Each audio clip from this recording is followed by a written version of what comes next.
Yep. Still working on this evolution.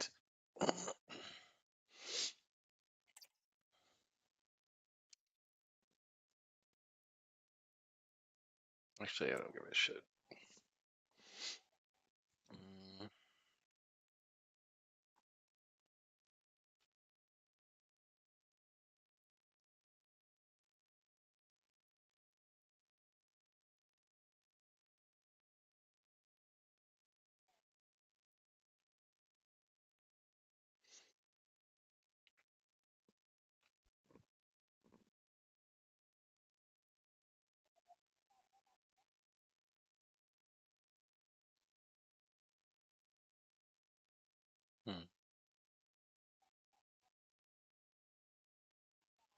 Flight risk. Cut. In the director's chair. Mark, Michelle, Topher, we're going to try that again. I want more intense. 2025 is in full swing and we're having some fun today. We want to talk about some things, some game announcements that we would love to see this year. Some of them are pipe dreams, some of them are realistic. Either way, this is just some stuff we like to hope and dream we would see. It's only January, so there's plenty of room for this stuff to happen, or not, but we got 10 things, so let's get started off with number 10. Something new from the Elder Scrolls 6. Bethesda released a teaser for Elder Scrolls 6, if you remember, June 10th, 2018. Yes, it's been more than 6 years since that announcement, and so far we've gotten nothing else on what the game actually is going to be. Not even a subtitle, nothing. No hints, nothing for 6 years. So now with Starfield mostly in the rearview mirror, 2025 feels like the time for Puxatawny Todd to crawl out of his hole and show his shadow and end this long winter, or whatever, however that metaphor goes. Look, it's January, we're doing Groundhog Day references, buckle up, okay? Look, we're not asking for like much, just a trailer. We don't need like an actual game reveal or release date yet. Take your time, make it good, don't rush it. But we would love at this point to see a new comprehensive trailer with some details. I think the main thing some people want for a new Elder Scrolls game is, well, for it to exist, obviously, but also to make it weirder, more interesting, less generic. Basically, some fans want more Morrowind and less Oblivion or Skyrim. That's why the rumors and speculation and a lot of people just want to see Hammerfell as the next province in the series.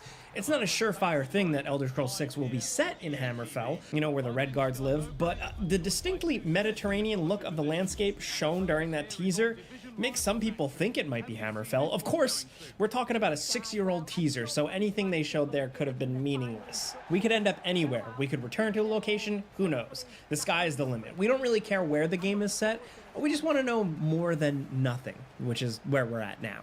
Now, next over at number 9, BioShock 4. We know even less about this game than the next Elder Scrolls. It has at least been confirmed. It was announced in a press release back in 2019.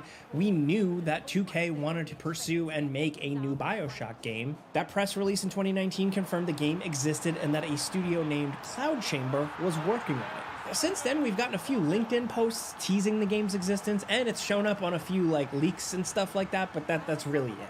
Everything else about BioShock 4 has been strictly hush-hush, you know, no trailers, no real information about a potential setting, nothing. It's been so long since the press release that it's entirely possible that the entire thing has been canned. I mean, the original release has been pulled from 2K's website, so all you can find now are articles reporting on it. So who even knows if this game is still really being made? We think it is, but who knows? I mean, we get a chance to learn more, hopefully, in 2025. You know, maybe a trailer and a solid date or window for when the game is coming. We'd love to see that. That's gonna be a common refrain on this list. We don't want any lame teasers or super vague release windows. You know, we want substantial trailers that show in-game footage with some actual solid release dates. It would be better if some of these things actually come out in 2025, but with how long everything takes in the game industry now, we're not holding our breath. As for what we'd like to see in BioShock 4, honestly, we're open to whatever they give us. Make it a new setting entirely, or head back to Rapture for one more go, whatever. As long as it's cool, we're in. And BioShock 2 proved that you don't always need Ken Levine, the series creator, to make something from this, so we've still got our hopes up somewhat. We've been hearing whispers about it for so long. Let's finally get a good look at this. Next, over at number 8, we know that IO Interactive's next game is a James Bond project, but as far as concrete details go, that's pretty much it. This thing from the Hitman creators, only has a working title. We don't even know what it's going to be called. I think it's pretty safe to say that the plan with this one is to stick pretty close to what IO is actually good at. You know, maybe it's going to be like the Hitman games or the 007 James Bond twist, which does sound like the perfect fit. While there's no gameplay footage of any kind or even really a proper trailer beyond that initial teaser they released, the CEO of IO has made a few statements on what the game will be. For one, it's going to be an original story starring a quote-unquote young James Bond for gamers, his words, which leads us to believe that this is going to be a new James Bond, not like they're dragging out Daniel Craig or Pierce Brosnan or anything for one more round. This gives them a lot of potential to do their own thing, a new creative spin on Bond. They also plan for this game to be the first in a new trilogy, so it sounds like they want to do something similar to their World of Assassination Hitman games. I expect a lot of social stealth set in large, semi-open world locations. I expect there to be a lot of sneaking, but also, hopefully, some actual action and good shootouts and cool cars and a variety of objectives. Look, basically we're looking at something like maybe the recent Indiana Jones games as a blueprint. Not necessarily first person, we don't really want that, but just in terms of mission design, world structure, stuff like that. We're just spitballing, we're talking out of our ass though. Whatever it'll be, we really want to just see more. They knocked it out of the park with the recent Hitman games, and we can't wait to see what they'll be able to do with James Bond, because James Bond needs a refresh right now. Next, over at number 7, Titanfall 3. Look, for as much love as Titanfall 2 gets from enthusiasts, the game just didn't perform as well as EA wanted. It sold less than the first game, probably because they released it in the same window as Call of Duty Advanced Warfare and, bizarrely, EA's own Battlefield 1. Why would they do that? Titanfall 2 really never got a chance to thrive because of this, but a third game, which, let me be clear, has not been announced or anything, like a third game could be huge. Now, is Respawn, the developers, making a third game? Nobody knows. They've pretty much said that it wasn't happening. Then it came out that they were working on a game in the Titanfall universe, but it wasn't a straight-up sequel, and then nothing. Okay, not nothing exactly. In 2023, there was this report that EA and Respawn canceled the alleged spin-offs. Reports say that Titanfall 3 was in development, apparently, for months before it was canned and then became Apex Legends. From all that, it seems like any chance of a third game has gone up in smoke. But a recognizable IP in this industry is always going to be worth something, so for the hopeful among us, I guess the dream is still alive. Look, any kind of Titanfall 3 news in 2025 is the longest of long shots. It's a fantasy, but hey, we'd still like it to happen. We said we're making a fun list here. We'd love to see them keep it actually like the second game. You know, it needs a really good single-player campaign and a full multiplayer suite. We don't really want free-to-play Titanfall nonsense or messing with the formula to transform it into something different. We just want a good, solid follow-up to the second game. That's really it. Hey, it's Ryan Reynolds, and this year our holiday commercial is just stuff I picked up for $5 from a yard sale. Oh, good. You're still doing this. Doing what? Well, the holiday offer. Next, over at number 6, we have Resident Evil 9. Yes, long rumored, leaked, suggested. We know Resident Evil 9 is coming. I feel it in my bones. I have some ideas what it could potentially be, but it's all just a matter of when Capcom's actually gonna let us know. 2025 could be the year. At this point, it's been a minute since Resident Evil 4, their last big Resident Evil game, and it's been even longer since Resident Evil 8 or Resident Evil Village. So it's time to get back to the mainline numbered games, and who knows where they're gonna go with this one. A lot of people are expecting some classic characters to return. I'd personally love to see that. There's a lot of potential to take this franchise into the next generation, from the technology to the gameplay systems, but also with all the remakes they made, they introduced a lot of new players to the classic Resident Evil characters a lot of us know and love. So where they can take that now, the sky is the limit. I hope Capcom nails it, but we just really hope they announce something soon. Next, over at number 5, let's get even crazier. Look, we know the next game from Bethesda is Elder Scrolls 6, which is still potentially years away, so Fallout 5, whatever that will be, is probably going to take even longer. I don't know about you, but that's too long to wait for a new Fallout game. There's gotta be something to hold people over and take advantage of all the hype around the Fallout TV show and stuff, and the solution, honestly, is give Obsidian another shot at the series. Let them do their own thing with a new game, or like Fallout New Vegas 2. If not in name, then at least in spirit. Yes, This is another entry from the extremely unlikely category here in this video, but we're talking about things we want to see, not necessarily things that'll happen. And look, to be realistic, Obsidian clearly has their hands full at the moment. They're releasing Avowed in less than a month, and their next game is already confirmed. They're doing The Outer Worlds 2, but both of those games are planning to come out in 2025. It should be another Fallout. It just makes sense, and we want to see it announced or teased, man. And at this point, everyone connects the dots. Microsoft Xbox owns Obsidian. They also own Bethesda, so really, they can take all these action figures and mash them together and just make a Fallout New Vegas 2. They have all the things that can make it happen. It's just whether or not the corporation wants to do it and whether or not Obsidian actually wants to creatively make it or do their own thing. Look, this is all pure pie-in-the-sky speculation, but it would be really cool to see someday. Next, over at number 4, the rumor mills have been churning like crazy over Creative Assembly, the creators of the popular Total War games. Nobody really knows for certain what their next game will be, but the 3 prime candidates seem to be a new Star Wars game, a World War I game, or a new Warhammer 40k game. If you've played any of their games, then these all sound like a significant departure from how the combat in these games works.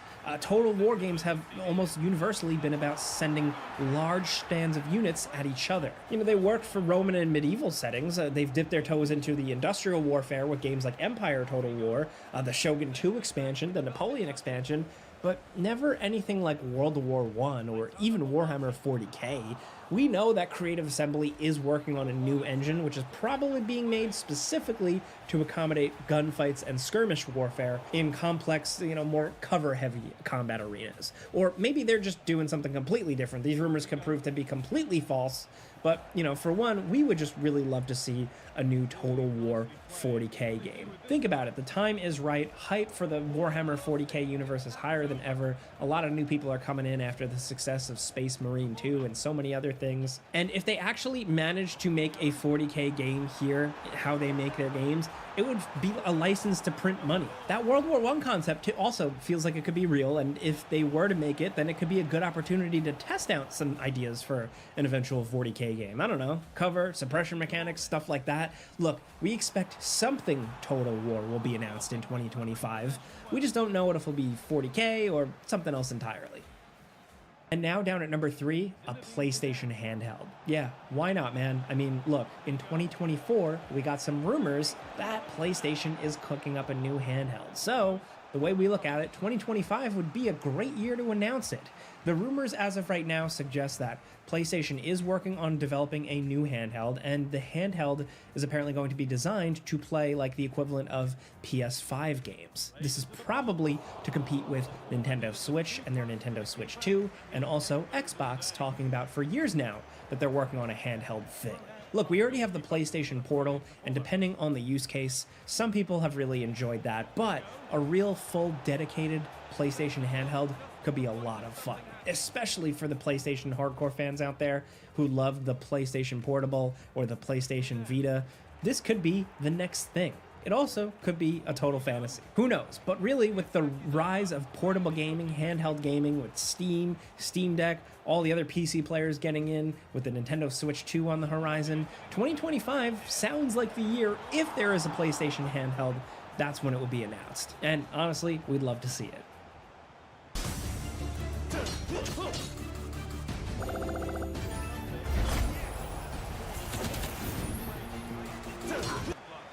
Now at number 2, with Baldur's Gate 3's last major patch released, it sounds like the developers Larian are moving all their focus onto their next unannounced project. What will it be? Well, we know it's not going to be Baldur's Gate 4. Larian does not seem interested in working with Hasbro on a follow-up, so the sky's really the limit on what the hell they could be doing next. The most obvious possibility is another Divinity game. They own that series. Original Sin 2 was the first big breakout game from the studio, so it seems like the most obvious move.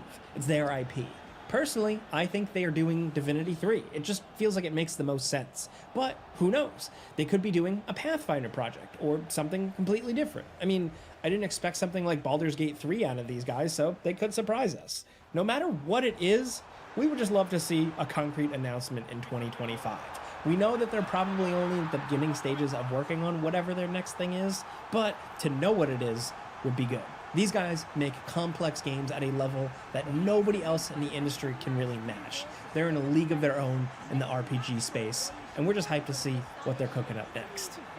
And finally, down at number 1, Half-Life 3. Look, it's the game we've all but given up on. Half-Life 2, Episode 2, came out in 2007, 18 years ago. We've gotten a prequel with Half-Life Alyx, which was incredible, but no real follow-up on what was meant to be the real, proper conclusion of the Half-Life 2 story. Now, in intervening years, we've heard a lot of people talk about Episode 3 and what it was going to be. The writer released an entire plot synopsis online. There's a lot of weird leaked information out there if you want to find it. That's all interesting enough, but what everyone really wants is an actual sequel to play. The series has been dormant for years, but in 2024, Valve started talking about it again.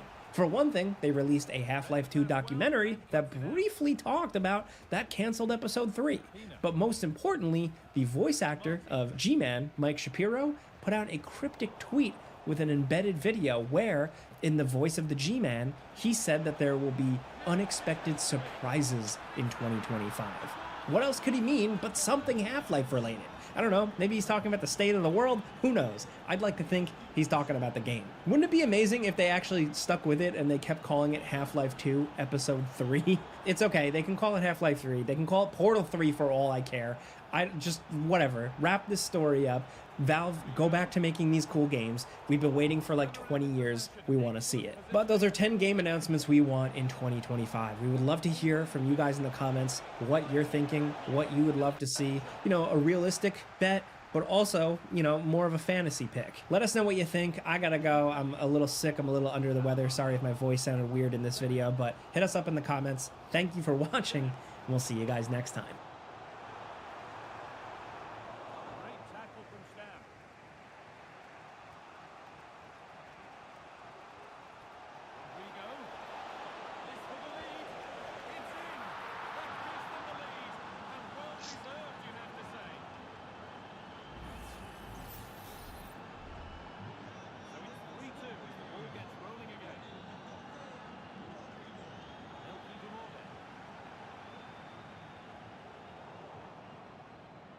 Switched on and ready to intercept there. Nicely played. Oh, they were getting interested there, but not anymore.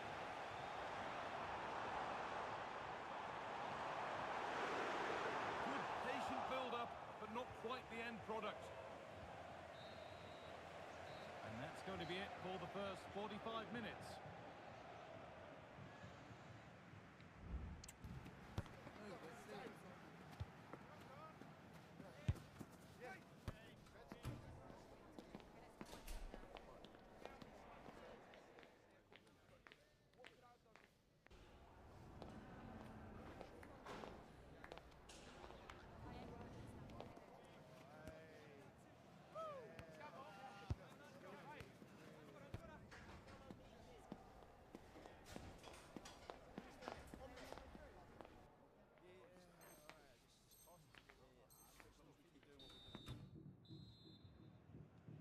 We go, the second half underway.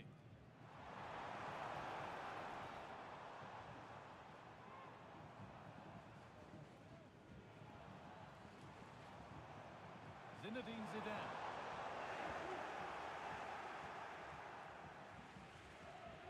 And Velvet Touches have got it back now. It's all a bit too crammed in the thick of it here. Looking good for the Velvet Touches. And he's won the ball to stop the goal.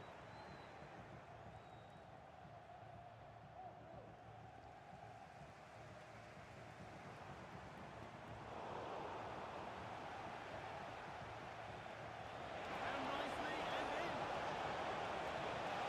The keeper could be in trouble. And there's the hat-trick. He'll be taking the match ball home.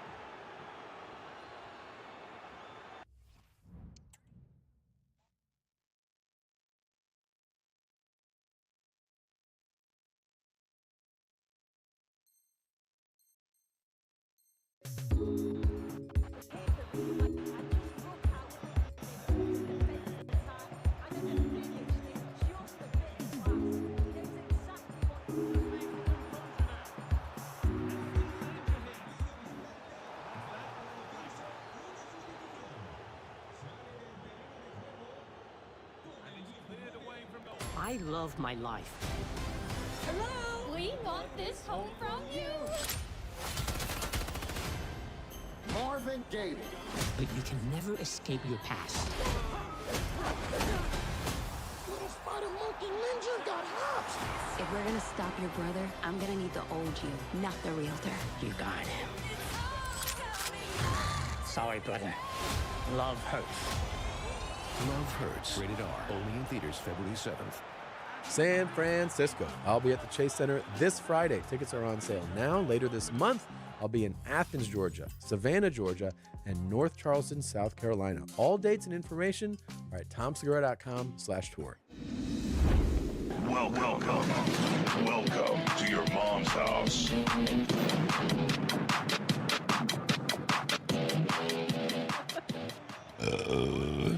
Okay, let's go. I would want to Sounds like we're ready. It's like normal conversation. Okay. What's normal? Well, We're doesn't normal. exist in We're this. more normal than most Why did people. I think you were bringing me a candy? A candy? I saw. Honestly. Te veo esta cosa negra. Will you put those on, Mom? You put the headphones on. Yeah. I think it should be better. Charo, do you want to button your sweater so that your tetas don't? Pues si te hace good para usted. I think you should button it. Ow, shit. What do you want me to button? Button your sweater. Button it. Oh, I thought I was showing something. No, just- she thinks it looks better. But I'm telling you, as somebody who, you just want it. Yeah. If you want the show to have class and to good things. No, we don't. Ah, What do you think of my drawing of Tom? I can see it. that I love it. and I this love one, it. You did that? she Yeah. did that. Get out. Yeah. Do you think that looks like me though? No. Okay. But it's a good It's good. drawing. Thank you. But what does it I'm have working to on me? Not even any. No. Look, it's an Okay. interpretation, okay? It's an interpretation. No, I'm talking in a speaker in this conversation. Lean towards the mic more. Just sit up. I just realized you guys are talking like this. Yeah, No, you no. gotta talk into the microphone, yeah. No, my voice is too sexy. I can't. Okay. So, first of all, I'm so excited that my mommy has moved to Austin. Welcome. You're Austin's newest celebrity resident. How does it feel to be here? Oh my God, where do I start? The fact that I just being here close to you guys and be able to see each other every weekend is just glorious. It's a mix. ¿Qué pasó? I don't know. I don't know. What's wrong with you? Are you okay? ¿Qué te pasa? I think that that headphone's on your cheek and not on your ear. Can you push it back to your ear? Is that what you're laughing? Is that Pero what ¿qué you're tal laughing at? cojudo? Ay, perdón. Café. ¿Qué te pasa, Tommy? Oh no. ¿Ese es de ser? ¿Qué cosa has dicho? No. Careful with the mug on the No, thing. está todo. Okay. So, Ya aprendí. no, it's so nice to have you and my little sister here. It's so fun. We got to, Oh my God. what? I'm not going to talk like Hawaii. Yeah. But I have to talk about the cruise. Yeah. You can say a little bit, then let me talk. Okay. We're going to get into all that, our New Year's vacation and everything that's going on. But before that, we always play an opening clip to open the show. So here's our opening clip to this special episode with Charo. Somebody has to clap, no? No reaction? You're never going to know where that happy trail goes to unless you... A mí no me clavas con ese señor. No. Ay, qué asco. No. What is the respect? ¿Qué te pasa? Ay, qué asco.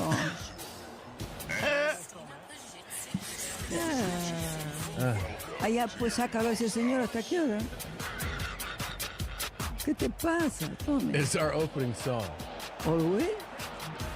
Not him, the song. Ah, qué bonito.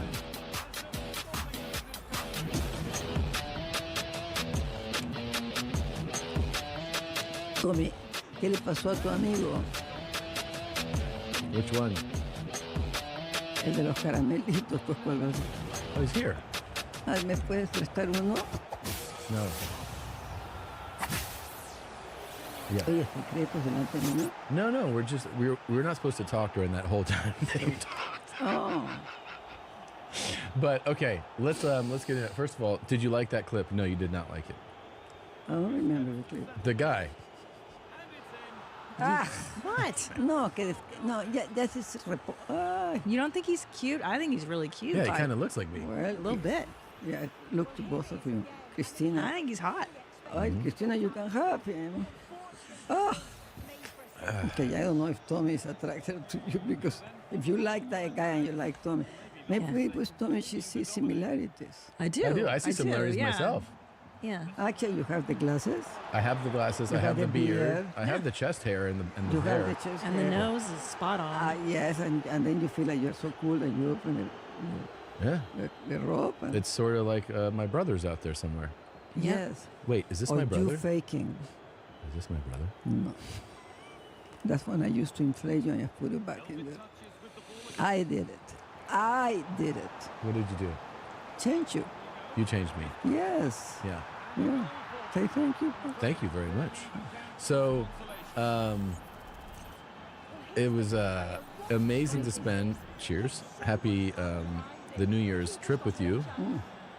We got to go to an island in the Caribbean, and we went with our entire family. What was really fascinating, we all talked about this. You were the star of the vacation. By far the star. By far, you were the star of the vacation. Can I tell you what I'm just so amazed with you is that for the first time in 17 years you said you put on a bathing suit. It's true. You got into the ocean with our children, with your beautiful grandsons. Don't make me cry. You got on a sea-doo. You did. You with rode a this Sea-Doo. guy, Yeah. and you were jumping best in the part. water. Oh my God. The Sea-Doo jet ski ride. Oh. So she is. That was fun. I'm sitting here like this. She's sitting behind me, right? And she's holding on. And she'd go, slow down. And I was like, we're good. And she'd go, you are good. And then he said, Christina, no. Then he would go like, You are good. yeah. Yeah, but you didn't like that he was going too fast. No, you're going extreme. In fact, he keeps accelerating the more scared I got. Yeah. And then, ya no me acuerdo. And then what? She doesn't remember. No sé qué. Ay. No sé qué. No sé qué. Jódeme,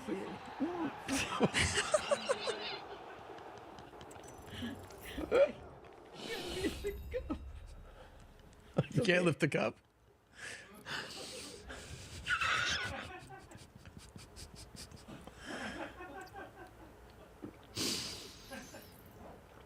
How's the coffee? Delicioso. Un poquito frío, pero delicioso. You want more? If it's hot, that would You want be a hot one? We'll bring you a hot one. Thank you. Please. Okay, now back to the microphone. No me acuerdo que estábamos That's hablando. we were just talking about how great the vacation was. And really it was because of your positive attitude. You also ate more shrooms than anybody. Remember? I want to talk about the real things, not the stupid story. No, I'm serious. Serious is what I'm going to say. Number one, you could not dream for any human being with billions and billions de todo to have a better gift of this vacation with you guys. It was above and beyond any expectation in my short life. And also, might I say, you've embraced, at your age, if it's okay saying you're 80 years old, 80 years young, and that you've embraced, I would say, such a cool lifestyle, the lifestyle I want to have. You're into all kinds of things. May I say? Yeah. You're into edibles now? Yeah, psychedelics. Psychedelics? Yeah. I mean, Mushrooms? Alex, hey, excuse me. I don't have any in my house. You cannot No. be. No, I'm not saying. En tu L's, que no sé ni lo que es. Yo no. En eso. No, ni hablé. Tommy, ¿me pueden dar un. Yeah. Why are you crying? It's just fun. I'm just so emotional. No. Pero They're bringing you another one. Calientito. They're going to bring it calientito, yeah. Okay. Keep going. So you had more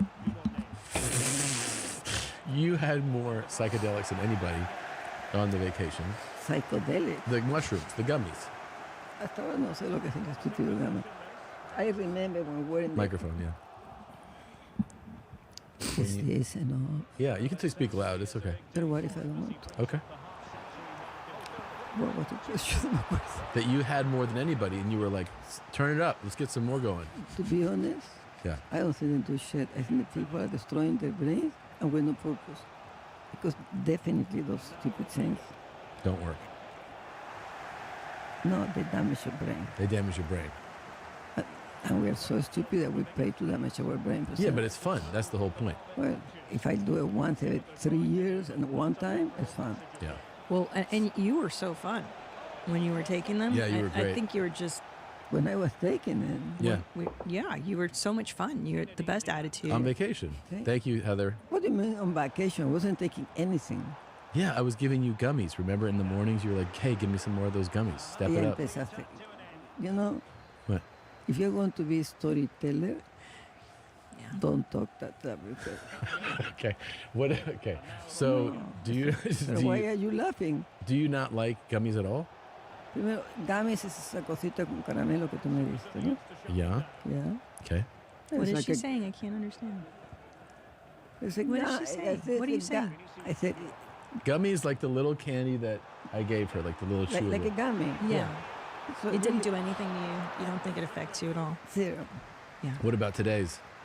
Today, Yeah. I'm in your show. I know. How are you feeling? A little bit dizzy. A little dizzy. Yeah. Yeah. Okay. So So it's fine. It's fine. I think it's great. It's great. It we, is We great. love it. I love But it. I love that you're embracing. Look, it's very amazing that somebody will change. I mean, you changed your life moving here to Oh my Austin. God. You've really embraced a whole new chapter in your life. But I also wanted to focus on the fact that you were the star of the vacation. Yes. You were doing things that Hands like down. No, here's the thing. Everybody on that vacation was either a kid or middle-aged like us. And you were the only senior, and you were the one who was like, I'm going to do it. I'm going to jump in. I'm going to do this the thing. best I want to time. go swimming. I want to go to the beach. So it was, we were all discussing how inspiring it was that you were at your age and wanting to do everything. That's what we're saying. Okay. Now I'm crying. So, No, because I know. I expect you were going to say that. But to be honest, it reminds me that no matter your age, as long as there is love, everything is perfect. The age is not something that we are all going to have it, and then everyone at his time. But really, I don't. It's okay. You also realized, you told me that you're going to live another 3 years max. Do you remember this? Oh, that I know it. You know that. If 3 max. yes, Why 3 year in perfect health? You're healthier than me. I, as my kid says, I am a freak of nature. You are. So instead of telling me we love you, I think you are a freak of nature. So when you die, do you mind if we send your brain and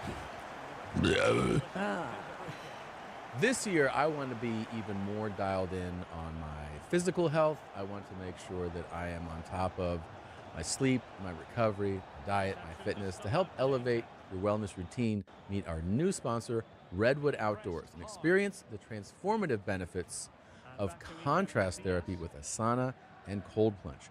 Cleaner, healthier routines through a backyard sauna and cold plunge are an investment in longevity and vitality. They can help you share moments of peace and connect with loved ones, and not to mention the power of deeper detox, reduced inflammation, and glowing skin.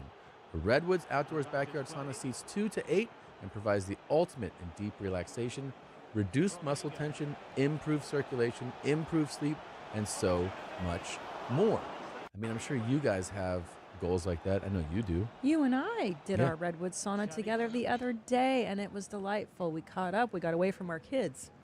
You can gauge how hot you want it to be, spend some time, and you will feel better later. Enhance your physical and mental wellness routines with Redwood Outdoors. Take advantage of special savings today. Visit redwoodoutdoors.com and use the code YMH to save $175. That's redwoodoutdoors.com, code YMH to save $175 on your order. redwoodoutdoors.com, code YMH. 2025 is here, and Mint Mobile has a resolution for you. Skip the gym, skip the fad diet, skip the BS resolutions you'll forget about by next month. Instead, make a resolution to save some serious cash by making the switch to Mint Mobile. And right now, you get half off their 3-month unlimited plan. That's right. We use Mint Mobile here at your mom's house studios. It's been fantastic. And it's time to leave your overpriced wireless plans, jaw-dropping monthly bills, unexpected overages, and all your other BS back in 2024. Switch to Mint, and new customers can get half off an unlimited plan until February 2nd.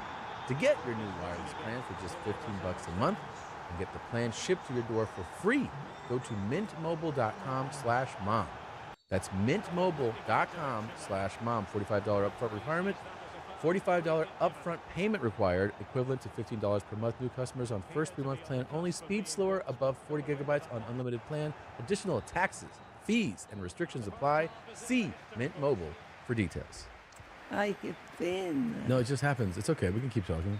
It's okay. This is called a vulgar attitude, and I don't think that is funny at all. Okay. You want respect on your show? Yeah, I want respect.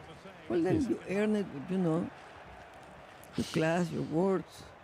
It's too late for that. It's true. That's, the train has left the It's station. never too late. It's, yeah. It's not too late?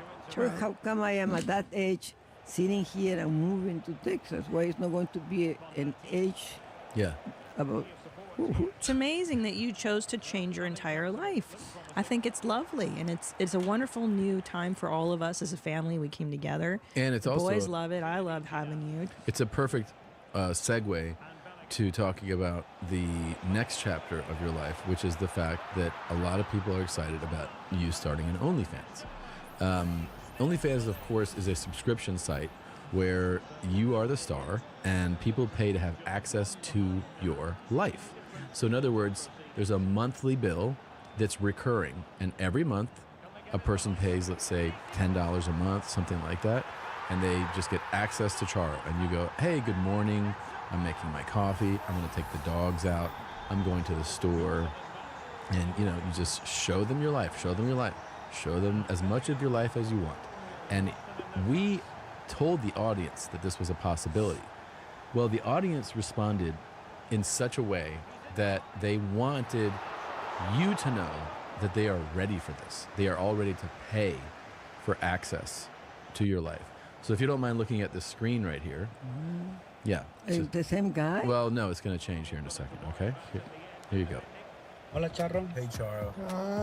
Charro. Please do OnlyFans. Please do it. Please try it out. We need your OnlyFans. Please join OnlyFans. We could really use that joy. You should definitely do an OnlyFans. Get your ass in gear and get that OnlyFans made. Me and the little guy think you need to sign up for OnlyFans. You can have one of the biggest accounts in the country. From Berlin. From Scotland. Tennessee. Canada. California. Elizabeth. Quebec. Michigan. Colorado. Australia. North Carolina. British Columbia. From Germany. Please.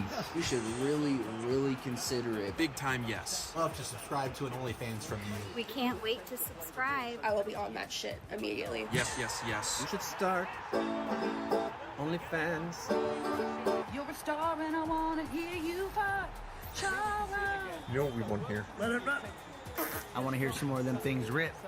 Let out a little fart. I would give you my salary for one of those farts. I like farts too, a lot. Oh, God, guys.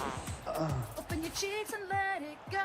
Yeah, I'm going to pay for that. I really need your juicy farts in my life, and I'm willing to pay whatever it takes.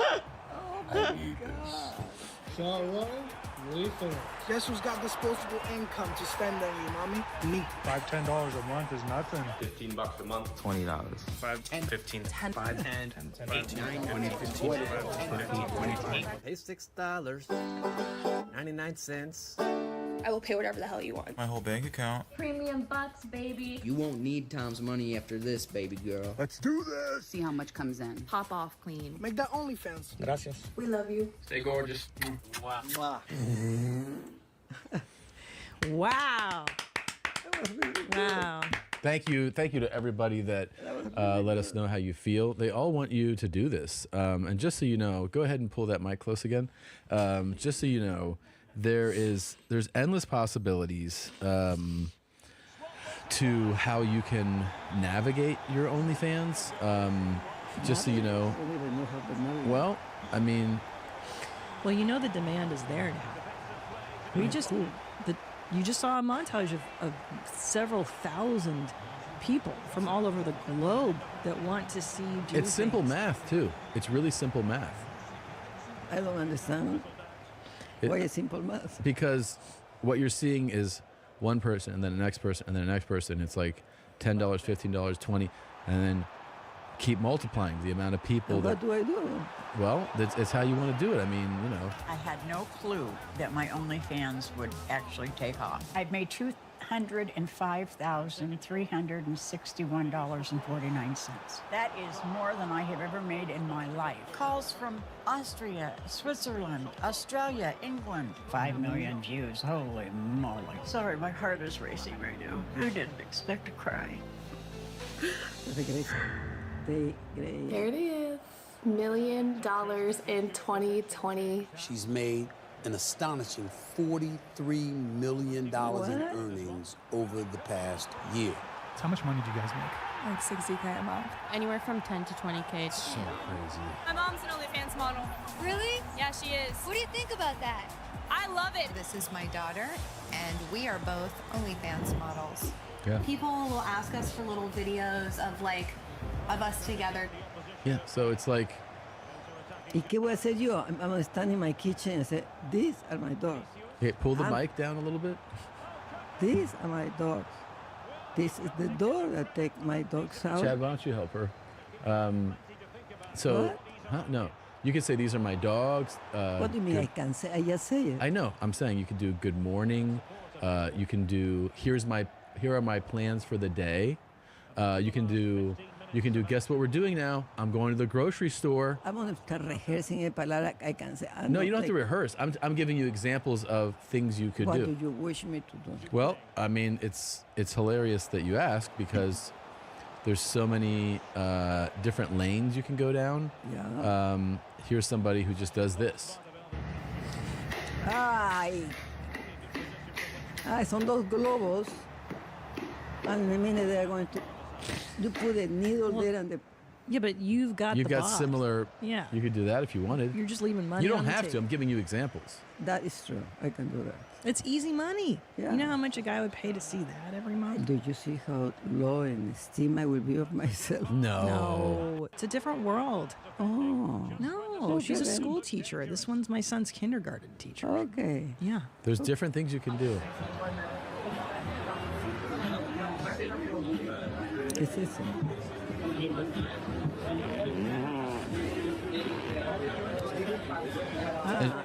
You are degrading me. ¿Qué es eso? What are you talking about? Why do you keep moving it? I don't know. I mean, it was perfectly set. He Tommy? literally perfectly set it for you. He was like, here you go. It's right there. Okay, see this part? Yeah. Pull from there. No, below. Push. Below. Yeah, pull that down. Just Pull down it a little down. bit. There you go. Yeah, so that your mouth is above it. Okay. Char, let me ask you something. Yes.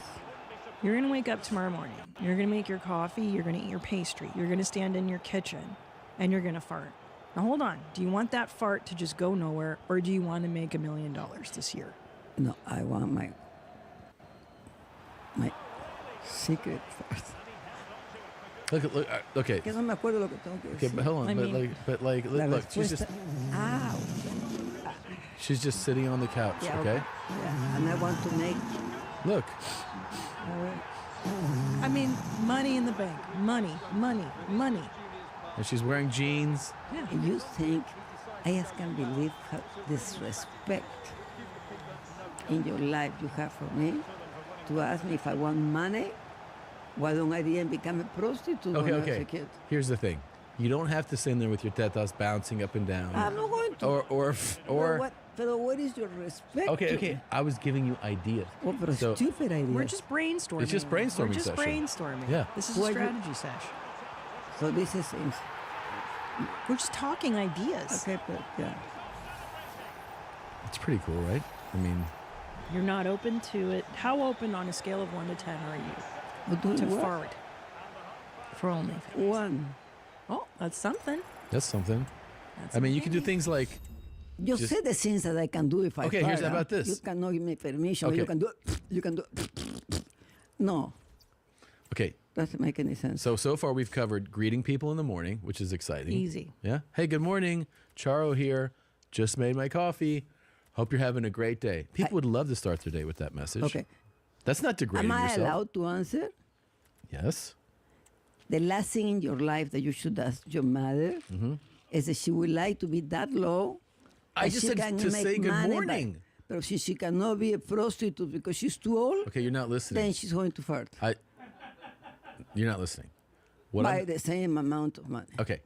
What I said was your video could be, good morning, everyone. Charo here. Hope you're having a great day. I'm enjoying.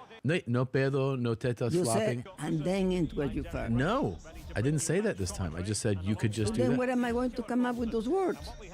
Because you say It's very natural. You just say what you normally would. Yeah, you don't have to do the pedo. Well, if I don't have... Don't move the microphone. Ay, ya no sé Yeah, qué. why do you keep moving it? Porque me da la gana. Push it down. Now Now you're- pull it now down. it's- Not from there, from the bottom. Well, why don't you do it? Because you're sitting right in front of it. Just Then pull it don't- from here. Look. Go like that. Pull that down. Here. Why Not can there. You, pero Not why there. can't you talk nice? ¿Qué quiere que haga? Thank you, Cristina? Chad. What are you saying? I don't speak Spanish. Thank you. Chad likes you, see? It's gentlemen like Chad that would pay to see your OnlyFans content. Nice guys. Okay, you can't do this even? Like, Ay, ya empezaron. ¿Pero qué tal bajeza esto? what? He just waved and gave a thumbs up. That is nothing. That's a nothing burger. I've done that on my TikToks, on my Instagrams. It's like not a big deal.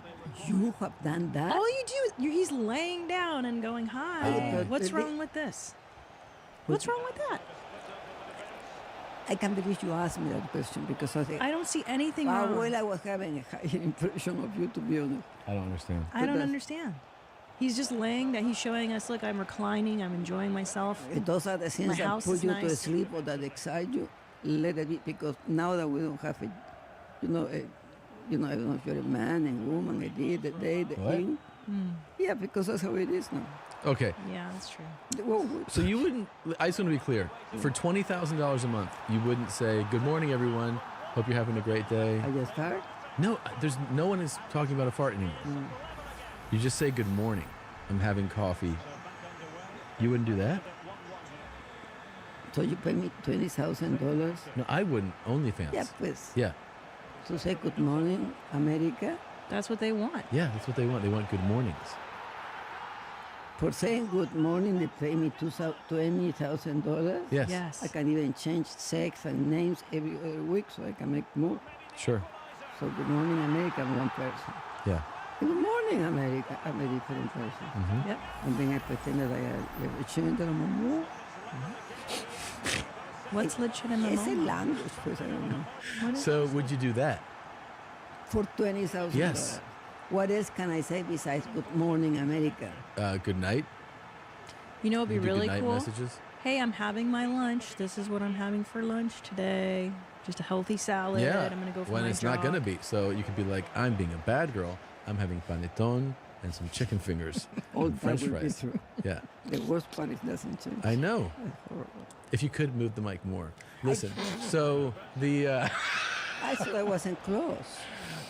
the new year is here, and maybe you've been thinking about finally starting the new business you've been putting off. I get it. There's so many questions. Branding, marketing. How do you even get started? Take a deep breath. Shopify's got you. How do I know? Because I had the same questions when I started. Here's what we learned. Shopify makes it simple to create your brand, open for business, and get your first sale. Get your store up and running easily. With thousands of customizable templates, no coding or design skills required, all you need to do is drag and drop. The powerful social media tools let you connect all your channels and create shoppable posts. Shopify makes it easy to manage your growing business. They help with the details like shipping, taxes, and payments from one single dashboard. Established in 2025 has a nice ring to it, doesn't it? Sign up for your $1 per month trial period at shopify.com/momshouse, all lowercase. Go to shopify.com/momshouse to start selling with Shopify today. That's shopify.com/MOMSHOUSE. All right, football fans, things are getting real. Whether your team has made it to the conference championship or not, there's still plenty of ways to enjoy the games. Get in on the action right now with our partners at DraftKings Sportsbook. They are offering all new customers $200 in bonus bets instantly after betting just $5. Don't let this slip away. Download the DraftKings app now. Sign up using the code MOM. The crown is yours. Love the thrill of live betting? DraftKings has got you covered. Bet live on in-progress games right as they happen, making watching the game that much more exciting. Sports betting is not yet available in your state. Don't worry. You can still join in on all the fun with DraftKings Daily Fantasy and have the shot to win cash prizes. Download the DraftKings Sportsbook app now. New customers use my promo code MOM, M-O-M, and bet just $5 on any wager and get $200 in bonus bets instantly. That's promo code MOM, only at DraftKings Sportsbook. Gambling problem? Call 1-800-GAMBLER. In New York, call 877-8-HOPE-NY or text HOPE-NY 467-369. In Connecticut, help is available for problem gambling. Call 888-789-7777 or visit ccpg.org. Please play responsibly. On behalf of Boot Hill Casino and Resort in Kansas, 21 and over, age and eligibility varies by jurisdiction. Void in Ontario. Bonus bets expire 168 hours after issuance. For additional terms and responsible gaming resources, see dkng.co/audio. Don't touch it. Just don't touch it. It's perfectly set for you. And you know why, Charles? We want to see your beautiful face. And if you push it up, they can't see your face. My beautiful. Here, let me show you something crazy. You don't have to do this, but look at this guy. Watch this. I told me. Well, hold on. No, I won't do it for 40,000. You don't know Why what- should I watch this? You don't even know what it was. I saw the beginning. It like Pedro was going to come. No. Okay, I still am not interested. Huh? This is just a video. It's nothing to do with It has nothing to do with OnlyFans. This is just a video I'm showing you. What does it have to do with me being interested to see how the But just see comes? what happens. See what happens. Okay. Here's Nuke incoming! Everybody get down! Oh, wow. That's going to make So the that whole was lot. a gallon jug of pila, of pee. And he just threw it. And he make money for doing that? I don't think he does. No, he just puts videos out. I don't think he can figure out. No. Can you imagine? It's so gosh. He hasn't figured out the commerce part of it. But he's very focused and he's very dedicated. But I'll tell you what. Doing that? He does only pee. But if he just did pila. figure out OnlyFans, you're looking at a potential millionaire right there. Yeah. You just saw a guy make $1 million. I don't envy him. If you're going to maybe do such a disgusting thing for $1 million, I pass. Okay, we're moving on from OnlyFans. Okay. And now I'm showing you videos that you tell me whether they make you laugh, you think it's hilarious, or whether you think it's not funny at all. Okay. Okay? So I go from hilarious to not funny at all. Yeah. Might be twins. Not really in between. Well, I guess you could kind of say it's kind of funny, but here we go.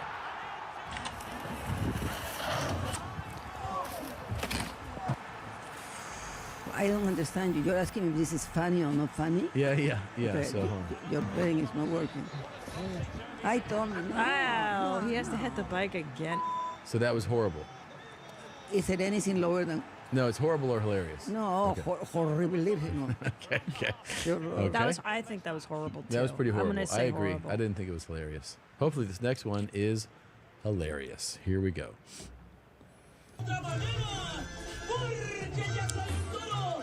Ay.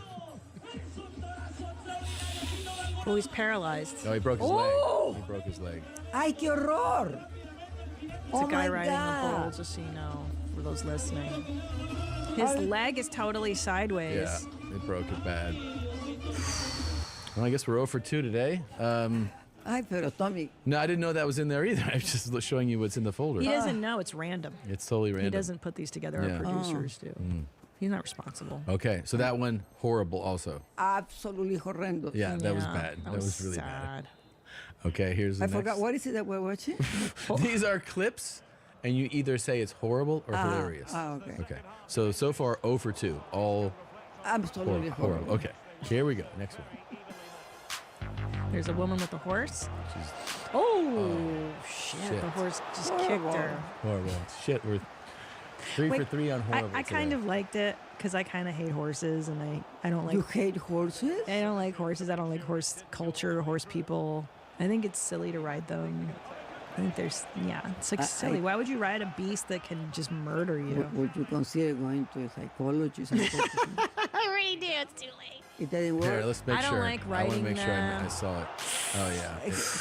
How can you ask me if it's horrible or funny? Because sometimes they're hilarious. So, but sometimes wait, that's true. This is hilarious for Christine. But look how hateful that horse is. I know, it's a very hateful. We're so spiteful and shitty. If I was married, All right. I would be scared to watch this. I said, well, you know. So far they gave us 3 horribles. My bet, if I'm a betting man, is that this next one's going to be absolutely hilarious. Okay? That means it's horrible. Well, I think it's going to be hilarious. Okay, Let's hope. Okay, it's pinata. She's doing the pinata. I know where this is going. That lady better move. Oh, she bent the stick. I don't see anything. shit. Wait, did you see what happened? But why the poor lady? Why the poor lady volunteered? Yeah, she was trying to tell her, hey, don't swing yet. But the lady wearing the blindfold didn't know That was really funny. where not to swing. And Here, let's see it again. It looks like a tire iron. Is that what See, it's called? she's like, she doesn't realize that the pinata's not hanging. She's like, oh, let me grab it. That's really funny. Oh my God. Is that the word Look tire at the curve iron? on that thing. Is that a called tire iron? Well, that's not a tire iron, but that is a such thing as one. Yeah. It looks like a tire. It was a tire iron, she would be wouldn't still be on the dead. ground. Yeah. Yeah. She would have never gotten up. She hit the shit out of that. That was pretty funny. That was really funny, yeah. How do you get this? Did you give her? Did you give that a hilarious or no? You didn't LOL at all? You guys don't have a heart? No. Sometimes you want to take a shit and you don't know how big your shit's gonna be. So if you want all that shit to get off of your ass, make sure you get one of these bidets and spray all the diarrhea and shit. What? I'm doing Is this a commercial? Yeah. I told me, don't bring your mother to talk Well, I'm like supposed. that. No, that's not even funny. But it's an advertisement. I don't care. Then do it with your. Okay, we'll do that one later. We'll do that one later. Okay, you That'd ready? be a piece of shit for you. Yeah. The diarrhea thing. What? If you have diarrhea, there's nothing more upsetting than having shit covered all over the sides of your toilet. And I'm in the middle of an ad read. Like this. You have to. They're paying for it. When you wipe your ass and you smear shit all over. No, don't go that low. I have to do it. No. Okay. No, There's I'm one not your mother anymore. Okay. You're going to start talking like that, Tommy. You're gonna clean the shit off the sides of your ass cheeks, Your off the kids inside. are listening to this. Make sure that all the diarrhea that was falling out of your ass onto the floor and into the toilet stops falling out. It's not just liquid. Don't record it. Don't record it. All you do is you insert the pill into your anus. I know. And I am not taking. But that's how you do it. Don't talk like that in front of me. Go to dpill. No.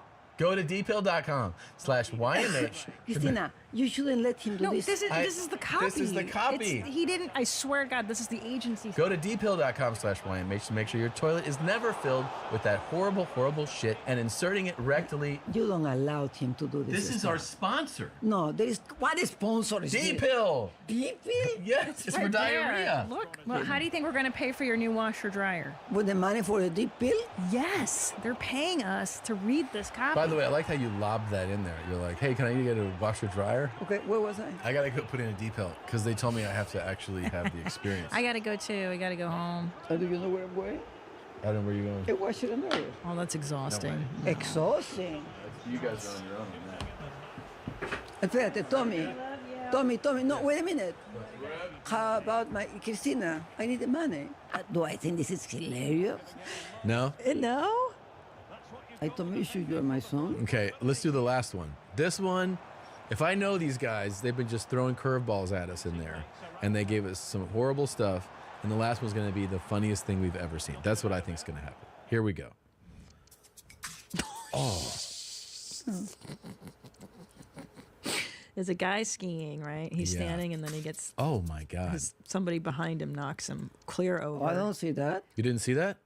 So the guy that's standing here. I saw that. Okay, he's standing, and here I'll put it here. And they knock him out at the end. There's somebody sliding behind him, and he doesn't know that. Oh, I didn't either. See, look. See it there? Yeah. And he doesn't realize he's about to get hit right here. Do you now see it? Yes. Okay. And then he hits him at such a speed.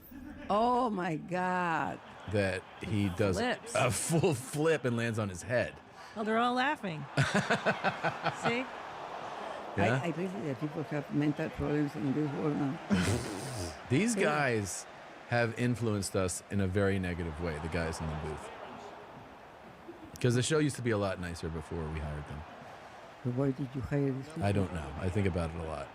Well, can you cancel them? Yeah, I'm trying to cancel them, yeah. I I'm help trying you. to. Yeah, they're very... But we wanted to show nice things. and Yeah, they we used said- to always... And then they would always mislead us and do this stuff. I don't get it. How they mislead you? What was that? Thank you. How did they don't remember? What? How did they mislead me? Yes. I would say I want to show nice videos. I want to see sailboats. You know, I want to Cats, see people on dogs. swings and like fun stuff. And then they would put these things in my folder and things like this. So it's usually the three guys you see there. Yeah. I don't know. They kind of got us by the balls now. Can I have a fresh coffee? You want another coffee? And Why don't you drink that one? I Naomi am just going brought to you. drink this while she brings me the other one. Sure, yeah. We can do another coffee. No te vas a olvidar. No, I'm not. I First, first, how does she know that you want me to get I'm just saying it, and they're hearing us. It's a wall to me. They can hear from the microphone. They know. They know. They heard you. What do you find funny? We were watching Notting Hill the other night at the house, and your mother did laugh. I love it. I love it. She LOL'd pretty hard. At Notting Hill? Yeah, and what's that again? It's like a romantic comedy with Hugh Grant. Oh, that movie is cute though. It's It is cute, but I don't know if I ever LOL. Like laugh out loud in that. She really was laughing hard. Yeah, I used to think that I used to think you guys were retarded when I would walk past the living room and I would hear you guys laughing at sitcoms. I'd be like, my family's fully retarded. Yeah. You guys would laugh at like Friends and like the shit that's on. I'm like, who laughs at this? They laugh at it. Yeah. So I'm just saying maybe we don't share a sensibility of what's funny, maybe with the Maybe. horrible or hilarious. Yeah. Which is fine. We can't be so you do the same person. You think that you two are hilarious? Well, I mean, I don't know. I think I have a good sense of humor. Yeah, but that makes you have a good sense of humor. Right, so That mean you are hilarious. No, it doesn't mean I'm hilarious, but I think the things I laugh at I have a better sense of humor than people who don't laugh at the things I'm a superior laugher. I have That's a true. higher That is true. sensibility for it. That's true. If you laugh, even when we don't know what he's laughing about, we are on laughing. Yeah. We're all laughing. All laughing. Yeah. Yeah. But also, I mean, that's just how I think everybody thinks about themselves, right? Right. Everybody we all thinks think the way I'm thinking. But yeah, I'm lost now. they're the smartest. I'm and the looking best. at this. This Yeah. is the guy in the ski. Yeah. Why in the world are we talking about pies? I don't know. It just kind of the conversation just went there. But I found something that I think will make you laugh. Okay, because this is not funny. This is not okay. How about this one? This guy's on a roller coaster. He passes out, and then he wakes up, So dangerous. What? and that passes out again. Ay, Tommy. This is funny for you? We're not laughing. ¿Qué es esto? This is terrifying. ¿En el helicóptero? Roller coaster. Ah. Roller coaster. Not a helicopter.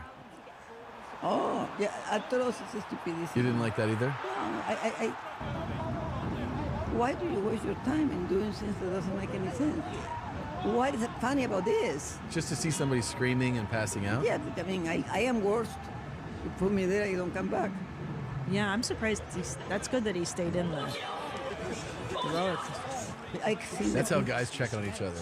Yeah, it's really loving. I know. No, I have to tell you one thing. It bothers me to think that they put the people upside down in this, right? Yeah. And then it's supposed to be funny. Yeah. It's supposed to be a thrill, like exciting. I did a lot less, and I was only 50 years younger, no kidding, no, Yeah. actually more. Thank you, Heather. Thank you. Thank you so much. And don't forget to get that next one just ready to brew and going here. ¿Qué estamos hablando? Yeah, you're talking about how you don't think roller coasters are I know. cool. No. Yeah. I don't really like them either. It hurts my head and stuff. But doesn't scare you? I don't like it. I don't like it. The older I get, I don't like it. I don't like it either. I think life's scary enough. I don't need to be like a thrill seeker. Like I'm scared of every day. Like I go to the doctors and I'm like, oh shit. Yeah, I am I'm scared. Well, you know, we have reasons after you're a mother and a wife of not exactly the easiest husband. Yeah. Thank you for acknowledging that. Not only acknowledging, I admire you. Yeah. I truly admire. What's wrong with him? What do you think? I think you should go to a psychiatrist. Yeah. And let me tell you the things that I think ones are really positive, some are negative. Sure. What do you want first? Positives. Okay. Extremely generous. Very generous. I mean, in general, great friend. Yes. Excellent father. Very strong. No, it's excellent. You are his wife. But he's no excellent wife. He's excellent husband. Yes. ¿De qué estamos hablando? You were saying positive and negative qualities about me. Why are you here? Why am I here? I'm talking to Christina, Tony. I was giving you the reminder. You said what we were talking about. You know, all of a sudden, I got under the impression that either you were dead and he showed up. No. You forgot he was here? I was like this, as you and me talking. Yeah. And then all of a sudden, You know, great. I'm very engaging. Yeah, you are. You're so dynamic. ¿Qué tal capacity? Well, what were you going to say? What could Tom work on? What can Tom work on? As a human being, like what can he work on? Well, he's a good comedian. No, she's saying, what are the negative qualities that I could address to be better? Well, if it's better, that means bad. Yeah, if what it's can I bad, it's not. If it's bad, it's not called quality. Pues tome. Okay. Well, I said negative quality. Oh, So, negative. characteristic trait. Yes. Yes. Momentito. I'd love to hear this. This is very exciting. Okay, I honestly don't have any idea what was the question. Hello? Hello? Okay. Yeah. Well, here's the thing. My friend Will Blunderfeld, he put out a video that they sent in, asked us to review. So we're just going to take a look at that for a second, okay? To review to see if you are. I don't know. I don't know what it is yet. I don't know. And I'm just fingering my stink portal and kind of sniffing it every few minutes and really just coming into what we call the $1 million point, which is actually wait. I thought you were going to tell me about you, if you were funny or no. No, this is our friend Will. He lives in Canada. He teaches men how to like get more comfortable with themselves, and like he encourages you to like put your fingers like in your anus and in your testicles. I mean, respeto. It's not for you though. It's just for the audience. This is for men. Yeah. But I am part of the audience. You're not the audience. You're one of the hosts actually. That's the worst part. Okay. I had to watch this guy. The portal between the dragon pearls and the portal, closer to the stink portal, is the $1 million point. It's the external pressure point for what we call the walnut, aka the prostate gland. ¿Qué les pasa? We're just trying to learn. What you can do is simply circularly stimulate it with your middle finger. Oh yeah, you're not watching. What's wrong? What's going on? He's not doing anything bad. That is lack of respect for. Okay. Skip this, stupid. Skip that. Okay. I really don't like it. Okay, I mean. All right. Here. Hi, I'm Gabby, co-founder of Magic Spoon. We grew up loving those sweet, crispy treats, but realized they're packed with sugar and empty carbs. We went on a journey to recreate that same delicious taste and texture, but with actually good ingredients. Taste the magic at magicspoon.com, Amazon, or a store near you. Always on the move, intelligent runs, and always finding a yard of space. Hopefully we'll see that again today.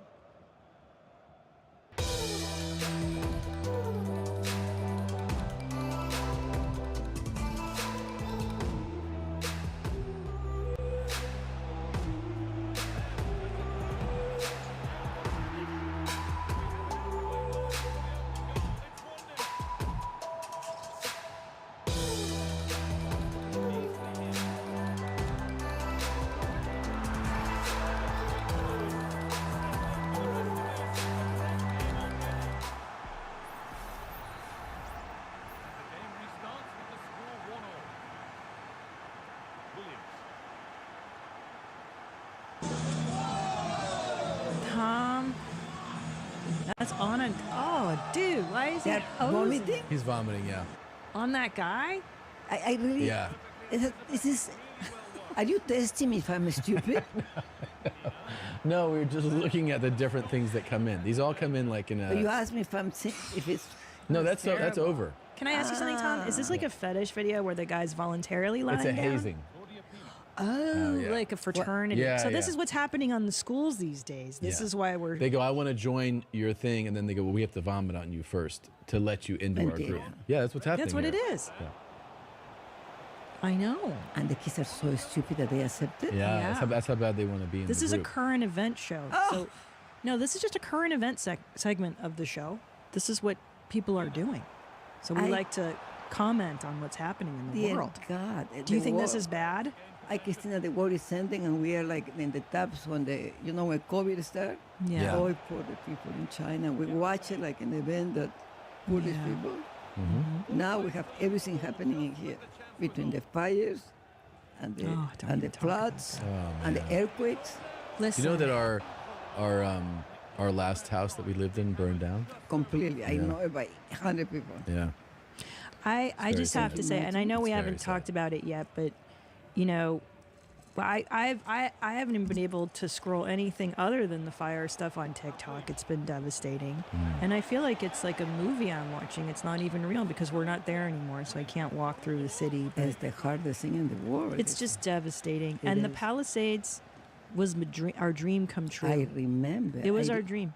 Especially I grew up in the San Fernando Valley, shitty little apartment with my mom, all immigrants, and I only Can you dreamed imagine? of living somewhere as beautiful as the Palisades. It And then we was. got that house, and I was like, I have made it. And even in the back of And my it was mind, you could read you. It was The house gorgeous. was absolutely gorgeous. I agree. but now there's not even the hope of going back. There is no It's there. a memory that you have with you. That's all. And my heart goes out to everybody, obviously. That's I pray affected. for these people and for all these events. You know what scares me really? I really feel this is not funny, that we're coming to the end of the world. You feel like that, for real? I swear I feel like that. Why do you think we're coming to the end of the world, though? Tommy, thinking all the things that are happening in the world. Mm-hmm. We have an earthquake it was in Japan, I don't know. but you guys don't watch the news? Sometimes. TikTok. Well, watch Well, I'm too wrapped up in LA. The last 5 days I've been glued. No, this was 7.9 I think in Japan. Okay.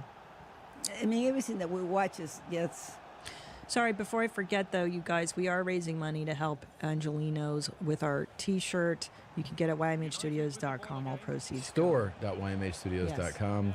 It all goes to the California Fire Foundation. That, people always ask, how's the money attributed?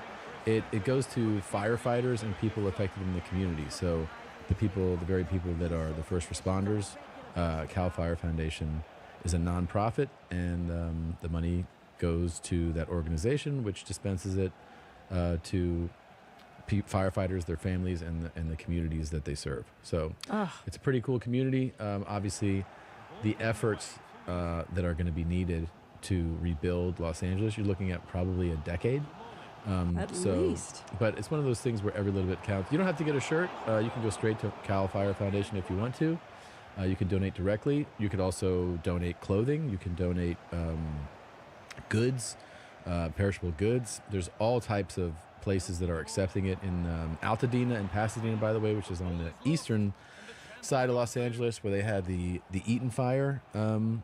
They've been greatly affected too. A lot of people might not know that community is a lot of people living paycheck to paycheck.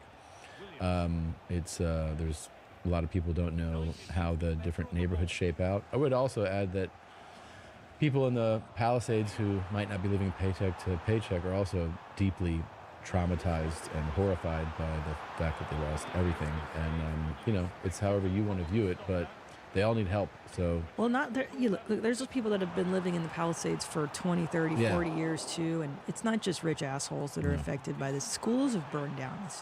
Can you imagine being a kid? It's like they're racing. You lose your home and your school in one day.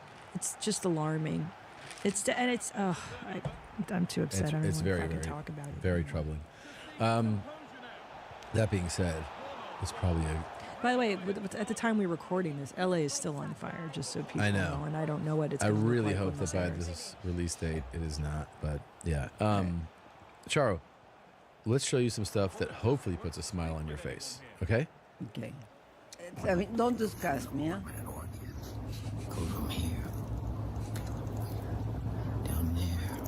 But why do you disrespect me like this? We don't know what we're gonna I don't know what play. this is. These guys. I don't know why you don't say we have respect for my mother, so No, check it out. We got to fire somebody today Okay. because this is on this I agree team. with you. Well, who do we fire first? Look at their faces.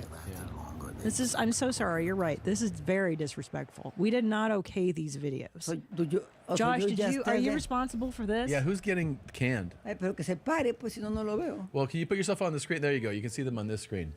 Which one See? of you put these videos in front of my mother-in-law? I want answers. Who's the guy in the hat in the back? Is that Tanner? Yeah.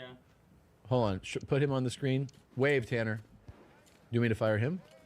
A ver, tell him, I want to see his face first to see if he lies. Well, okay. Let's see his face. Okay, There a he is. ver.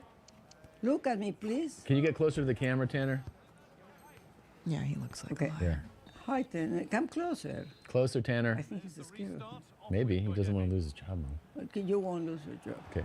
Do you want me to fire him? Okay, what is my question? Do you want to fire him? Do you want me to fire But him? I don't know what he did. He got some of these videos ready. Oh. No, but don't fight him, but you should give him a warning. Give him a warning? All right. Yeah, Consider this warning. your warning. Sit back down.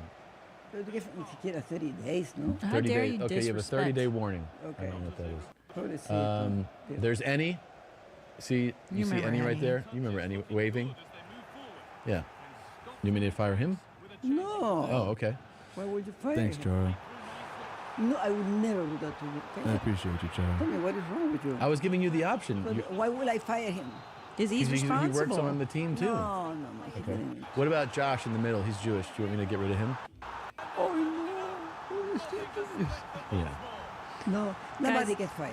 Okay, but guys, next time let's be a little more respectful of my Yeah, mother-in-law. But I want to please. know first, why is it that we are firing him? I don't know. You asked who got this, and you said, shouldn't they have a little more respect? And then I said to you, how about I show you the guys that prepared everything, and you can fire somebody? Oh my God, no, I'm not going to fire anyone. Oh, okay. I No, thought no. that would have been great. Yeah, that is our fault, though, Charles. Sorry, we prepped those videos ahead of time, and we forgot that you were coming in. That's our bad. Sorry about that. Oh, that's so sweet. I Now you feel imagine. It's I know. okay. Because they're very sweet. They love you. They didn't know. I don't know if they love me, but they You know, really like are nice. in the video, sometimes you can't really tell at a glance. This looks like it's an extension of the hair. Oh, that's so all cool. this look up. It kind of looks like Yeah. sometimes that it's your hair. Oh, that's so cool. Yeah. Well, this is 100% squirrel, which is very tricky. How many squirrels did they have to? This costs. ¿Qué cosa Is that es your squirrel? phone? That is her phone. Yeah, that's an old person's phone ring. You want to put that on quiet? Depends if it's a lover. Yeah, this is made out of 100% Texas squirrel, and they had to catch about 500 squirrels. Hold to on, make please. this. Can you believe that? Un momentito, pues, no estoy escuchando. They caught 500 squirrels from the trees to make this jacket for her. This is not. This is even- Texas squirrel. Okay, this is not even funny. Even Why? you're No, we trying- have an We have a over squirrel we have an problem. overabundance of squirrels here. We have a squirrel problem. Yeah. So they're letting people shoot squirrels out of I trees. know. I am moving from United States. Oh, I swear to you, This it's is a nothing but huge problem. criminal. You can even, here's the thing, they used to let you only do it with a bow and arrow, and then they I said, know! no, I'm telling you And that. you buy that jacket? Of course, then it they moved supports the guns. Texas economy. Now they're letting people stab them with knives and throw I told rocks. me. I'm serious. A mí no me invitas más a tu show. Well, I'm We're telling telling you the This truth. is a squirrel problem in this. They are tearing up people's gardens, and the resources for the squirrels are out of control right now. It's really crazy. And their meat is not very good. It's very gamey, so we're Okay, not taking wait, away wait, food from the wait, homeless or wait, anything wait. like that. Just the squirrels alone for this. Yeah. Can I Isn't that talk? crazy? Yeah. I love squares. You do? Why? love- They're such menaces. I don't know what you are, but they are not menaces. Whatever They are. menaces is. They're like villains. They're like the villains of of suburbia. Yes, they are. Really? They steal those nuts from the other creatures. So how do you want them to survive, huh? With making jackets. They need to be. So you kill them for them to survive. You're brilliant. Well, we have to kill them to keep the population down. They're rascals. I saw you told me that Oh, they keep. their fur is nice. So these are all the tails. Ay, Cristina. They just use the tail, and then I Ay. throw away the body because who cares?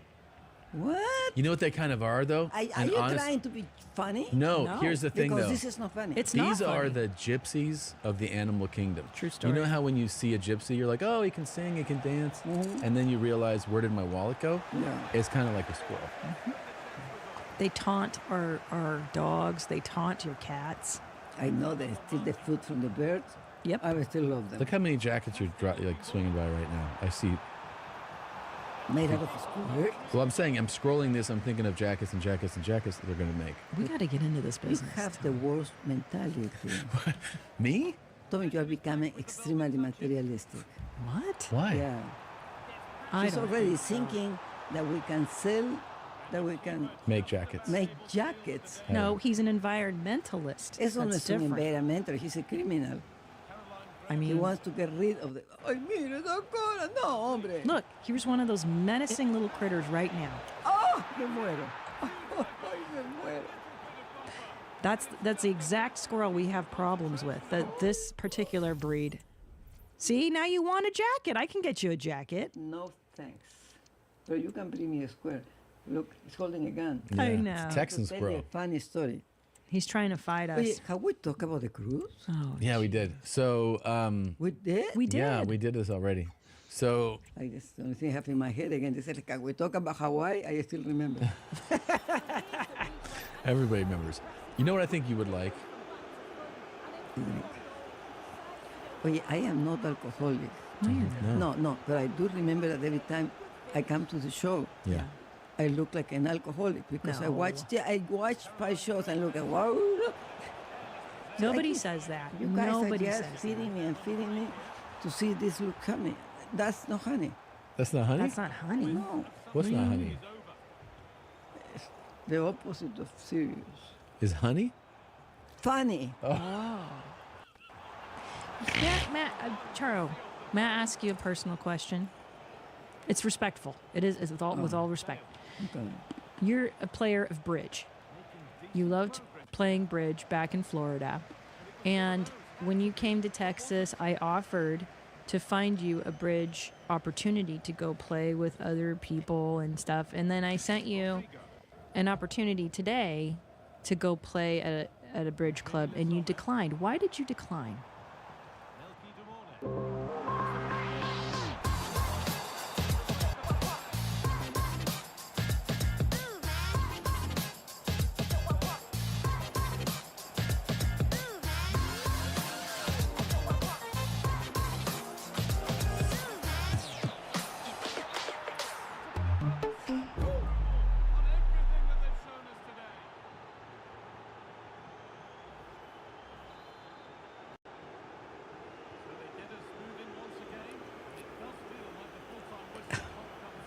You can tell the truth. I am telling the truth. The truth is, this is a really hard stage right now for me. Sure. Because after 20 so much years in one place, the only, the light here that really make me all do is for the two of you and my kids, my babies. But it's a hard change at my age. Yeah. And the place I lived the longer since I got married was Vero. And Vero is very small town. You take my left and go straight, and that's my church. I get out here, go to my right, drive another 10 minutes, and it's my bridge and the cemetery. So this is wonderful, but I want to tell you, you guys couldn't be more generous, more loving, more caring, and I really feel like my family and I have moved because I went from one side of my family to the other one, and I never spent time with you guys. And you gave us not only a dream, but an impossible thing to have more at my age. Having this private, whatever you want to call it, even Coach Money or it doesn't, it was so much love. It was, excuse me. You guys can make coffee, wine, and water. Yeah. Which one should I choose? Back to the bridge. You wrote back and you said, this bridge is a social club. I play for money. No, I pay to play. I don't play for money. You pay to play? Yeah. Yes, it's a club. And everyone you want to play, you have to pay. And my club was $10 to play. I don't win anything. If I play really well, I might get half of a point. But since I lost my husband, which means 3 years ago, I was a decent player. Since then, well, I didn't play for over a year. But since then, I haven't even got a point. You don't practice it for a few years. It's hard at my age. Everything is hard at my age. You're old as shit. You're 80 years old. Well, how old are you that you pretend that you are a baby? You're not a teenager. Huh? I'm 33. You're not 33. 34 in April. Okay, I am going to be 78. No, excuse me. Estoy hablando 68. You're going to be 68? Wait till you see me after this. Public. That he offered to make them look like. What? I don't know. You want to get filler. And I told you I found a doctor, but you can't just go to some nickel and dime place and get nickel filler. and dime, excuse me. You have to go to a reputable plastic surgeon. But they want, no, because I don't want to postpone it. Oh my God, she just wants to get a quick fix. There's no quick fix. Did you get any injections already? Did you do anything? Yes. How'd it go? She didn't have time for me. Oh. But no, that's not the story. She told me she can do Botox, but only in 2 areas. I didn't ask her the reason. I suspected the age or whatever. And that she cannot do anything else because it's by appointment. So she did the Botox, which is kind of stupid, to be honest. I can't remember where. Yeah. You don't remember where? I don't remember if she did it here or here. Probably your forehead. It was here. I remember now. Yeah. That's the story. But you owe me, wait a minute, you owe me a lot of money. And I want to make it public, and I want you to affirm. Not like one time, hey, I'm talking to you. Yeah, no, hey. Okay. What's up? Jesus, Joe Pesci. Hey. Years ago. We're going to years ago. Okay. Well, I don't know, 2 years, a year and a half. Oh, my God. But we agree. I forgot that. So, no. do you know that people are also getting filler in their buttholes and in their vaginas? No. In their vaginas? Yeah, okay. They're putting them in their vaginas. Safe. They're putting Chef, filler. you're right. I'm getting out. You don't talk to me. I am still your mother. So please respect. What about, hold on. I understand you're that's upset. in vulgar, huh? No. What about a breast mother. enhancement? Would you consider getting a boob job? Me? Here's the thing. I know you don't like wearing a bra. You can get implants so that you don't even have to wear a bra. This is way too funny. She liked it. But if you get implants, you can put a mesh in there. I don't really laugh and be smiling. No, ha, this is funny. So those are that woman has 2 balloons hanging in there. Those are her tetas. Impossible. They are. Okay, tell her to lift the shirt. She can lift that shirt. Well, tell her to do it.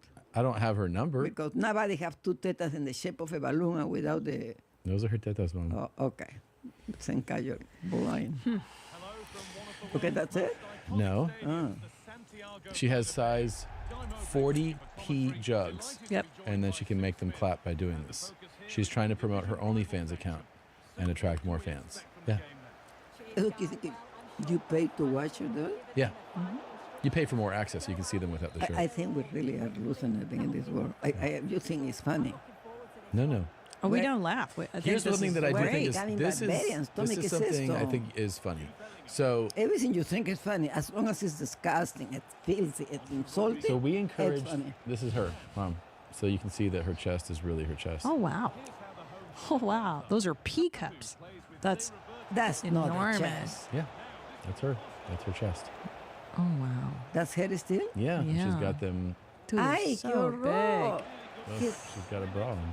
Tommy, that's not. That's but look how much people love it. Fire emoji, fire. I love all your videos and pictures. Sexy. You know what that tells you? What? That people are mean. No, they love her. It's not mean. What do you mean? They're being sincere. What do they tell her? They dance. That she looks great. No, so sexy. They love it. Your videos or pictures are amazing. I love them. Oh, it's a nice public, whatever it's called. Okay. So we encourage people, Mom, to go to Starbucks and go to the drive-thru, okay? Yeah. And order your coffee in a British accent, okay? And then to tell the person that works at Starbucks, happy birthday. These are Americans generally doing this, so they're not Brits, but they're pretending to be British. And what we've asked them to do is record yourself saying, "Hello, love. Let me get a coffee, and you look lovely, and happy birthday," and then send us the video. And because we did it and we had fun doing it, so we have asked people to do it, and now they're doing it. Okay? So that's what you're going to see. Hi. Hello, love. 517, how are you today? I'm doing all right. How you doing, love? Excellent. Oh, my goodness. Where are you? Are you from Australia? No, I'm from London. Oh, shoot. He's from London. Right? Yeah, right? Thank you, love. Thank you. I'll do you now. Repeat your drink just so we can hear it again. We heard you the first time. Oh, you're so lovely. Thank you. Oh, my God.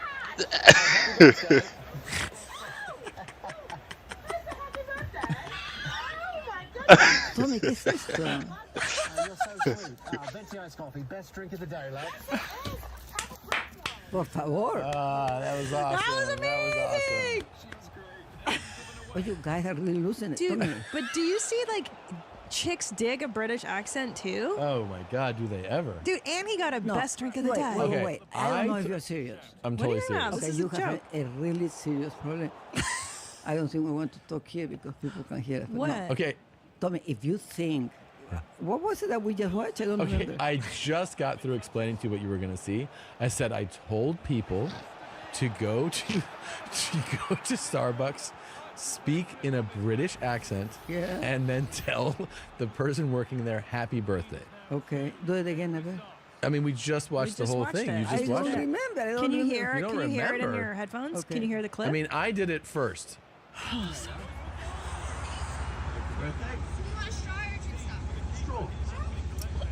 Okay. That's you. Right. Okay. But what were you doing? Yes, happy birthday. Thank you. Hello, love. Thank you. Thanks, love. Christina didn't get your look? The kids are in the back. They love it. Ah, okay. Thanks, love. They're laughing right now. They love it. There you go for your birthday. $20. That's nice. Yeah. There you go. It's your birthday. What accent is that? I don't know. A bad British one. It's supposed to be an awful British accent. Like, as bad as... They all are trying to be, but... Yeah, so we're telling our listeners, because you tell the listeners to go to Starbucks or wherever, drive through, and do a fake British accent. And you have to say, happy birthday.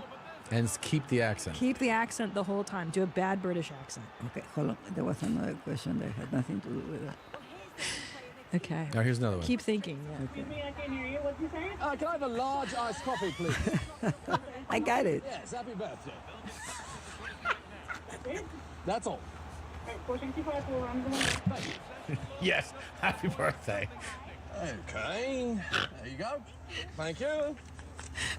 And this is for you guys. Absolutely. Happy What is funny about this one? Thank you. This is one of the stupidest things I ever Yes, watched. that's the point. All right, I love you. Thank you. So good. This. Oh, it was so funny. This is so bad. Yeah, so much fun. Can I tell you what happened This to me? is your show, really? Wait, can I tell you the coolest thing happened to me this weekend? I was with our sons at a restaurant, and you have to walk up to the cashier to order, right? So Julian and I are there, we order, we're just kind of standing here. A woman comes up, and I hear her go, "Hey, Hitler, I'd like to order a cheeseburger and fries and da-da-da." And then she goes, "Thank you, Mommy." What? And I was like, and we both went, "Oh!" It was the coolest thing ever. Really? Yeah, I saw it in the wild. I saw one in the That's wild. amazing. You Yeah. like that? I loved it.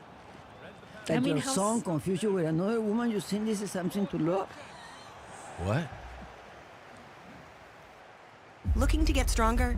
This is your year. Join Planet Fitness today for just $1 down and save. We're stepping it up.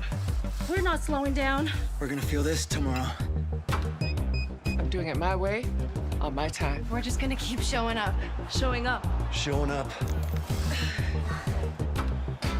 You coming? Join the... I don't think she understands. Yeah, you said you were in a place where Yeah. you were with a woman that looked like you. And you both sat and started talking. That's not what she said. Okay, I want to hear it again because Let's watch these I am videos. not losing it. Yeah, maybe Okay. we should explain it through these videos. Okay, here we go. Here's another one. No, another one. Why don't we go back to the one? Hold on. What did he say? Hello, Governor. Hello, Governor. Happy birthday. Okay. Have you tried that drink before? This one, I've tried it before. Not with. You guys are having more than serious My problems. brother, I told my brother it was good. He didn't believe me, and he finished it in 4 sips. He believes me now. What is this Thank about? you, Governor. Happy birthday. I don't have any idea what are we talking about the guy I'm gonna throw up. saying happy birthday to somebody, and you guys are laughing like this is as dumb as we can go. Welcome to the show. Oh, that's the whole thing? Yes. Oh, I can make That's my what own people show. love. You can. So you Well, thought- that's the other thing. So your OnlyFans is obviously in the works. We're not going to quit until you sign up. But Sign up for what? OnlyFans to say good morning, good evening, good And night. that's all I have to say for real? Yes. Say hello, Governor. No, that's not good morning. No, just No, say it. just say it. Hello, Governor. Hello. Hello, Governor. Yeah. Governor. Yeah. Governor. Can you say? Hello, Can you say Governor. happy Hello, birthday? Governor. It's your birthday. It's your birthday. There you go. I mean, that's fantastic. That's perfect. How do you say in French? Whatever I forgot what I'm saying. Bonjour, le Governor. Bonjour. Bonjour. Bonjour, le gouverneur. Good morning. Le morning. I don't know how to speak Son French. la limonada, ¿no? Joyeux anniversaire. Yeah. Ah, there he goes. Why do you have to screw up shows? Every time, who is that guy there, huh? That guy? we That's just- the last guy we that just said happy watched him. birthday. I was going to keep him there. Yeah. Bonjour, governor. Bonjour, governor. I will say it again. That's so retarded. I want to hear the accent. I have to pick. Which one? Maybe Christina should do The it. French or the British one? Bonjour, Governor. Neither one is. Bonjour. Ah, the French. The Bonjour. French. Bonjour, Governor. Bonjour. A ver. Bonjour. Bonjour. Governor. Governor. Governor. Oh, this is sexy. Look. Bonjour, governor. And then it is your birthday? Is that French? Yeah. It sounds like a French trying to speak in English. That's the whole point. It is a French well, you trying to speak didn't say English. that part, so It that was is. my brain function. It is. The whole sentence. It is your birthday? It is your birthday. Yes. Yes. Okay. Okay. Can I have Can I have un café latte? Café latte. Happy birthday? Happy birthday. Perfect. Can you do that today at Starbucks later? Perfect. Are you going to pay me for saying that? No, he's part of the show. It's not part of the show. I'm going to go to Starbucks to sell on sugar. that's why you do limonade. avoir un OnlyFans. café latte joyeux Okay, anniversaire. okay. Don't talk. Oh, hit the you- the speaker. The Just repeat what you hear. Here, listen. Repeat. Puis-je avoir un café latte joyeux anniversaire? Ay, qué lindo. Eso no entiendo nada. Otra vez? A ver si no One more entendí. time? I haven't understood one word. Puis-je avoir un café latte joyeux anniversaire? Puis-je d'avoir un café joyeux anniversaire? Wow, that was Perfect. really impressive. What is it that she was supposed to say? She's saying, "Can I have a cafe latte? Happy birthday." Café George? Hello, Governor. Puis-je avoir un Ah, I café have to latte start at joyeux that. anniversaire? Tom, Hey, can I watch that guy do a governor again? Yeah, sure. So funny. He goes, hello, Governor. Oh, It's your birthday. It's your birthday. Hit. Why you laugh? Again. Do it again. Christina can say it. Bonjour, le hit it again? Governor. Bonjour le gouverneur. Bonjour, le gouverneur. Bonjour, le Governor. Bonjour, le gouverneur. Okay. One more time. Oh my Hello, God. Governor. Happy birthday. That guy in the window just had to probably went. Like, what, dude? Hello, Governor. I don't get the jokes. I Tommy. love hello, Governor. So dumb. that expression is like a really old-timey, like a working class Southie. I lost it totalmente. Okay. Well, it's an accent that is. and Make it in short, please. It's like a Cockney way of saying She doesn't know what that hello. means. It's like a Laowa slang. It's slang. It's like British slang. Oh, okay. Hello, governor. Okay. It's like slang. That sounds like, you know what? Hello, governor. Sounds like a farmer. Not Right, like- right. It's supposed to be kind of low class, yeah. You're You- sounding like you're not upper Why are upper you class. sounding British with low class? What? Because it's fun. It's within It's the the Brit. best. Like there's There's class scales, system. spectrum to the like accent. in your stupid American. Yeah, yeah. Yes. But so like if you say, "How y'all doing?" It sounds like a certain type of person. Right? My type of person. That's your type That's of person. right. That's why we like the governor. That's what I'm your saying. But governor. that's why we like this no, kind no, of stuff. No, stop there. What's happening? I don't want to talk about governor because I don't care for any governor there. Who is your governor? Oh my God, we're not talking. What are we talking about? I forgot. Who is your governor? Because I don't know what I'm saying. Who is your governor? My governor is el que fue before. El que fue before. Don't ask my opinions about anything No, political. we're not No, I getting think into we should politics. Not stick the away from topic that. I can touch here. No. I want Okay. to ask you a few questions. Okay. Have we talked about the group? Yes, it's been a few times already. Did I thank you? No, wait a second. We got to keep watching these. Oye, I don't think it's fair and it's disrespectful when I'm talking that you throw me the... ¿Qué es eso? There's a woman screaming. Well, I am talking. Yeah, I didn't. I'm not coming back. Why? I am talking and you throw me... That's when I am talking? No, it's just a thing here.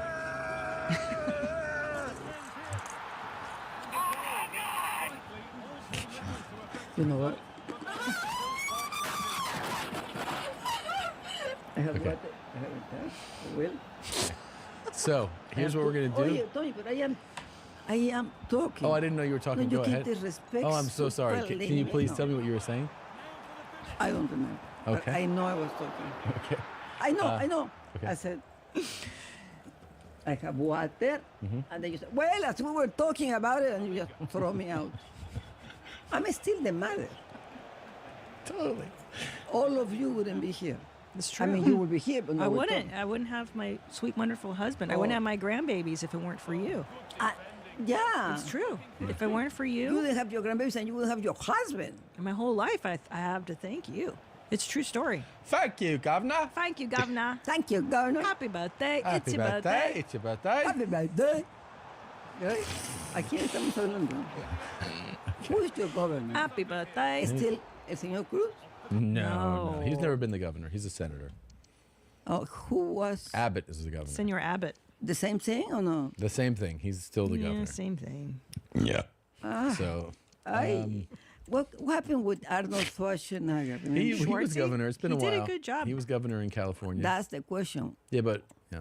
Wait, Tommy, 3 things I want to talk. Oh man. No. This is extremely serious. The fires in California. Okay. Where I mean, praying all over the world for this Yeah. tragedy. It's very sad for people. That was Josh. That was He Josh. pushed the button. Josh, Sorry about stop that. pushing Sorry. that. So I cannot talk about anything No, you serious. can. You No, can. he's just Pero being, he's he's so being rude. so that was disrespectful. completely Well, he needs uncalled to for. apologize. He Stop should doing apologize. Cut his salary and give it to the poor. Give it to the poor. Great He knows. He's on board. with that So idea. disrespectful. He's mentioned that to me before. He doesn't that what? He's wanted to do that. He said he was going to do that. So you said So you accepted? I accepted it. I said donate your salary. He said yes. Okay. Well, So- you do the same. I've done that. I've It's done your that as birthday. well. It's my birthday. So It's my birthday. so I want to talk. Say it you again. said you want to talk One about more the time. fires. Hello, You Governor. said you want to talk about the fires and how destructive they are. How the end of the world is coming because of things like the fires. I 103 million% agree. Oh, I and there's hope so many not. people's pronouns. It's all indicators that the world is coming to an end. Yes. Okay. Anything else? Doesn't that scare you enough? I just didn't know if there was another. You know what, Tommy? That bothers me is, you know how Catholic, devoted, and believer I am. So for me, when I talk about anything related to the world, Can you pull the mic down some? Like who? Can you pull it from here? From here. Yeah. Reach the other way. Other way. Closer. Closer to you. No, closer to you. Below. Lower. know we have to lower. do a lower. supercut Here. of Here. all these Right here. times we've asked. No. Oh, no, the opposite. Right. Just show her. That and a supercut of Oh, what thank are you. we talking about? What Yeah. did I That say? part. Oh, that. Okay, There you thank go. you.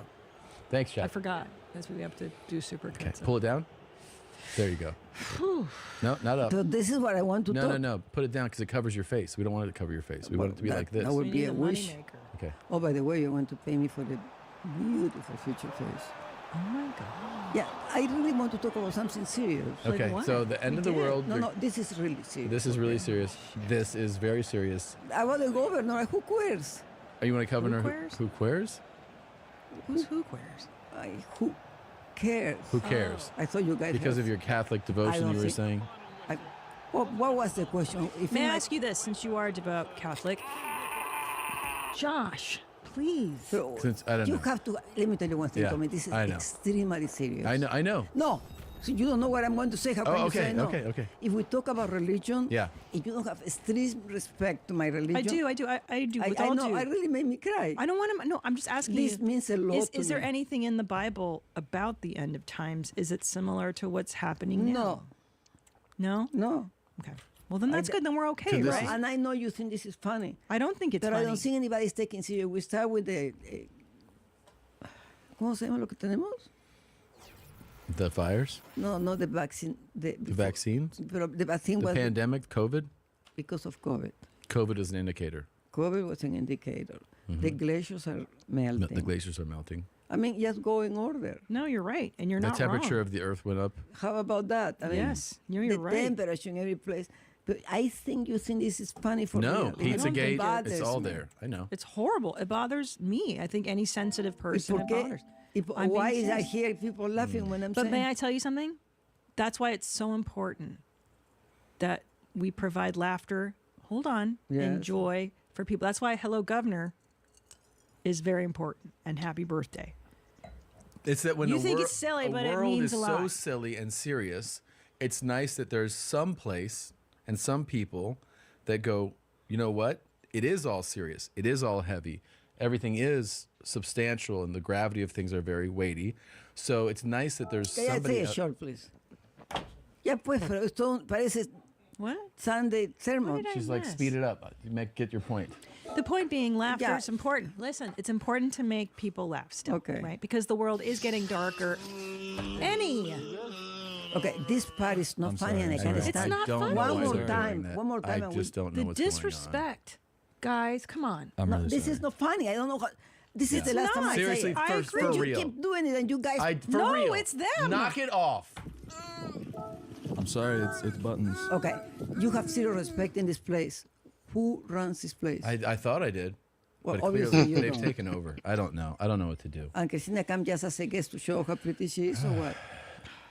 That's so rude. From Tommy or from the company? Oh my God. I'm trying my hardest to keep these boys in line. You are the one who is doing it. Doing what?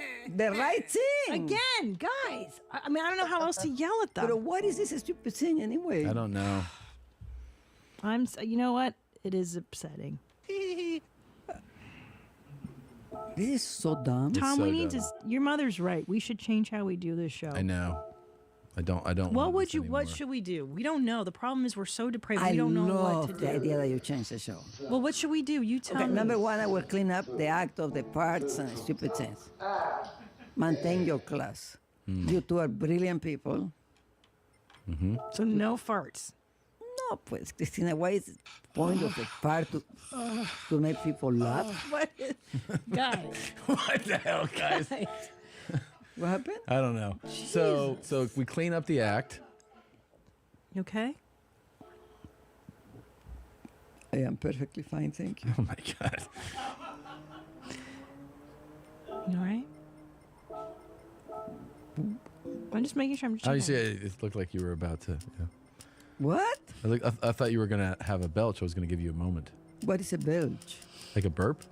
I thought you had gas. No, I don't have those things. Oh, okay. They were gone. Okay. What kind of things should we be talking about? Like, if you could have notes for us on the show, what do you think would make it better? How to make it clean. That would be a good way to improve your show. Get out of those filthy stuff. Yeah. You can say we will be back and put something funny. No, like Mafalda. ¿Qué es esto? What? You mix parts with claps? I don't know. I thought we were talking about how we can improve things. how we can like get away from stuff like that. Something funny like Notting Hill. So should I should watch that. Maybe we should watch Notting Hill as a company. You know? Why don't we do? Here's what I want you to do. That was a great Josh, movie. I just saw it not too long ago. Josh, set up a screening of Notting Hill for the entire company to watch together. You got it. And then I want to do a podcast that is inspired by the movie Notting Hill. What does Notting Hill have to do with the kitchen? It's a tone. It's a tone that you want to adapt. Okay? Well, we want you to come back on the show And see if it's like Notting Hill improved.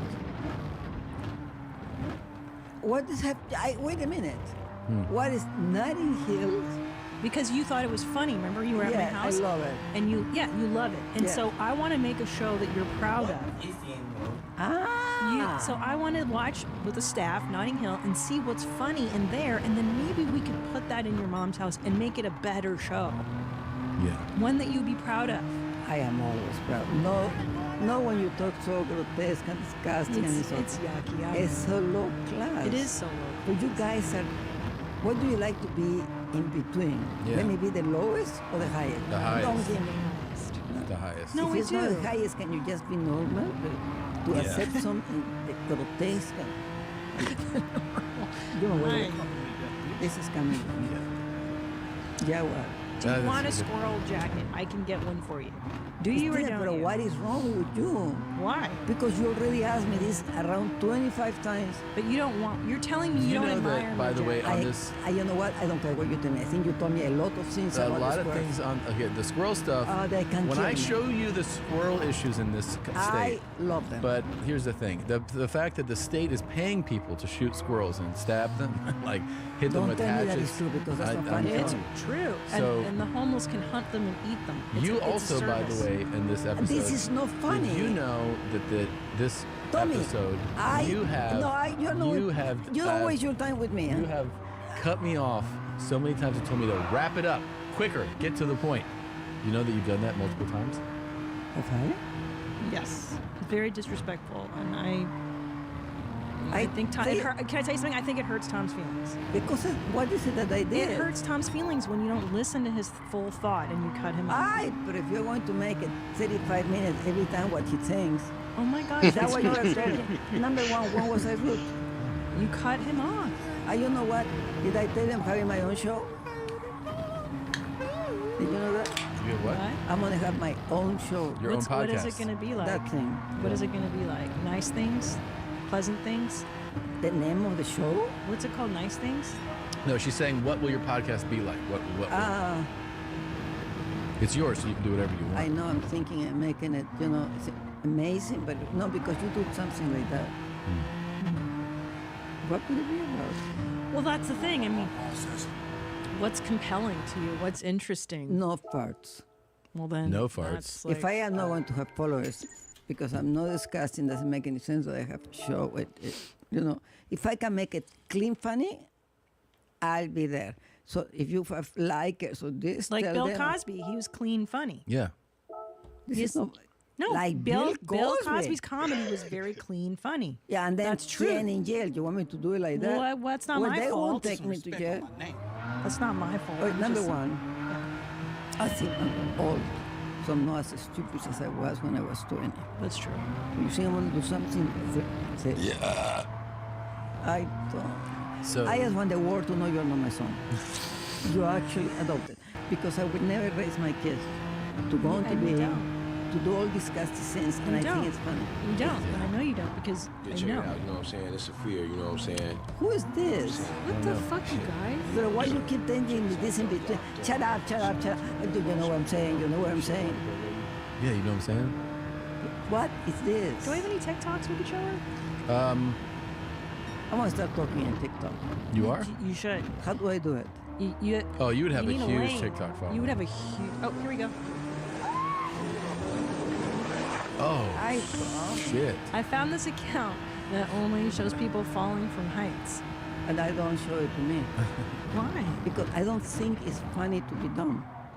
To be dumb?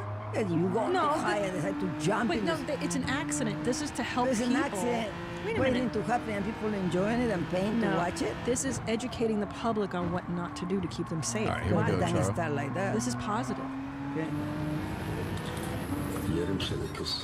Parçalarım seni, parçalarım. ¿Qué cosa? I think it's a Persian guy.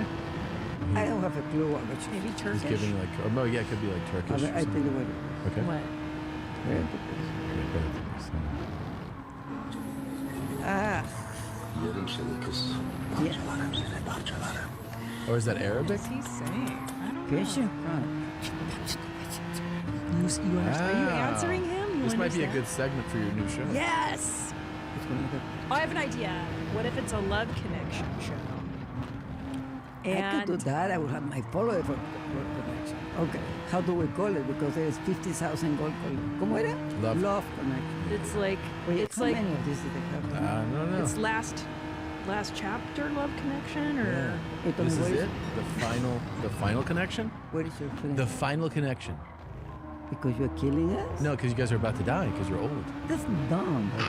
You can die before us. Well, Only I God can't, knows. but I mean- terminal But be connection. careful. You know, if you think this is funny, Yeah. I don't think God think it's funny.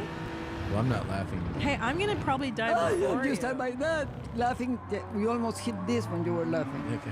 I'm not So, laughing. what about just like, we're old but we ain't dead or something like that? What are we talking about right Your now? show. My show? I have nothing to do with my show. Okay.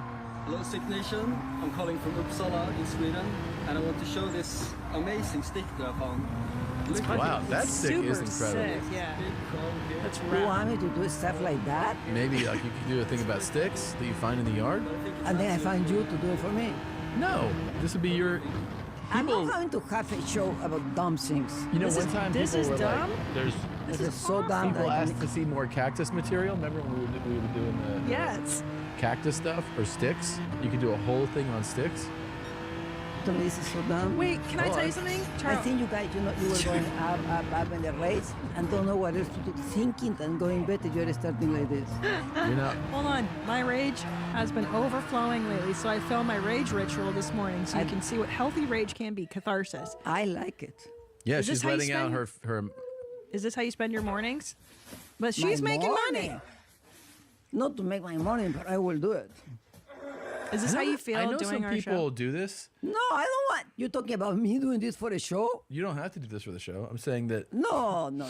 But It's I said, healthy rage. if I am desperate to make money and somebody tell me that I'm this dumb, but I make money, I'll be this dumb. I don't That- know. you could totally do this what on the your hell you OnlyFans. just said.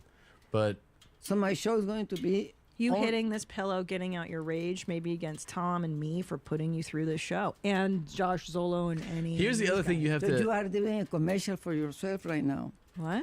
Hold on. You thank Tom and me and But this them is- for and playing me. these clips. Listen, this is a real serious question. If you have a. The other ones weren't serious. Well, this one's more serious. If you have a very committed fan who is, they subscribe to you, and you know that when they send you a message, when somebody sends you a message like, "What's up?" and you reply, they have to pay you to reply. Okay? So every To time. reply? Yes, but just let me finish. So if they're very committed, they're paying their monthly subscription, they're choosing to engage with you and paying you to reply every time, a couple bucks, like, you know, if you have a 20 message reply, you made like $50 or more. If someone's doing that email. day after day, would you consider having like a little fart video that you would send as a bonus? Why don't you start by that? That's so dumb. Okay. We're All right. wasting time. No. All right. You made me talk about money project. Ay, Tommy! Well, who's that? Sorry. Tommy. That was you. I thought, what is funny about I don't know. I this? think she's about to fall off a mountain. And you made this as a joke show? No, they saved her. Look. Okay. No, They we saved her. Look, she had a I rock want- climbing I am accident. going to have to change topics. Okay. Oh my god, I can't. This is Martez. He has made a serious mistake. Somehow he has squeezed into this maze. Take a look. His most logical entrance is Christina, from what do you above. think is He funny? climbs up and then He's an crawls idiot. down. Now he's He's stuck an tight. idiot? Yep. Look at his feet. He's so The stupid. ground has been churned up by his feet and knees, meaning he's been stuck here for quite a while in this kneeling position. Can I get and a has been coffee, trying to please? get out. You want another coffee for real? What do you mean Even standing another up straight coffee? is impossible. One cup of coffee doesn't make me another coffee. please? But for today? His words sound calm, but his face You have betrays. something that you push a button on the cam now. Do I push a button and they come? Like a butler? No. A ver. I can do that. Here, I have to get the right This button. isn't the Four Seasons. Hold on a second. Well, for me, like 5 seasons. Our pussies itch. And then Copy watch. that. Coffee on the way. There. Mentira, Tommy. Yeah. Wait, can I explain what you're watching? Coffee on the way. This grown man in a children's playground, got stuck inside of like a metal children's playground toy. He's and now sweating he can't get out. he and might can't die get in out. there, yeah. Yeah, that's no, what I I don't want him think. to die. Die is not something you wish to anybody. Well, then how are they going to get him out? They can't cut the. Yes, that's they cut. So they thick. stop and they cut it and then put him in jail and just leave him there to try to pay for. What is it that he did? He got stuck in He a got stuck in the children's thing. playground toy like an idiot. Now, when you say it's just a coffee, just so you know, since you've been here, Yeah. this will be number 4 or 5 that you're having, just so you know. After the 3 I have at home? Yeah, and none of these are decaf. No? No, we don't have decaf. No, we don't do that. What do you mean you don't do that? It's not the not- disease. I do it at my house for you. I have special decaf pods I for know, you that at my was so house adorable. because I have empathy for that. But All right. Oh, yeah. No, wait a minute. You know what I just realized? What's I that? never talk about I want to talk. Oh, shit. That was pretty good. I have to throw it and absorb everything you talk to me. And when I ask you for 10 minutes of my time, I can't. Oh, well, we covered everything already. No. Okay. Number one, did we talk about the cruise? Yes. Yes. Hours ago. And did I thank you enough? Yeah, well, enough. I don't think enough. I don't think people understand the magnitude of the present. And it's not only, God knows how many $1 million you spend in doing this, but including us and giving us that love. Another coffee. But it's not with alcohol. Thank you, no? Heather. No, she's not dosing you. Who Hey, knows? that's my royal cup. What do you think? That's from the Queen. Oh my God. Yeah, that's from the Jubilee. Pretty cool, Gold. huh? God save the Queen. I think that's from her Platinum Jubilee. It's Don't be retarded. Who's that? I didn't say that. Who's that? But how did you get that? I ordered I'm it from. very retarded. I ordered it from Buckingham Palace. ¿Qué es esto, But Tommy? it's from England. No, pero don't be retarded. And the worst part sounds like it's me. No. No. That's not you. It doesn't sound like you. So I am listening.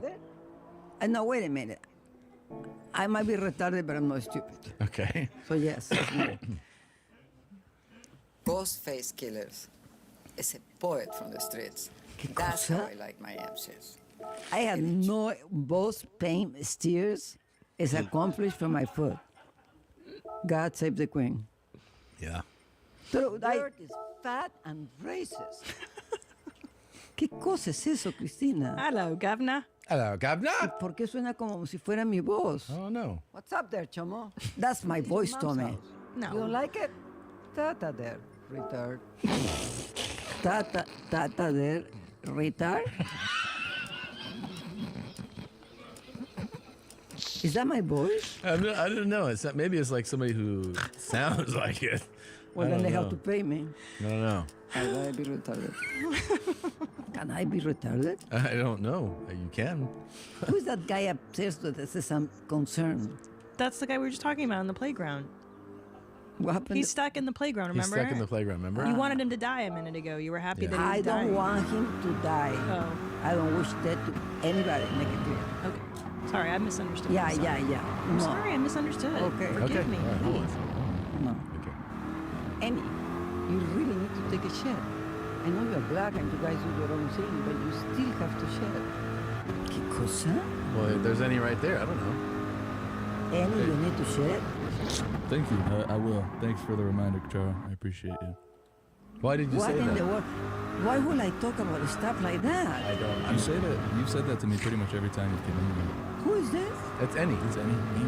Amy, the good-looking, the young one? Yeah, the good-looking young one right there. He's All waving right. at you. No, the old ugly one. That's me. Oh, good-looking, Hello. good-looking. But I told you what? You said you have to take a shit. I know you're black. And you What? I mean, isn't that what the thing said? Eddie? Annie. What did you say? Huh? Annie. Not Eddie. Annie. Ryan Reynolds here for Mint Mobile. It turns out one of the fastest growing segments of people signing up for Mint are people over the age of 55. So I've decided to call our 55 plus plan the retirement plan. That's it. Thought that was pretty clever. But we're not going to go with that, right? Because at 55, people are just getting started. Just paid off their student loans. You could be a bachelor at 70 these days. I mean, those seniors, rabbits.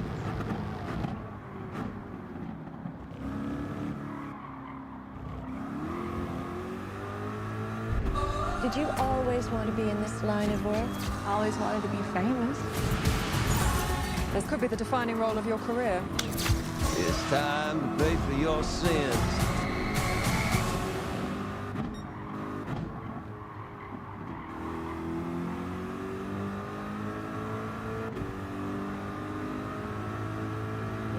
The guy said you have to shed, and you can tell me black, and you guys do your own thing, but you still have to shed. Yeah, it's like, because you know how, like, sometimes black guys, we don't shit. So Ay, qué horror! Tommy, no, this is not funny.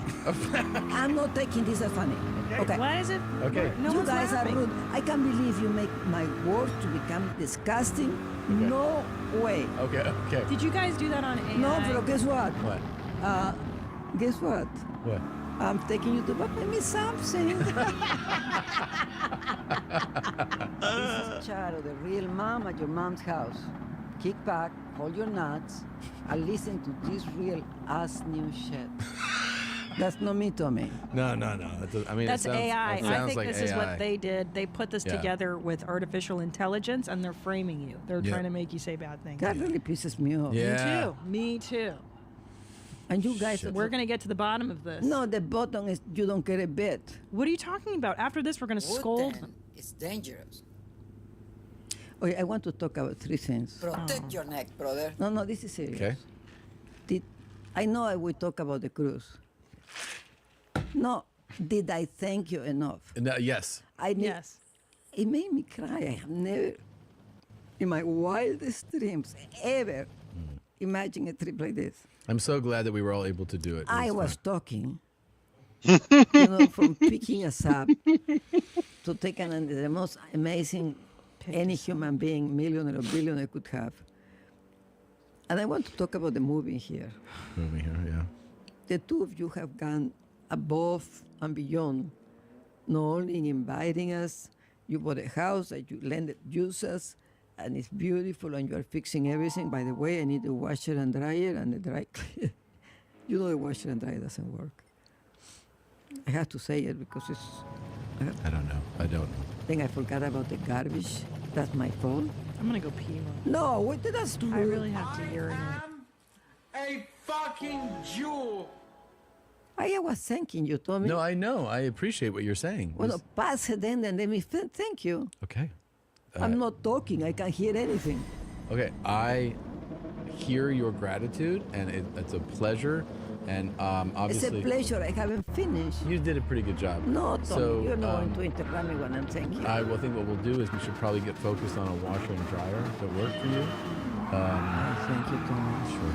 We have 2 weeks of dirty clothes. I like that I had no idea.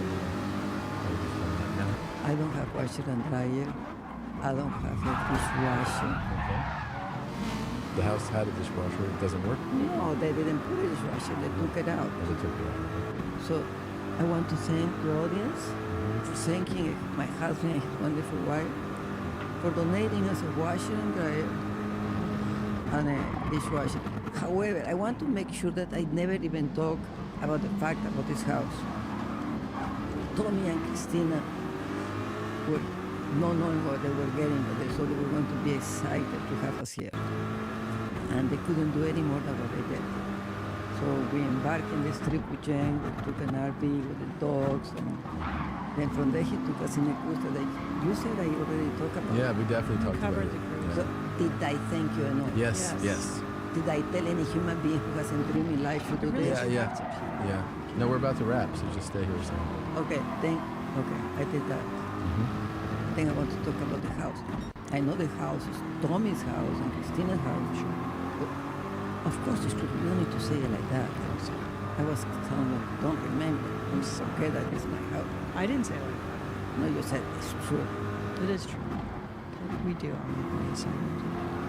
I don't pay a penny, so yes, you're right. That's what I wanted to say. No, I want to grab, record these words. I left a little house. You probably have to come here and basically a mansion, but I have to be used to make orders because so far I cannot tell you anything. But you were so incredible. Not only generous in buying the house and fixing anything that is not working, which told me just grant us a washer and dryer and the dishwasher. Did? You told me. I did. I'm thrilled to be able to do it. He's the most generous human being I know. No. You guys laugh whatever the word you use. Women are stupid. Excuse me? What? Tanner. Who did that, huh? I don't know. Tanner. How can you? No, You run this show. This is absolutely I unacceptable. want your mother, dog. That is unacceptable. We're going to meet in the conference room right after this. Yeah. That's unbelievable. So this has been such a wild treat, the most unhinged and hectic episode I was in the 15 years. The time is up, though. The crew has to go home. The crew has to go We're in home. overtime. They have to do ads. But this has been such a remarkably interesting I have to say this. Yes. I forgot to tell you. Where did you get those mattresses? Do you like your mattress? I like the mattress. I want to know if it has a box spring and I complete my dreams. Sure. Sponsor. So can we get it? Publicly, please? Okay, oh my God, it's not a yes or a no. Yes, can you? Yes, a yes. Please. I don't know what you're asking me. I forgot. I don't know either. A box spring. But thank you guys a box for spring. A box watching. Spring. A box Thank spring you for listening. from the same company. I got the mattress. Tell me the name. And we will see That's so you rude. next week.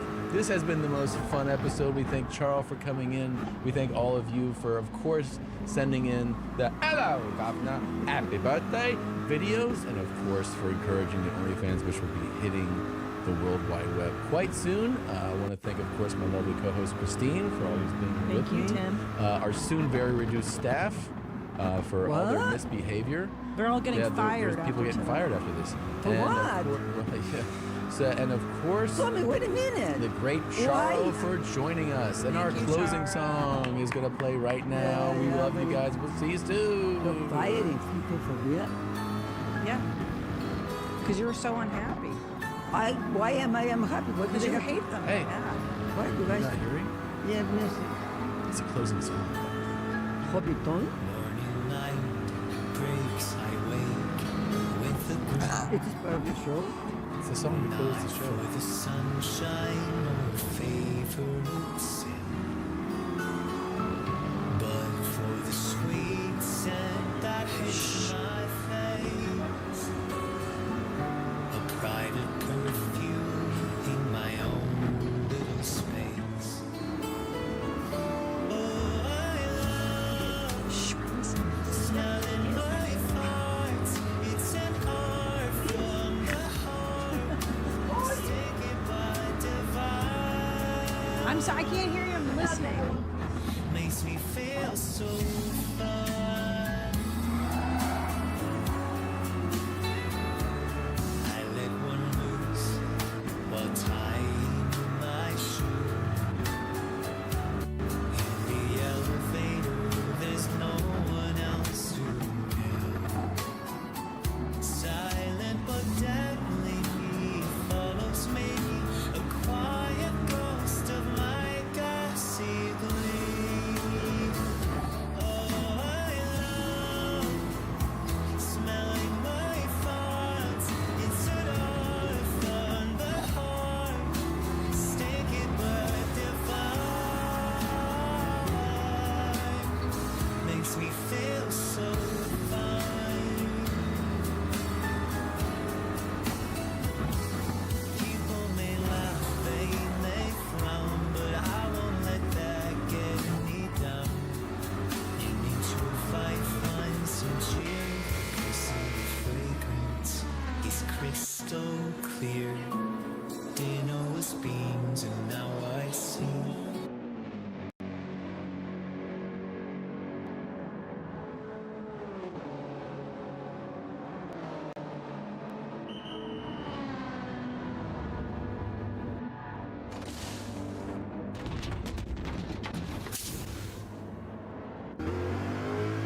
Yeah. Yeah, it really does take a lot to not react to shithead drivers. It takes so much. It takes a lot. It really does take a lot to just not want to, oh yeah, okay, okay.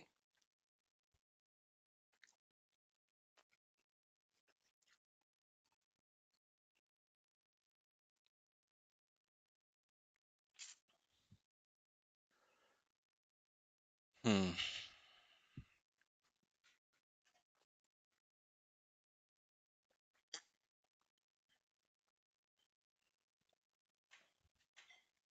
It takes so much.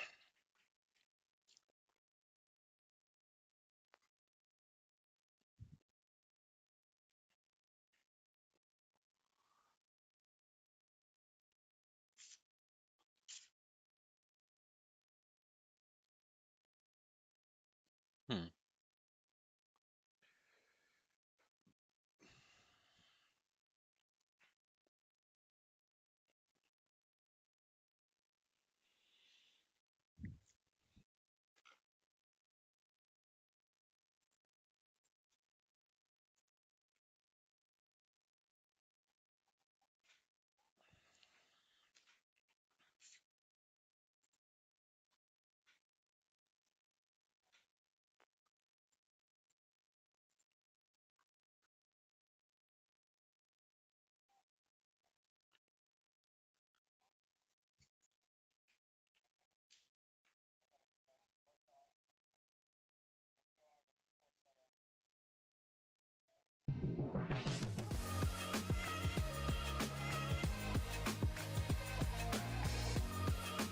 How do you prepare for a pillow fight?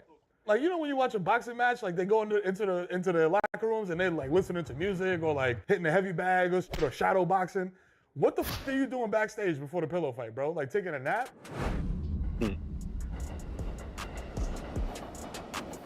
Regular sports is kind of boring. You know what I mean?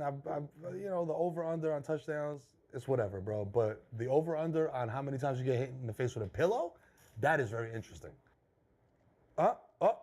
Whoa! Bro, he knows what he's doing.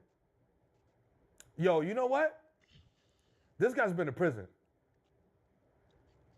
Wanga! He's been in prison because he's done that before, but it was a pillowcase full of batteries. You know what I'm saying? Not goose down. I'd rather get punched in the face because when you get hit in the face with a pillow, it's coming in hard and fast, bro. You know what happens? It hits you in your eye, and then your eyelashes go inverted, and they go into your eye, and that shit hurts like a bro. I'd rather get kicked in the My man did a spinning back pillow, bro. That's crazy. Time. We lost the shoe. Oh, he going barefoot. Is that like, bro, hold on. Is that like in Bloodsport when they threw the powder in his eyes and he was just like, yeah. And then he had the flashbacks of like, yo, this is when I was kicking the tree and up Mr. Miyagi and all that shit. I'll keep it a buck. That was a good strategy because if I'm fighting you outside on the street and we getting into it, we fighting, out of here, I grab you, throw you, whoop, whoop, whoop, and you back up off me for 2 seconds and you take your shoes off, I'm out of there. There's 2 things you can do in a fight with me that immediately, there's no fight, there's flight, okay? And that is take your shoes off and show me your ugly man toes or pull your dick out. If you pull your dick out or you show me your toes, I'm out of there. We're not fighting. Fight's over. You win. You got it.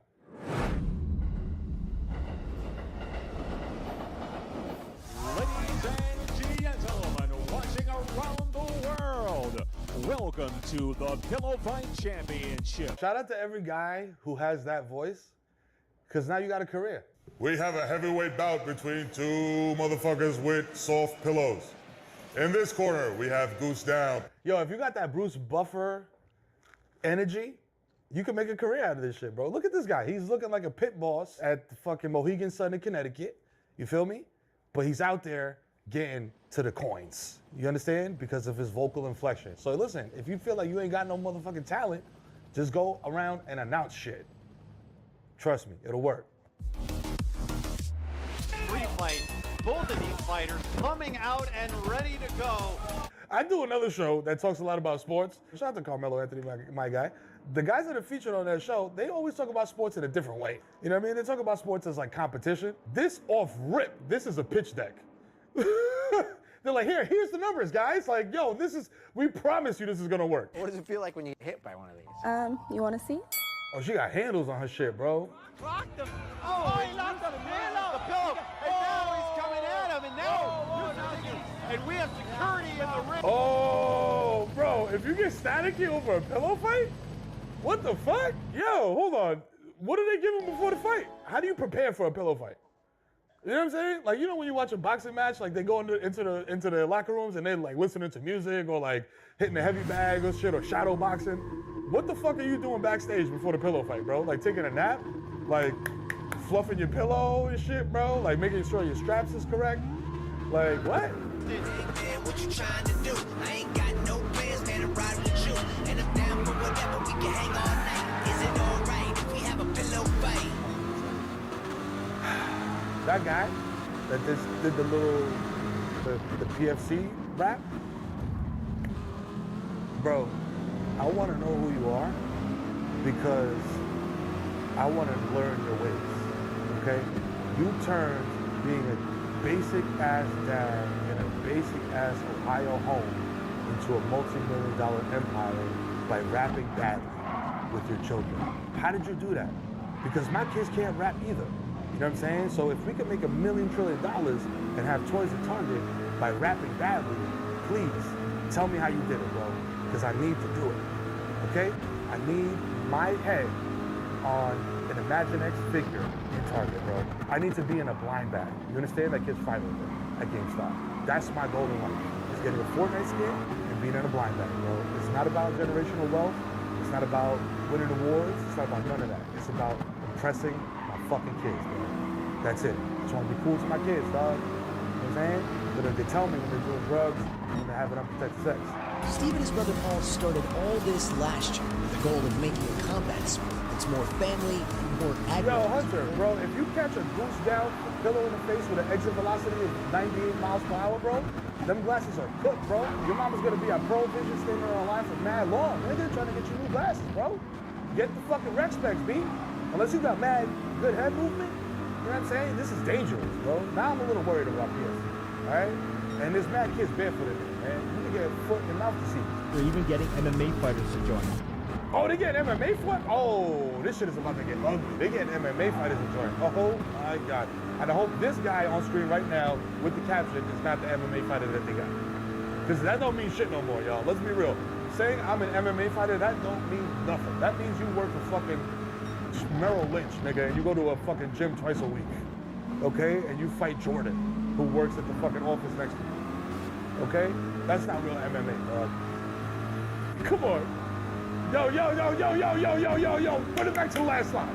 Put it back to the last slide. Listen to me. If you're gonna make a pitch deck that's a video, use the fucking spell check. Savvy got 2 V's, bro. Your audience is tech savvy? Come on, dog. This is the type of shit that makes me mad. Not because I'm a perfectionist, but because I like shit to come out right. What about pillows, nigga? Shouldn't pillows be an interest? Yo, the slogan is, the world needs a pillow fight. No, dog. The world needs stability. The world needs geopolitical stability. The world needs to fucking reverse climate change. The world needs a lot of different things, nigga. They do not need people to be hitting each other with fucking the pillows off my kid's bed, bro.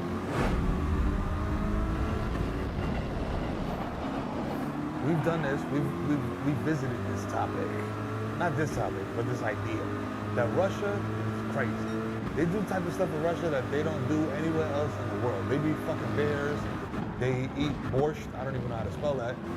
They leave bananas in your dishwasher when you leave your crib on vacation. They do all type of wild shit. They put uranium in your cornflakes. It's wild out there. But the wildest shit I've seen so far is MMA in Russia. Because they not just fighting in the octagon, B. They not just like, yo, hey, yo, let's put on bike shorts, bro, and take our shoes off and let's like roll around on the floor for 28 minutes. They're not doing that. They're fighting on ice with razor blades on their feet, aka ice skates. It's like the fun part of hockey, but just the entire time.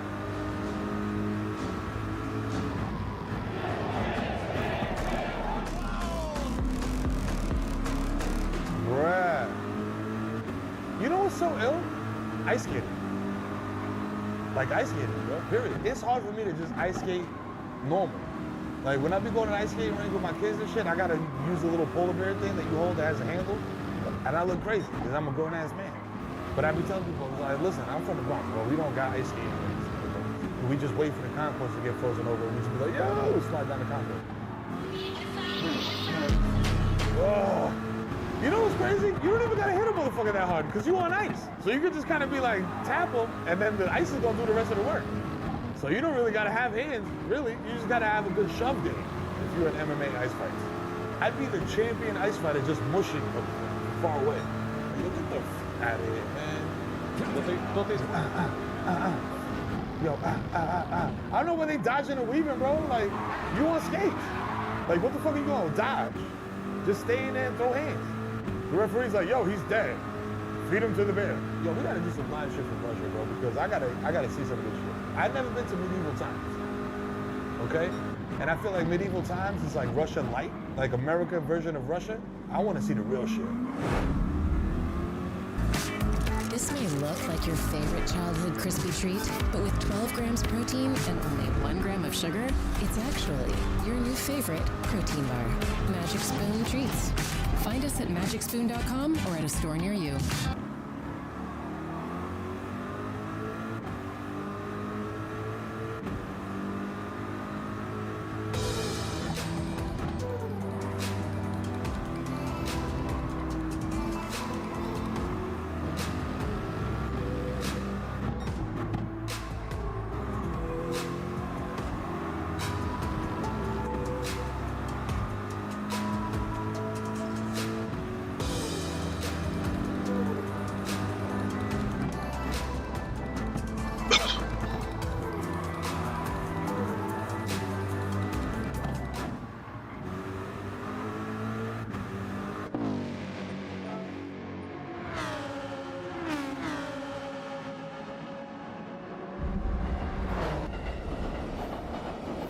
Listen, Russia gonna Russia. So the way that they decide the winner of these MMA ice fights is KO or TKO. Ain't no cards in this moment, guys. There's no cards, there's no judges, no decision. It's to the death. What do you tell your mom? Like when you say you're like, this is what I want to do in my life. Like, Mom, I know, like, you know, you paid 150,000 rubles for me to go to college, but what I really want to do is put on ice skates and scrap. I think this is not failed hockey players, but every hockey player has enforcers, and I feel like they're going away from that now in the sport. So they got to go somewhere. These are the Charles Oakleys of hockey. You know what I mean? Like, Charles Oakley don't got a space in the NBA today. You know what I mean? Because you can't just punch a motherfucker in the face anymore. That's not allowed. But these dudes, yeah, these definitely did not make Team Russia in hockey. So you're like, yo, I'm so mad that I didn't make Team Russia that I'm gonna beat my cousin's ass. Смотрите, какие два тяжелых удара. Also, when you get knocked the fuck out on ice, do they just leave you there? Because it's like, yo, just leave him. Like, it'll stop the swelling. Like, you know what I mean? He's already, like, he's laying on a giant ice pack. Попадание это однозначный нокдаун. They're like, comrade, are you alive? You know what's crazy though? These Russians, they don't look like tough. Like, they look like farmhands. Like that kind of tough, but not like, yo, I'm gonna walk up and down Grand Concourse fucking people up. I feel like, yo, listen, I'm talking all this wild shit. I'm gonna be calling these games. When Saudi Arabia buys the ice fighting league, it's gonna be your boy front row talking about, oh, what a right hook by Miroslav Shatan. This shit gonna be on DraftKings in a week. Subscribe, like, hit the bell, leave a comment on the comment on the comment on the comment. Start a comment thread, dog. Just stay active in this one. You know what I'm saying? Because this is new, and I got a lot of things coming. Well, go check him out, guys. He's a great guy, super fun. What's that? I did some research and found out you're a big gamer. I'm a big video gamer. All right, so what do you play? Right now, I'm pretty in deep, man. I'm playing a game called Stellar Blade, which is this Japanese game, sort of like anime style. Do you know games? Do you know like Devil May Cry? Do you know that game? Slasher. It's like that. It's a slasher. It's like a slasher. Yeah. Red Did you play this guy? Did you play Elden Ring? I found it too hard. Did you get into it? You beat the whole thing. You did? Okay. No, but no. Give me Okay. I need. No, I'm gonna tell you. Okay. You're not a grinder though. I am. Yeah. Well, it just didn't click for me. Make it click for me because that's the thing. I used to play Tony Hawk 2, and I would literally try the same. I had a run mapped out, a 40-second run to get the highest score possible. That. And I would sit there, start, restart, and I'd look over in 4 hours and go. Yeah. That's what Elden Ring. I want that. All right. So, okay, good. So, like, there's this thing called the Fire Giant. That's later in the game, right? And it took me, I'm not kidding you, 8 days to kill him. And I'm talking about like 7 hours. It's basically you go and then you're blocked off this area, and he's a gigantic, right? And like 2 hits, you're dead, right? So you're trying to figure out what ledge to crouch. Oh, that didn't work. I'm on fire. You know what I mean? How running in circles. You know what I mean? And then he does something where he lays on his stomach, and fire comes out of his stomach. So you can't. It's so funny. You know what I'm talking about, right? And then you're like, oh, I'm too close, and you're on fire, you die, right?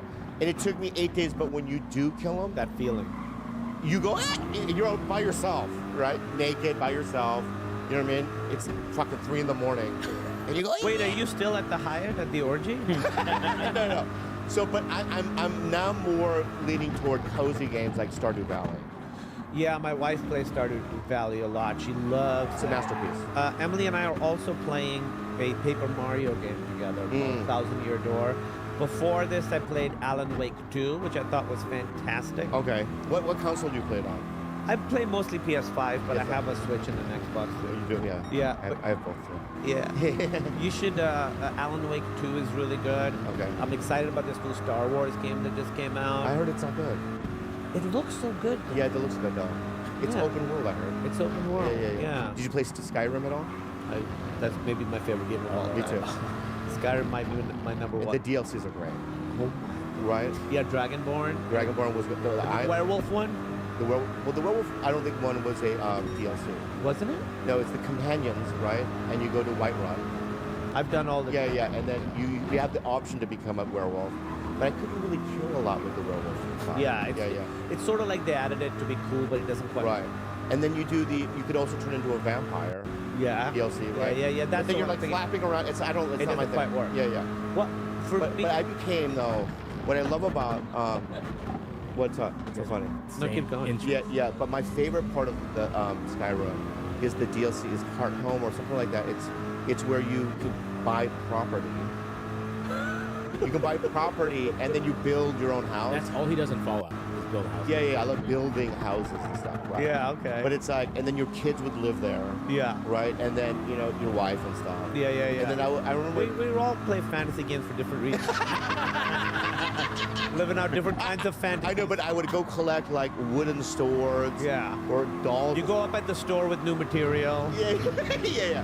But I would bring my kids. You know what I mean, and also give them like a big allowance. Are you? Well, because they go, Daddy, you know what I mean? I go, here's whatever, the 7,000, whatever. Yeah. And they'd be like, thank you, like the little thing, thank you, or whatever. And your little guys are lactose intolerant. But I was a big Fallout guy. I like Bethesda game. Did you play Starfield? Starfield. Yeah, how is that? I heard it wasn't that good. I was so excited. I like it. Yeah? Wait, what'd you hear? I just, when it first came out, the reviews weren't good. It plays like, a Bethesda game. So, like, it feels like Skyrim in terms of movement and whatnot, right? Yeah. And I found designing your own ship really fun. Okay. Like, colorizing it. Well, you go to a bunch of different planets, right? There's 1,000 planets you can visit. And do they all feel distinct and real? No, there's probably 8 different types of bases that it'll just mix and match. Yeah. I guess you're right. No, but I just never played it. I was so excited for it. I think you would like it. My favorite series of games is Mass Effect. I think that's the best. There was one Mass Effect. I know, there was one Mass Effect we could go, and I know you guys know it, but... No, riveting. But there was one Mass Effect. I don't know which one it was. That's just lying. I'm completely lying to my face. Where you can scan planets. Yeah, I remember that one. Yeah, you gotta mine and... You mine. I like anything there's mining. That's why I like Star... You like grinding. I like grinding. All right. Yeah. So anyway, that was a great game, Mass Effect. Well, I want to get into Elden Ring because for me, the fantasy world is my favorite genre. Like I love space stuff, obviously, but since I was a kid, my favorite movies are Lord of the Rings. I used to love like all the sword and sorcery movies that were there in the 80s and 90s. So I want to play like a great fantasy game. I'll tell you, let me pitch Elden Ring then, okay? Yeah. There's a lot of bosses, and some of them are very difficult, but their drops are good. Okay. Right, so, I got this cool sword, right? Yeah. And then here's another thing is that there are just areas on the map you just know you can't go. And so you work toward strengthening your ability to even go to that land. See, that was what was challenging for me. Was I was like, but I want to go there, and I go there and I get killed, and I just get frustrated, and I try and get there over and over. What's crazy is in the beginning of the fucking game, when you first leave, that's what I mean. There's a guy on a horse, and he's completely gold, a gigantic guy, and no one tells you. I said hello. You know what I mean? You die, right? You don't fight that guy. You can't fight that guy until like 6 months later. Well, that's what I mean. That's what confused me because I've never played a game like that where it's so. But it's so fulfilling, and it's so beautiful. And there's some moments where you're just in a swamp, right? And you're on your horse, right? And you're just sitting there, and it's dark, right? And you see the little, the fireflies. Yeah. Right? And you hear that. Right? I'm learning you love in all these fantastical games the most mundane things, like giving your kids allowance. Well, I have one word for it. I'm mindful. Yeah, you are. I'm very mindful about myself. You're almost. And if you come in a round of applause, everybody. Yeah. Check out Building Season 4. Anyway, let's take a look at Trump's executive orders now. Some of them more symbolic, like the effort to rename the Gulf of Mexico as the Gulf of America on official U.S. maps. One of the many changes he's trying to make as the executive without the approval of Congress. Nancy Cordes has been keeping track of all of it out of Washington. Nancy, it was a lot. Good morning. It really was a lot, Tony. Good morning to you. Among the many executive actions Trump took yesterday, he pulled the U.S. out of the Paris Climate Accords again, froze hiring at the Internal Revenue Service, and he took a step toward denying birthright citizenship, even though it is authorized in the Constitution. Now, some of these moves are bound to face legal challenges, but he said he thinks he will win. It's a big one. A lot of big ones, huh? President Trump began signing a blitz of executive actions barely an hour after taking office, with aides providing stacks of orders. Could you imagine Biden doing this? I don't think so. In event after event. It's a big deal, merit. He halted a ban on TikTok. What's next, dude? Are you guys gonna tell me that Donald Trump also has Hitlerian politics? I mean, come on now. Hitler did the Holocaust. It was, what, like 12, 15 million total? Donald Trump wants to do that to 20 million. Very different number. It's not the same. Donald Trump wants to do it to a different population, undocumented migrants, and maybe even documented migrants as well. If it's not the exact same number, it's not Hitler. That's how it works. Also, if it's the exact same Sieg Heil salute, it's still not Hitler. U.S. should be entitled to get half of TikTok. Wait, deporting equals the Holocaust? What the f, Hassan? Well, do we have a German AFD supporter in the chat? Because that's really interesting. Or maybe you are just unfamiliar with the history of how the Holocaust was implemented. It did not happen overnight where someone was like, oh, let's hit the kill button. It actually also started with a mass deportation policy. It was called the Madagascar Plan. It does not start with, let's execute all of these people after putting them in concentration camps. It gets to that point. Cartels as terrorist organizations, and held an impromptu press conference in the Oval Office. It all capped a frenzied first few hours on the job. The president taking the oath of office. I, Donald John Trump. And saying the country's golden age starts now. America's decline is over. Then he laid out how he plans to do just that. I will declare a national emergency at our southern border. It will henceforth be the official policy of the United States government that there are only two genders, male and female. Forced into the Capitol by biting cold, Washington officials in many ways had a warmer welcome for the 47th president this time around. But after an inaugural address focused on the future, 2020, by the way, that election was totally rigged. Trump returned to some familiar themes as he spoke to supporters right afterwards. Liz Cheney is a disaster. She's a crying lunatic. You and my Bill Maher dad got the exact same take on deporting undocumented migrants. If your dad is a Bill Maher stan, though, so if all those people are deported without getting killed, what are you to say? Wait, first of all, deportation is inherently a violent process. What are we talking about? You think that it's justifiable to deport 20 million people living on U.S. soil? No, I still think population transfer of this sort is still inherently fascist and completely unacceptable. No, man. Justifiable? No, man. It's degrees of different violence. Dude, what a crock of shit this is. I need you to understand something. Deportation of that sort, logistically, is one, it's inherently violent, and logistically will lead to ethnic cleansing no matter what. And look no further than the many different instances where in American history, this exact same thing has happened. Dozens of my family members were systematically slaughtered. If they just got deported, I would have had hundreds of relatives that I don't have now. Dude, I'm sorry, chatter. I genuinely despise people who come in here and consistently go, no, it's his own special thing. Shut the up. The entire field of Holocaust studies and genocide studies in particular actually is against you. People did not study the Holocaust so they could always say, no, that's its own unique thing. Why does the ICJ look at the intentionality rather than the pure number of people that have been cleaned from an area, ethnically cleansed from an area? This doesn't make any sense. Think. Or do you think that there is some additional takeaways from that to make sure that this doesn't happen again? We must study how it got to that point so that we can stop it before it gets to that point again. Because if you say, all right, my bad, after the fact, well, too late, don't you think? It's a little too late at that point. Earlier, Trump and First Lady Melania returned to the White House for a transition tradition. What's the angle behind designating cartels as terrorist organizations? Designating anyone or anything, no matter how violent or evil they might be, as a terrorist organization is specifically done to deny habeas corpus and to violate the normal due process that would exist in that situation. And because they're a terror cell now, you can sign off on special operations, invade Mexico basically with your military force to target these terror cells. At the internally inside of the United States of America, you can utilize the military to say we're fighting, we're combating against terrorism. These are cartel operatives within U.S. soil.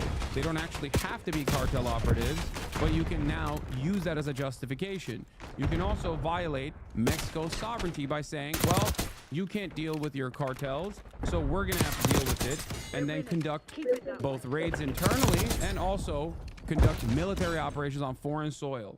With the outgoing president, one Trump had denied the Bidens 4 years ago. Did you like my speech? But only hours later, the new president insulted his predecessor. One of the worst administrations in history. Maybe not one of them.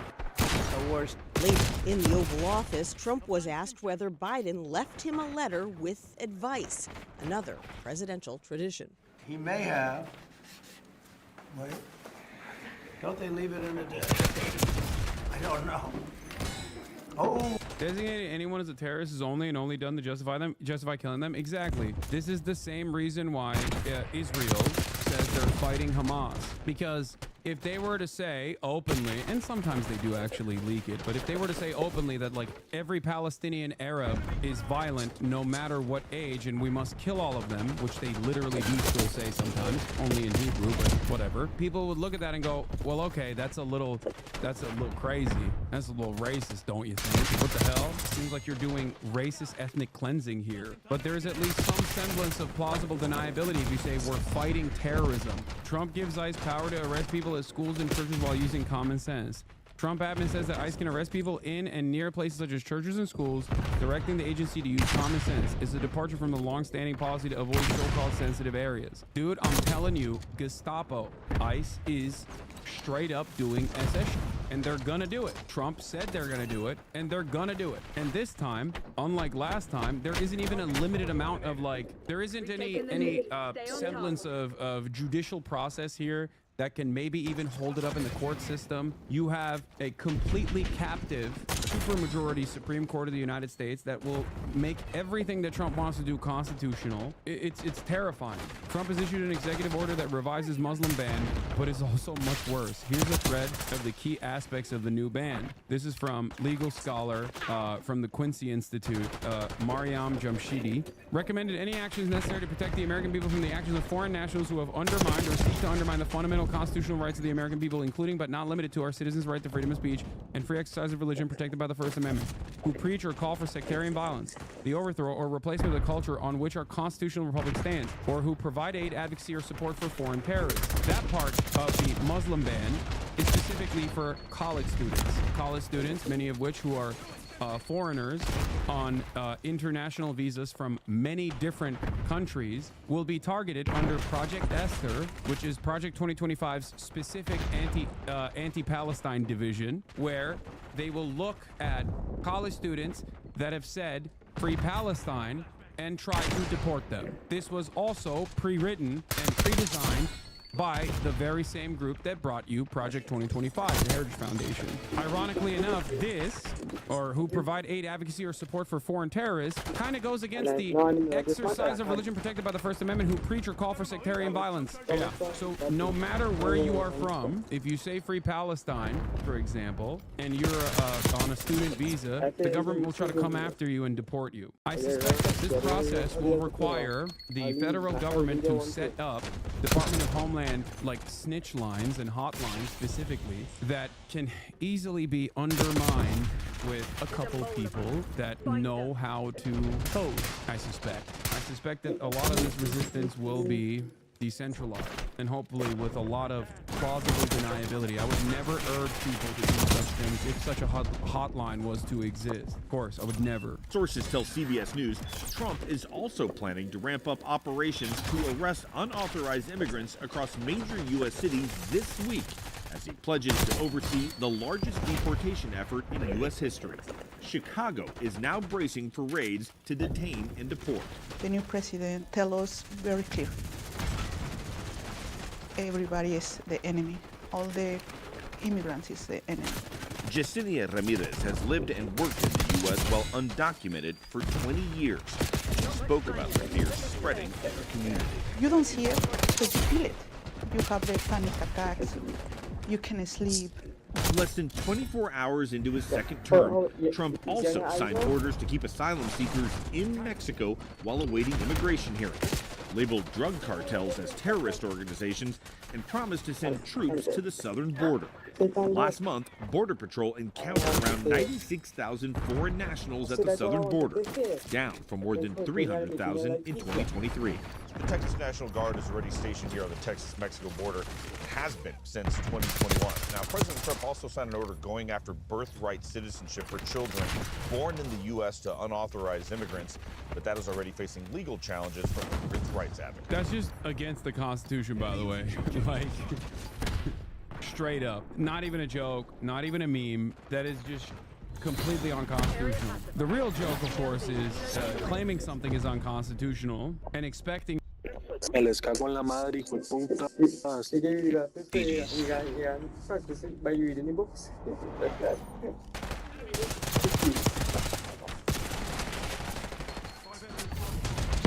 I love this. I love this. I'm probably saying I mean,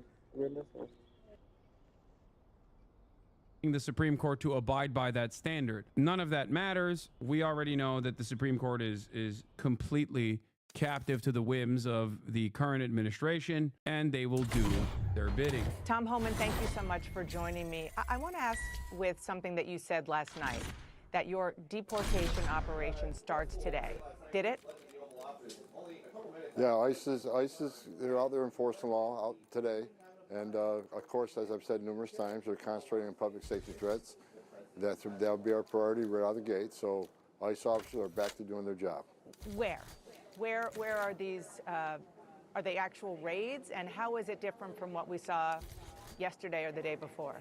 Well, look, I wouldn't call them raids or target enforcement operations.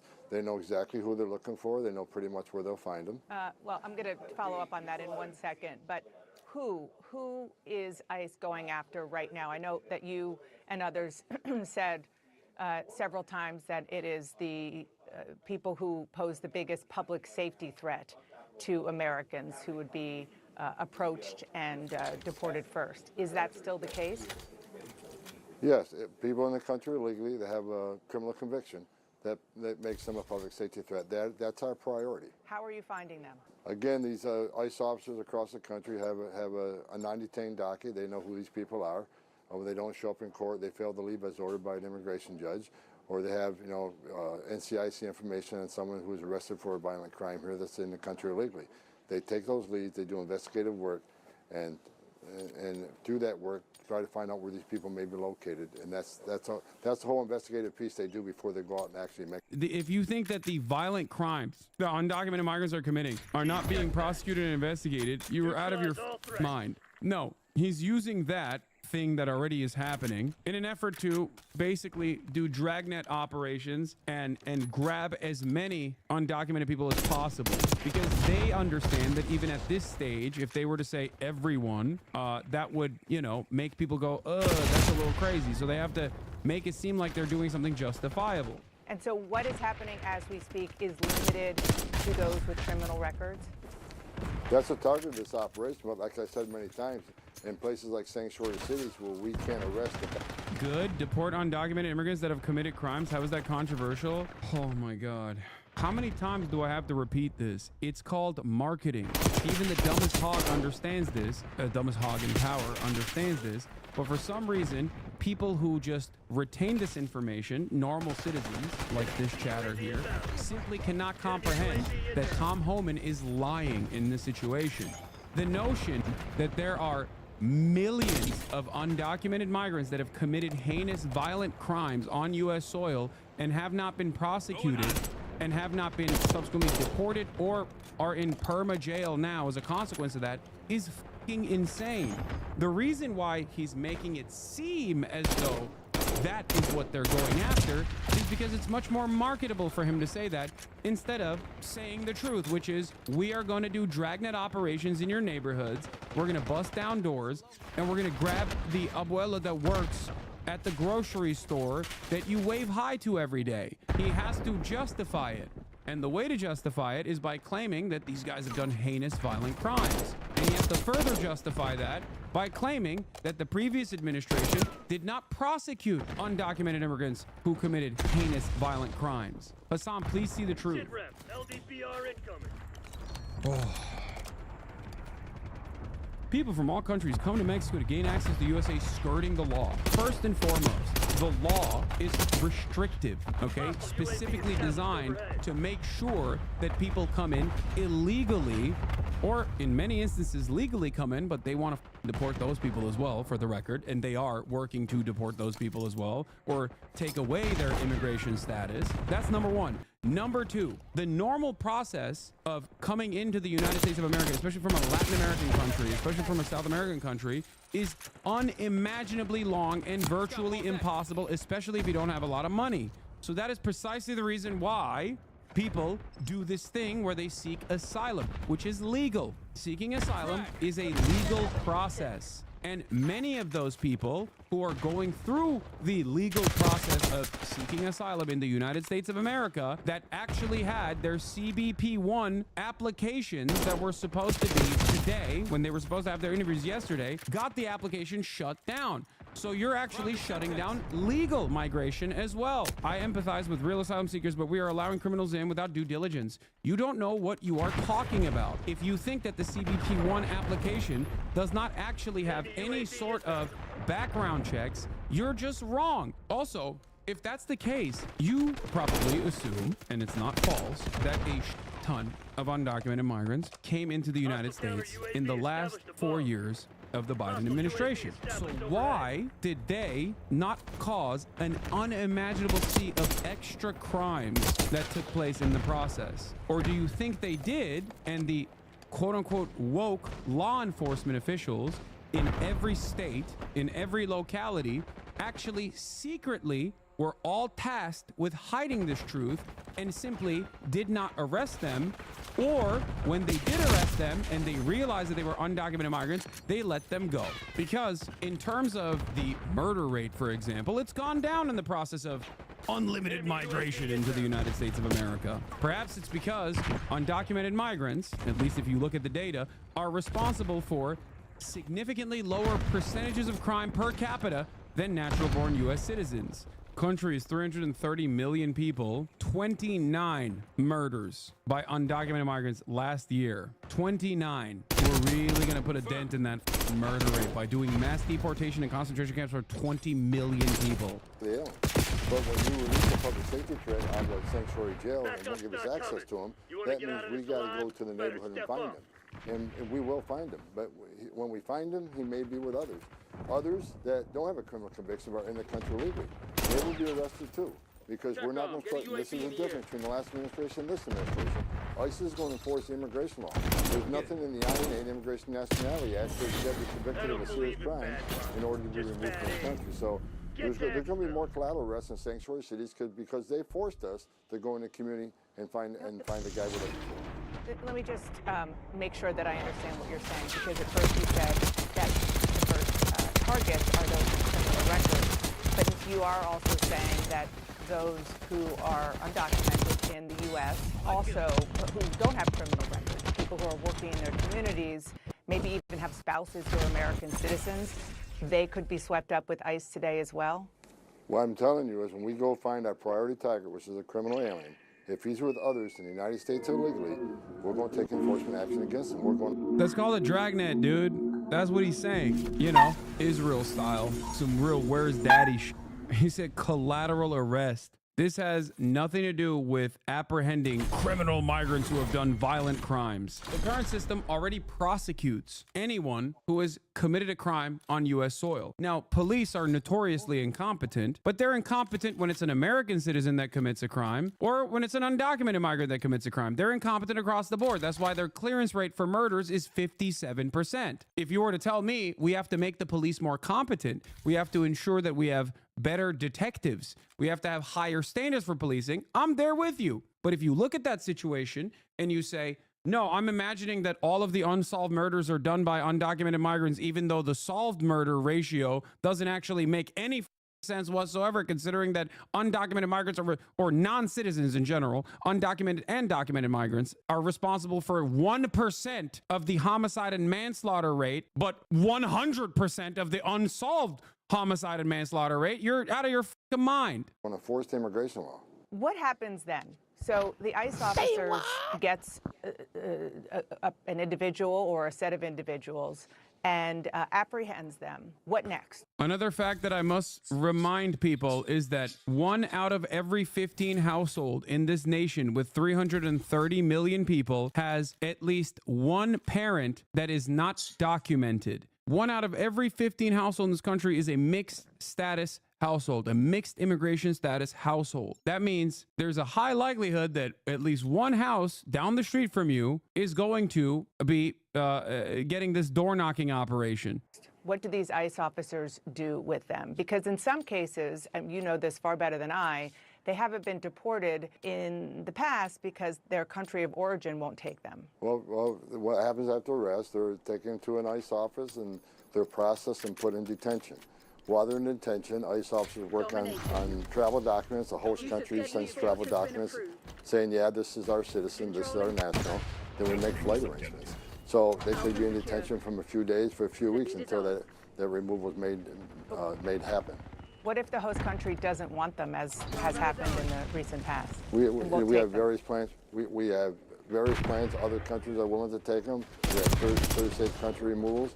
So that's something we're working through. But I think you're going to see less of the recalcitrant countries. Countries won't take their citizens back under this president, because this president has vowed that these countries will take them back. So I'll leave that up to the White House. But there will be negotiations with those countries who are pushing back on recalcitrancy, and they will be removed. You know, I think that there is some kind of image that people might have, given how much we heard President Trump and you in the months during the campaign, and certainly during the transition, talking about what's going to happen of people being rounded up, loaded on buses, and dropping them off. This is why I said this doesn't happen overnight. First, you actively dehumanize and you say there's a real good reason for why we got to do mass deportations. It's just mass deportations. It's just criminals. Okay, maybe it's not just criminals. It's all undocumented migrants. Okay, maybe it's some documented migrants as well as the undocumented migrants. But we have to do it. We have to do it because they're violent. We have to do it because they're invading the country. We have to do it because they're collaborating with the cartels. They're doing terrorism. Then you have to set up these facilities. The facilities are going to be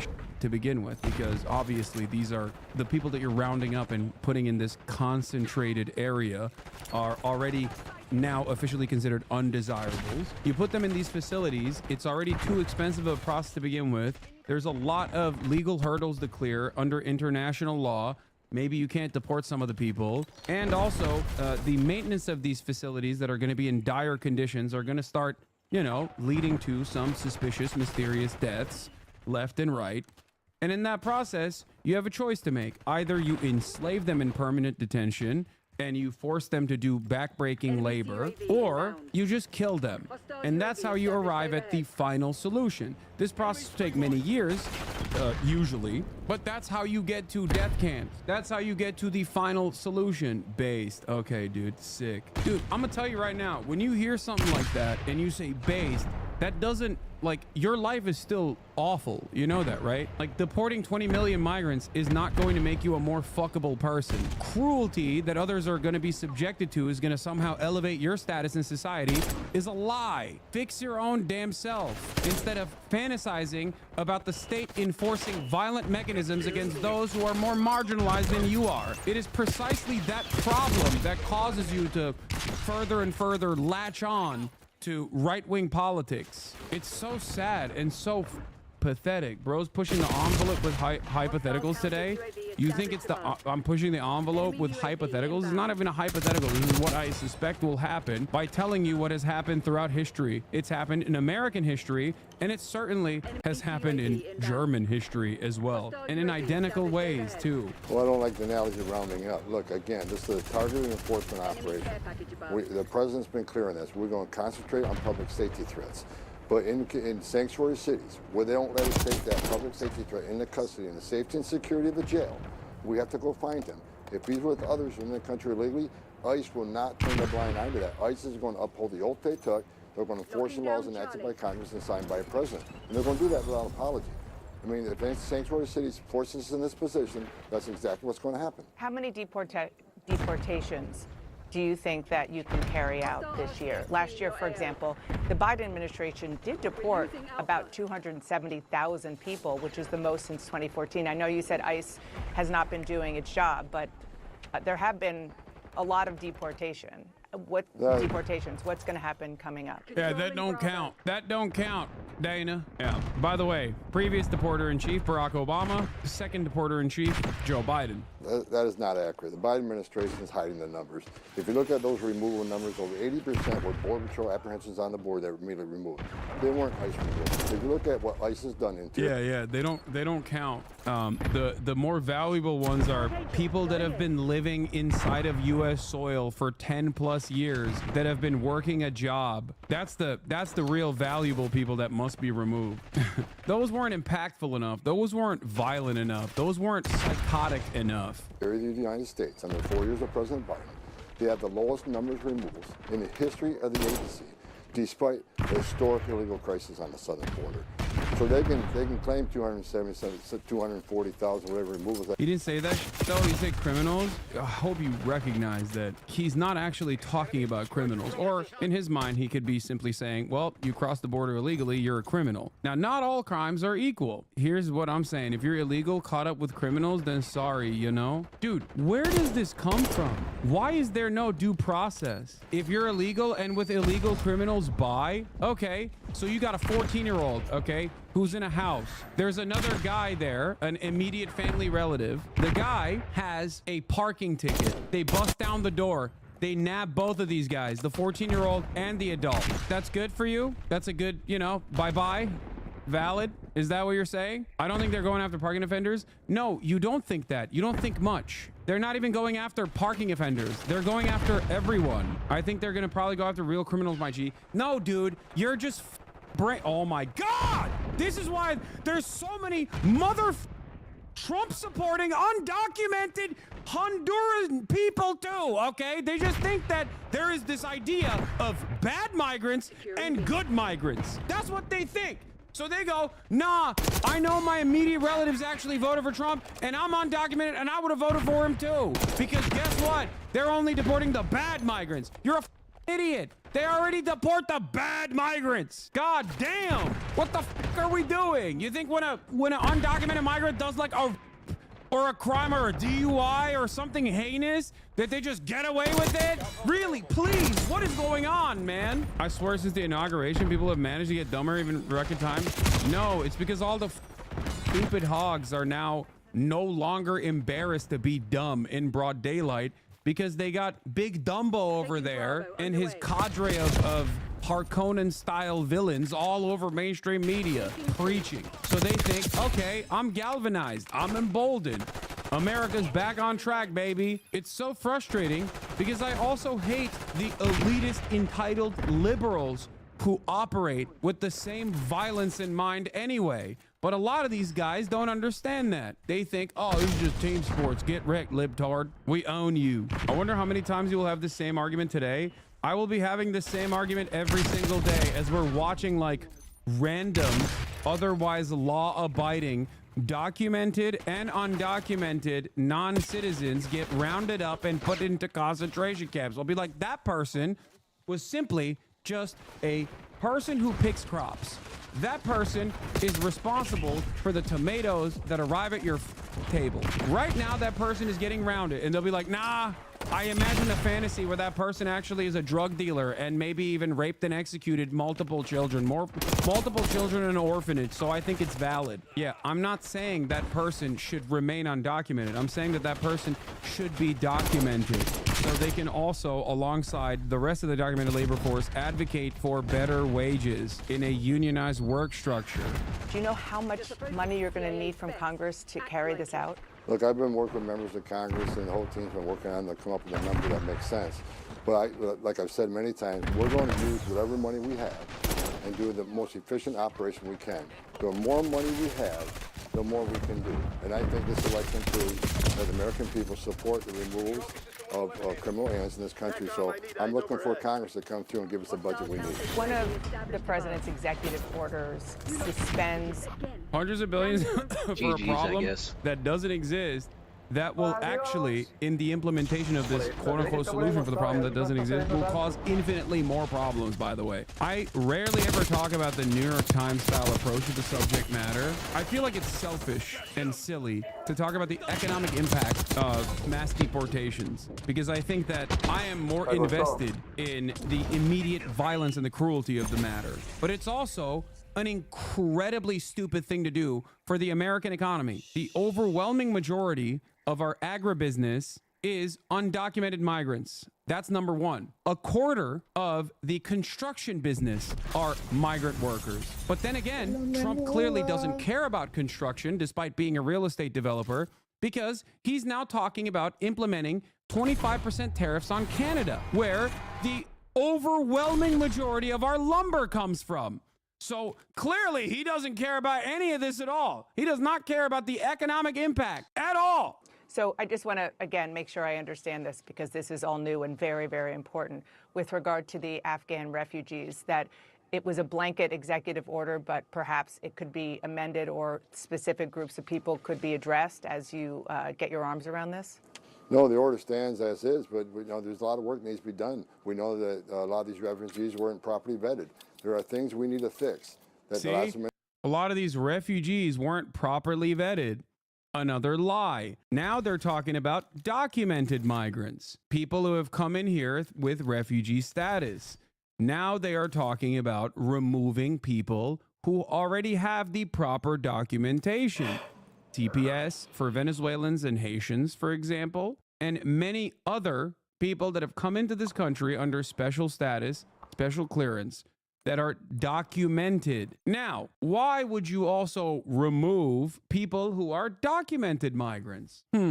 Interesting. Why is Donald Trump trying to go against the Constitution and take away the naturalization of people who are born into mixed status households? Maybe one parent is documented, maybe one parent is a tourist, or maybe one parent is documented and another parent is in the process of getting their visa or in the process of getting their citizenship, and then the child is born on U.S. soil. Donald Trump no longer thinks that you should be considered as an American citizen. That is protected by the Constitution. Why, oh why, do we have an issue with space in this country? We do not, just so you know. Is there a finite pool of labor that's readily available? No, that is also wrong. There is no lump sum of labor. There is no finite amount of labor, because guess what? When there are more people, there is more need for teachers, trainers. There is more need for construction workers. So there is technically no lump sum of labor. However, when you have a two-tier labor structure, you can permanently lower the wages of everyone by constantly hedging against the existing documented labor pool with migrant workers that you can exploit. It is perhaps the most un-American thing on the planet to just assume that we've had enough. And this is a nation, for all of its evil actions in its inception and all of the awful things that has continued throughout American history. The one good thing about America that has caused the United States of America to consistently avoid the same trap that every developed nation has fallen into is permanent migration. Access to whites is not a human right. Dude, nobody wants your crusty, disgusting, neck-bearded, mouth-breathing, white ass. I cannot stress this enough. And this is something that you also know. You know this deep in your heart. Ain't nobody want you. It's with me Friday and you posted and everybody's not fucking with you. Crawl back to the hole you came out of. Access to the whites. Oh, here's the thing. When you're a pathetic fucking loser who will perish at the mere sight of daylight, you have to grab on to fantasies of racial superiority. When you have nothing, when you have absolutely nothing, you have to think that, like, no, there is some holistic spiritual reason for why I am simply superior by design. Okay, I have racial superiority by design. For a lot of racist people, that's what it is. It's like deep embedded insecurities. Okay, so Afghan refugees, children in some cases of U.S. service members, they are no longer safe in the United States. I wouldn't say they're safe in the United States. The President issued executive order to give us time to get our arms around this massive problem of immigration in the United States, massive vetting problem that we got to get our hands around. So that's where we're at. Okay, so they'll be deported or not let in if they're on their way. If they're in the country illegally, they have a problem. It's not okay to enter this country illegally if that's what you... Yep, there it is. The neo-Nazi himself, Mr. Vitesse Rend. At FPL, we're working every single day to ensure South Florida has reliable electricity while keeping bills as low as possible. FPL, working for you every single day. Spoons, they're out. Panera's new ciabatta dippers are in. Each melty sandwich paired with a perfect portion of soup is made to dip. Go for the French dipper or spicy chicken dipper. No spoon necessary when your sandwich is built to do the dipping. Only at Panera for a limited time.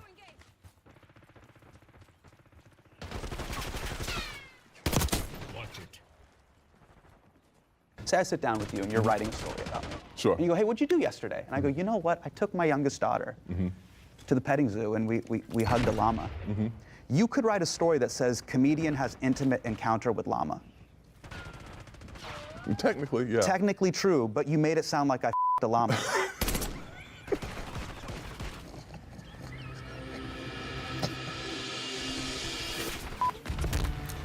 Journalism. Since America's founding, journalism has been the backbone of democracy, giving voice to the voiceless and opinion columns to middle-aged white guys. But today, it's a profession in crisis. We've all heard about the mass layoffs and decline of public trust in journalism. What caused that lack of trust? We may never know. But as journalism gropes around for new business models and new formats, the lines between good journalism and good content certainly have been blurred. And we have gone from a nation watching Walter Cronkite report on the moon landing to a nation watching Donald J. Trump go on bussin' with the boys. In short, journalism is a f***ing mess. Now, to help me sort through it, I sat down with the Dean of the Columbia School of Journalism, Jelani Cobb, to talk about the TikTokification of news, the hot take industrial complex, and perhaps the biggest threat to our youth today, Sesame Street.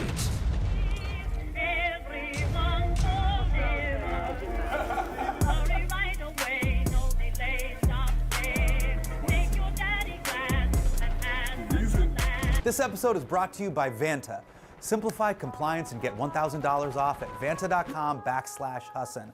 That's VANTA.com/HASAN for $1,000 off. By the way, this is very rare for me. I didn't think I'd be sitting back down with the New Yorker, but here we are. Yeah, okay, well. New year, new me, Dean Cobb. Turn the page. Okay, I appreciate that, thank you. Listen, I'm recording, you can record as well. I appreciate your candor. Let's talk about where we are in time. According to a Pew survey, it found that nearly half of Americans get their news from social media. I actually think it's higher. But a third of adults under 30 get their news on TikTok. Does that scare you? I think it challenges me, because here's one thing. It terrifies me, Dean Cobb. Sure, but here's the thing. Like, we have kind of moved from, print, to radio, to television, to kind of digital and all the other kinds of iterations. There's always been a kind of learning curve, and there's always been a difficulty in translating what we learned in one medium onto the next medium. Yes. Right now, kind of anything goes. That's because so much is in flux and we haven't figured out how these things work. I suspect that there will be a point where we figured out at least some kinds of ground rules. Let's play a game right now. We're gonna both look at TikTok under the hashtag news and see what the majority of Americans see first thing in the morning. Okay. Let's check it out. Fly it in. Thank you, Scott. Okay. This is TikTok. We have just put in news. Here we go. Donald Trump vowing to crack down on illegal immigration. News. Mr. Trump as presidential candidate says that he's ready and wants to stop. Mr. Hoffman, your name is on this. Is this correct? Yes, I signed that memo. Oh, shit. The family separation policy on college campuses. You're not the author, but this administration's message to millions of Americans that they're going to wake up day after the election if Trump won and have more than 90 people discovered inside one home. Some of the people found 90. We've seen one estimate that says it would cost $88 billion to $1 million. I don't like that. Get this out of here. Get this out of here. I'm done. I can't do this anymore. Look, I don't feel informed. I feel like I got attacked by birds. I think we must have been on different kind of things, because I got a lot of really good kind of well-produced segments on there. But also, these are TikTok, dispatches from traditional media organizations for the most part. You didn't think, Dean Cobb, you didn't think the music and then the graphics, all that, and the fact that a whole story. Sir, I have been on some sets for traditional news organizations where it felt like being locked inside of a pinball machine. I think you connected by saying that the simple reason for the stereotype. However, the only person whom he ever did. And you're not being honest. I'm afraid. Jelani and David. Jelani and David. What is happening here? Right. It felt like you were on a Japanese game show. Yeah, for real.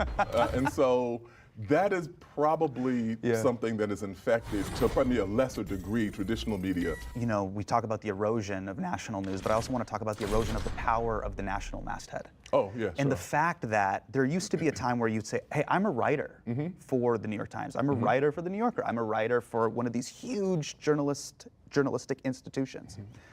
And now there is a growing incentive to say, well, who is the writer? What is their Substack? Sure. What is their social following? How do you feel about that incentive structure, about your likes, your clicks, your views? With Fargo, your virtual assistant from Wells Fargo, you can pick up the tab even when you forget your wallet. I got this. Fargo, send Kaz $145 to Zelle. Smooth. Learn more at wellsfargo.com/getfargo. Over 1,908 recalls in 2024.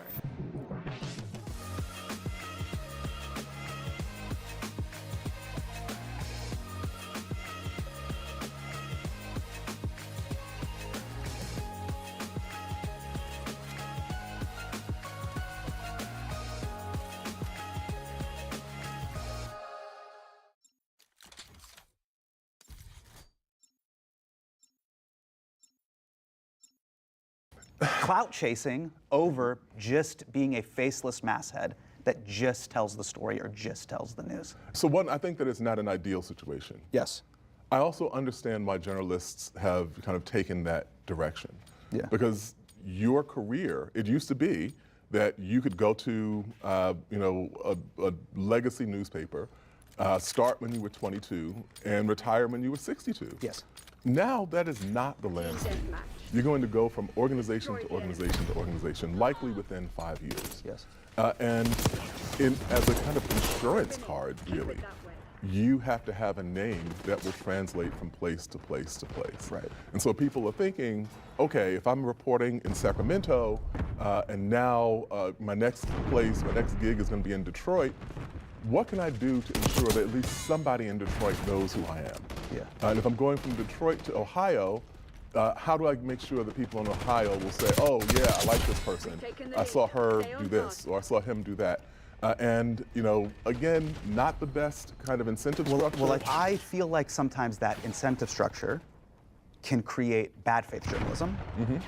What that is doing is it's incentivizing, let me find a story where I dunk on something or someone, and then I can become a personal brand that benefits off of that. I can take clout like views off of that to build up my blue check. I feel like that's super dangerous for journalism. Here's an interesting thing, right? We can go back to... But I could be wrong. By the way, push back. No. If I'm wrong and you're like... No. But I think it's good to have some context here. Yeah. This journalism school was established with a bequest from Joseph Pulitzer's will, specifically because he was concerned about ethics in journalism. And the school was started because a circulation war between the Pulitzer papers and the William Randolph Hearst papers pushed the country into the Spanish-American War.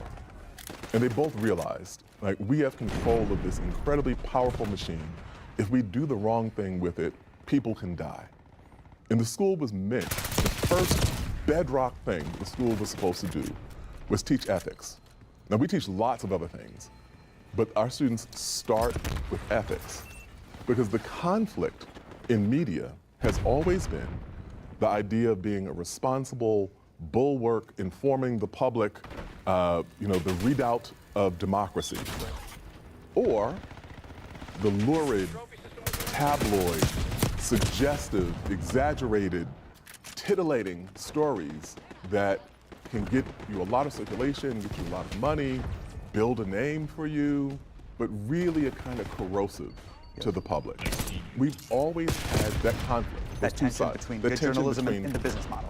What digital has done is exploded, is magnified everything.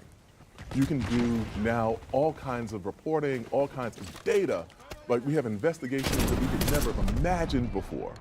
We also have the capacity to do the kind of dark side, terrible incentive, poorly, thought out, go for the kind of, most elemental id emotions that we can think of. Right.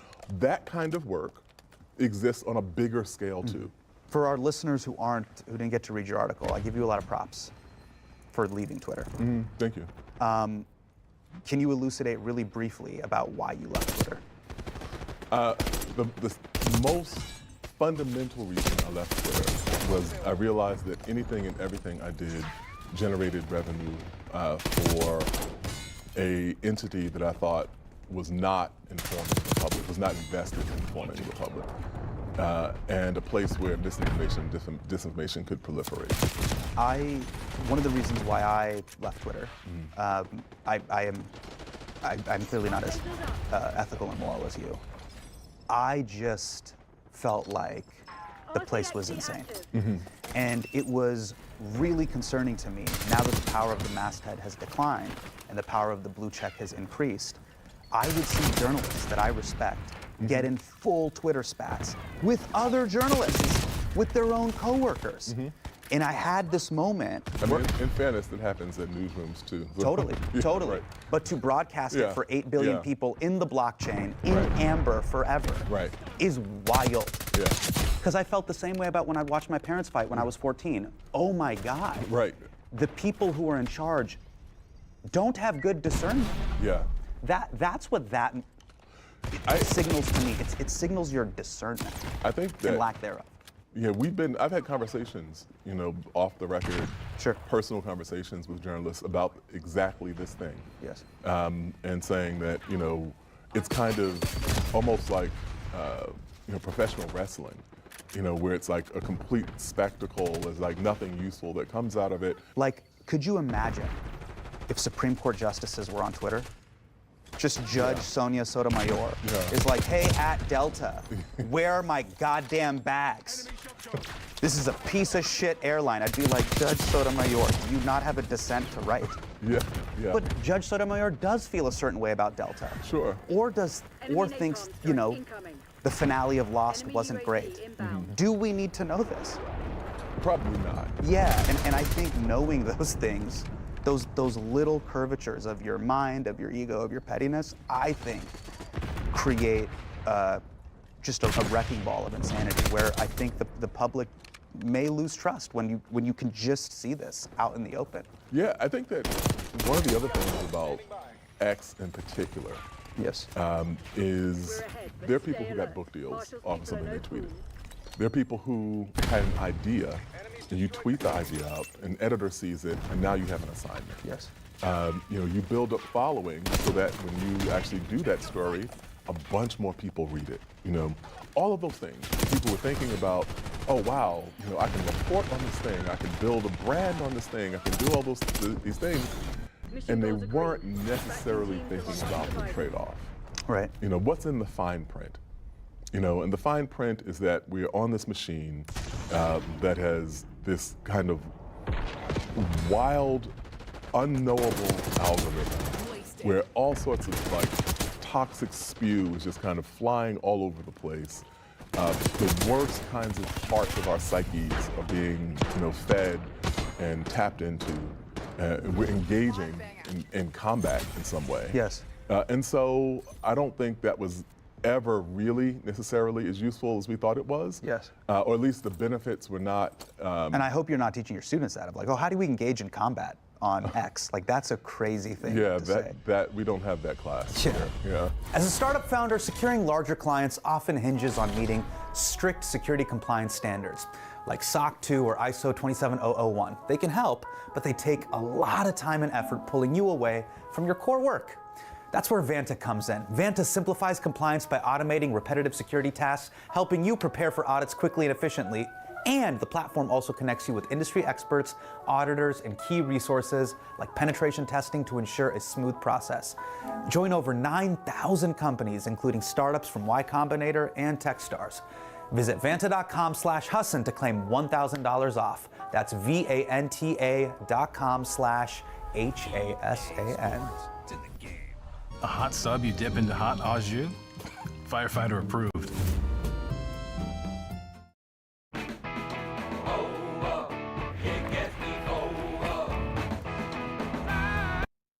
A cheap critique I've seen with journalism and the state of journalism, not currently, but the way it's always been, is this thing called objectivity theater. Welcome to Objectivity Theater. I've brought 100% factual headlines from the New York Times, okay? Now you explain to me what is happening here. Okay. These are real headlines, okay? The New York Times, civilians killed as U.S. troops fire on Afghan bus. Yeah. Passive voice. Yeah, who shot at the bus? Yeah, passive voice there. Why are they doing this? That's giving major passive voice. Yeah. It's giving major pass. Yeah. Right. What it should say is U.S. troops fire on bus, killing innocent Afghan civilians. U.S. troops fire on bus, civilians killed. Yes. Or civilians killed by U.S. troops in, bus, exchange, whatever. Yeah. Car hits crowd after white nationalist rally in Charlottesville ends in violence. So the car was racist? Yeah, no, the car did not hit the crowd, and so, that is kind of soft pedaling, what actually happened. I can see, there are a couple of things. If you don't know who was driving the car, yes, and you don't know if this was a person who had a seizure and it happened to be that this rally was going on, totally, you don't know what why this incident happened. Yes. So you don't want to say something that attributes blame in a moment like this. Sometimes when news is breaking, but the car didn't hit the crowd. Yes. Like as if it just has volition in its own right and decided to do this. Let's look at the third example. Explosion Gazans say was airstrike, leaves many casualties in dense neighborhood.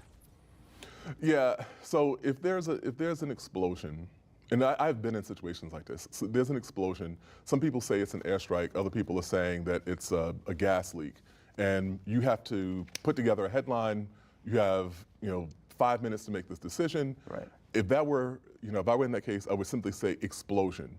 You come back to whether it was an airstrike or whether it was a gas pipe or whatever it was, car bomb, whatever the thing was. You put out the thing, there is an explosion, people have been killed, more, this is a developing story. But it feels factually true but emotionally dishonest. That's the problem. It's like it's soft pedaling. Yeah, no. yeah. And that was Objectivity Theater. We're seeing that right now currently with Gaza coverage. Mm-hmm. And this was concerning. Back in April, there was a memo leaked at the New York Times. The editors had instructed journalists to avoid terms like genocide, ethnic cleansing, and to not say occupied territory when describing Palestinian land. What was your reaction when you heard that? So I think that there's been, first, I didn't see that particular memo. Sure. But I think that there's been a kind of left-hand, right-hand phenomenon, not just at the New York Times, with a lot of news organizations. This right. may be a symptom of a larger problem. Yeah, some of it is a kind of instinctive, I don't know, this conflict is very complicated, intractable. Anything I say could make me lose my job. Yes. I'm going to give the most bland possible assessment that I can get away with in this case. Yes. And also, I'm not going to say anything about Palestinians. Like that's kind of, I've seen that, kind of in operation. Sure. The other part of it, I think, has been that, the reason I said this kind of left-hand, right-hand thing is that what does left hand, right hand mean? That sometimes one part of a news organization will be doing one type of coverage, Got it. and another part of that same news organization will be doing a different type of coverage. Got it. And so for all of the headlines that we saw from the New York Times, that were kind of rounding down to the least offensive kind of category, especially as it related to Gaza, the coverage on the other side of on their podcast, the Daily, has been very different in its tone and tenor. And then the New York Times Magazine has published Ronan Bergman's work, who has been an Israeli journalist who's been intensely critical of Israel's policies in the West Bank and in Gaza, and just laying out what's happened. And I'll say this because, I'm a dean of a journalism school, and I've interacted with journalists across a wide array of things. Sometimes these are just very complicated situations that people have to make a decision on in a snap, and it comes out in a way that might not even be the best way that journalist or that editor might say the next morning, I didn't get it that time. Mm. Sometimes there's a kind of institutional default, where it is like wherever it is that we are not going to offend this particular group of people. Whether that's an intentional decision, whether that's an implicit kind of bias, that happens too, in all kinds of organizations. I hear what you're saying, which is a decision has to be made like this. is the speed and velocity of information, and necessary information that has to get out to the general public.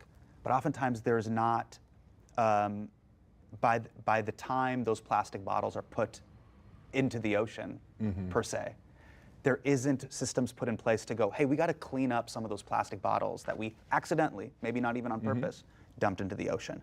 Because new information has to come out today. That makes me disenfranchised with the news. It makes me super because I'm like, they can get it wrong, they meaning any news organization, and there is no justice for this. So in theory, that's what we talk about, the second story. Your second story is supposed to be better than your first story. It's supposed to be, the second story is supposed to happen in the time frame where you reflect upon, the headline where we made it seem like the car, just of its own will, turned itself on and plowed into that doesn't fly. Like, this is a person who has white supremacist sympathies, who got behind the wheel in the midst of this, plowed the car into this crowd and killed someone. And so, in theory, that's supposed to be the metabolism that we operate under. I wasn't familiar with the second story. No, it's a concept, like your second story. And so, but also, by that same notion, we're supposed to be, as news organizations, as journalists, we're supposed to be an external check on power. That's why the Constitution protects us in the First Amendment. But we also need external checks. And we also need to have the kind of humility that's required to actually look and say, have we served everyone to the best of our ability in the way that we followed this story? And there, there's a wide variety in terms of how conscientious news organizations are about that. I have friends that work in journalism, and they say that the majority of traffic, and again, this is digital traffic, is for op-ed journalism. Sure. More than kind of the front page journalism. Do you find that concerning that this is the Stephen A. Smithification of journalism? Hassan Minhaj doesn't know when to stop making basketball analogies.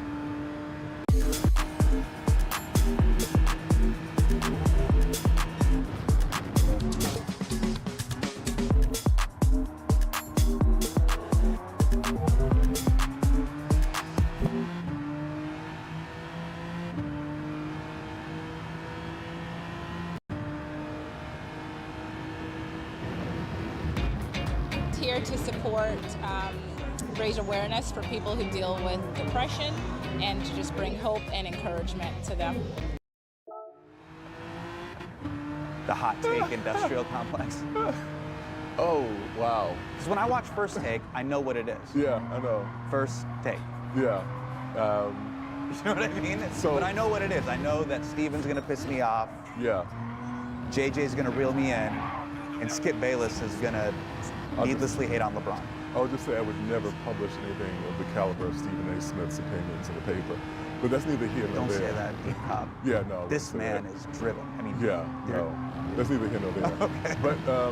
But for the basic level of it, what's happened, the reason that you see so much opinion now is that news budgets have gotten very constrained. Not a surprise. And reporting is expensive, especially foreign reporting. You have to fly people places, and you have to give them housing. You have to provide for all the stuff that goes into producing a story, and that's expensive. Opinion, it's cheap, it's fast, it's plentiful, and people will read it. I have a pitch on this, how to fix this whole thing.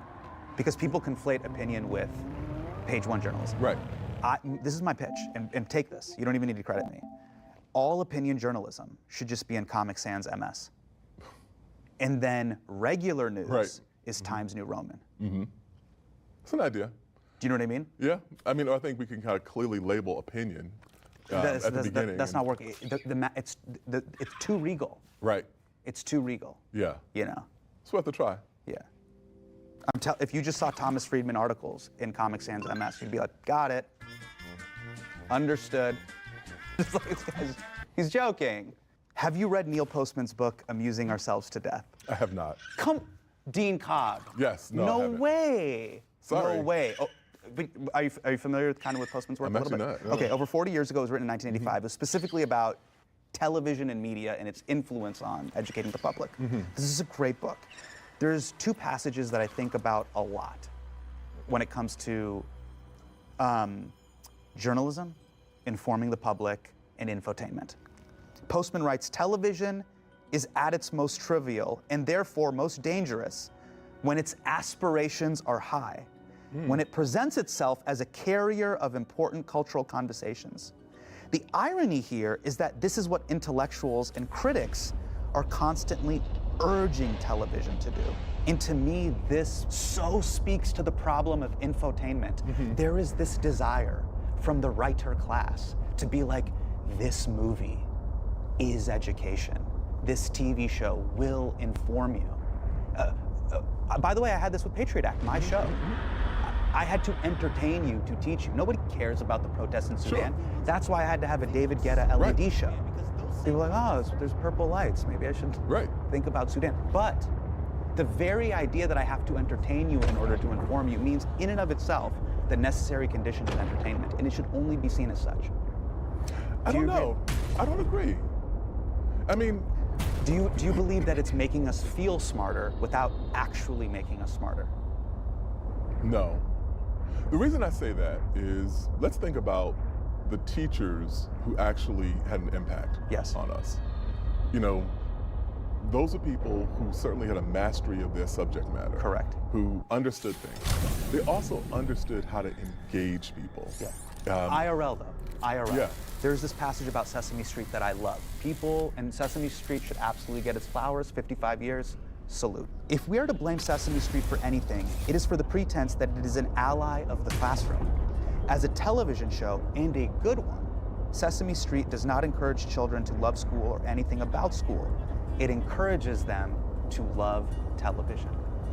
I love this so much. I have a 6-year-old, I have a 4-year-old. One of my children has to get tutoring for reading. All we watch is the PBS Kids app. Fuck Coco Melon, respectfully, okay? But my little guy will watch, and as you know in Sesame Street, their programming is what? We need to teach you 1 through 10, and we need to teach you the letters. The word of the day, the letter of the day, and the number of the day. All Sesame Street has done is taught him how to watch Sesame Street well. And it's a relatively good program, but it will never replace his tutor at school that physically teaches him how to read. Big Bird will never teach him how to read, but his teacher, and my teacher, Mrs. Leddington, when I was in 1st grade, taught me how to read. And I think we have over-indexed the power of infotainment, of a Vox video, or of a news article. I'll put my cards on the table and tell you that I'm very good friends with the founder of Sesame Street. And so I'm not a completely objective person. But I will say this, the thing that I think that's interesting is that that's kind of a half argument. Yes. It's like Sesame Street only teaches you how to, you know, like, to watch Sesame Street. And it's entertaining. But if like a kid goes off and does something violent, then it's like, oh, all the violence they've absorbed on television has predisposed them to behave this way. So if it's educational, we're going like, oh, this is probably not making any difference. But if it's deleterious, then it's like, oh, it probably is being absorbed. And you know, for that matter, like a lot of the kind of values and the kinds of, like now people are into social emotional learning, which is saying that you have to actually kind of prepare the whole person as opposed to simply the kind of root.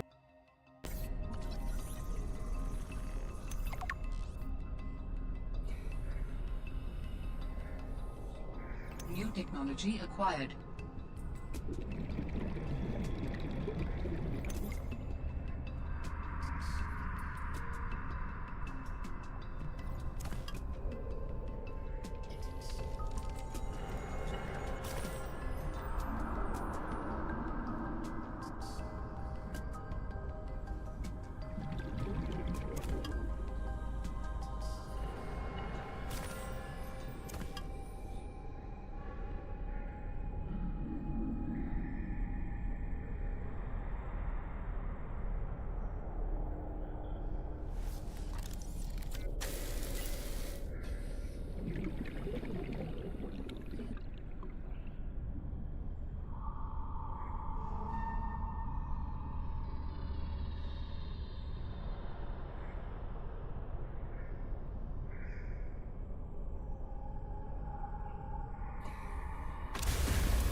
sense of how many numbers do you know, how many words do you know, and so on. Yes. And if you were looking at the social emotional side of it, then that might be a whole other element. Yes. Which is probably what I got. What I got from Sesame Street was probably more about values than it was about particular like numbers or Cookie Monster or like any of those kinds of things. Yeah, I Yeah. agree with that.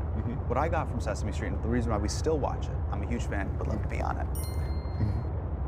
With Wells Fargo Premier, a team can help you plan for your dreams. So your dream car and vacation home may be closer than you think. Ready to meet the dream team? You can with Wells Fargo. One of the great challenges in this world is knowing enough about a subject to think you're right, but not enough about the subject to know you're wrong. There's like a gazillion hours of me on the internet. In almost every case, I'm talking about the universe, black holes, the Big Bang, time travel, God. But what I'm gonna do in this masterclass. I think it's great, comforting television. Here's what Postman is arguing, and what I agree with. Let junk be junk, and let real learning from Professor Cobb, from this amazing institution, let real learning be real learning. In other words, let TV be TV, and don't make it more than that, and make reading books. I truly believe this, and I know you feel this when you deal with your students. You cannot tweet, you cannot Substack, and you cannot podcast your way into understanding things. I mean, look at this amazing set that we have here. I can watch as many YouTubes as I want about how to make film, video, television, but there is no better teacher than physically understanding the weight of that C-stand, how much those sandbags weigh, what is three-point lighting, why we have to hand you a napkin because the shine on this part, it can only be lived. And what I love about books, asking someone out on a date, making sweet love with your beloved, any of these things must be learned in real time. They are practical things. They are not kind of intellectual things to be discerned or critiqued from the screen. Am I thinking about this the right way? I 100% agree with you. Okay. The thing that we do here is exactly that. You know, the first week that our students arrive, we turn them loose on the city to report. And the goal is for them to make mistakes. You know, now let's go back and see exactly which mistakes you made. And that's where the learning actually starts. So I entirely agree with you. Yes. But listen, I'll tell you this, and I'm not saying this just to blow smoke. I don't believe in blowing smoke, but like, this is one of the most well-informed conversations I've ever had. And I've had conversations with a lot of journalists who have not been as insightful or, you know, as well educated on the particulars of journalism as, you know, as you've been in this conversation. Dean Cobb. High praise. I can't top that. Thank you, man. Thank you. Oh, man. Thank you. I needed that. Yeah. No, for real. This morning, your boy needed that. Thank you so much, man. Thank you. Yeah, Professor Cobb, everybody.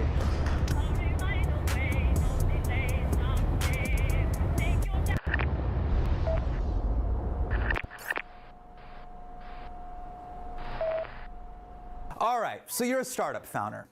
Finding product market fit is probably your #1 priority. But to land bigger customers, you also need security compliance. And obtaining your SOC 2 or ISO 27001 certification, that can open those big doors. But they take time and energy pulling you away from building and shipping.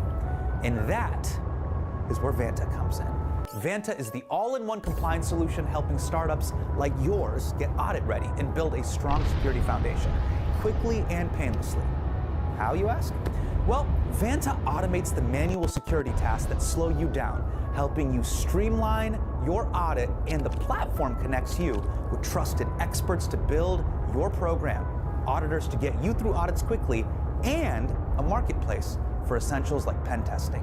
So whether you're closing your first deal or gearing up for growth, Vanta makes compliance so easy. Join over 9,000 companies, including many Y Combinator and Techstar startups who trust Vanta.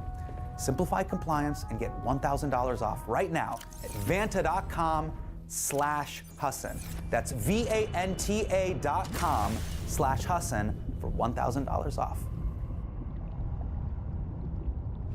Between everybody in the house, we probably have over 30 or 40 prescriptions. Good RX. It was a lifesaver for me. It's only day 2 of Trump's presidency, and already everyone is mad at him. I mean, guys, can you give him a minute? Let him sit down. It started in the morning when Trump went to the traditional post-inauguration church service, which is not exactly his preferred way to start the day. It's never fun for him to be a guest at someone else's rally. And to make matters worse, the preacher was kind of preachy.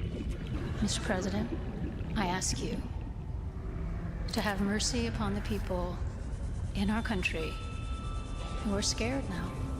Gay, lesbian, and transgender children, and the people who pick our crops and clean our office buildings, who labor in poultry farms and meat packing plants, who wash the dishes after we eat in restaurants and work the night shifts in hospitals. They may not be citizens or have the proper documentation, but the vast majority of immigrants are not criminals.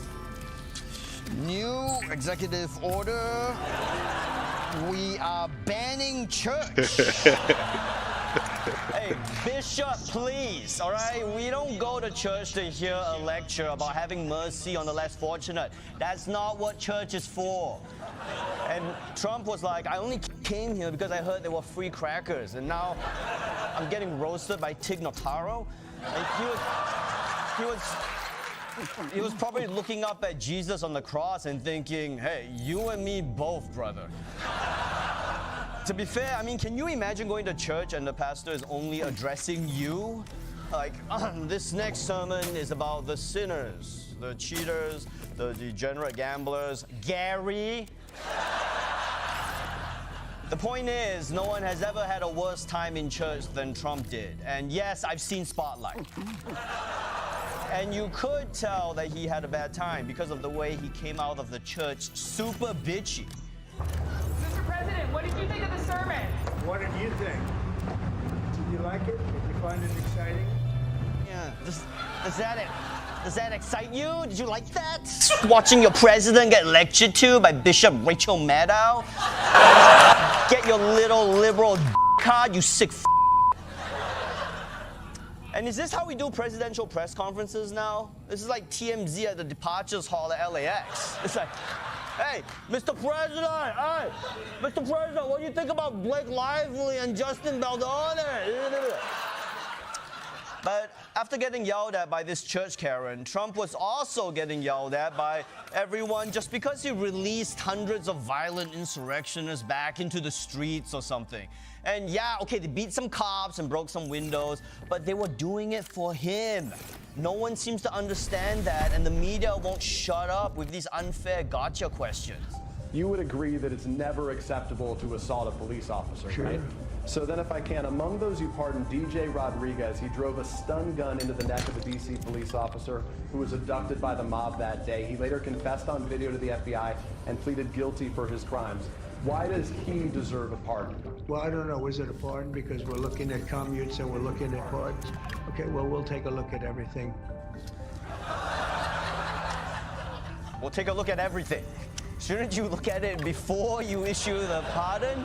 So step 1, release the prisoners. Step 2, look into which prisoners we should release. Fucking nailed it. So,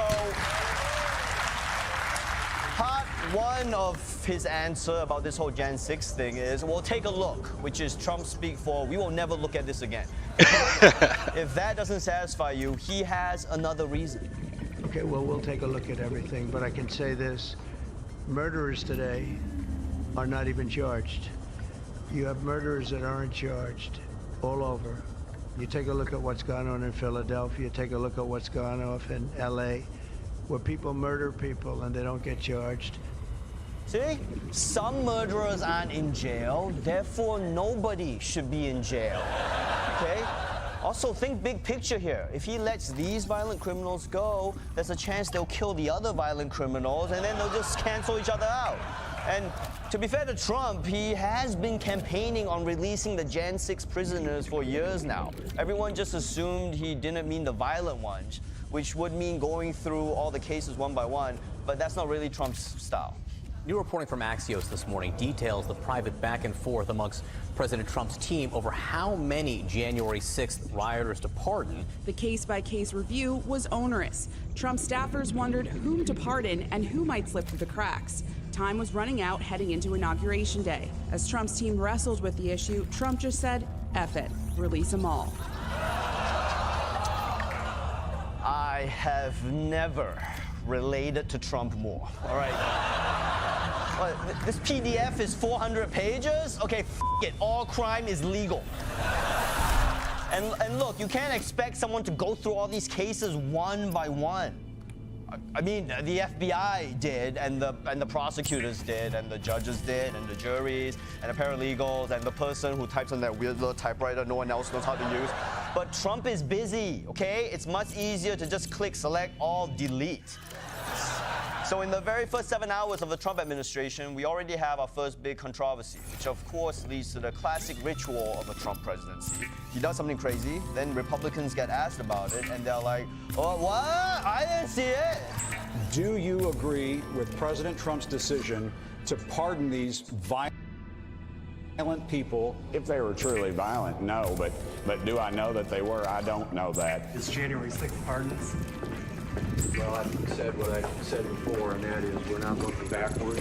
I haven't seen the details, but I think a lot of those pardons were definitely well deserved. But what about those who assaulted police officers and then were pardoned by the president? I haven't seen it. I haven't gone to the detail. We're talking about people that were beating officers with fire hydrants, with metal batons. Is that acceptable to you? No, those people were No, that's not pardoned. acceptable, but I didn't see it, so. What do you mean? It's on video. I didn't see it. No spoilers. Tommy Tuberville didn't watch Jan 6 yet, okay?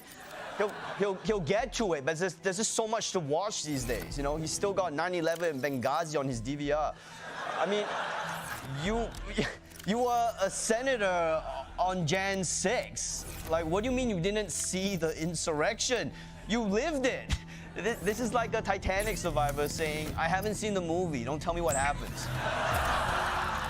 So, to sum up day one of Trump's presidency, church is bad, beating cops is good. So I guess he's a Democrat now. For more on the Republican reaction, we turn to Troy Iwata, everybody.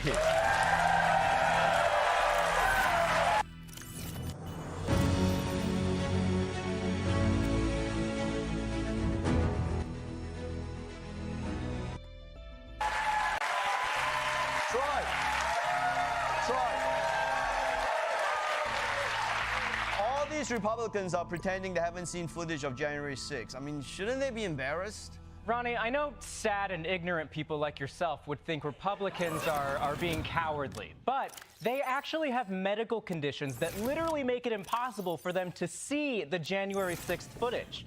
And unlike you, I'm not an ableist What do you mean ableist? Dude, Ron Johnson just said he didn't see the details. He can't see the details, Ronnie.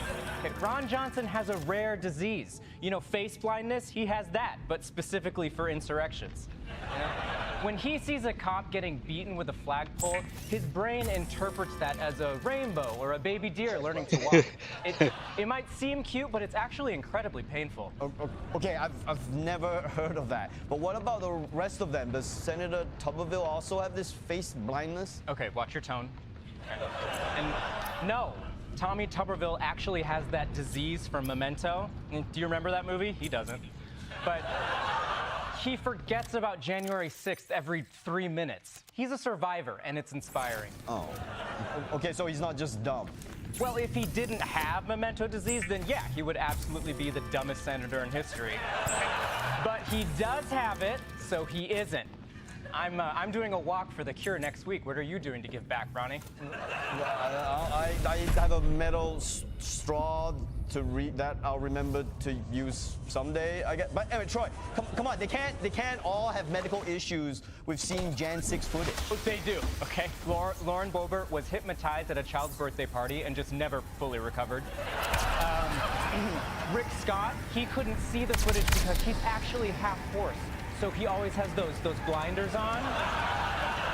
And Tim Burchett couldn't see it because he got kicked in the head by Rick Scott because he walked behind him too quickly and it spooked him. And And John Thunes' eyes don't work because he once saw a pretty lady walk by and they went boing, boing, boing, boing, and they never went back into his head. Yeah. Do you think that's funny, Ronnie? I guess I need to be more sensitive to Republicans going forward. Yeah, you should, because there's a lot of things coming down the pipeline the next 4 years that they're not going to be able to see, or hear, or remember, or legislate against, or understand, or consider. I guess I should be also more respectful of people who can't watch Jan 6 footage the way you and I have. Oh, I haven't seen the January 6th footage. Well, do you also have one of those diseases? No, it just sounded so depressing. I don't need that in my life. Okay. Try what, everybody?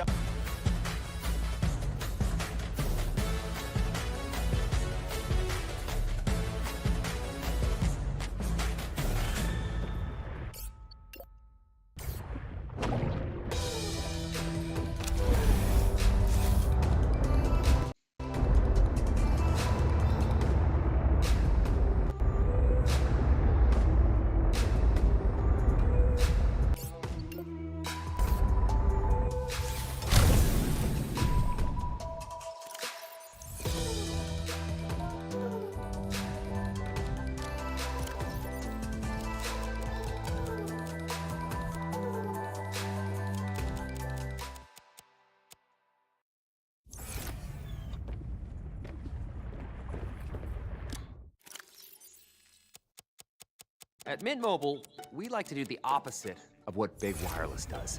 They charge you a lot, we charge you a little. They put their names in arenas, we put ours on my lower back. So naturally, when they announced they'd be raising their prices due to inflation, we decided to deflate our prices due to not hating you.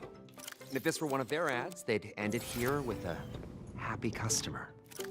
So we'll end ours with an angry goat. Ooh, look at the angry goat.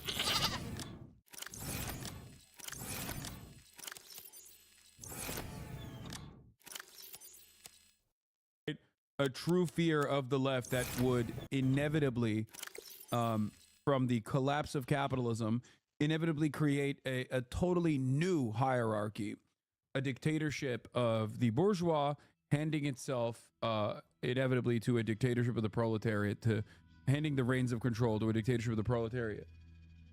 With the absence of some sort of left politics and some sort of left momentum, liberals won't make these allegiances with fascists.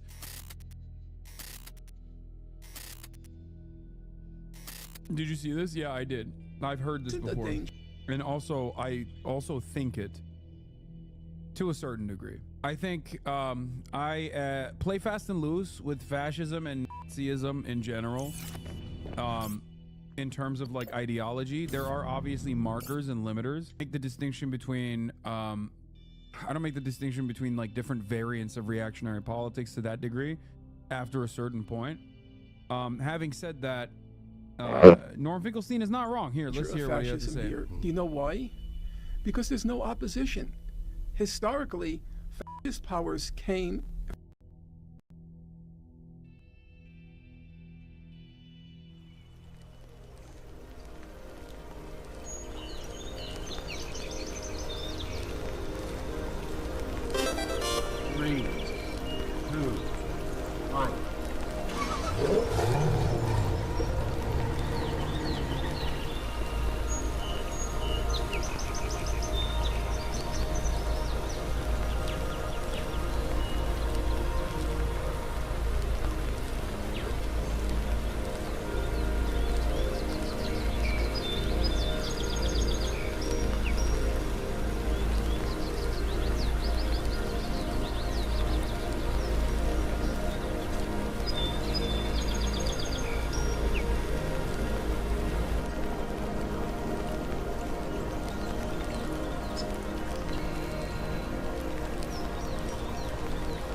3, 2, 1.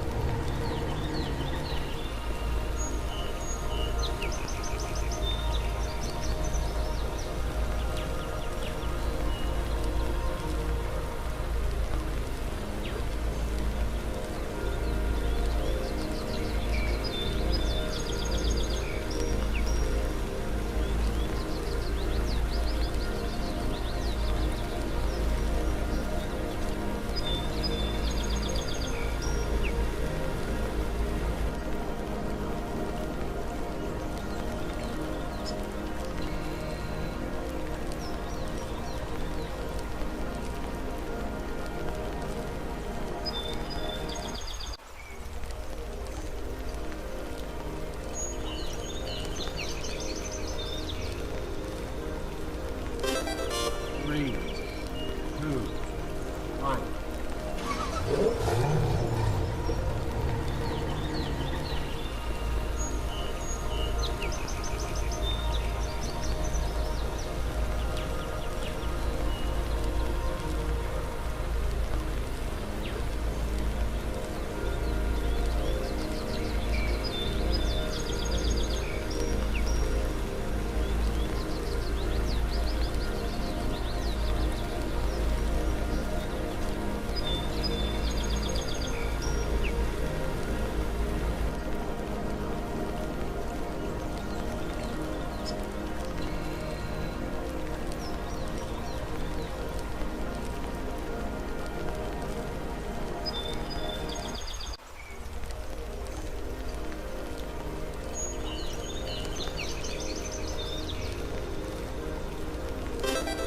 Three, 2, 1.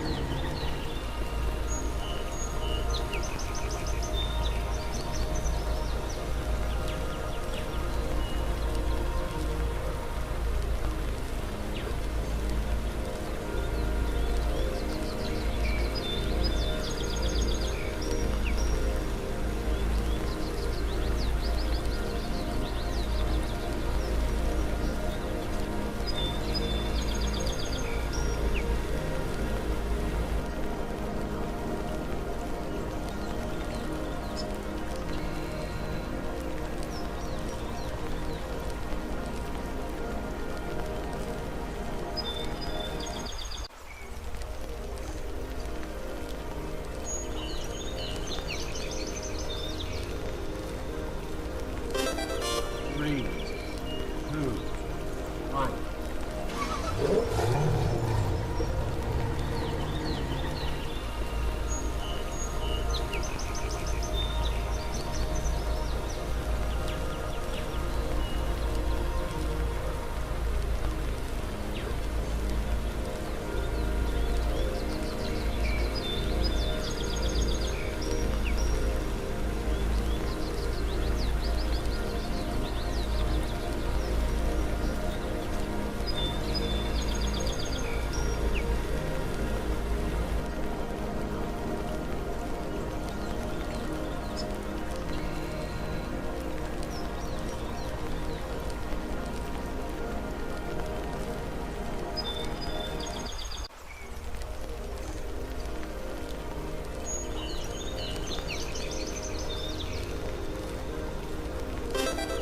Three, 2, 1.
3, 2, 1.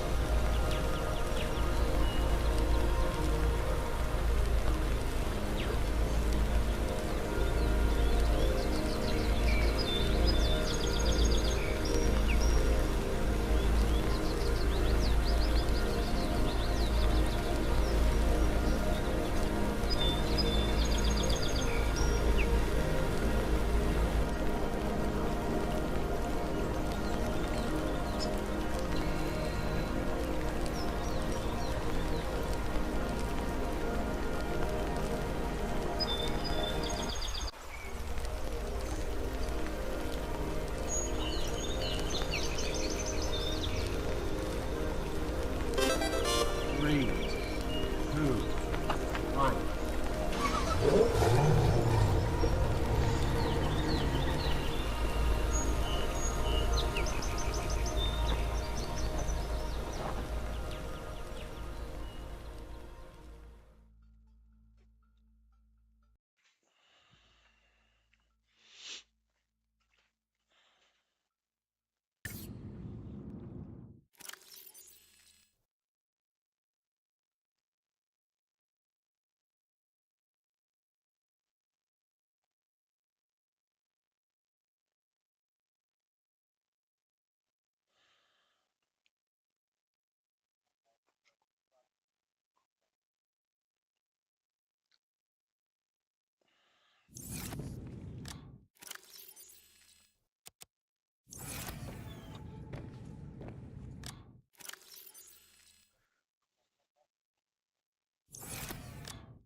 Together Tool facilitates instant travel to a paired Sea-Truck teleportation module.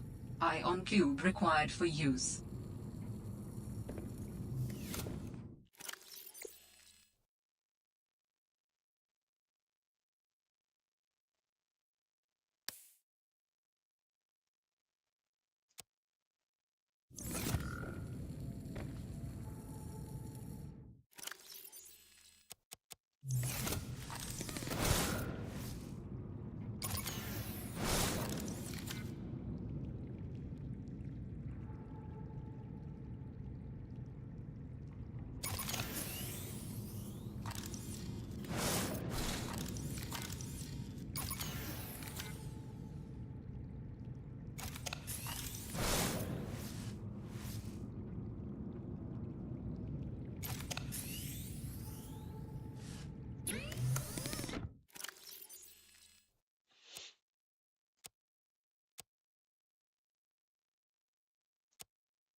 Welcome aboard, Captain.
Fascist elements came into power when there was a strong left. The institutions of what we used to call bourgeois democracy were in jeopardy, and the ruling elites acquiesced in a strongman coming into power. I'm done spending an obscene amount of money on takeout every done. I'm getting back on track with Factor. Fresh, never. In order to repress the elements on the left, which posed a real danger to their system. They wanted a socialist society. Some wanted a communist society. All of them rejected the capitalist society. We don't have a left here. I both agree and disagree. I agree we don't have a left, but I disagree that fascism requires there to be a left. I think Norm's understanding, or Norm's definition, basically revolves around Norm's definition of this, or understanding of the situation, revolves around liberal capitulation to fascism, rather than my understanding of it, which is that liberals are I mean, I don't actually know, because he loves Stalin. He likes Stalin more than me, but I do think that liberalism is basically one step removed from fascism. It will always inevitably go back to fascism, because liberalism is predominantly tasked with the maintenance and continuation of capitalism. So as long as you want to continue defending capitalism, you are inevitably going to go back to fascism. So therefore, I would say liberalism is early stage fascism and takes many different forms. I don't think that there needs to be in a country like the United States of America. I think Norm would say, understandably, that there is no real left. There is no left whatsoever. And therefore, liberals don't actually have a true fear, right? A true fear of the left that would inevitably, from the collapse of capitalism, inevitably create a totally new hierarchy, a dictatorship of the bourgeois handing itself inevitably to a dictatorship of the proletariat, handing the reins of control to a dictatorship of the proletariat. With the absence of some sort of left politics and some sort of left momentum, liberals won't make these allegiances with fascists and allow fascists to restore control, to restore law and order. The problem is, I don't think that there needs to be. I think that without any common enemies, fascists have basically decided that liberals are the communists, you know? With no real communist there that remains after the desolation, after the absolute destruction of left politics in this country. They've just decided it's actually the liberals that are the communists. Abraham Lincoln, who was a part of which party? That's right, the Republican Party. Democrats are the real. Democrats are the real racists. Now, it's the same exact thing. What they're doing here is the same exact thing. But of course, because so much of the intelligentsia is understandably liberal, this kind of misinformation goes unchecked. Let's take a look. The idea that leftists team up with fascists. So I thought I would use these memes as a springboard to talk about some stuff. This video is not about liberals in the way North Americans think of them, opposition to conservatives, or whatever. This video is about capital L liberals, Enlightenment philosophies, and liberal democracy. Ryan Grimm tweeted this about a couple weeks ago. Everyone called him a tanky. Stalin signed Molotov-Ribbentrop after begging the UK and France to take Hitler serious and form a military alliance against them. They refused, and so Stalin was left to face them alone. So we cut this neutrality bargain to win. Time to ramp up military capacity, idiots. I like that this, which is like an accurate assessment of events, is considered to be tanky shit. And obviously, in the absence of like normal understanding of historical events that transpired, you can just kind of maintain this false position that claiming this actually means that you support everything that the USSR did. Okay, and it's so weird because it's anti-intellectual. Like, what you're doing is stunting intellectual curiosity. Okay, and it's insane because, like, these allegiances were done out in the open, whether it be the Munich Agreement or the period of appeasement, which is now obviously something that people are very critical of. As a matter of fact, they're so critical of it, they constantly use it in inappropriate historical contexts in contemporary foreign policy. Now, what's strange to me, however, is that the greatest thing that Stalin did, probably his greatest W of all time, like straight up, was defeating the Nazis. So that's kind of the whole story about World War II. Like what do you think happened there? You know what I mean? He just like considered the Soviets and socialism to be the most significant enemy. Okay. The most significant enemy. The first people that they placed in concentration camps were socialists, okay? Were trade unionists and socialists. They consider socialism to be a Jewish invention, okay? So while you hear that from the Nazis and you hear that from the Soviets, you try to like laser in on this one historical agreement that the West also literally did, and you just, I guess, forget all the things that happened after this. Like, what are we talking about? Bro, who the hell said W Stalin? I don't know. People who were freed from concentration camps all the way in Eastern Europe. Maybe those people said W Stalin. A lot of people used to say W Stalin. It's what Stalin did after that wasn't so great, okay? In terms of its own, in terms of a lot of the mismanagement and, you know, the affairs of the USSR. It's like, it is his greatest W. What are we talking about? What is the second event of this first month? It is, of course, the assertion of the power of Russia. Russia has pursued a cold policy of self-interest. We could have wished that the Russian armies should be standing on their present line as the friends and allies of Poland, instead of as invaders. But that the Russian army should stand on this line was clearly necessary for the safety of Russia against the Nazi menace. At any rate, the line is there, and an Eastern Front has been created which Nazi Germany does not dare assail. When Herr von Ribbentrop, German foreign minister, was summoned to Moscow last week, it was to learn the fact and to accept the fact that the Nazi designs upon the Baltic states and upon the Ukraine must come to a dead stop. That's what Churchill said. Anyway, I love Ryan, but why is Stalin relevant right now? Well, for us, the reason why Stalin is relevant is because we're quite literally talking about a revisionist history from World War II that liberals like to, that they love to fucking point to. Stalin 30+ million people. I know. No, he actually, that's not true. 100+ million people. And also, no, he a 200+ million people actually. Never mind. I just decided he 300+ million people. He's so much worse than the Nazis. Notice how there is also, at least in Europe, there used to be a term called the double genocide theory. The double genocide theory dictated, brought about by liberal thinkers, that it was actually, well, it wasn't brought about by liberal thinkers, it was actually brought about by in the aftermath of World War II, to make the claim that Stalin was actually just as bad, if not worse, than Adolf Hitler. Okay? You understand that, right? So whenever you do the, oh, well, Stalin 100 million people, ain't nobody saying nothing about that, you're actually doing the bidding of fascists. The reason why you're doing the bidding of fascists, not realizing that you're doing the bidding of fascists, unless you're literally a fascist yourself, is that if you look at the numbers on the board and you look at all the people that Hitler killed in concentration camps, that's like what, 12 million, maybe 15 million. Okay. Stalin killed 100 million people.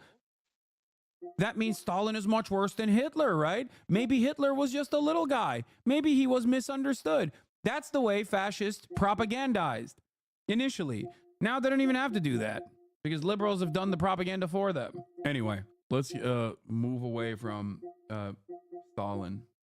Democracies. In case you're unfamiliar with the difference, I'll fill you in real quick. Liberalism is seen as the ideology born of the Age of Enlightenment, which was a period between the 17th and 18th century where thinkers and philosophers started to heavily emphasize. If you understand that Churchill was on the good side of World War II, despite the numerous famines that he contributed to deliberately by design in the colonies, okay, then you should also be able to understand that it is totally appropriate and perfectly valid to say that that was a Stalin W. World War II was a major Stalin W, perhaps the most significant, most consequential Stalin W of all time. It is not an accident that, yes, people like Mandela and many other people whose perspective has been whitewashed have time and time again reiterated every party member must raise his revolutionary qualities in every respect to the same level as those Marx, Engels, Lenin, and Stalin. You're crazy as for think Stalin W? Yes, dude, I think that liberating the camps and defeating the Nazis was a W. It doesn't matter if it was Stalin who was doing it. It doesn't matter if it was Churchill doing it. And it doesn't matter if it was the Americans doing it. It's a W nonetheless. What kind of fucking ridiculous attitude do we have here? No, it's a good thing, okay?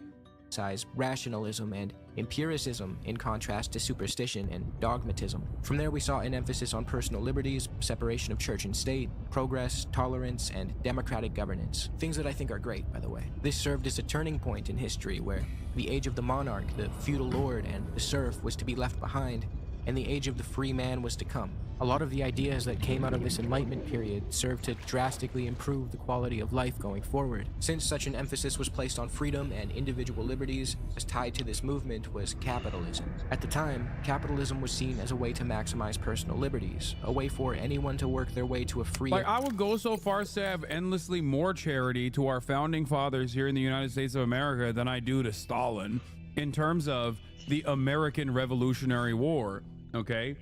Like, those dudes were literally fucking slavers, man. What are you talking about? And I still give them that W for defeating the English, okay? Like, that's crazy. That's crazy that, like, that is not only permissible thought, but, like, the fact that you even bring up the founding fathers being slavers is, like, a big fuck you to American history. But God forbid you say Stalin W for killing fucking Nazis. Like, that's crazy. That's insane, dude. And happy life, and an improvement to feudalism, and all the unspeakable economic arrangements that preceded it. During this period, capitalism was a very progressive system, but the people of the 18th century had no way of knowing how dangerous this economic model would be in its accelerated form. They couldn't properly gauge the ecological devastation or immense capital concentration that was to come in the next couple of centuries. There were some Enlightenment thinkers like Jean-Jacques Rousseau who had a hunch that this shit could go wrong, and he wrote about it in his work, A Discourse on Inequality, where he took aim at things like property and wealth disparities and argued that inequality was likely to lead to despotism. But for the most part, the ideas that emerged during the age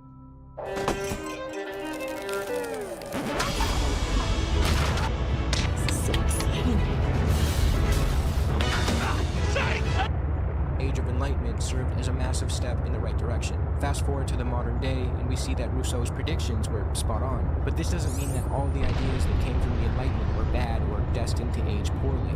As someone critical of capitalism, I believe that by implementing a new and more equitable economic model, we can truly live up to the values and ideals of freedom thought of during the Enlightenment. I see libertarian socialism as the logical extension of Enlightenment principles, but I digress. So, when I use the term liberal in this video, I will be referring to people or states that claim to be proponents of the ideas that emerged during the Enlightenment. The US and other Western countries claim to be liberal democracies, regardless if the party in power calls themselves liberal or conservative. This video is not going to be me attacking liberalism as much as it will be a critique on those who claim to uphold the ideas of freedom and democracy insincerely, just to use them as a cudgel to bully others who may want to organize their societies differently.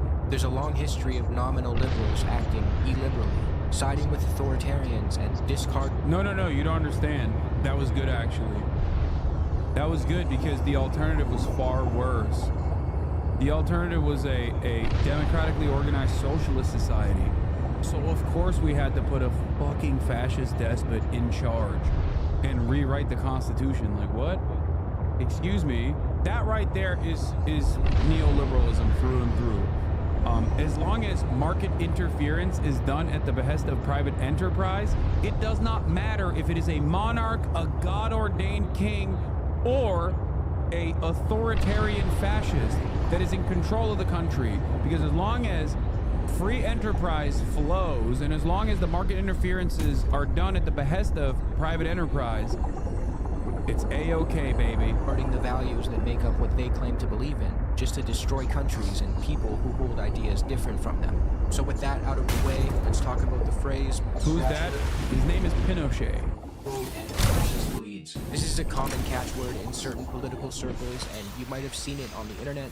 People who use this phrase are often referring to the proclivity of past liberal democracies to side with fascists in their attempts to destroy leftist movements all over the world.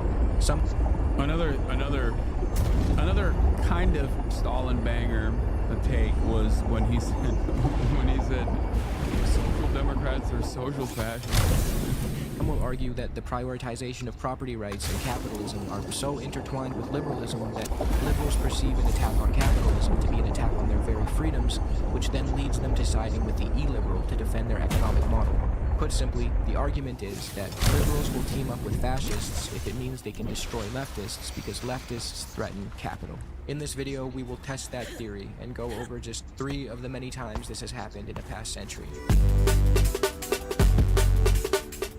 After the Second World War, when the Allied forces secured the W and whooped those fascists' asses... Social democracy is objectively the moderate wing of fascism. Yeah. Went on to lead the world into an era of anti-fascist resistance, and they did everything in their power to defend the ideals of freedom and self-determination for every nation. No, I'm just kidding. They did the complete opposite of that. They actually teamed up with the fascists that they just spent the past half-decade fighting because the threat of communism was a much more significant issue in their eyes. Unfortunately, this video is 1010 no notes, by the way, straight up. I had no idea what this channel was, but insta subscribe, insta like, 1010 no notes. This has always been the case. High-level officials like the OSS's Alan Dulles notoriously endorsed a Nazi proposal to establish a separate peace between the Third Reich and the US so that the Nazis could turn their attention toward the Soviets. Alan Dulles perceived to be a bigger threat. The US specifically has been unhealthily obsessed with communism before the Second World War. Brazen, bold-faced lies that ranged from the... Scratch a liberal and fascist bleeds. 3 times they allied to fight leftists is the name of the video from a channel called Overzealous. Bolsheviks are eating babies, too. They're nationalizing women, were espoused by U.S. propagandists well before World War II. Operation Gladio ensued in the immediate aftermath of the war. Gladio entailed stay-behind fascist militias organized by NATO.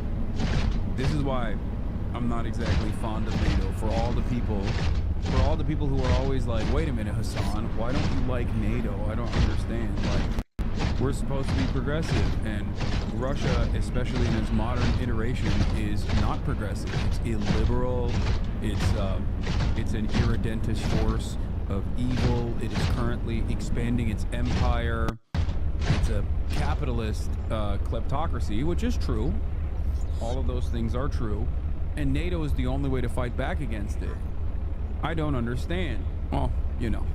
NATO powers and Western intelligence agencies like the CIA and the UK's MI6. These stay-behind fascist paramilitary groups were propped up and supported all across Europe for the purpose of destroying left-wing movements when and if they arose. See, once the World War ended and the Cold War began, the struggle for dominance and hegemony between the West and its allies and the Soviets and their allies consumed the globe. NATO was a military alliance that formed so that Western countries could better fend off the Soviets if they planned to invade Western Europe or attack America. Not every petty bourgeois could become Hitler, but a particle of Hitler is lodged in every petty bourgeois. I forgot who said that. I mean, right after we talked about Stalin, how are you going to come in here and hit a Trotsky quote like that? It was Trotsky. The threat of a Soviet invasion was dishonestly used time and time again by the West to excuse their own murderous and opportunistic behavior. In reality, the Soviets were heavily militarily damaged after the... There's a mission-critical tech solution that you need to implement now if you want to succeed. And you want donuts. It's called EasyCater. EasyCater is your nationwide soup-to-nuts tech platform for ordering food for your workplace. You get what you need when you need it. That's what EasyCater brings to the table. Integrated bagel logistics, ultra-scalable burrito deployment, and game-changing salad. So you can focus on what really matters, like minestrone. Yummy. Start an order at easycater.com.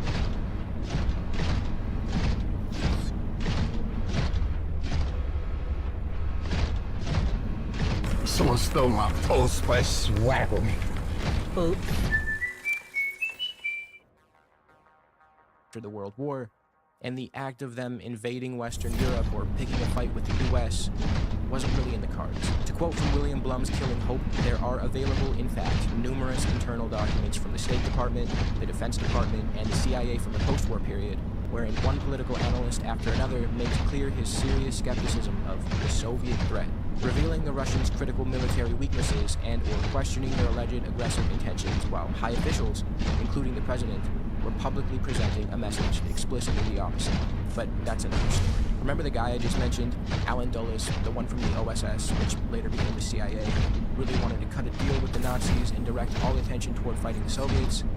So that guy made a good amount of Nazi connections while he entertained a possible peace agreement with them. That's crazy. That's like, it's so shocking how that happens. It's a mere accident, I think, and totally not because they were simply less threatened. One of these connections was not... That's why I'm telling you, dude. FDR business plot, successful, the world would be so different, okay? Stalin doesn't get the industrial backing necessary to keep waging this war against Nazi Germany. America goes to World War II, most likely on the side of the Nazis. I'm not like a great man theorist, but I do personally think that FDR played a pretty formative role in at least putting a stay on putting a pause on America's inevitable fascist development, which we're in it now, like firmly. But I'm saying that but he pushed it back at least, I don't know, 40, 50 years with that act alone. Nazi General Reinhard Gehlen, knowing that the Nazis were going to lose the war, informed Dulles of his idea to form clandestine guerrilla armies composed of Hitler Youth and other fascists who would stay behind after the war to fight off communism wherever it popped up. Since Dulles was paranoid about a potential Soviet invasion of the West, he believed that he had to develop these stay-behind fascist militias and assist them. Dulles later went on to bring Gehlen and some of his other Nazi friends to Fort Hunt, Virginia, where they had dinner with a bunch of US officials who came up with a little plan. I'll let Paul L. Williams, author of Operation Gladio, a great book on this topic, explain what this plan entailed. Gehlen would go back to Germany under U.S. protection and create the Gehlen Organization, which would receive full funding from U.S. Army G2 resources. The primary purpose of this organization would be the maintenance of the existing stay-behind armies and the recruitment of new guerrilla soldiers from the ranks of Third Reich veterans with staunch anti-communist credentials. These soldiers would be known as gladiators, and they would be commissioned to... And it all happened because of Pearl Harbor, so honestly, W Japan. No, I think Pearl Harbor gave enough momentum in the eyes of the rest of the American public for FDR to do what he wanted to do already, I think. I think that was... I think Pearl Harbor was the turning point that allowed FDR to be like, no, we gotta do something. This is crazy. Also, that chatter is joking. He's not saying W Japan for Pearl Harbor. To ward off communist invaders in the great theater of post-war Europe. The operation in which they were engaged was to be known as Gladio, after the short swords Roman gladiators used to kill their opponents. So not only did the Western liberal democracy fund literal Hitler Youth death squads and other fascist paramilitary groups... This is 100% true. There were socialists and trade unions who died in the streets for the New Deal. It wasn't just FDR's generosity. I wasn't even talking about the New Deal. I was talking about FDR's actions during in the lead up to World War II. It wasn't just about the New Deal. But you're right. You're absolutely correct in terms of the New Deal. It was pushed for by trade unionists and socialists who straight up died for it. And also, Pearl Harbor just offered FDR the broad recognition and permission to go to war at a time when there were plenty of Americans, like the German Bund movement, that actively was trying to keep America out of World War II and maybe even side with Nazi Germany. All over Europe and directly work with Nazi officials to do so. But according to Paul L. Williams, the creative ways in which this operation was funded include illicit activities involving the Mafia and the Vatican. If you want more information on that, check out his book. It's great. It's important to note that by 1987, an estimated 6 million people had died due to covert CIA operations, according to the Association for Responsible Dissent. The CIA claims these deaths were a result of a war against communism, even though a good deal of these killings took place in countries that weren't even communist, just merely a threat to American business interests. Gladio is far from the only instance of supposed opponents of liberal democracies teaming up with fascists to destroy the left. It's not even the only time they've teamed up with a former Axis power to fight communists. Shortly after the Japanese surrendered in 1945, the US began using the Japanese soldiers who were still in China to help fight the Chinese communists. At the time, China was engaged in a civil war between the communists led by Mao Zedong and Chiang Kai-shek and the nationalists led by Chiang Kai-shek. Although the Chinese communists provided significant assistance to the Americans during the Second World War by offering intelligence on Japanese occupiers, rescuing and caring for downed US airmen, and more, the U.S. ultimately chose to align more closely with. Yeah, the Chinese communists were the most fucked over. Okay, number one most fucked over. Chiang Kai-shek and his nationalists. The OSS, which later became the CIA, est Chiang's military effort was actually directed against the Chinese communists and not the Japanese occupiers who wreaked havoc all over China. The Cleveland Orchestra in Miami. Join the Cleveland Orchestra in Night Concert Hall for 2 weeks. China. Once the war had ended, Chiang had incorporated Japanese units into his army and began working heavily with officials who had collaborated with the Japanese and served in their puppet government. You would think that, having just fought a bloody and brutal war against the Japanese, the US would steer clear of aiding Chiang's nationalist army, considering it was packed with their former fascist enemies, but no. Since Chiang Kai-shek was relentlessly anti-communist, the U.S. had no qualms about supporting him and his nationalist army. In fact, in President Truman's memoirs, he wrote about using enemy Japanese troops to hold off the Chinese communists. Quote, "It was perfectly clear to us that if we told the Japanese to lay down their arms immediately and march to the seaboard, the entire country would be taken over by the communists. We therefore had to take the step of using the enemy as a garrison until we could airlift Chinese national troops to South China and send Marines to guard the seaports. The U.S. transported nationalist troops all over China and Manchuria. About 500,000 of them were sent by ships and planes in the attempt to get them to important centers and ports before the communists. The American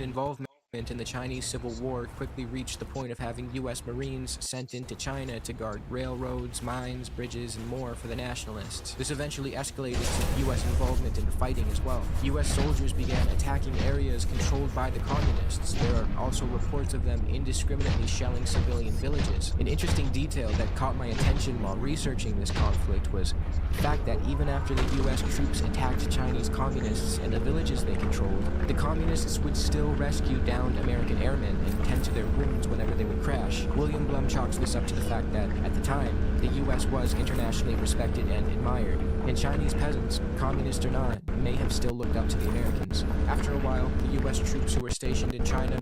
It's so crazy.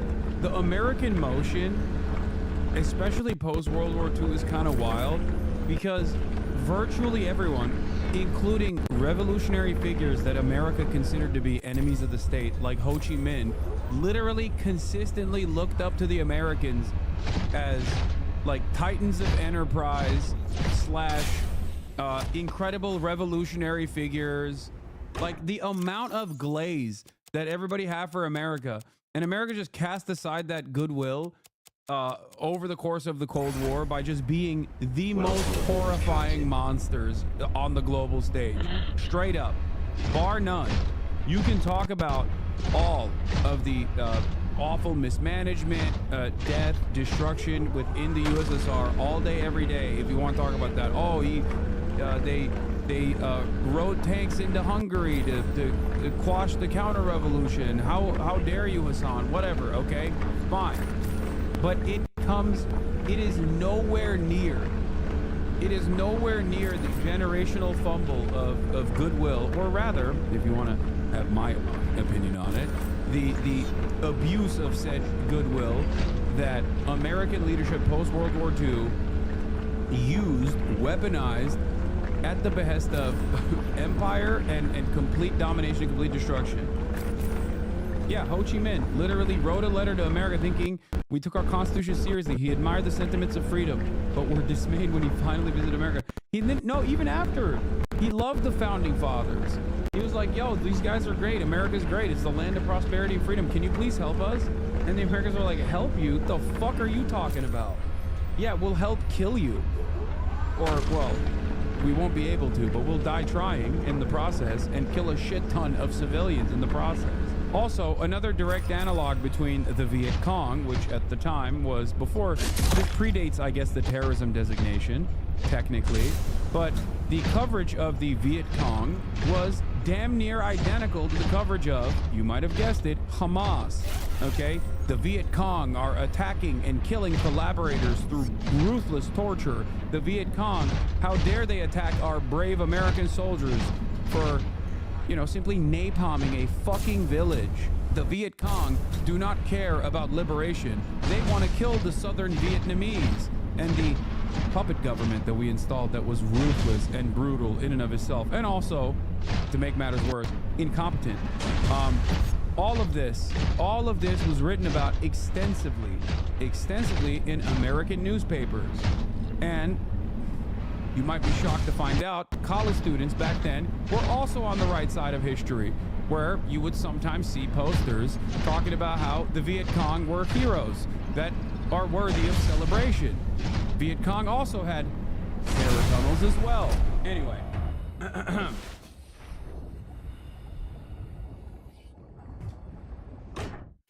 Yeah, mass condemnations. Do you condemn the Viet Cong? Condemn the Viet Cong, please. I'll never forgive Jane Fonda for going and posting alongside the Viet Cong and an anti-aircraft weapon. We began to question why they were still in Asia and not back home. The Second World War had come to an end, so it was reasonable for these troops to be confused. The official U.S. explanation for keeping its troops in China was that the U.S. soldiers needed to disarm and kick out the Japanese, which did happen eventually, but the real priority of the U.S. military presence in China was to aid the nationalists and fight the communists. A chilling quote from a U.S. Marine lieutenant in 1945 goes, "You can't tell a man that he's here to disarm the Japanese when he's guarding the same railway with the Japanese." Chiang Kai-shek's nationalist army was notorious for its oppressive practices, harboring former Japanese fascists and acting cruelly to the civilian population. In stark contrast, areas under communist control were often characterized. By the way,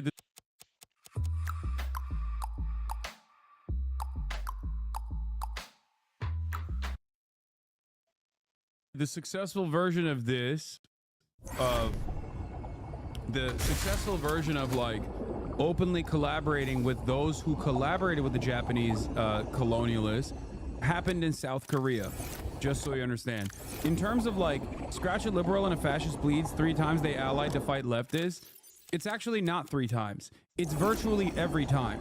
America, historically, has never had an issue with aligning with brutal autocrats, okay? Always. There is no issue there. As a matter of fact, one might even say it's the modus operandi of the United States. Characterized by honesty, fairness, and strong civilian support. Despite this, the U.S. fully, the world's worst leadership is what the head of the U.S. military mission in China called it, still chose to align itself with the nationalists. Wait, hold on. I wonder where Chiang Kai-shek went to. Wait a minute, this video left out a key part of this story. What happened to Chiang Kai-shek? What happened? I wonder. I mean, I know he's not deliberately doing that. What happened to Chiang Kai-shek? Oh, yeah, he escaped to a little island, right? What was the island called? Unsubscribe? Wait, what do you mean? From Mr. Zealot? Yeah, a little island called Formosa. Because it keeps saying America aligned with Chiang Kai-shek's leadership, and I just don't understand how that leadership existed still. Oh, that's right. Cool things happened. Island where everyone got healthier. Yeah. No, definitely. Went to Taiwan and pressed the native Taiwanese people and declared it China too. Yeah, he didn't declare it China too. He declared it China, the Republic of China, and had grand designs for what the true boundaries of the Republic of China actually would look like in terms of like on a map. Both parties were interested in a unified China, but just under their own grand design.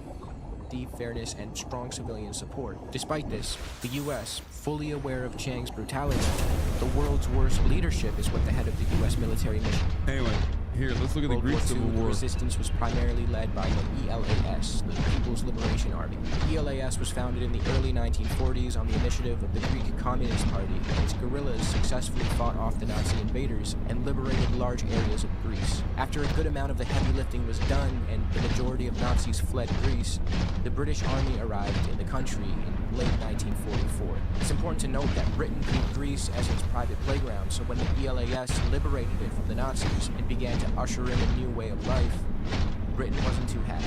The ELAS were progressive in many areas. They emphasized education and fighting illiteracy. They were also known for their somewhat... Very, very unacceptable. That's the other side of, like, the current iteration of liberal politics on the global stage. Oftentimes, nowadays, when liberal countries, Western liberal capitalist countries, want to dominate other countries, they set up shop with, like, civil society organizations and NGOs ahead of time. And these civil society organizations and NGOs are tasked with combating the social repression born about oftentimes by, you know, being historic victims of colonialism and other matters of empire, right? So there is definitely social repression.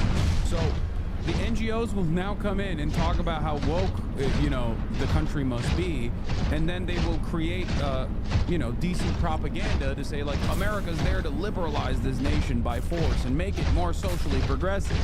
Now, what's interesting about that is that at least historic communist movements have almost always been infinitely more progressive than their Western liberal counterparts. Literally always. Okay?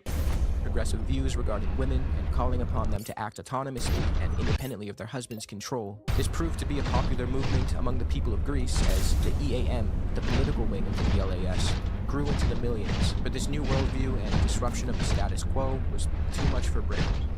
God forbid Greece exercised self-determination. Churchill, who did not shy away from praising the ELAS as they were fighting off the Nazis and aiding the Allies' cause, was adamant about restoring the Greek king as soon as the Nazi threat in Greece dissipated. The British military in Greece got straight to installing a government committed to their goals. This government found itself packed full of monarchists and conservatives who despised the progressive ideas of the new Greek left. The new Greek army and police force were also stacked with these rightists. This resulted in the deaths and imprisonments of members of the ELAS and EAM. Eventually, fighting broke out between the ELAS and British forces. The Brits had backup from non-ELAS Greek fighters, many of whom had actually collaborated with the Nazis during the occupation. So now, the Greek leftists weren't just up against the British and their new right-wing government, but they were also fighting to work with the Germans and were now teaming up with the Brits. As the fighting went on, the US jumped in to help the British and a new right-wing Greek government, because if there's one thing the US loves, it's fighting commies. Things were looking pretty grim for the Greek leftists. They were stuck in a civil war against much stronger enemies, and the Soviets chose not to support them because Stalin thought their efforts were futile. Listen, this is where I diverge with a lot of people who are across the board pro-Stalin. Some might say that Stalin was a little too predisposed with obviously recovering from World War II and was absolutely terrified of now open. People everywhere are recommending GoodRx. My neighbor showed me the app. It helped me save on my kids' allergy pills. GoodRx can save you a lot of money. Americans everywhere are sharing the savings. You're all set. Save up to 80% on your prescriptions with GoodRx. Download the free app.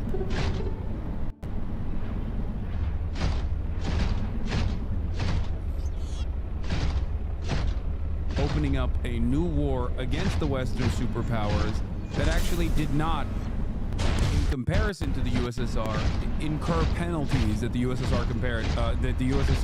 got. And over again, Uncle Stalin made these sorts of moves, thinking, you know, it's okay. We have to recover. It's okay. We have to recover. We have to do everything in our power to recover. Let's not read theory.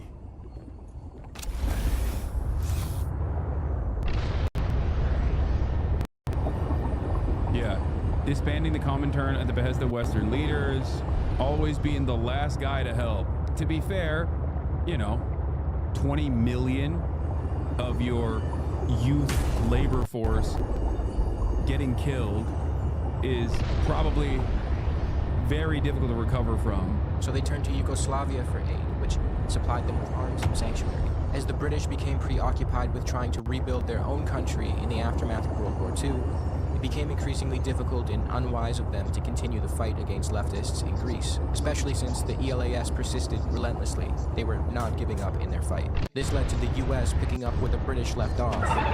Turkish political streamer Hassan Piker says Russia should have invaded Greece. Yes, unironically. And then they should have invaded Turkey. What are you talking about? Yeah, the USSR should have both invaded Greece and Turkey. Hot take. Yes, my country too, please. Oh my God, imagine a communist Turkey. Holy fuck.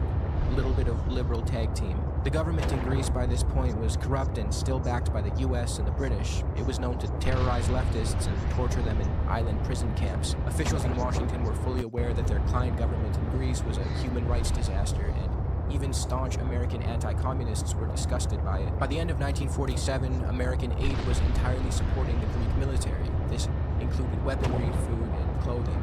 Hundreds of millions of dollars of supplies and equipment was given to the Greeks by the US. The Americans even created a secret army reserve composed of those Greek Nazi collaborators I mentioned earlier. This freedom-loving harbinger of liberalism and democracy just couldn't stop teaming up with its old fascist enemies. The Americans became so wrapped up in the fighting in Greece that their involvement was no longer just funding and aiding the Greek military. Was an socialist? No. What are you talking about? Absolutely not. In their fight against the ELAS guerrillas. The US military mission eventually took over the development of battle plans from the Greek generals and sent over 250 American army officers to the country to make sure Greek army divisions were complying with US directives. By 1949, the US had successfully defeated the ELAS and fulfilled its goal to keep Greece as its little puppet state. The US remained heavily involved in the Greek government, with Greek prime ministers coming to power only after US suggestions or demands. This caused Greek politicians to grow upset at the American influence over their country and the lack of Greek autonomy. The US did not appreciate these troublemakers drawing attention to how much undue influence the US had over Greece, so in 1967 it supported a coup and a subsequent military dictatorship. Their best bet was to just get rid of democracy altogether, I guess. The fascist junta that took over Greece in 1967 ruled the country brutally until 1974, and it too enjoyed the support of the US. George Papadopoulos, the de facto leader of this junta, was on the CIA's payroll for about 15 years leading up to the coup and was a Nazi collaborator during the 1940s under the German occupation of Greece.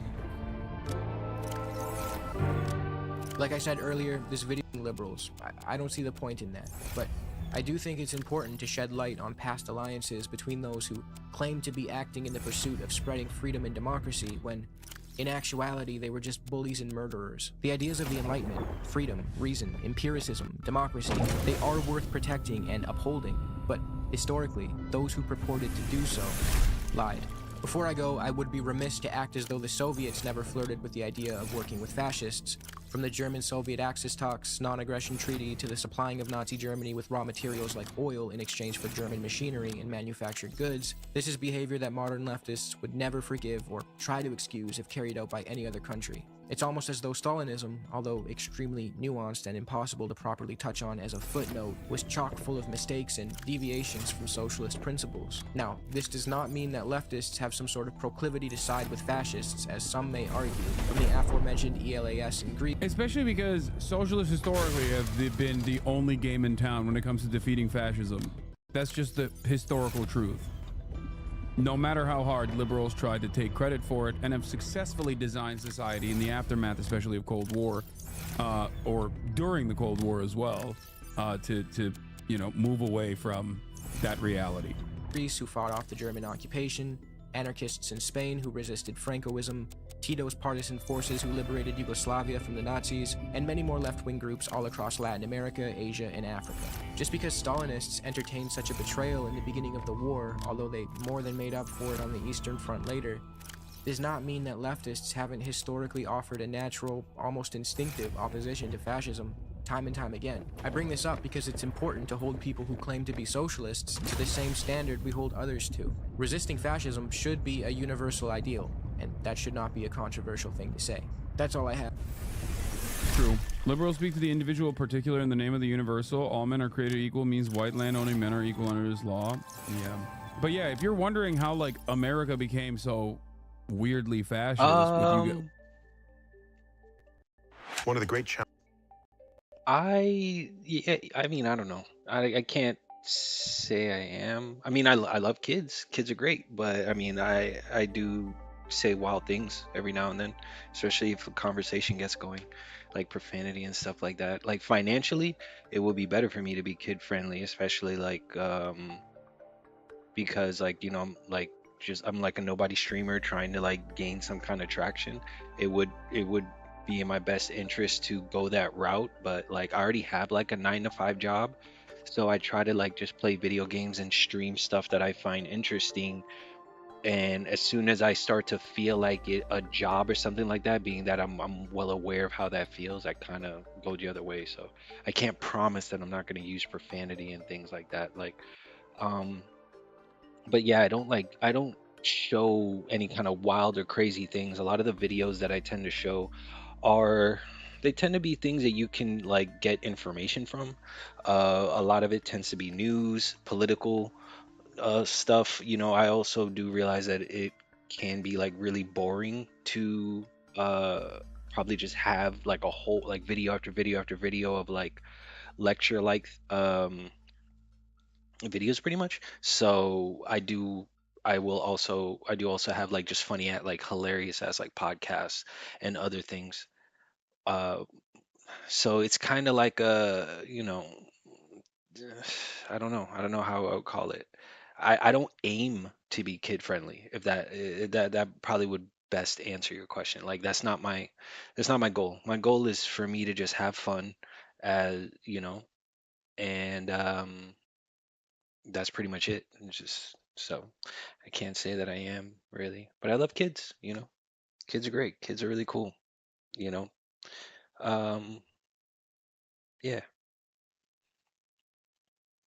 But to say I don't use profanity, it's like I totally use profanity.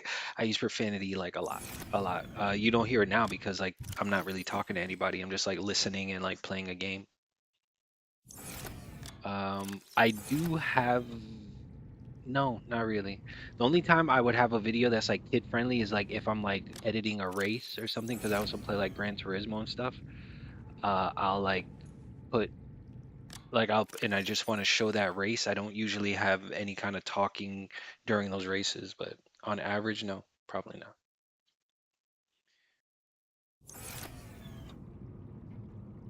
Challenges in this world is knowing enough about a subject to think you're right. But when you got like the reincarnation of Henry Ford literally Sig Heiling twice on the day of the inauguration to a crowd of fans that are clapping alongside him, it took a long time to get here, but at least elsewhere, and even in the United States of America as well, because we did import a bunch of fascists here as well, Operation Paperclip, America very quickly was like, oh, we need to find the communist killers. Who are the best communist killers? That's right, the fucking fascists. Let's work with them now to fight off. Let's work with them now to basically fight off the greater evil, much greater evil, socialism. Yes, I saw that he tweeted at me and he said, someone tell Hassan the Hun I say thank you, lol. Why didn't the U.S. ally with the Nazis against the USSR then? I already gave you the answer. I mean, you can say it's a much simpler argument to make for at least England, right? But for the U.S., there was a lot of people who wanted to align with Nazi Germany. I believe it starts before that. Manifest Destiny sets up to be insanely individualistic. No, I've talked about this before as well. You're absolutely right, Carter. I don't know. I mean, I'm sure people much smarter than me have written about this, and maybe I've just never encountered it. But America was the proto-capitalist nation. Proto-capitalist nation before we even figured out what capitalism was, because of Manifest Destiny. Like permanent land grabs in the creation of the American state created this mentality where it was like there was permanent conquest to be had. It was like capitalism was the state religion and is the state religion in the United States of America, because it was so perfect. It's so perfectly applied to American historical materialist development. I believe it starts even before that. Manifest Destiny sets us up to be insanely individualistic along the entire founding of the country being fuck taxes. All this bullshit of no representation isn't true. It's all about fuck you, I got mine. This was a huge topic I studied in college called Turn of the Century. We were built to be neoliberal. Mormons treat the Constitution as a holy document. Yeah. Can you define proto-capitalist a bit more? I mean, even circa the Industrial Revolution, Americans were doing a whole bunch of stuff. Like, the settlers were doing a whole bunch of things that made it so, made them so open-minded to this way of thinking. This is my video. Thanks, man. Hell yeah, brother. Great video, by the way. Yeah, Protestant work ethic and the spirit of capitalism. Matt Christman argued that England was the proto-capitalist state as we understand it in Hell on Earth series about the 30 Years' War in the 1600s. Well, we are the continuation. If the Byzantine Empire is a continuation of the Roman Empire, and technically the Ottoman Empire is a Emmy-winning The Traitors is back for an all-new season. Here we go again. This game is torturous. Dude, if I were them, I'd be scared. Oh, I've missed this. Knowledge, I think I just answered that. is put to the test in every GMC Sierra. What we choose to know, we know completely. The continuation of the Byzantine Empire, then America is the continuation of the British Empire. Damn, where do I Depending on how far out you are, like if you are looking at hundreds and hundreds of years of history, I'm almost certain that in the future we will absolutely look at the American Empire as a simple continuation of British Empire. I mean, if we are alive at that point. That's how I feel about it. Oh my god. Also defends that capitalism was born in England. Way too big to react, but recommend it. It's how capitalism conquered the world. 5 hours long. That's crazy. Okay, brother, Ottoman Empire is not the continuation. That was a joke, but I like saying stuff like that because it immediately shows the fucking Eurocucks that still operate with the sick man of Europe mentality. Okay, I like that though, because it immediately exposes people, because they're like, what do you mean they were Muslim? Of course they weren't. I don't aim a to be continuation kid-friendly, of the Roman crazy Empire. gamers. Even though ironically they did consider themselves to be that. I understand why no Eurocuck would ever actually suggest such a reality. They won't even. If your question is like, do I censor myself? No, I don't censor myself. Claim the Byzantine Empire is the continuation of Roman Empire. I'm from Chile. I was just joking. Constantinople and Istanbul, second Rome, Moscow the third. Yes, Professor Wolf's take that capitalism began in the Netherlands with the stock exchange is the most common way that the history of capitalism is taught. That's why people saying it actually started in England. England is the original proto-capitalist nation is somewhat alternative history. This is the common way that people describe how capitalism was invented. Just why Eric content is popping off on Red Nose, super popular. Damn, maybe I gotta get into it. If Germany gets to sell Cosmo, the Holy Roman Empire, then the Ottomans get it too. Okay, to be fair, Germans have nothing. So that's why they kept inventing, famously, different mythos for their country. Okay? They literally have, they just have nothing. All of it is made up. All German mythology is just made up. Hitler did a great deal of that, okay? Because he was so goddamn embarrassed to be descendants of swamp people, okay? Descendants of swamp people that lived in fucking mud huts, that like most of German history is just that he was like, I have to make something up. This is so embarrassing. We are literally swamp barbarians. We are literally Shrek, okay? We're Shrek. I looked at our history. It's all just Shrek. It's a nation of Shrek. What the fuck? That is so embarrassing. We got to make shit up immediately. All mythology is made up though? Yes, but at least the mythology that is made up is oftentimes made up of like long history, historical period, having some semblance of like empire or having some semblance of like a shared culture that spans across time and many different geographic locations. Germany, not much of that. That's why when you look, but yeah, why do you think Hitler's doing a Roman salute, which already was an invention by Mussolini, who at the very least was understandably obsessed with Roman mythology because it's fucking Italy, you know what I mean? At least Mussolini had something to dive into, to mythologize. The Germans didn't, so they just made a bunch of shit up. We're like, oh yeah, let's pick some parts of Nordic runes. We were Vikings, and also we were Romans as well. Ironically enough, the greatest W of German mythology is actually pushing back the Romans for an extended period of time, but literally, Caesar's writings describe the Germanics, the Gauls, and the Britons as like the same people, but they made their huts from different mud. Yeah.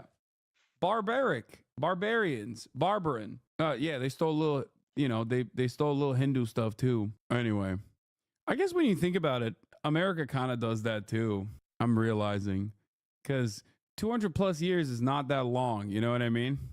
Definitely do that shit too. America also has nothing in comparison to like think about it, dude. We shit on Iran or countries like Egypt or Greece, right? Poor nations, right? Poor nations now. But these are countries with so much history. Same with Turkey, Iraq, China. I mean, China is the most obvious one, right? Like thousands of years of history happened in these countries that they can tap into. It's an endless well. It's an endless well of culture, development, and moving history throughout time. And then, you know, when you look at America and it's like, yeah, we just kind of came here and killed everybody. And now we rule the world. It's pretty cool. Yeah, why do we have the fucking fasci? Why do we have the fasci all over our like government buildings? The fuck? What does that have to do with America? Made up. We put that in there to be like, yo, we're descendants of the Holy Roman Empire. Actually, it's like, what? Like, why? Why do we have the fasci? What the hell? I guess that's technically no different. Yeah, it's the same shit that Hitler did. Literally no different than what Hitler was doing when he was like, yeah, we actually totally are also the continuation of the Roman Empire. Please, we were not living in mud huts in the swampland. Don't you dare say that. Anyway, let's get back to what's going on in the world. This is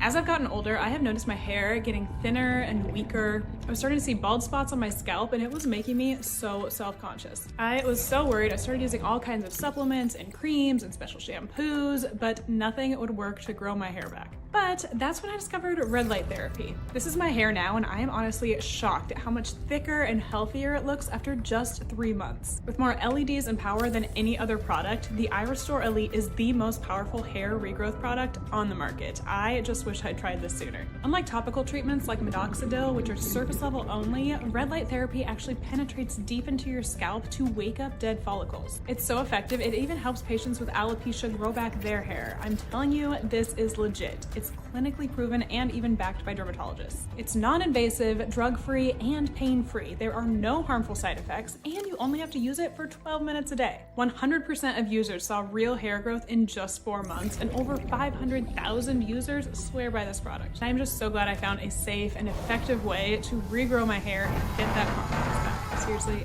go check it out today.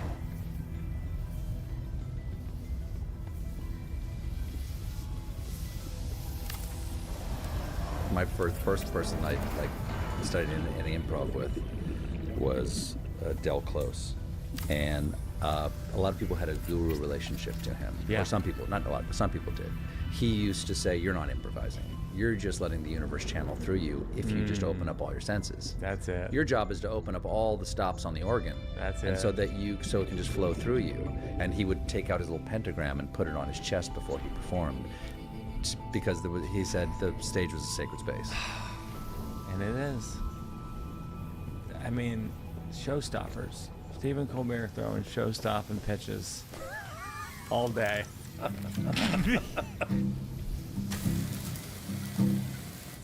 Okay, so how do I interview you best? What's the best? You are you're an expert interviewer.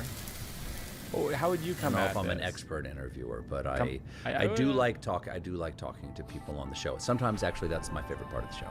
Just talking to people. Often it's my favorite part of the show. That's what I like about your show so much, is that it does feel like real conversations with real people. I want it to be a talk show. Yeah. But I think what people respond to, I mean, hopefully, because what I like is that just two real people really having a conversation. That organic nature of it has got something kind of ineffable that I don't think an audience would be able to define. But you just know when we're really talking and having fun. Right.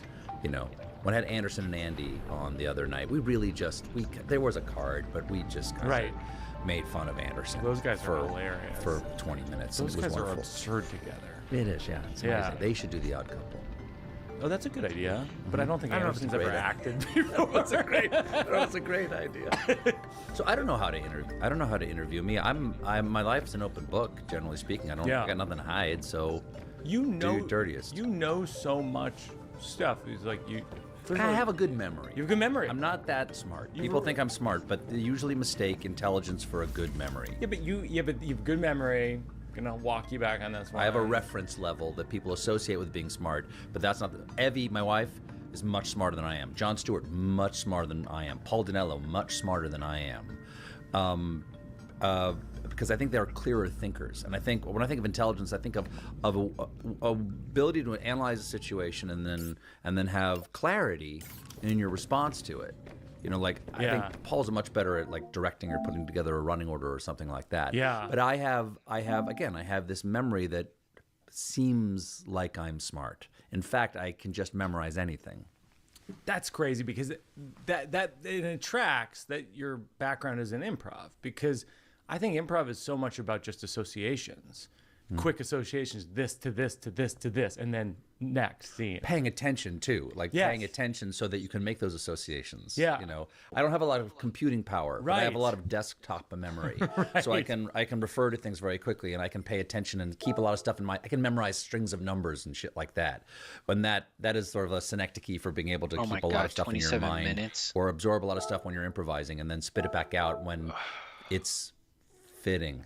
Right. You know, or it would be useful or something like that. But that's not the same thing as like having computing power. That's interesting, because I was talking. And I'm a huge fan of me. I'm like, this is not me. Yeah. I'm not dumping on me when I say this. I just think that I'd be deluding myself if I thought I was as smart as my wife. That's really interesting, because I've never won an argument with her. Oh, really? Because she sees it more clearly than I do. And I have to admit, like, oh, no, you actually... She sees the zoom out more clearly. Yeah, and also the granular. And the granular. Everything, yeah. Like, what's a typical argument that you'll have with your wife? What do you argue over? What's the argument that happens again and again? It's been so long since we've had a real good argument. Yeah, I mean, just planning the day would be an argument for me, because I refuse to. Oh. Matter of fact, we were just doing another interview. She and I have a cookbook, and we were doing Terry Gross, thud. And I mean, not to flex on you, but I just did Terry Gross.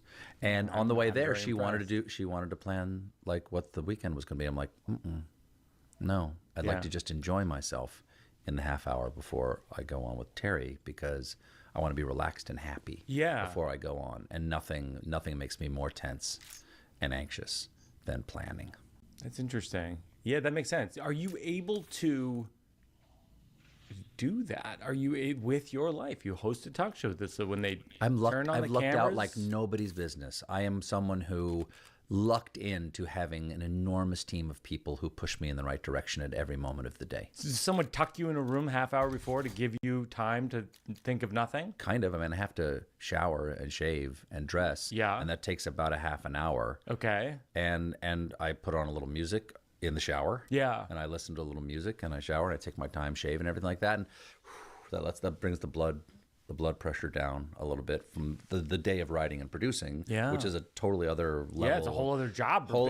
Exactly. Yeah. There's the writing job, there's the producing job, and then there's kind of the show business job, like dealing with the network or staff management and stuff like that, which is not a huge part of my job, but it's not no part of my job. But as our business goes, there are a lot more chaotic ways to live than what I live.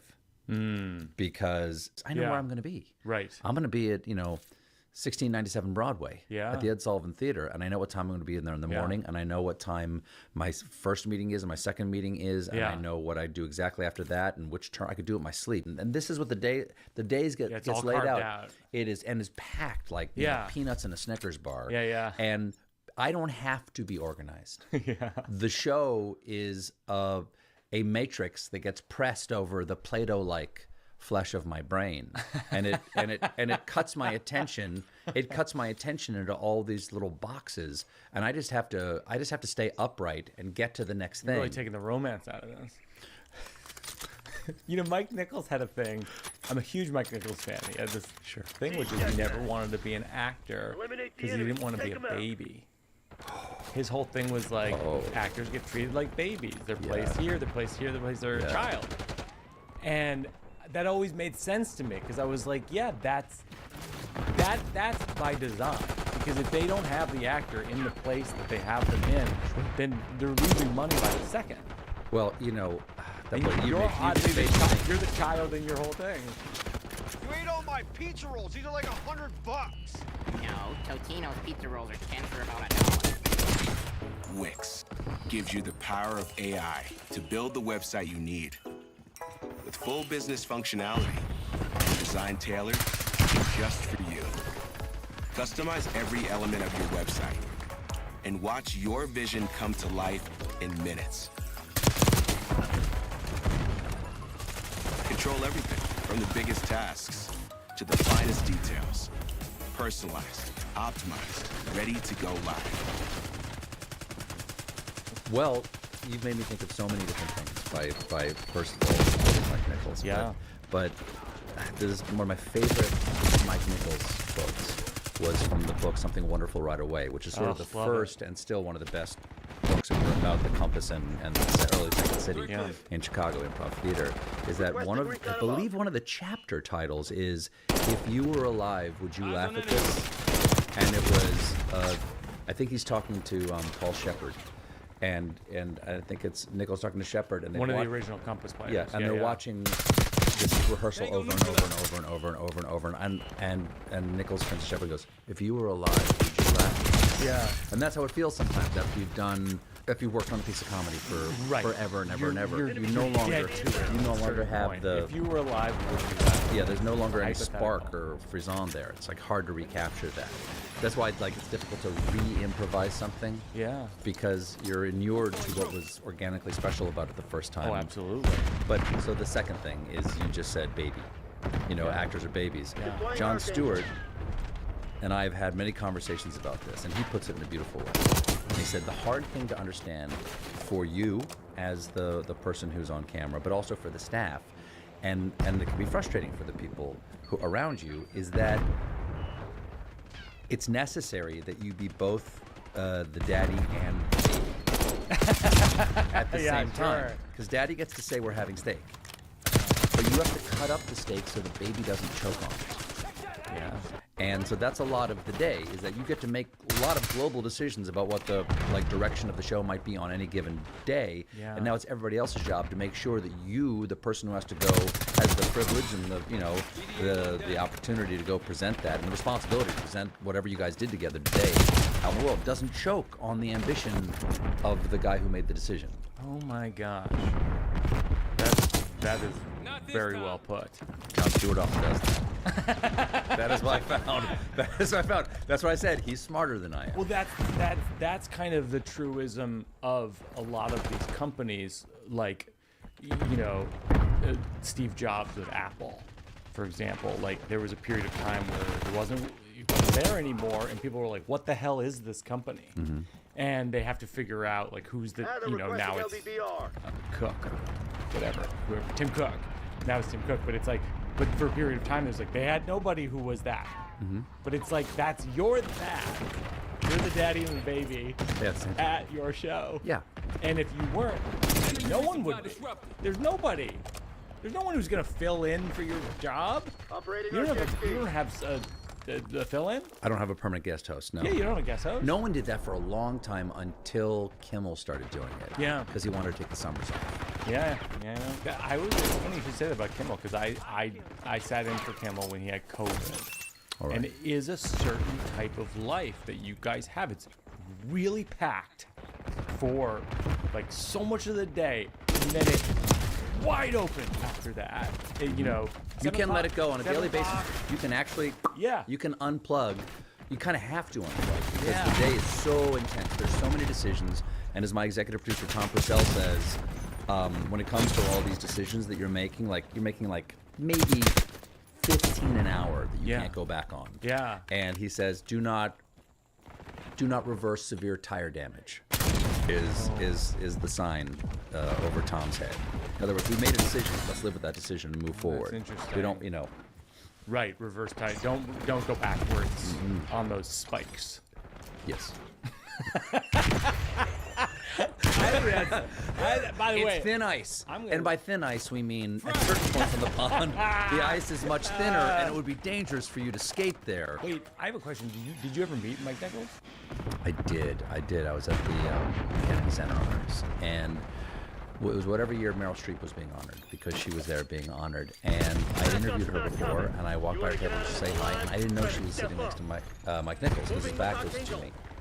And she said, "Oh, Steven, Mike wants to meet you." Oh my gosh. And he turned around and goes, "Oh, hello." And he started talking to me about some of the work we were doing at the Colbert Report. Yeah. And I remember the whole time he was talking, going, remember this, remember this, remember this. Listen to what he's saying. Don't forget what he's saying. Hear what he's saying. You'll never hear this again. What is he saying? Enjoy this, enjoy this. I have no memory of a single, other than, "Oh, Steven." That's all I remember of the entire thing. What happened to your memory? I don't know. I don't know. That's just it. I can remember anything. You can tell me like a phone number 3 years ago, and I can tell you, but I could not remember. Because it was so meaningful to you, because you're just a big Mike Nichols fan. Yeah, come on. Yes. Did you ever meet Elaine May? No, I've never met Elaine May. I'd like to, though. I bet she wants to meet you. I don't know about that. I never assume anything. I'll tell you how bad I am at assuming anybody wants to meet me is that the beginning of the Colbert Report, in the first 6 months, I think, I was on the Time 100, and I'm at the Time 100 dinner at Columbus Circle. Top 100 people ranked in the world according to intelligence. Exactly. Just briefing memory, listeners. ranked according to memory. And so I'm there, and a woman comes over and says, "I'm here with George Lucas." Yeah. And I saw George across the room. I could see him. And she pointed, and I said, oh, hi, nice to meet you. And she said, "George would like to meet you." And I said, "George who?" Of course. Because you can't even imagine. I could not imagine that was the George that I was looking at was the guy who wanted to meet me. And so I went over and said hi to George. Again, don't remember it. Do you not remember it? I don't. I remember saying hi, but I don't remember. This is a breaking story. This is breaking news. You don't. You have an extraordinary memory. You blank out essentially compliments and people who you admire. Yes. So you'll forget this whole interview. Every word locked away. When I got the Late Show, the first person to call me was Letterman. Oh. And he called me immediately, and it was a lovely conversation, and I took notes because I knew I wouldn't remember. I knew it was so difficult for me, and I'd talked to Dave a bunch, and he had always been very gracious to me, and we'd always had a good time. I'd been on a show 10 times, and though every time was a big deal for me. Yeah. It was very important to do a good job for him. Oh my God, are you kidding me? And so, but I was taking like little kind of shorthand notes as we were talking, just like subject areas, just like that. And then he was very gracious and very nice, and I hung up the phone and I wrote out everything I could remember of those subjects, and then I gave it to my assistant. I said, "Would you please type this up and then just put it in a file for me?" So I have it. I've never looked at it, but I have it someplace to go look at. People everywhere are recommending GoodRx. My neighbor showed me the app. It helped me save on my kids' allergy pills. GoodRx can save you a lot of money. Do you ever feel the ghosts of the Ed Sullivan Theater? I mean, the Beatles and, you know. I mean, it's an honor to be in that space, and I love that. We've restored it to a theater. I don't know if you remember what it used to be like. It used to be a TV studio. That's right. But I can understand that, because comedy compression is nice to keep the space tight as it should, for me, at least for TV comedy. But I really wanted to change the way I did my show. Their report was very much for the camera. That's the model that I was aiming. For the camera, and the present audience in the room got to see me do the show for the camera. Yeah. Now I'm doing the show for the room, and the camera there captures it. It's a different vibe, and I wanted that to change me as a performer, because I didn't really know what I was stepping into, and so I had to make. That was one strong decision I wanted to make at the beginning. Is I play in the room. I started off as a live improvisational, like, sketch comedian. Yeah. And I love a live theater. Yeah. And so I often drink in the room. I often like in those, if you're lucky enough to have a real rolling audience in that night, you've got free time between jokes. Yeah, sure. You know, and I'm not just thinking about what the rhythm is for the next attack, like for the next beat, or especially for changing subjects. I'll take a moment and literally look around this beautiful theater with these gorgeous digital projections and stained glass built by Hammerstein in 1927, and that beautiful band over there, and my dear friends who I've worked with, some of them for almost 20 years, some of them I've known for like 35 years who were there, and I just, even like literally in between jokes, go, what a lucky guy I am to have this moment. And that comes to me more, of course, when the show's going great. Sure. And then when the show's not going great, or you haven't been able to hook up your jumper cables to the audience, is how I think about it. So there's like there's a flow of current back and forth. Let's hit that and hover. Jumper cables? You want to stay here for a second? It's just a great metaphor. Right, yeah. I want to hook up the jumper cables. Well, we talk about that with jokes all the time here. Is this idea of like most of the time with jokes, what you have in your mind is pretty funny. It's just a matter of, like what you're saying, hooking up the jumper cable. That sometimes is the hard part. Yes, well, there has to be another way that we talk about it sometimes is that I'm the pitcher and the audience is the catcher. And I've got to do something fairly early on in the monologue to let them know what kind of pitches I'm throwing. I've got to let them know, are these all going to be fastballs? Or are we just playing catch? Do you know what I mean? Man, we're done here. We're done. Are you a baseball man? No, I'm just saying, like, that's exactly it. Like, we don't even have to talk about anything else. That's exactly, you're exactly right. And sometimes after the show's over, and it felt like I had to fight the urge to muscle the audience. Yeah. Which is exactly the wrong thing to do, which is to muscle the audience. Right. Paradoxically, somehow, when you want to tighten up and muscle the audience because you feel like you haven't made that connection, you want to kind of like drag them to the field where you want to dance. You know what I mean? Instead, exactly. But baseball field. Yeah, sure. I don't know why I'm dancing. Yeah. But where you want to play catch, you want to drag them to the field where you want to play catch. Is that oddly you actually have to relax. You actually have to get looser. And that'll allow you to be aware of what their vibrational state is. And that's what you and I talked about this on this podcast last time, which is it took you years to get to that point. Like you used to be when you were Second City touring and things like that, you'd be so nervous. Well, yeah, and I would try to muscle every moment. Yeah. And often when the show's over, Tom and I will have there's a postmortem for like a lot of the editorial level staff. Yeah. But it's always just me and Tom Purcell, my exec, for a few minutes after everybody's left. We just sit there and go, so what do you think? Whatever. Yeah. That moment. And if there was that urge to muscle, we'll realize, we didn't tell them the way we were going to do it. Or we didn't set an emotional tone off the top. I'm not talking about these shows are not confessions. Yeah. Like authenticity is not confession. Yeah. It's not the same thing. But it is important to signal to the audience in some way where you're coming from. Right. Otherwise, you just read jokes off the page. Right. And you might as well go up there that's like, I'm not going to play an instrument. I'm just going to read sheet music to you. It's not the same thing. Like technically, you're doing jokes, but you're not. I used to say what we do for a living is we harvest laughter. Yeah. We plant ideas and then we get the laughter from planting that idea, like the setup and the joke, and then you harvest it. And that's why everybody in the building is so important to getting that harvest to market of the show. All the technical aspects of the show they're just as important. Yeah. Or else why did we grow all this laughter? That's right. And I think that's a little off, actually, now. Yeah. I really am there to be with the audience, and that it's really there for, because the show can be great, even if it isn't, great is not a word. It can be a really good show, even if it's not pound for pound the funniest show we've done, if I really feel that connection with the audience. And that's really about community. Like they and boy, that's such a vague word, community, but I don't have a communion. We are in communion with each other. Right. And therein lies like what it took me years to understand that as a comedian, that, oh no, it's actually just about connecting with the people right in front of you, and that's the whole thing. And that's what everything. And you have to add to that the craft you put into being able to. No, of course. You have to do the thing well enough that you can make the connection. Yeah. And that there's a reason even to be communicating, but or something to say. But it is similar to being a pastor, being a teacher, anything where you're connecting a group of people, stand up, hosting a talk show. It's all of the same kind of energy. Dick's Sporting Goods believes that sport has the power to change lives.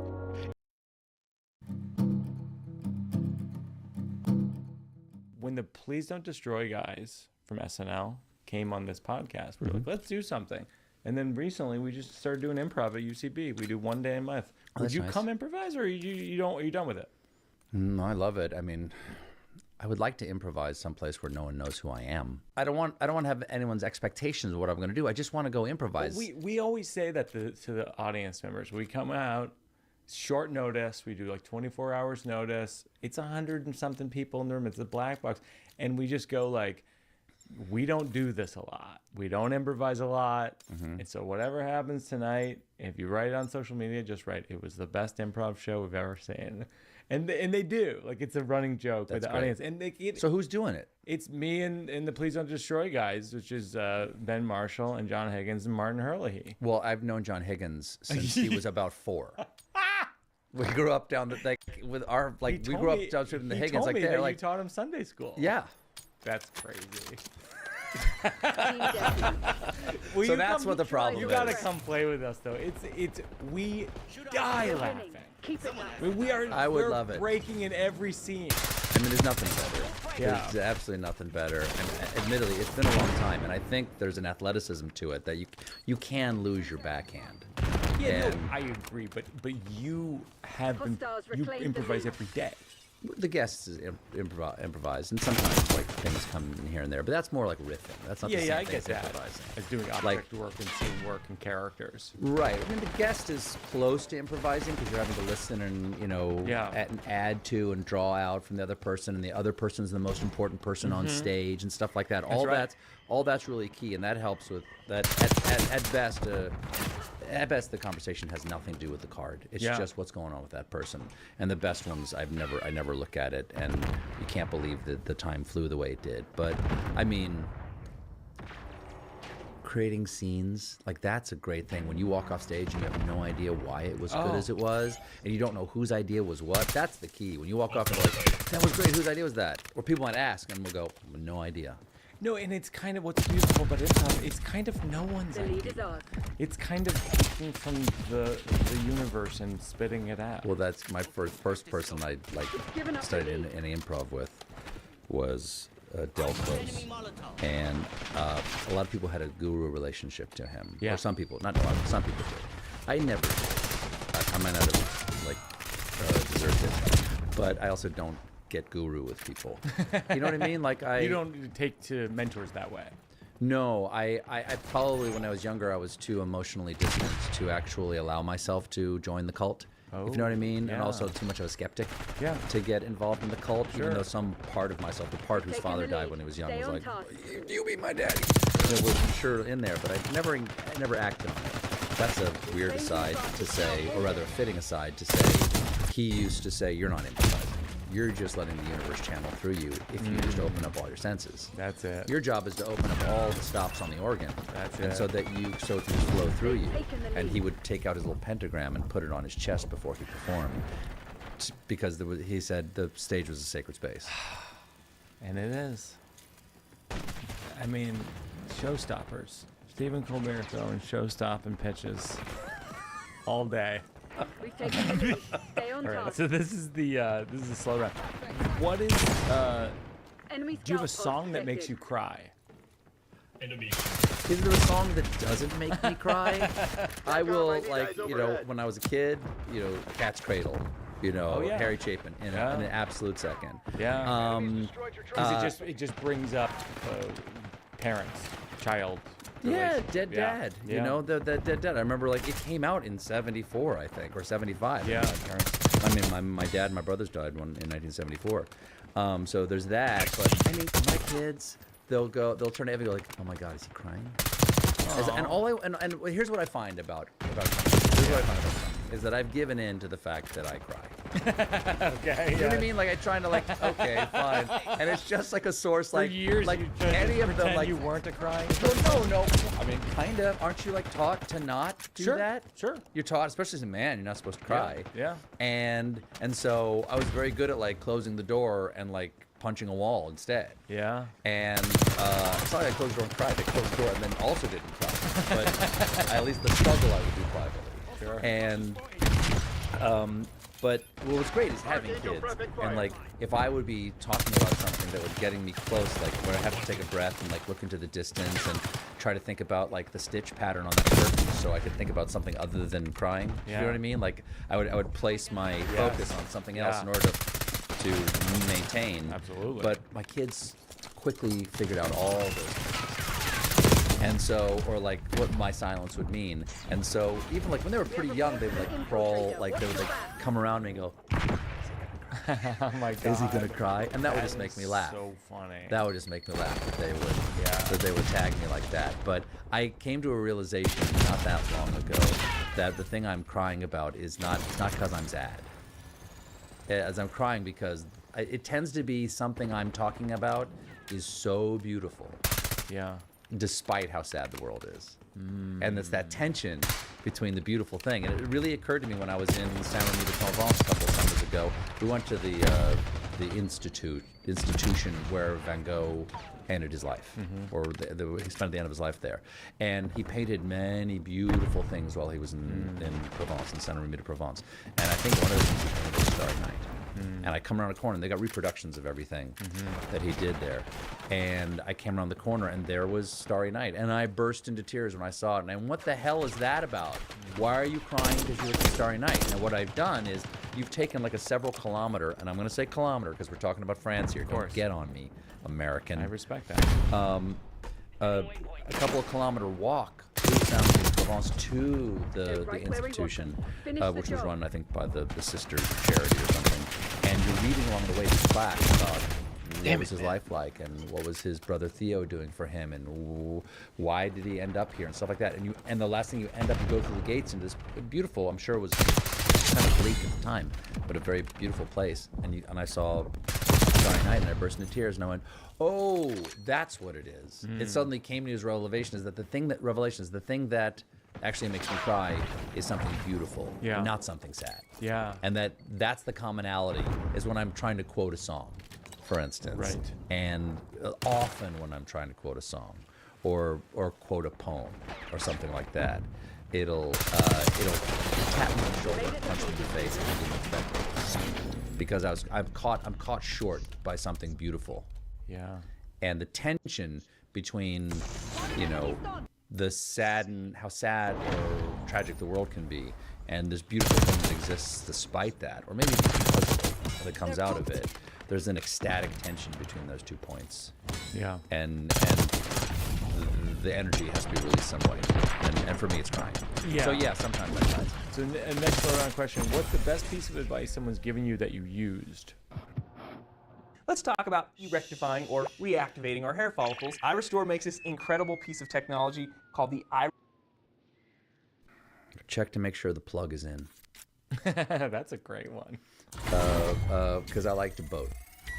I like to go out on the water. Yeah. Make sure before you put that boat in, the plug is in. Because there's a plug to drain. Often, if it's not a huge boat, there'll literally be a plug you have to take out to drain the boat in case you had water come over the gunnels. And so you got water in your boat. So you pull the plug at the end of the day, especially when you're cleaning it. Yeah. Or else the boat will fill up with the water that you're cleaning the boat with.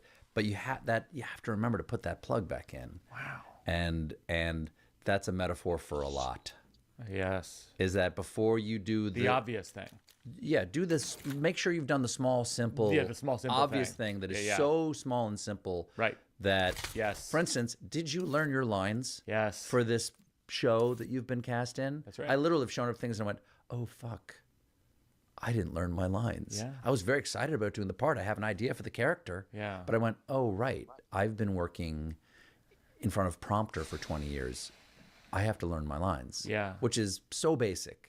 Well, that's what he was inside the actor studio with Al Pacino once. And they go, what's your best advice for young actors? Know your lines. Yes. There used backstage at Second City. There used to be all this, things that people said that somebody thought was worth remembering. That was written on the back wall of Second City. Unfortunately, they renovated and somebody accidentally painted over a lot of it because it was it was 50 years of advice from some of the best comedians, God. But one of the things that I remember, which I don't know if it's still there, if it got painted over, but it said, the shortest distance between 2 points is learn your lines. That's good. Yeah. I like that. What is the thing what's your people's favorite and least favorite thing about you? Oh, I think I'm an okay listener. I think I'll sit and I want to hear how you are. And I mean it for the most part. I mean, I don't mean I don't ever mean it, but I try to take the time to actually know how you are, I suppose. And it's cool if we cry together. Aww. I'm fine with that. Sweet. I think the least like about me. I would say that probably people who watch the show or watch the work that I do probably think I'm a little bit in my pants, making jokes about subjects that they would probably, why don't you shut up and make jokes? I think that might be that. Right. Like a little, aren't you a little self-important to make jokes about democracy or whatever, whatever. And that's a valid response. I got nothing to say about that. Yeah. I mean, I don't have some special insight to any of this stuff. It's just, that's the conversation that's going on right now. Right. That has been the conversation for a decade now. Yes. And we are a shadow of the news. And so that's what people are talking about all day. That's the raw material for the jokes at the end of the day. Because we're talking about the national conversation. I'd like to not talk about that stuff. So I don't have a problem with it. And if people don't like that, I don't like that. I don't like that they don't like that. You know what I mean? But it's not kind of my job. It's not my problem because I'm doing my job. It's such an interesting. But I can understand why they wouldn't. I don't have a problem with people disliking that. That's totally a valid response. Oh, I follow that. I always marvel at this bygone era that people talk about, of like Johnny Carson hosting the Tonight Show in the 80s when I was growing up, and not mentioning politics. Because it feels like, as a comedian, you have to talk about what's happening to acknowledge the humor. Well, I'll say this: I think that politics has become a larger part of sort of our daily conversation than when I was younger. I mean, in the 1960s, it was certainly a big deal, but I don't know, 70s and the 80s, as much as there was going on around Contra or the hostage crisis or anything like that. I mean, Johnny made jokes about the Iran-Contra. Johnny made jokes about the hostage crisis. Right. But it just wasn't a big part of the national conversation. There were times we didn't think about politics. Right. And that changed, I think, I don't really know. I would say probably around 9/11. I think 9/11 might have changed what the national focus is because it became more important. It became more... There were more stakes, it seemed like. Yeah. And so it became a bigger part of the conversation. And also 24-hour news made it constant. And 24 hours a day, you put your mouth around that carbon monoxide hose of the news cycle. And just suck the fumes. Because the cable news has to burn the tires of the news 24 hours a day to keep the lights on. There's not... And and so much of it is just opinion, and opinion really ends up being a panel show, and the panel show ends up being about fighting, and that conflict ends up being the thing that they're selling, and so the nation becomes increasingly divided, and so it becomes a bigger part of the conversational playing field. Yeah. Do you have a favorite joke? What do you mean, like guy walks into a bar? Yeah, joke? yeah. And they're just honestly like, you know my favorite knock joke? No. Say knock knock. Knock knock. Who's there? You know who? No, it's just it pimps the other guy. Losing A. Wait, what is it? Wait, can you do it again? Sure. You want to hear my favorite knock knock joke? Yeah. Say knock knock. Knock knock. Who's there? It just forced me to just come You up have with to- a you knock have to knock do it. joke. Losing B. Can you remember an inauthentic version of yourself? Yeah. Sure. The nervous me is the most inauthentic version of me. Claim the advantage. Now hold it. Oh yeah, because the nervous, or rather, when I'm nervous, not that I'm nervous. Nervous is authentic, but when I'm nervous, I can sometimes construct a face for the faces that we like. I try to come up with something that I think might be appealing to the person I'm talking to. Yeah. That doesn't happen to me as much anymore. When I was younger and I get starstruck. Sure. Yeah, I don't starstrike that much anymore. Who are you most starstruck about? I feel like it must have been in your 20s. It must have been shocking because you were on the Daily Show, right? Or your early 30s. You're so sweet to think that I was on the Daily Show in my 20s. In I your love 30s? you. This is a Kizik shoe. It's a hands-free shoe that you just slip right on and stays on. After years of development, we have come up with a hands-free shoe to fit your everyday life. The response has been pretty dang good. No more crushed heels with our scientifically tested springback technology. But what's the point in hands-free shoes that aren't comfy? These bad boys make it feel like walking on clouds. And oh yeah, look at those styles. Kizik is your shoe that has it all. With free US shipping and returns, there is no excuse to not go hands-free. Go to kizik.com and get yours today.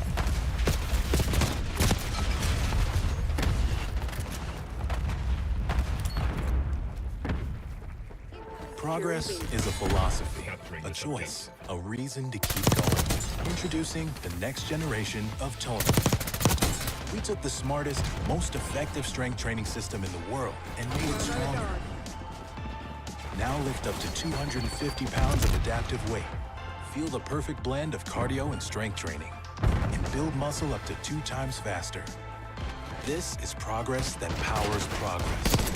Toner, power, progress. UAV established overhead. Losing Bravo. Jim Martin from American Magazine, and of course from the Dicastery for Culture and Education. Oh yeah. At the Vatican. He said, "Hey, do you want to meet the Pope? Because Pope wants to meet some comedians. Yeah. Can you help me put together a list?" And I was like, yeah, sure. But it really felt like we were going to hang with the Pope. And then when Gaffigan called me and conveyed it to me, it was very simple. He said, no, he wants to sit with us. I'm like, you sure? He's like, I think so. And it really sounded like 10 of us. Yeah, it did sound like 10 of us. Because it said, could you help me together? I need a list of 10 comedians to recommend. Oh my God. And so it sounded like there were going to be 10 of us, and I imagined it would be short. Yeah. I imagined it would be some little room in the apostolic apartments or some of the papal apartments, and we would sit there and maybe we'd have a cup of tea. He would ask us a few polite questions. We would talk a little bit about comedy, and then there'd be a photograph. This is what the Pope said. UAV inbound.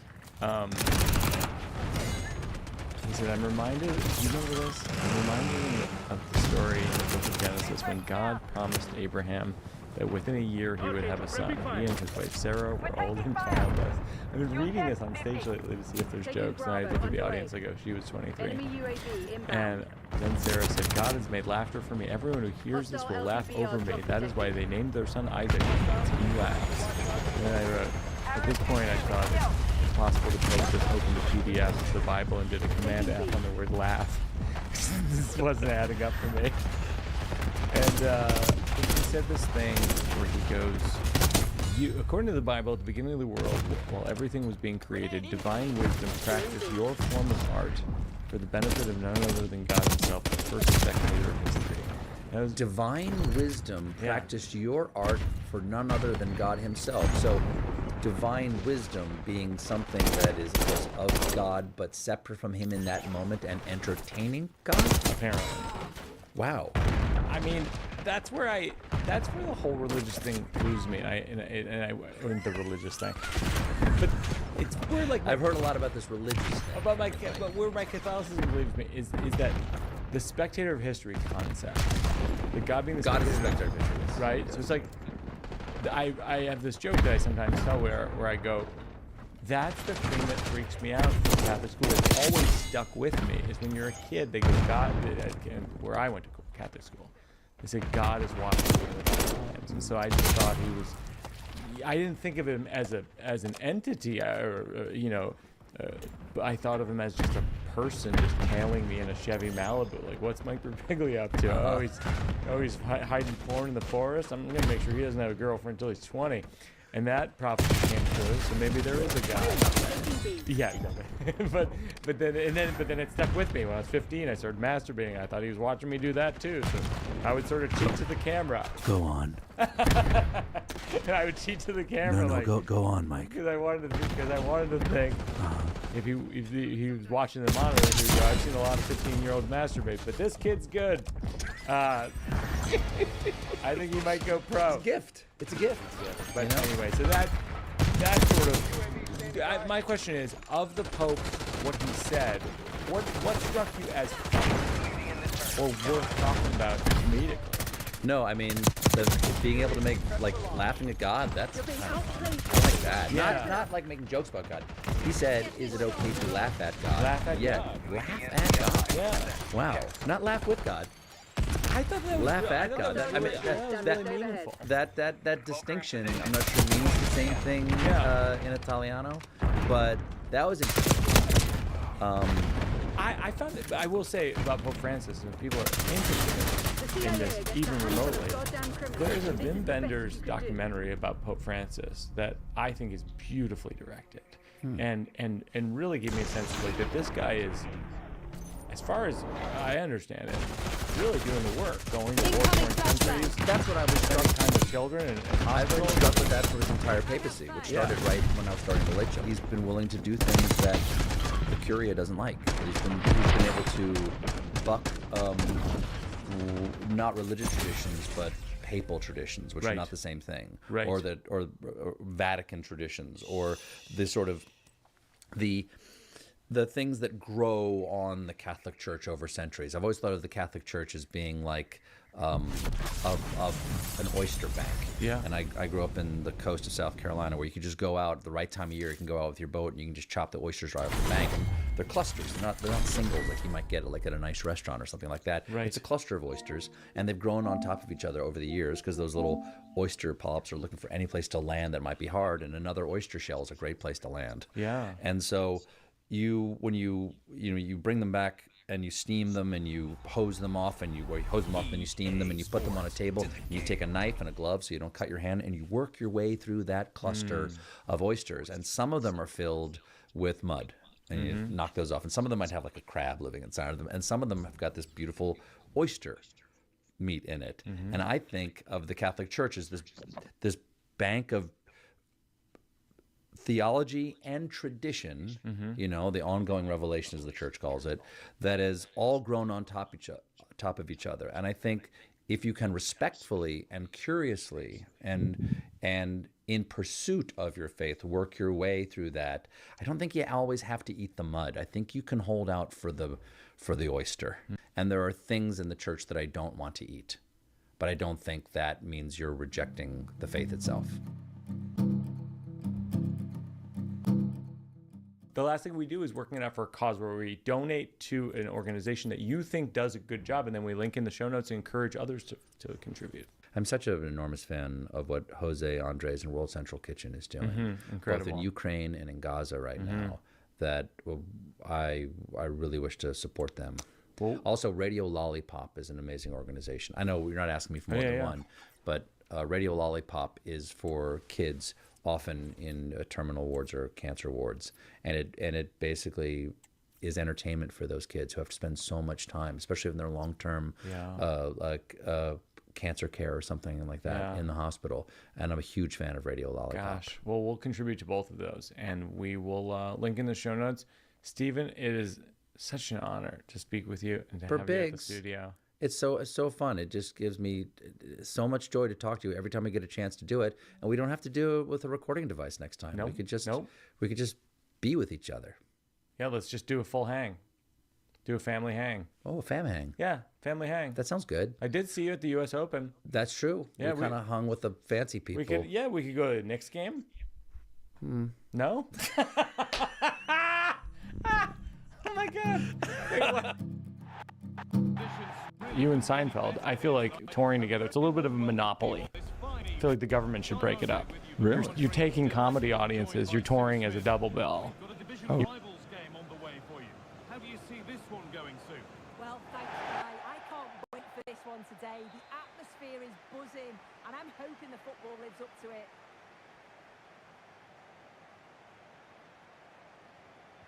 Off we go. The match. Oh, no. That,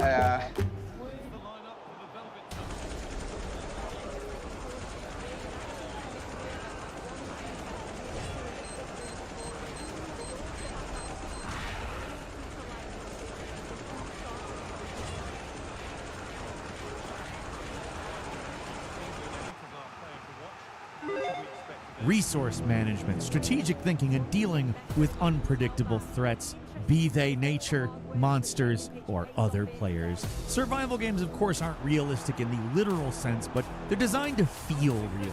The way they test players actually feels like something you might have to kind of go through to survive some kind of constant struggle with very high stakes. And an authentic experience in a survival game is bound to push you to your limits. Hi folks, it's Falcon, and today on Game Ranks, 20 survival games that truly test you. Let's get started with number 20, it's Stranded Deep.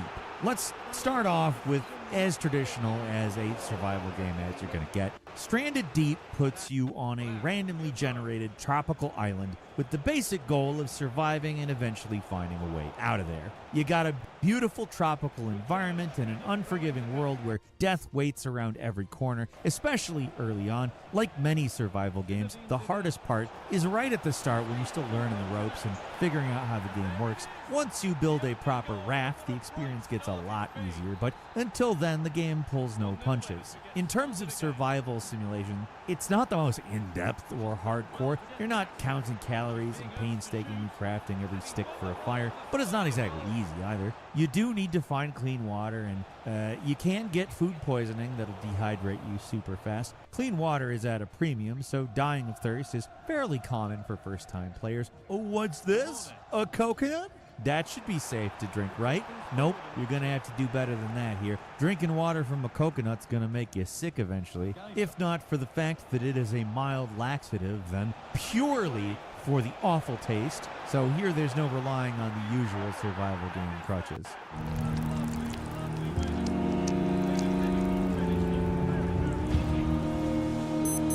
And number 19 is The Forest / Sons of the Forest. What starts off as your average survival game becomes something much more horrific. Once again, it's not the most realistic or in-depth survival experience. Just trying to stay alive in a hostile environment is actually the least of your concerns when you're stuck on an island inhabited by vicious cannibals and violent cave-dwelling mutants. So death rarely comes from starvation or sickness. You're mostly meeting your end from a serrated blade of a blood-soaked psycho, but there's still some challenging and realistic details in these games. Base construction is more hands-on than you usually get in a survival game. You actually have to cut down trees by hand. You cut those trees into logs and then boards, and all of a sudden it's a woodworking YouTube video. Building walls is not as simple as placing down a blueprint, and it's just autofilling. You actually have to put the wood in place to build it out. If you want to make a tent, you just lay down a tarp and add a stick, instant tent. But that's more than you would have to do normally. Normally you would select the tent and the items and click where you want the tent. It makes crafting and building a satisfyingly tactile experience. In contrast to most other survival games though, all that stuff, it's just super abstract. Like I said, you pick an item and click. In other games, I'll also say maybe having to do everything by hand would be annoying, but here it works because the usual survival systems are a little more simplified. Doesn't mean it's not challenging though, just that the danger isn't primarily from nature. The real thing you have to worry about are the monsters who will beat down your door and drag you into some impossibly dark cave. And that's the thing about these games, sometimes they'll kill you fast, sometimes agonizingly slow.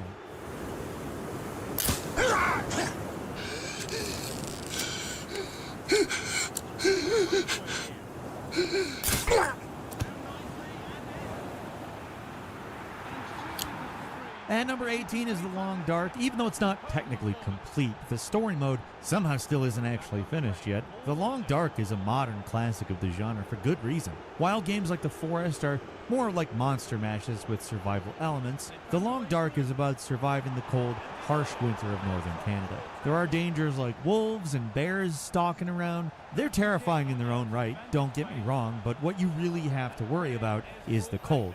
Cold is the constant danger and the most consistent killer. Just being outside is dangerous in The Long Dark. How temperature works isn't exactly one-to-one with reality. It's gamified and abstracted, so you don't have to worry about your core temperature. And regardless of how cold it is outside, interiors are always the same temperature. Still, the game manages to do an admirable job of keeping the cold a constant concern. You have to dress up in multiple layers of clothing, all of which will eventually break down after extended use. They require repairs. Yes, you're generally safe inside, but the more time spent indoors, the more stir-crazy you get with the literal cabin fever affliction, so you always have to be on the move, and even places where you're safe can start to feel dangerous after a while. The toughest thing about the game is there's no sustainability. Your only means of survival is through scavenging, and once you've picked a location dry, all you can really do is move on to the next place. Eventually, resources are just gonna run out. You won't be able to repair your clothes and get food sources. Everything just gets more scarce as time passes. In survival mode, you're eventually gonna die no matter what. It's a matter of how long you manage to keep going.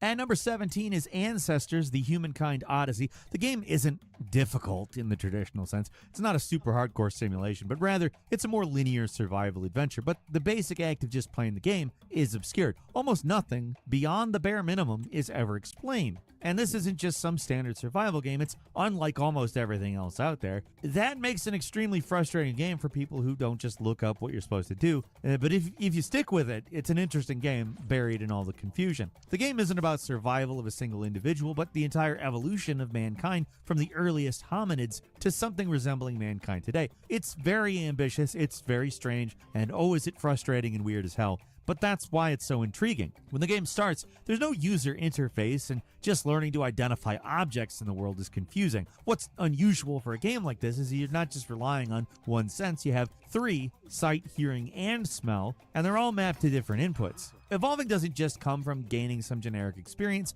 You have to do things to make it happen, and are often not explained at all. Like becoming a meat eater. At first, your monkey man is an herbivore. They get sick when they try to eat meat, but if you keep trying to eat meat, it'll eventually make it so your guy gets used to it, and your clan gets the meat eater trait when they evolve. That's a small example of the sort of things you have to do in the game. It's unlike anything else, so even basic actions like that can come off confusing when you're actually playing the game. It is an unforgiving experience that isn't quite like any other survival game out there, and it's worth a shot for somebody looking for something different.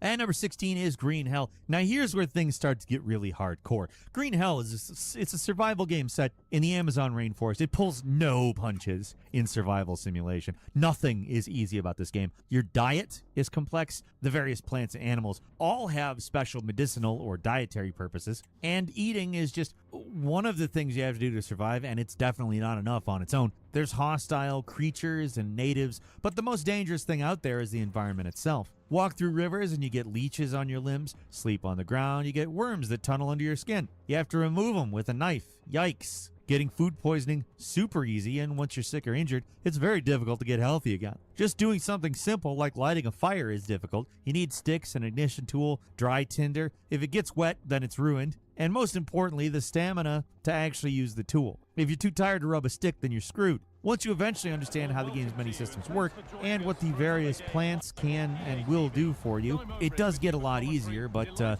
even then you're still constantly on a knife's edge, carefully balancing your food sources. You will get sick, so you gotta worry about that. And oh yeah, the hostile creatures that want to ruin your day. Green Hell manages to effectively mix gameplay and more survival, hardcore type stuff to make one of the most challenging but still relatively accessible games in the entire survival genre. And number 15 is My Summer Car. Green Hell may be the quintessential Survivor game. My Summer Car isn't. It's bizarre. And that on the surface doesn't sound like a survival game at all, but believe me, it is. You play as a Finnish teenager on a summer break who has one and only one goal: to build a car. You start off in a house, you have beer and snacks, so what's the problem? Well, the stuff in your kitchen is only going to last so long, and eventually you're going to need groceries, but there's one little problem. Your car isn't just a fixer-upper. It's a blank frame. That's it. That's what it is.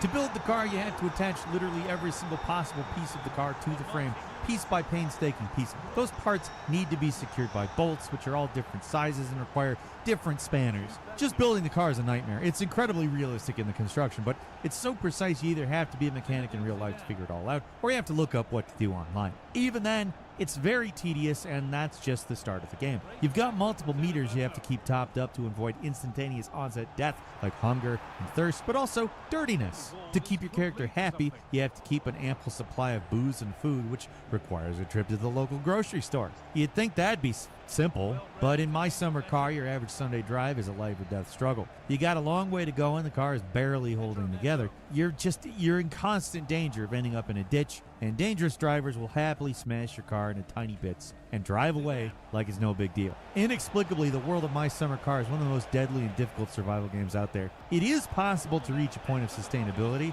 but good luck lasting that long. And number 14 is This War of Mine, an unusual survival game that's less about managing a single guy with complex web of needs and more about the survival of a group. At the start of any given time, you get a small selection of survivors in a shelter where you're all holed up. There's a war going on in your city, supplies are short, safety nets are all broken, so it's up to you to survive any way you can. That means sending out people to scavenge for food and supplies and managing the needs of each survivor. You're not just filling up their hunger and thirst meters either. You have to worry about things like morale and sickness as well. Members of your group will die from sickness or hunger or just from a bullet to the face after opening the wrong door while scavenging.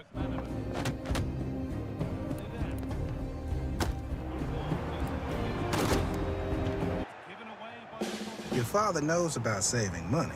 Everything I'm wearing, I've had since boot camp. And I just saved on my car insurance for driving safe with USAA. Auto insurance that flexes with you. Hit the fit. That's what we're made for.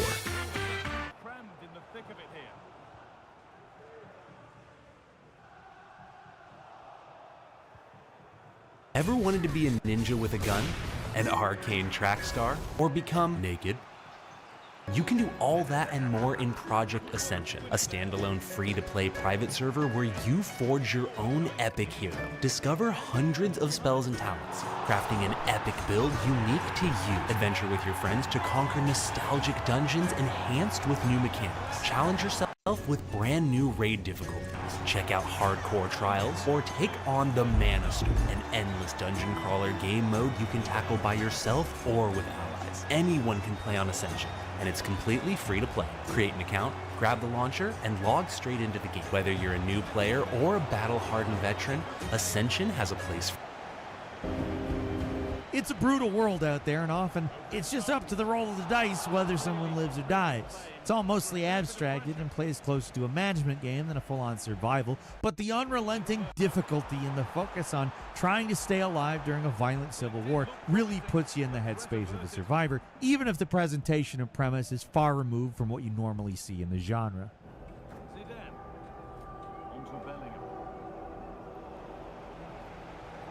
And number 13 is DayZ, one of the granddaddies of the survival game genre. This game started out as an Arma 2 mod before becoming a standalone product in 2013, and it's still going strong today. This multiplayer game is mercilessly difficult. If the erratic zombies don't kill you, then other players absolutely will, and if you die, it's all over. You lose everything after death. Even if you try to stash things away in something like a tent, other players can still find it. The survival mechanics are just as merciless as anything else. The game thrives on realism in many large and small ways, and if you don't know just how detailed the game can get, you're gonna be surprised. I'll give you one example. You can find canned food all over the place, but if you don't actually have something to open it, you'll still starve.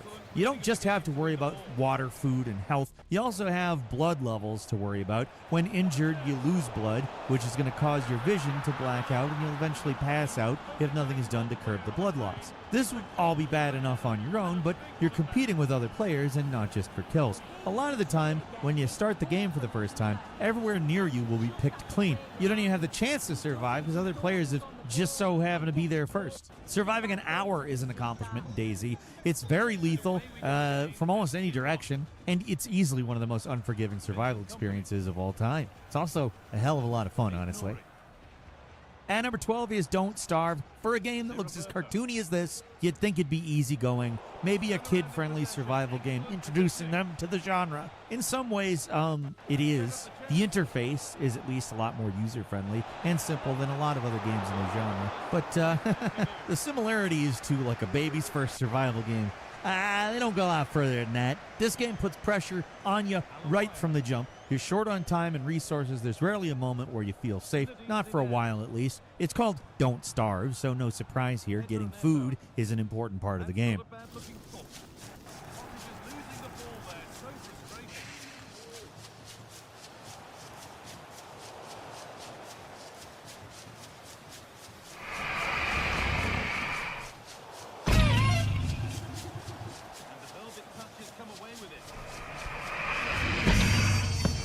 Getting food means exploring, which puts you in the path of deadly monsters and an even deadlier night, which is not something you want to be caught out in. The survival elements are straightforward, to be fair, but it's how they're implemented into the game that makes it so challenging. Of course, with all the right knowledge, the game is a lot easier, but that doesn't mean it makes it easy, just less lethal. And number 11 is Card Survival Tropical Island. Looks like your average deck builder game, which is a dime a dozen on Steam, but Card Survival is 100% a for-real survival game. The cards are just the presentation. It's simplistic visually, but the simulation here is actually excellent. It's a mechanically deep survival game with plenty going on behind the scenes. It's also the second game on the list where you can die from coconut water diarrhea, which these games really hate people drinking coconuts, but I can't stop laughing at the word diarrhea. Hey, Lois, diarrhea. I'm 100% dropping my iced tea every time that comes up. The game may appear basic at first, giving you only a few things to do. It's a really complicated game. Multiple separate body systems are simulated. Resources often have multiple different applications. There's so many different ways things can play out depending on your starting scenario even, and your available perks. There's a lot going on here, including diarrhea. And number 10 is Cataclysm Dark Days Ahead. This game makes up for its simplified visuals with an almost overwhelming amount of complexity and depth. It's another zombie apocalypse game, and in this game it gets even crazier with all kinds of giant monsters and Lovecraftian abominations. But even with all the weirdness going on, the central survival simulation is the real thing to be afraid of. Actually, that's not true. It's the zombies. They're the worst. But surviving isn't easy. Getting wounded in the Cataclysm is easy, but healing is not. It takes a long time to recover from any significant injury, and if you don't have any medical skills, you won't even be able to use a first aid kit yourself, which, kicking myself for not going to nursing school there. In most cases, especially early on before you get any survival kits, any small setback can lead to a slow, lingering death. The amount of details here is just absurd. The game keeps track of ammo and your clips separately, not something you see that often. Lava causes your skin to blister if you stand too close to it. Gunshots can penetrate cover if its armor-piercing value is higher than the defensive value of the cover. If you wear a deputy badge, which you can just find laying around, then killer robots will think you're an authority figure and leave you alone. Everything has some kind of use or serves some kind of function, and there is just tons of stuff in the Cataclysm. This is a game you're most likely going to die from the many external threats hunting you in the post-apocalyptic world, so it's not as pure as other survival games out there, but it's a unique and challenging experience that's full of surprises. At number 9 is Subsistence. Think something like Rust, but with a focus on PvE and co-op. That is Subsistence. There's no story, no real explanation for what's going on. You're just having to deal with a very slow, difficult process of building up a base in order to survive. Getting started is a hell of a grind. You need a ton of resources to build pretty much anything. Food goes bad fast if you don't refrigerate it somehow. Rain will leave you cold and wet. Heat can cause dehydration. It's all very in-depth. And it's a lot more focused on resource management and building over your character's specific health concerns. It's one of those games that's so dead set on being realistic, it ends up being kind of a pain in the ass. But that's kind of the entire genre, if we're being super honest. Just depends on what your personal limit for that kind of nonsense is. And Subsistence unfortunately crossed that line for a lot of people with the tedious grinding requirements to make any substantial progress. Many players barely make it past a day or two. If it's not the hostile animals or hunters, it's the lack of food or healing items. Even on the easiest settings, the game is dead set on killing you. If it's not the realistic survival mechanics out there, in fact, a lot of the stuff seems like it'd be easier to do in real life than it is in the game. But for experienced survivors looking for a challenge, there's some fun to be had here.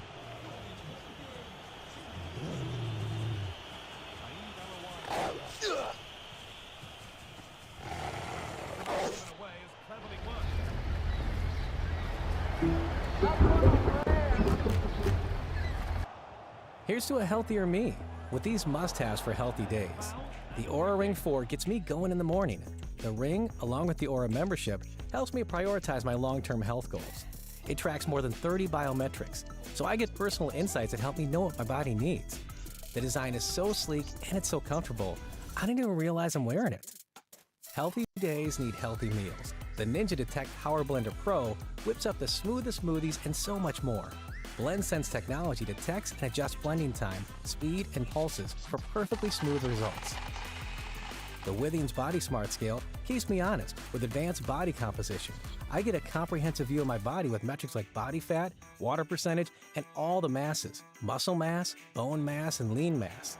And data from every weigh-in appears automatically via Wi-Fi or Bluetooth in the Withings app. Lastly, I approach every day with a clean cut, thanks to Manscaped, the Lawnmower 5.0 Ultra Essentials Kit. It comes with the Ultra Electric Trimmer to trim, shave, and shape, plus the Crop Soother Aftershave Lotion for the best below-the-waist shave. I'm feeling better already.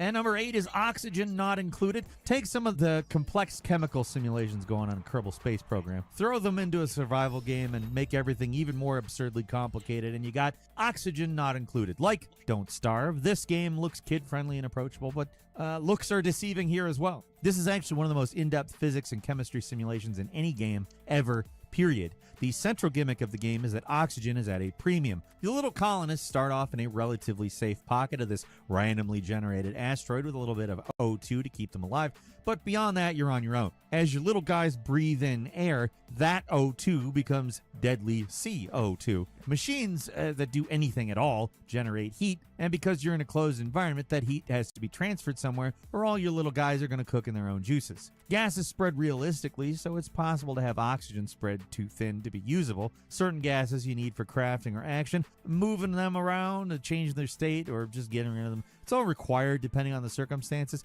Oxygen not included. It's a game where you can safely say that having a degree in chemistry or physics actually does make it easier to understand the game. They do obviously take creative liberties here and there to simplify a few things, but in general, it's a very intelligent game that requires some knowledgeable or just really persistent gumption, I guess, to get too far.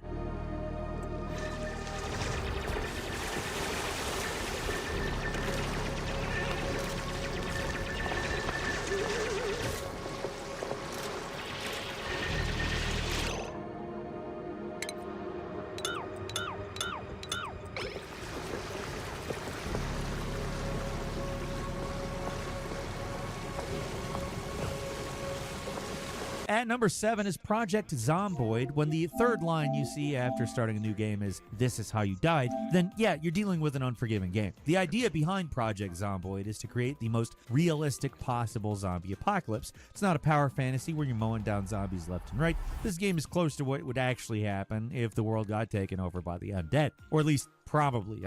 We obviously don't know. That's never happened. But if the first few minutes of the game are anything to go by, we'd probably stumble around outside for a few minutes, draw the attention of every zombie in a 3-mile radius, and then die unceremoniously. That's generally how your first few runs of this game go.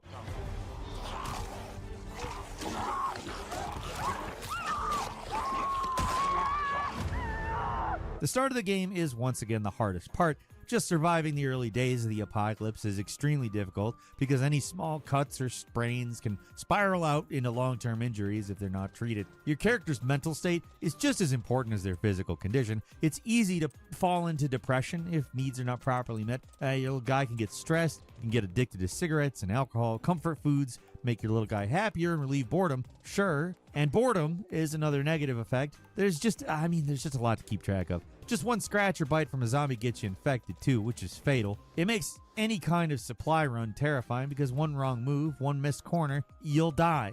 It's a very unforgiving game at times. It can feel almost random whether you live or die, but that's the goal of the game. Life isn't fair. Sometimes you'll be able to build a self-sufficient base that's all but impenetrable. Sometimes you cut your hand on some glass. You'll get an infection and then you'll die from it. That's Project Zomboid. Unforgiving as it is sometimes random, but it's always compelling.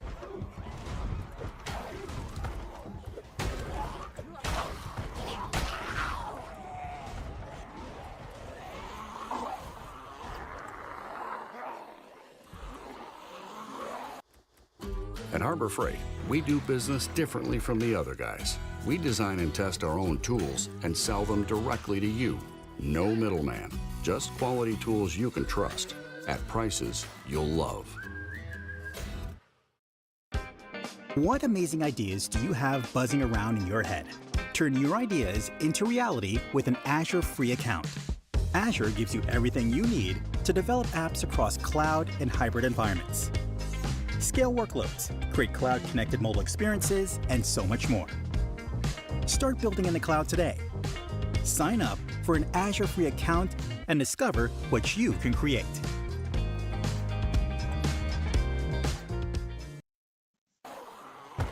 At number 6 is Neo Scavenger. This turn-based survival roguelike is unique. Most survival games have little or no story, while this game actually does. You play as a specific character with directly stated goals. It's a much more story-based experience than you normally get in one of these games, but the survival elements are still about as hardcore as they get. There are a lot of status bars to keep track of on top of the usual food and water stuff. You gotta stay rested, comfortable, you got a blood pain level to maintain, then there's your immune system along with pain tolerance. All these various bars affect your character's overall performance, and the lower they get, the more you suffer from various penalties to movement, defense, sleep quality, all kinds of stuff. First aid and recovery is complicated as hell too. You're not just bandaging wounds, you have to sterilize them first and use sprints when your limbs are damaged. Don't use dirty rags though, because you'll get an infection. We love infections, don't we? Clean rags eventually do become dirty rags, might I add, so you have to swap them out after a while, and to recover you're going to have to rest for long periods of time. You heal faster than in real life, but for a game, it's a painfully slow process. It's a brutally difficult game all around, and there's an actual story propelling you forward, set in a crazy post-apocalypse where anything goes. It's like Fallout with the most punishing survival mod you can think of. At number 5, it's Stationeers, a space-based survival game at its most unforgiving, and I'm not exaggerating by saying without a coding or engineering background, this is going to be a tough game. How everything works in Stationeers is extremely in-depth. There's very little in the way of abstractions, even basic systems like electrical wiring and oxygen management. They're tough. It's a game with automation that at some point you're going to need to get running, but to do so you literally have to code using an in-game panel. They barely do anything to make the process simpler. If you're unable to do that, at least fans have made programs that you can find online, so you can just use that, but it's still really crazy hardcore. There's nothing intuitive about this game at all. Things just won't work for you, and you won't know why because of how intricate the simulation is. It's one of those games where you have to watch multiple extensive tutorials just to understand the basics. So for people who really want to get into the nitty-gritty of space survival, there is an extremely interesting and challenging game here, but it's not for the faint of heart.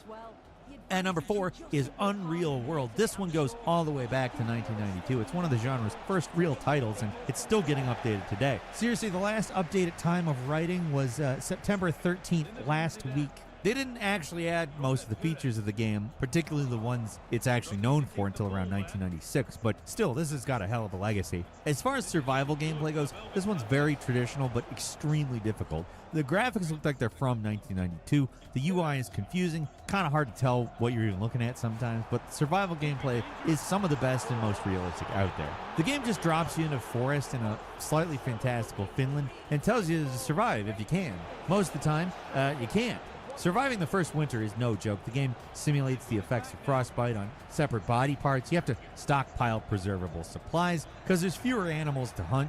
Just being outside affects your health, and walking through all the tall snow wears you out. Basically, winter sucks. Your actual goals here are quite simple compared to other survival games. Build a stable homestead, go hunting, trapping, and fishing, and trade with nearby villagers. But the complexity of the mechanics make even these simple goals quite difficult. Hunting and trapping in this game, they're far more difficult than in almost any other survival game, but if you do manage to bring down a buck, which is unlikely without a lot of skill in archery, you'll be set for a long time because you can actually get a realistic amount of meat from it. The meat can, of course, go bad. There's no real refrigeration, so the best you can do is build a proper cellar where food keeps at least a little better than being left out in the wild. It's not a game where you're programming complex logic gates and managing electrical wattage with step-up, step-down generators or anything like that. It's all a lot more primitive, so the complexity comes from how realistic the basic survival systems are. Building anything in real life is difficult and time-consuming. Hunting is tricky. Surviving the winter when you're just one guy alone in a shack in the woods, it's not easy. In fact, it's super hard.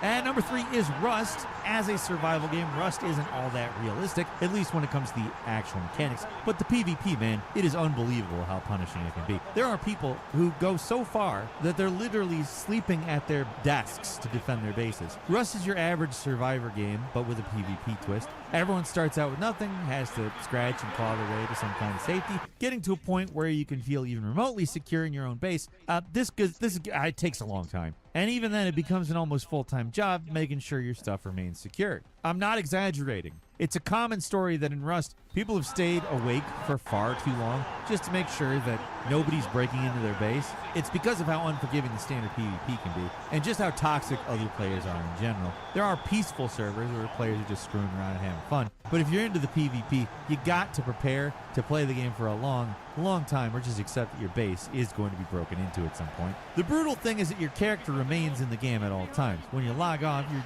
dude just goes to sleep or you quit. The game has permadeath, and everything you've got exists somewhere in the game world, so if someone has the proper tools, and no matter how tough your doors are or how many layers of defenses you have, they can eventually be breached. If you're not there to keep an eye on things, you're just an easy target. And number 2 is Scum, another PvP survival game, only this time the survival elements are cranked up beyond all reason. Scum is a game where if you eat too much candy, it'll rot your teeth. If you fire a gun inside, your ears are going to ring. You can protect yourself by wearing earmuffs, though. If you get wet, you actually get physically heavier until you dry off. It's a whole game of little details like that. It also has the most complicated nutrition system in any survival game I've ever seen. You've got calories, water, muscle, and fat. Not that impressive, right? But there's also vitamins and minerals, and that's not just 1 meter. The game keeps track of 23 separate meters for this stuff. They also keep track of digestion and separate it into stomach, intestine, colon, and bladder. And don't forget the macronutrient reserves. Can't forget those. Doesn't even stop there. The game keeps track of nutrient absorption speed and body mass distribution. I don't think nutrition in real life is this complicated. I'm pretty sure there's no way to accurately measure stuff like half the things going on here, but if you're playing this game, you better pay attention. Actually, most of the stuff barely matters, but the complexity is still impressive in its own bizarre way. And finally, at number 1, it's Vintage Story. It looks like Minecraft, but when it comes to brutally difficult and surprisingly realistic survival games, Vintage Story is next level. It's not so complex with the survival stuff like nutrients and food, but the crafting and gathering part of the game it's on a level beyond anything else. Crafting isn't done by building a bench and using a few pieces of wood. No! You have to first make a napping surface out of loose stone, and then you form the object you want to make out of the grid. Making something out of clay is even more complicated. You got to form the shape first, similar to napping, but then you have to place the shape in a pit kiln, which needs dry grass, sticks, and firewood. It's going to take a little longer than a few seconds for that pottery to harden, too. It takes like 20 in-game hours for a pot to finish. Smithing is even more complicated. Now you have to actually shape a heated up ingot, which is its own complicated process to create. While in hammer mode, there are multiple different types of hammer hits, different directions. It's extremely in-depth. Doing almost anything in Vintage Story, it's time-consuming, difficult, and it tends to require about 3 more resources than you probably used in other crafting games. It's a game that requires patience and diligence to get anywhere. It's not unusually punishing or anything to play like, most of these games. There aren't a million ways to die out of nowhere, but it requires so much work to do even the most basic things. This one is only for the most dedicated survivalists out there. It's unforgiving and challenging, not because it's so brutal, but because it's almost as slow, tedious, and exhausting as real life. And that's all for today. Leave us a comment. Let us know what you think. If you like this video, click like. If you're not subscribed, now's a great time to do so. We upload brand new videos every day of the week. Best way to see them first is, of course, a subscription, so click subscribe. Don't forget to enable notifications. And as always, we thank you very much for watching this video. I'm Falcon. You can follow me on Twitter at Falcon the Hero. We'll see you next time right here on Dailies.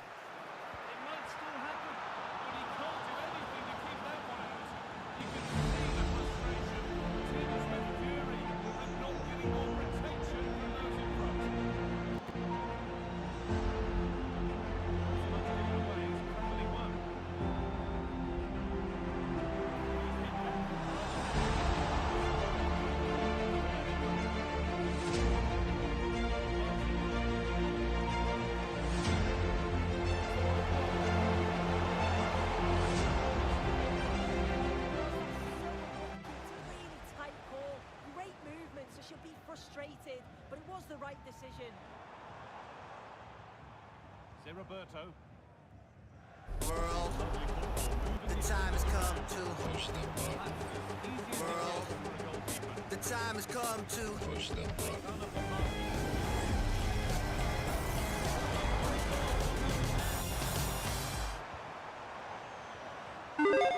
For decades now in video games, we've seen this happen. A game is revealed and the gaming public is skeptical. A lot of people look at a video game and think it might fail, think it might be a stinker. The gaming public, the gaming press, media, whatever, gaming enthusiasts often tend to look at games and think, that one might suck. But today we're talking about 10 games that were expected to fail, but ended up turning things around and becoming cult or even mega hits. So let's get started off with number 10. The Witcher. Yes, before CD Projekt Red decided to make a game based off of the, well-regarded at the time, but mostly unknown to people outside of Poland, Witcher novels and short stories, there had actually already been one failed attempt to adapt the dark fantasy world into a video game. That project fell through because the publisher assumed that because the West didn't know about The Witcher that the games would fail.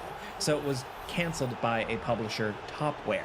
Later on, in the mid-2000s, CD Projekt approached the author for the rights to the series to make a game. And even he assumed this whole thing would be a failure. Initially, the developers offered Sapkowski, the author, a percentage of the profits of the game for the rights, but he refused, assuming that the game would just never make any money. So he just asked for a lump sum instead. He ended up selling the rights to the entire Witcher franchise for just under $10,000. Which probably looked like a pretty good deal back then, thinking it would be set up to fail, but man, looking back now with like the cultural juggernaut the franchise has become in the gaming and also, the fantasy world, it's a crazy small number, $10,000.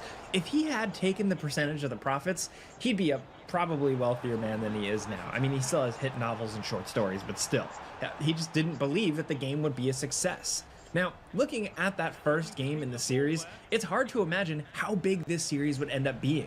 But it's not like the first game was a big failure or anything. It actually ended up being quite profitable for the studio. The original version of this game was rough, like really rough.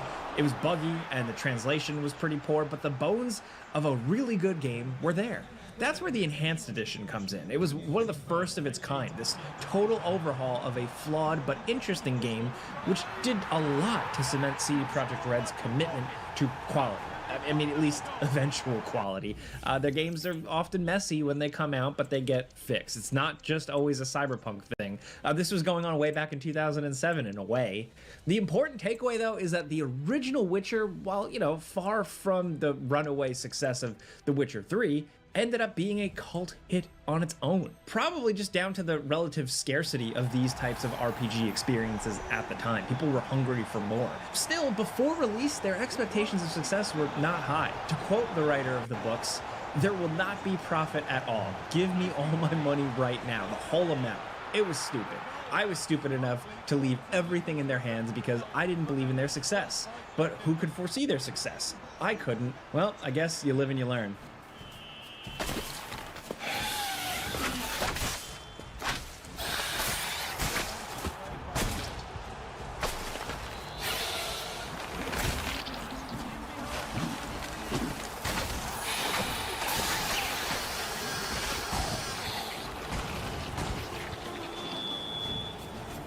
Next, over at number 9, Demon Souls. Yes, the game is considered legendary now, but leading up to release and around the time it came out, opinions kind of oscillated between mixed and negative. Nobody in the game development sphere seemed to really understand what they were dealing with here. The game flew in the face of many of the accepted design principles at the time, where games were getting more streamlined and easier to understand.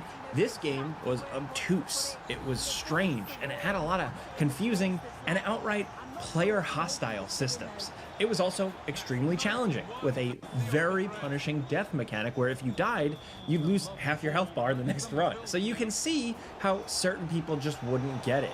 Apparently, Shuhei Yoshida, the president of Sony's worldwide studios at the time. Keep in mind, Sony was From's publishing partner at the time.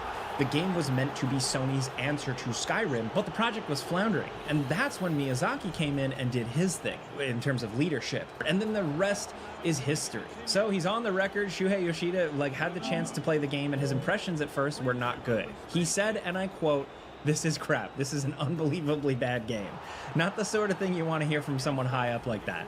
That, along with the perception that the game wouldn't sell, was why Sony decided not to bring the game over to the West. There was already a lot of fan interest in the game. The hardcore crowd was interested. It was already available in English, so it was an import favorite. And then it became a bit of a cult hit based on the imports alone. It took a little while, but eventually Bandai officially released the game in North America, where it managed to make a decent amount of money. Of course, there's a learning curve. It had an uphill battle. Some people, even when they played it, still just didn't get it, but it did well enough that they greenlit a spiritual sequel called Dark Souls, and then of course, man, you know, the rest is history.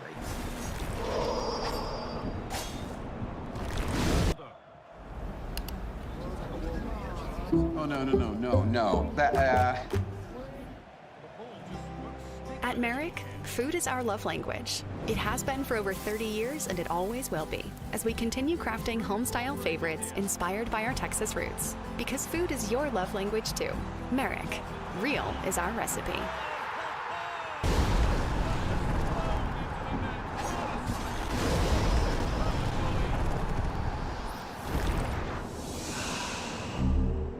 Now over at number 8, it's rare to see a game get canceled so close to the finish line. It's like, if they've already dedicated years and years and millions of dollars and people's time and work into a game's development, they might as well release something to recoup your losses.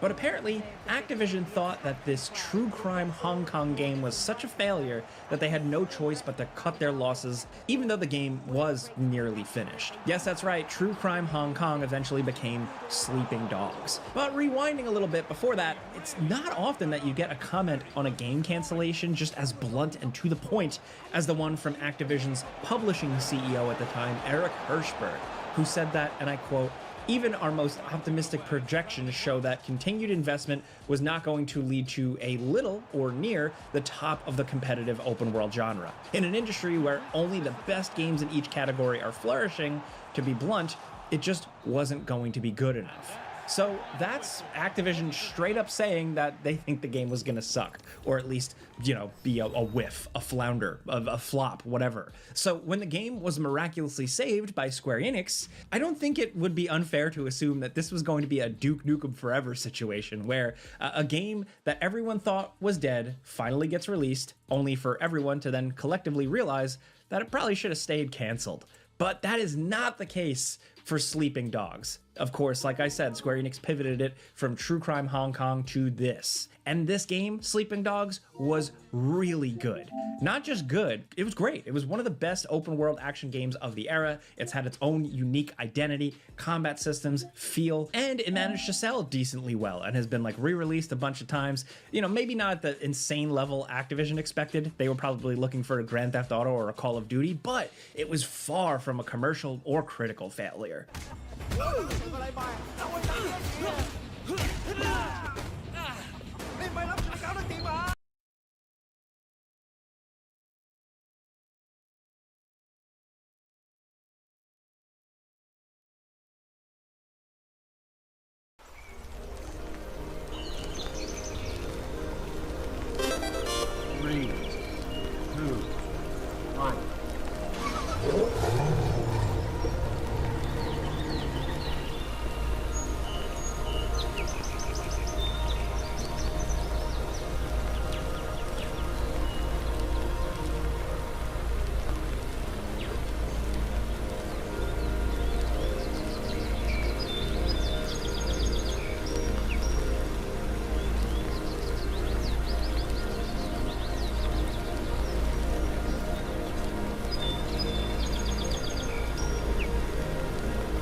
3, 2,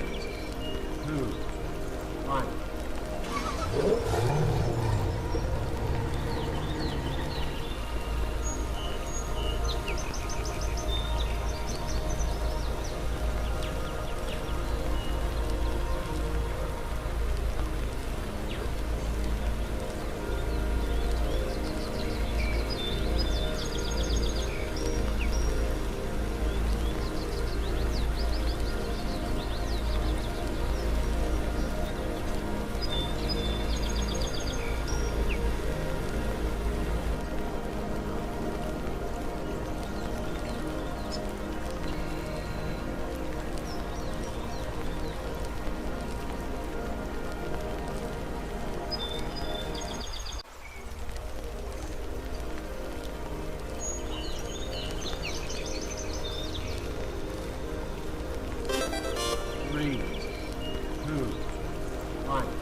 3, 2, 1.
Next over at number 7, Xenoblade.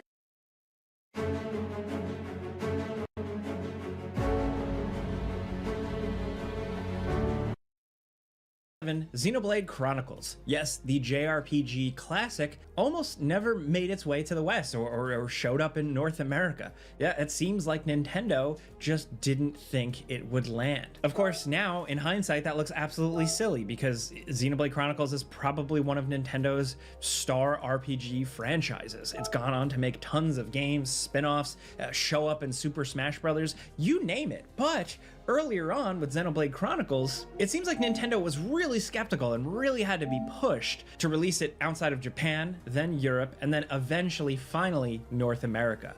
There's a great quote from the Kit and Krista podcast. They, of course, had previously worked at Nintendo. The quote is, "There was a team at Nintendo that made these sorts of decisions that we were not a part of. That was a very executive-heavy group, and they would analyze the market and the potential audience size. It was like flipping a coin. Sometimes these were the right decisions, sometimes they weren't. And in the case of Xenoblade Chronicles, not planning a North American release is pretty crazy considering like even the original Xenoblade Chronicles was probably a pretty big production, and they really wanted to recoup things. Still, thankfully, fans campaigned, seemingly, I guess some people at Nintendo campaigned, and eventually we got Xenoblade Chronicles in the West, and the rest was history. It wasn't the cleanest launch or the cleanest path to get there, but now we're here.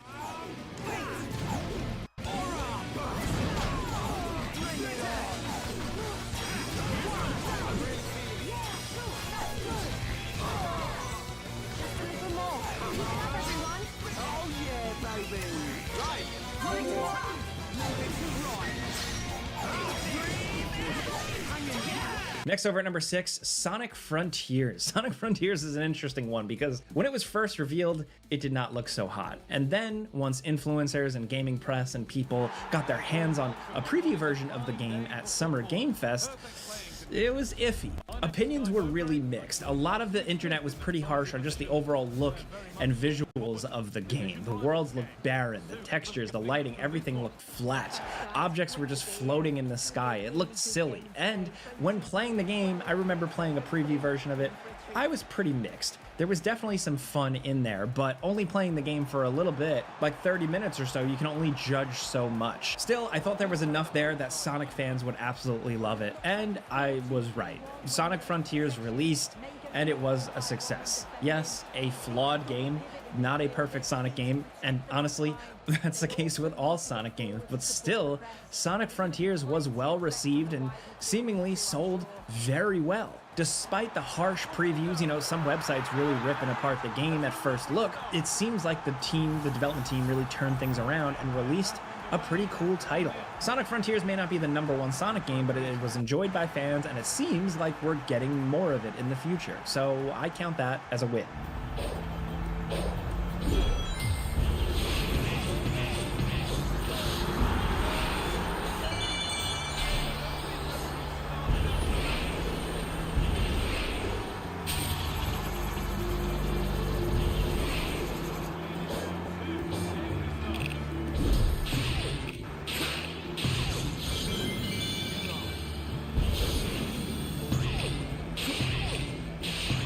Next over at number 5, we have Mad Max from 2015. Mad Max, this game just really had an uphill battle. First, they had been trying to get a Mad Max game off the ground for years. God of War guy, you know, the brainchild behind God of War 2018, Cory Barlog, he actually was working with Mad Max director George Miller on a Mad Max game. But eventually, that fell through. They just couldn't really get it together. Then finally, when this new version, this Avalanche-developed Mad Max game finally hit the scene, you know, pre-orders, stuff like that, people weren't really sure what to think for a couple of reasons. I mean, first and foremost, it's kind of a game based on a movie, and those don't always have the best track record. Also, it was hard to compare to the absolutely incredible Mad Max Fury Road. This looked nowhere near as cool as Fury Road. Still, that aside, it also had the uphill battle of releasing the same week as Metal Gear Solid 5 The Phantom Pain, the game that a lot of people were going to play, so Mad Max kind of fell to the wayside. That being said, it released and it was actually really good. And over time, it kind of bubbled up as a fan cult favorite. Lots of people praised the game, user reviews were good, content creators are making videos. I will say, I want my flowers at this point. I have been banging the war drum for this game for years now. I've made quite a few videos about it. I think it's absolutely underrated, and it seems like it's taken off. And it seems like we were not alone. People really enjoy the Mad Max game. It's not perfect, you know, it's not like a 10 out of 10 incredible, forever memorable thing, but for some people and for some Mad Max fans, it is absolutely the definitive Mad Max experience, and it scratches the right itches. Driving around in a car in the wasteland is so much fun here.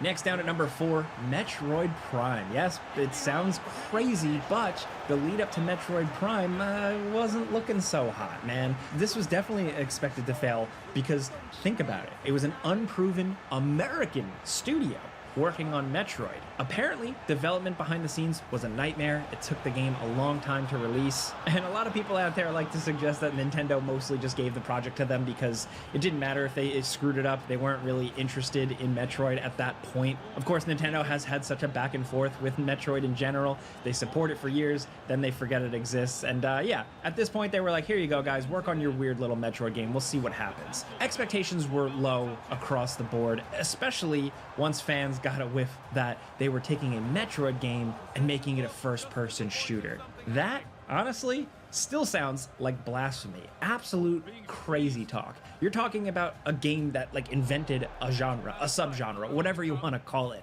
The iconic series suddenly seemingly being cynically converted to just another dime a dozen first-person shooter, something that was very popular at the time. And somehow, the team managed to pull it off and made an incredible game.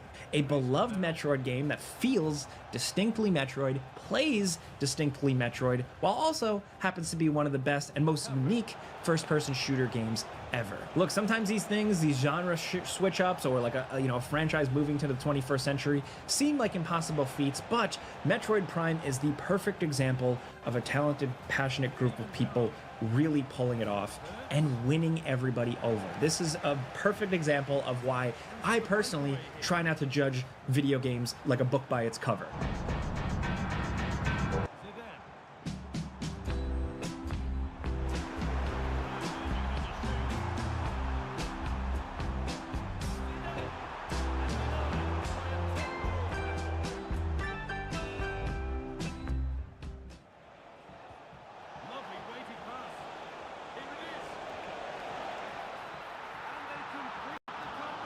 Oof, stuck paying for that old phone?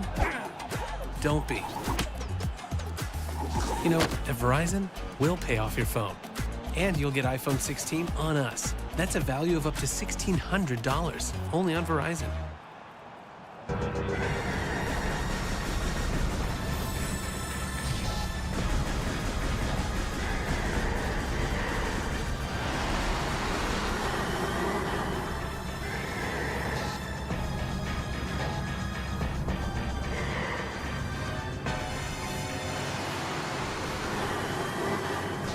Everything is worth a shot. Everything is worth evaluating. That's why we talk about games here like this. But yeah, anyway, Metroid Prime rules, and we hope 4 eventually releases. Let's just move on to number 3. Doom from 2016 was a weird one. At the time, if you were very plugged into gaming news, people were kind of iffy on this one. It was really just like the news cycles were not very kind to it. First of all, there were low expectations just because Doom had been dormant for years. You know, Doom 3, while at the time kind of divisive, people really eventually came around to it. But, you know, there had been leaks of a new Doom project where they were trying to turn Doom into a Call of Duty clone. Thankfully, that project never got off the ground, but the fact that people saw the leaks and saw that Bethesda was even thinking of converting Doom to something like that was pretty insulting. Then when this new Doom 2016 project came around, it was a time where people were getting pretty contentious with Bethesda as a publisher, with microtransactions and stuff like that, how they would state things. Plus, they really were only showing off the multiplayer for this, which sucked. It wasn't really that great after release. It was fine, but like, it wasn't what people were really interested in. They didn't want to see you multiplayer and all the little things you could do, the things you could potentially buy. So everyone assumed it would be crap because it seems like they were afraid to show too much single player. They were kind of quiet on a lot of the single player. It was like a less is more type of thing. They also didn't give out review copies. At the time, Bethesda was refusing to give any reviewer, content creator, whoever, early access to the game. So a reviewer or, you know, a streamer or a YouTuber couldn't even give a player base a heads up that the game would be bad ahead of time. But after all was said and done, it turned out to release and be absolutely awesome. Doom 2016 is a classic. A lot of people were skeptical, you know, especially just looking at headlines at the time before release, but thankfully, maybe we were all just a little cranky. Doom 2016 is so awesome.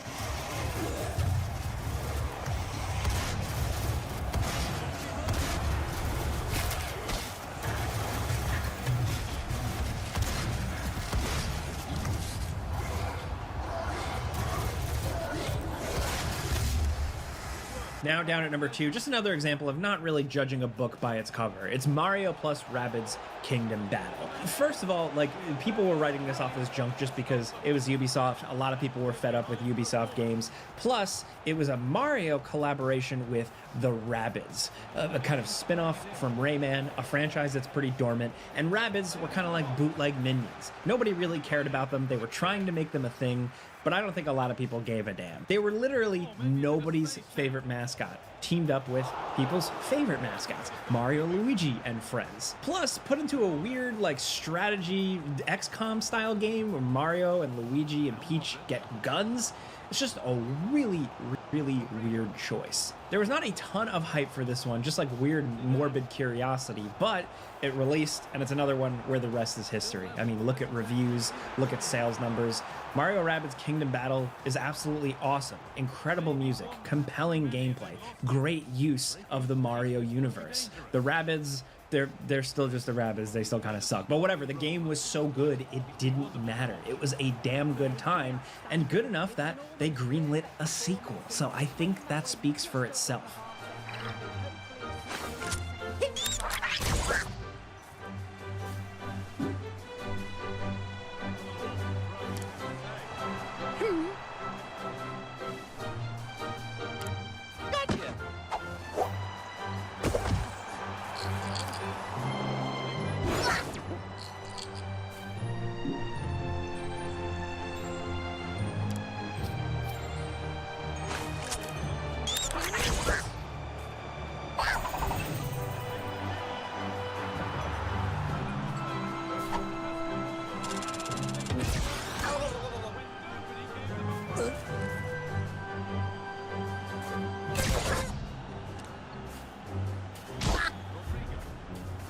Now finally, down at number 1, the Silent Hill 2 remake.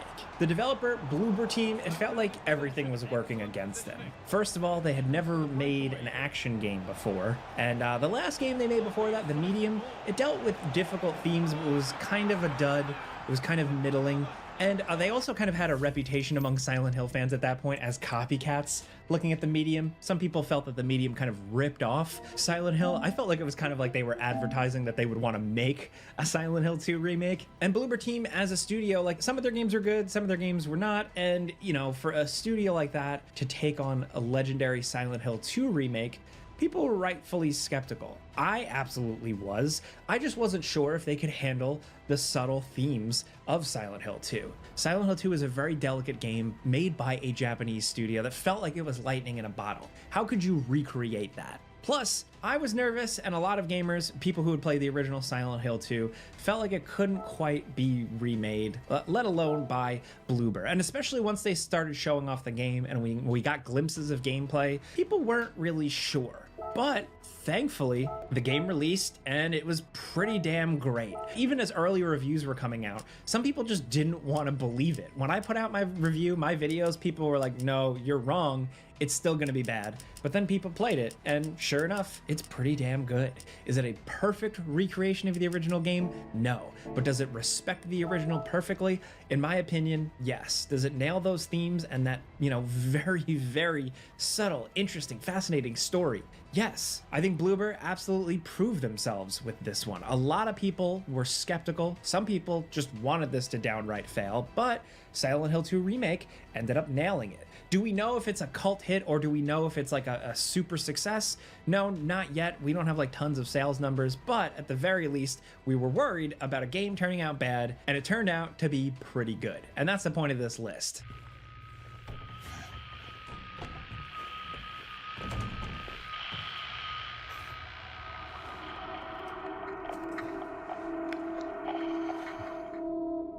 Stay back.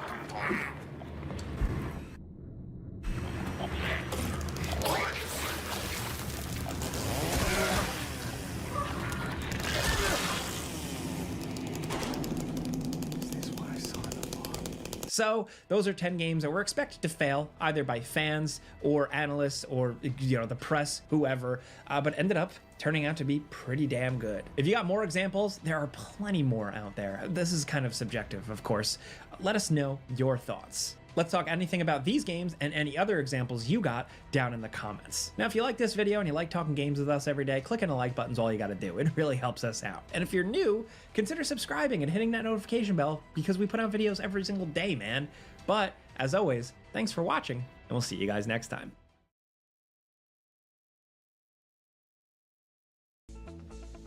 Let me tell you, working on a game engine, there are so many different terms to keep track of, and that's where Grammarly's style guide comes in. It's like the perfect thing to make sure that everything is cohesive and consistent across all of your branding. You can use the style guide to build up this entire dictionary of various different definitions and terms that your team uses. This is particularly useful and important for anything that is public facing. It can make sure that your brand, your team delivers everything consistently and cohesively across all of the different authors that might actually write that content. Join the 70,000 plus teams that are using Grammarly.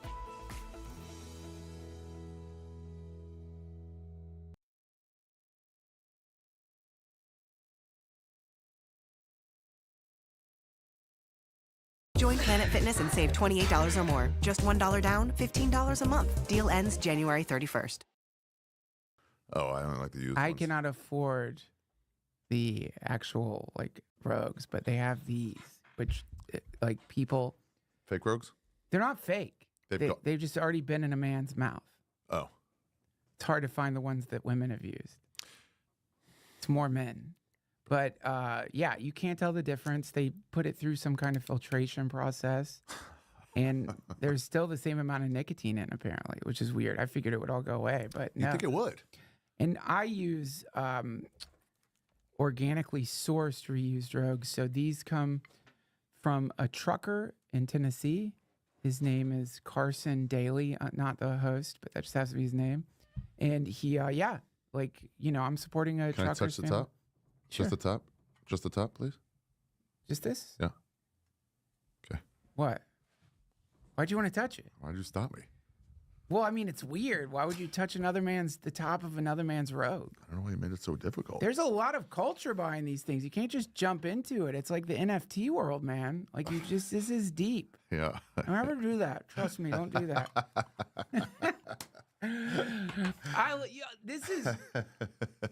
I'm sure you've had this happen to you, and it used to really disturb me. Now it just seems funny, but do you remember as a child, you go to a friend's house and there's an assumption their parents have that you are aware of whatever the fucking weird familial rules are at the house.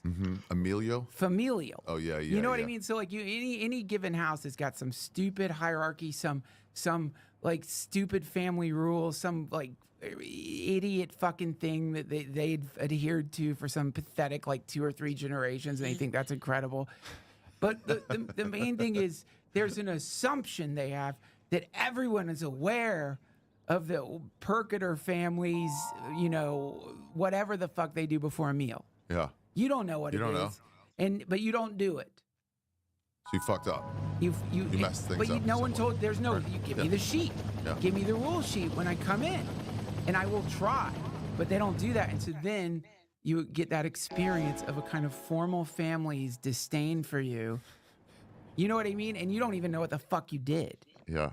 That to me is one of the funniest things. There's a lot of people out there who have rules about the way you want to behave around them, but they have never expressed that out loud. Yeah. What do you got? You have to learn it. Yeah. Via rejection. You've had that experience. I had a cousin that was ousted from the whole family. For what? Well, dumping across the line. He went to visit my grandmother, keep her company. Wasn't even his grandmother. It was his in-law grandmother. We married in. And that was wrong. No. That part's good. Yeah. Over there constantly, keep her company. She was cooking. She's the matriarch. What was her name? Safta. Safta. Yeah. That's what we called her. But Safta, his grandmother. And he was like, oh, what are you cooking? He looked in there and was like, oh, wow. What the fuck did you do? Looked under the pot? Oh, no, he looked under the pot. That's a piece of shit. Did he really look under the pot? Yeah. Who was who witnessed this? Because my grandmother did. And so we're just going to go off what she says. We're going to believe it. So he looked under the pot. I mean, she could have just made something up from scratch just to get rid of him. But why would she? He's out there visiting her every day. So how is this brought up? I mean, it was just her. Wow, okay, no one's there. Just her. So what did she do? Like call someone? Or she was like, get out of here. Yeah. And then just like told everybody. So did she get on the phone and say, "You won't believe what he did"? This lunatic, crazy. He looked under the pot. You're making a ritzy. Oh my God. Softer. No, this can't be real. Are you sure? He looked. Are you sure? I'm not crazy. Okay. She never went crazy. She passed, but she never went crazy. Someone looks under my pot. I fucking know it. He's out. He's out. We'll just be weird around him for the next 25 years. Okay, so this event happens. Yeah. This is a perfect example of what I'm talking about. I'm assuming he was not aware. Couldn't have that been. you never look under the pot. When I heard about it, I was like, You didn't even know. I probably looked under her pot. Thank God she wasn't around. When I did, I was like, what's cooking? Oh, cool.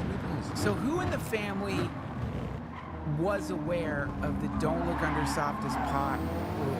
I guess everyone in the older generation. Your dad. Yeah. So what did he your wasn't dad? like, I had never heard of this. He was happy. What did he say about it?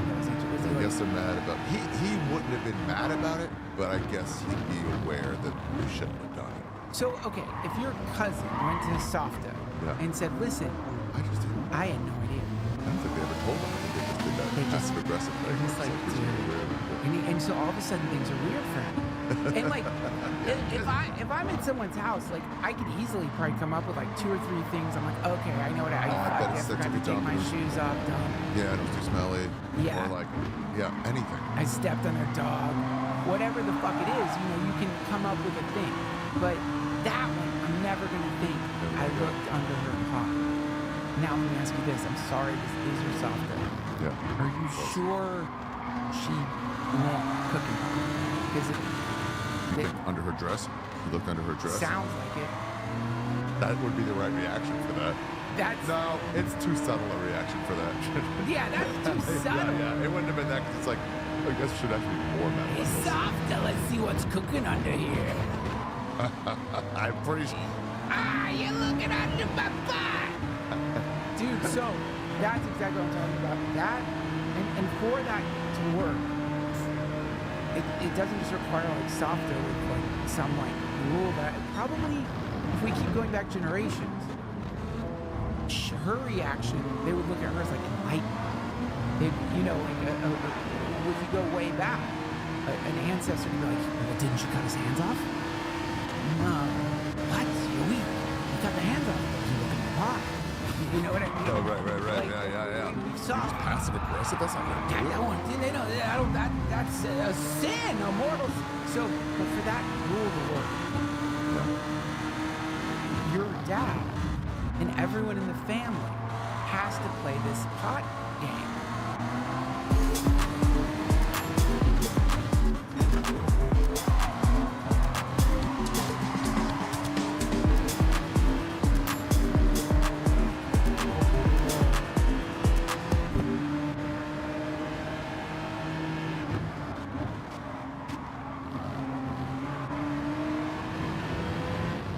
Does anyone have thoughts on last week's reading?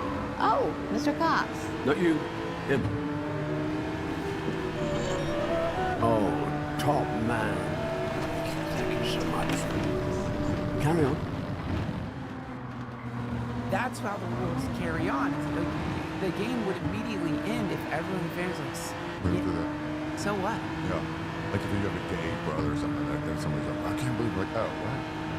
So what? Yeah, That's the funniest shit about it. Is inevitably, like, if you follow it, there's always some older person enforcing these rules, enforcing the madness. And they always tell you the rule in moments of you wrong.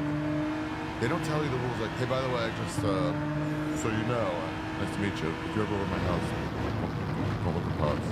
Or your dad could have. Someone who was like, thank you for taking care of this member of our family can be easily like, listen, I know some of this shit is gonna be crazy, but it's soft. Don't look under her pot. Don't raise an eyebrow as you walk out of the bathroom. Don't touch your underarms past 7. These are the rules of soft. You would have to know not only what she does, but what someone else might not be aware of. Yeah. Because it wouldn't be like, oh, don't punch her in the face. Yeah, that's... You'd be like, I don't even bring that up. That's like 5 generations ahead where you have to tell people that. You have to be like, please don't, okay, here are the rules. Don't punch my grandmother in the face. Don't shove your thumb in her ass. But you wouldn't even know what to tell somebody. Like, hey, did you not wash your hands out of the bathroom? And if they're from like some dingy country, they're like, what do you mean? Right. Oh. Right. You have to, like, oh, I've never heard of that. Yeah. It's And you wouldn't think to tell them. You gotta wonder how many things right now in our society that we think are like, you must be this way, are just soft as pot. How many fucking things we're doing are just a contagion? 7. Okay, let's go through them. Soft as pot. It sounds like a Jordan Peterson book. In Eastern Europe, don't smile at people. Okay, number 1. They think it's shifty. Don't smile. I They knew think that. you're gonna get people in Russia, trouble. I've heard if you smile at someone, they will chase you down. They'll be like, what are you doing? You're going to draw attention. Yeah, don't smile. See, that's the... So I know, like, sort of study Putin. He exemplifies that. Like, he's like fresh out of the dentist's office, frozen fucking face, no matter what he's talking about. And, okay, so I've heard that. Okay, there's one. Isn't there like when you go to the Middle East, like you don't, it's like no touching shoes or something, you can't touch somebody, or like... There's definitely a lot of like intense shoe rules. Like, in other words, like throwing your shoe at someone like that dude who threw his shoe at Bush. That is like the ultimate insult to throw your shoe at someone. That's an opposite one, because he thought it would have more of an effect. And Bush was like, what? Yeah. Yeah. He goes, oh, in my country, I massively insulted you. He goes, oh, that's cool. Yeah, like, I don't care. Yeah, I don't care. At all. What? What the You're not fuck? gonna try to kill my family for this? Like, for what? For what? It's annoying. It's like what my toddler does every day. Who cares? You know, yeah, so there's those. There's, I know there's like, I was badgering TSA one time. They were like swapping me down. I was like opting out, getting real mad, just swapping me down. I was like, isn't this insulting what you're doing in your country? Touching my shoes like that? Isn't that like demeaning for you? You said that? Yeah. I was just being a cunt. You're so mean to TSA. And I've calmed down. It was a long time ago. But you went through a period of like it's the Marquis de Sade coming through the fucking. You hated it. I had to readjust from never readjust. doing it to like it's just a fact of it. I have a few friends who still get super steamed at the TSA. It triggers their anti-authority, the part of them that they don't generally have control over, and it just comes out. You see the TSA agents; they've been through it so many times. Nothing phases them anymore. They don't care. It's us versus them at that point. Yeah, they don't give a You shit. just see every single person going through like that, and like scanners, and like it sure seems like a fucking modern Germany. It is. You know, like what, like a tyrant. It's 100% what it is. Yeah. It is so insane. And I think about it all the time when I go through it, because like if you think about it, like an airport is really like an Orwellian shopping. It's a shopping mall. You've got to get all your shit scanned, retinal scans, so that you have access to generally a pretty degraded experience compared to what flying used to be, right? So, and that's a hacky term. Everyone knows that. But like, remember that South Park where someone invents a new form of transportation? Can you pull that up, man? It's South Park, new form of transportation instead of flying. You got it. It's one of the funniest South Parks of all time. Check this out. I don't know how much of this we can play. I think if I chant over it, we're allowed to. Maybe find the video. Oh, there it is. A new way to travel right there. Remember this? I remember it. Everyone's so excited. At incredibly fast speeds and not having to go to the stupid fart-face airports. That sounds incredible, Mr. Harrison. It is incredible, Mr. Hand. And what makes it possible is its patented gyroscope design. This is so fun. Gentlemen, I give you it. Ooh, nice. Sleek. It gets over 300 miles to the gallon and is safely capable of See if you speeds can of over skip forward to 200 someone miles riding it. Yeah, So, riding. It's coming soon. Yeah, there, it is. there.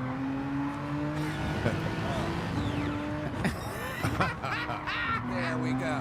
Now the final flexi grip is directly in front of the driver so that small switches can be operated with the mouse, as such. Put the phone together and we're ready to go. And it ruins the airlines because everyone would rather do that. We're getting fucked up the ass and have to blow a machine than to have this guy's like, I use my back of my hands. Sometimes I tell him too, I'm like, it's fine, just do it. I get it. If like my vasectomy sometimes goes off.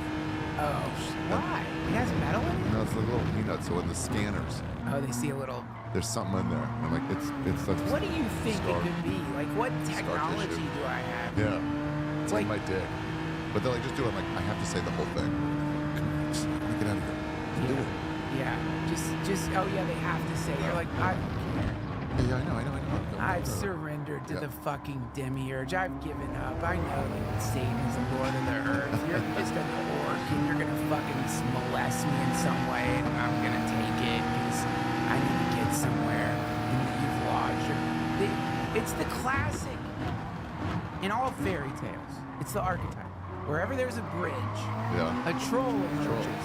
And so this is the modern bridge troll. It found a place where like you have no choice. You've had no choice. No choice. You gotta go fucking through. And so it's like the bridge troll has evolved. It's incredible the evolution of the situation. Yes, there were uniforms, troll uniforms. Hey, God help you if you forget that you have water in your backpack. You might as well look on the softest pot. They're like, did you have water? Do you have water in your backpack? It's the dumb rules. It's those rules. And you're like, ah, shit. Actually, I want to keep the bottle. So I'll pour it out. And they go, no, you gotta go through it. Oh, okay, can you just put it in? Like, no, you have to leave security with the line again. You're like, Punishment, bitch. why? No. You have to go with your smart water bottle. Ow.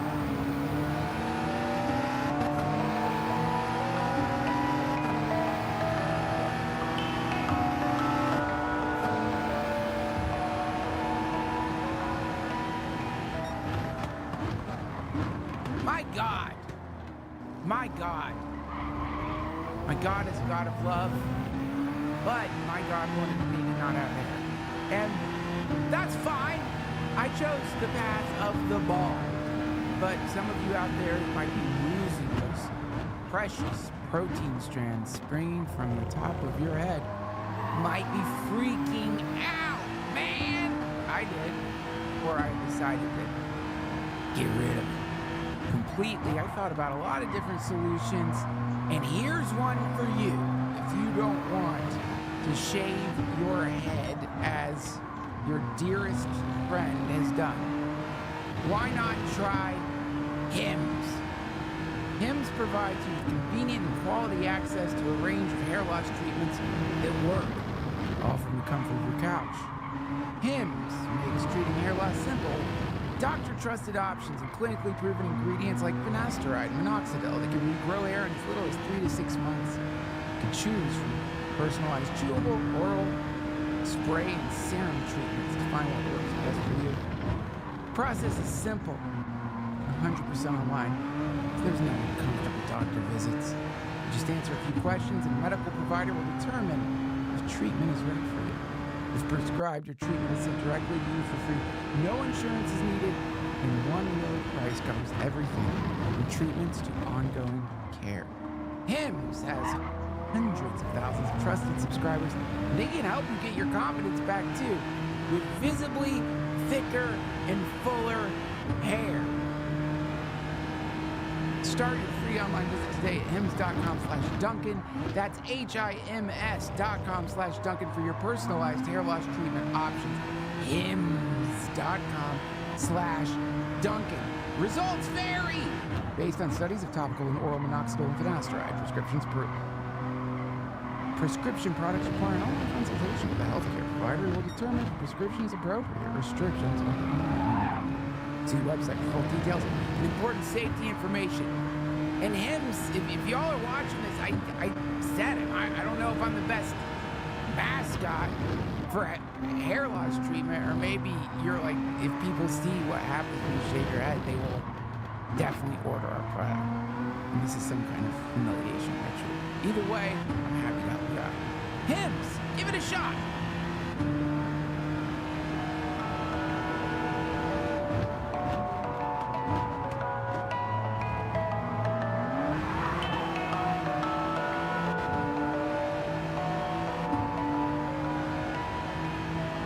Do the loop again. Fine, throw it out. I'll just spend $6 on a water. Yeah, they get you.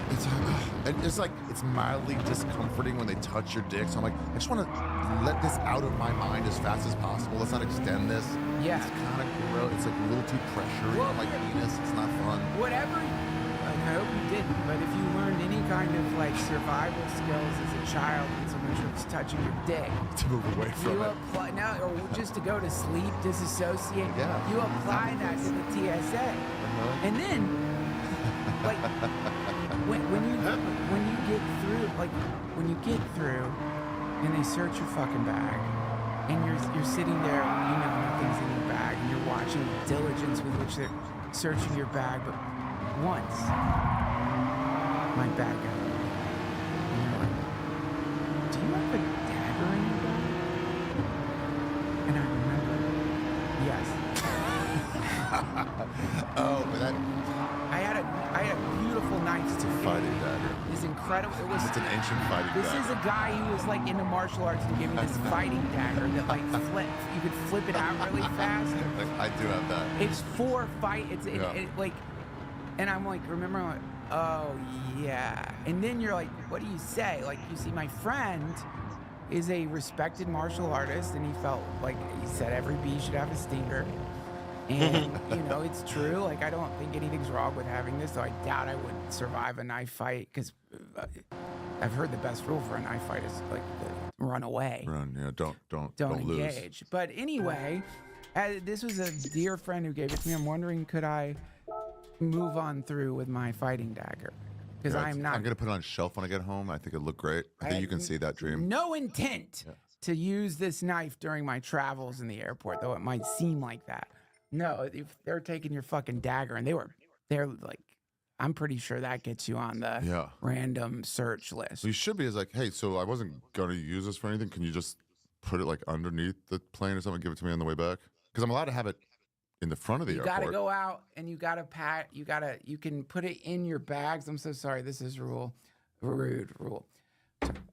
You got to go, but you got to do the loop. So if you fuck up, if you want to get your water to wherever you're going, do the loop, put it in your bag, you bitch. If you want to get your fighting dagger it's like to a Candyland game. You got to do the loop now. Like, well, like the rule is, if you have a water, you do the loop. If you have a shoe, that shoe's allowed to go. 2 shoes, you do the loop. That dude, and so so then, because we spend a lot of time traveling. Yeah. So you do use your comedian brain to deconstruct the airport. I do that. So it's not just that to get through into the garbage shopping mall, because even the best airports are like the worst shopping mall. You're gonna find a Spanx. You're gonna find like what? God, this airport spa. Do you do those? No, I've seen them. I will do the massage chair, but not the spa. The spa's crazy. You're getting massaged at the airport? The spa is no way. Craziest shit I've ever seen. You're going to take clothes off at the airport? Dude. Let them touch your feet? Dude. You've done it? I will never do Be Relax. And that's the name of the spa. It's like someone, it's Be Relax. Duh. It's Be Relax. And you see these fucking people hunched over the shitty, publicly getting massaged in an airport with the sounds of an airport, which always suck. Like, the next time you're in an airport, just listen to the sounds of an airport. It's like, get canceled. Get out of the way! Like, that's the sounds of an airport. You're getting massaged to that shit. The fact that, like, how does that relax you? Yeah. Boarding at 17? Boarding at 17? No, I'm like, I'm at 34. Why am I hearing this one? Dude, that is one of the interesting subsections. They crank those announcements like commercials. Oh, they love doing them. They love it. That's their show. Yeah. That's their hell show. And boy, they love it when they're like, if you're seated in rows, your bag and we gotta get 40 bags or we can't take off. Here's a fun one. You're in group 2, okay? And you're like, or let's say you're in group, let's say group 2. It could work for group 3 too. And you're like, okay, I gotta get on there. But everyone group 1, they already sat the fucking faker tards. Yeah. They sat all the old people, all the military.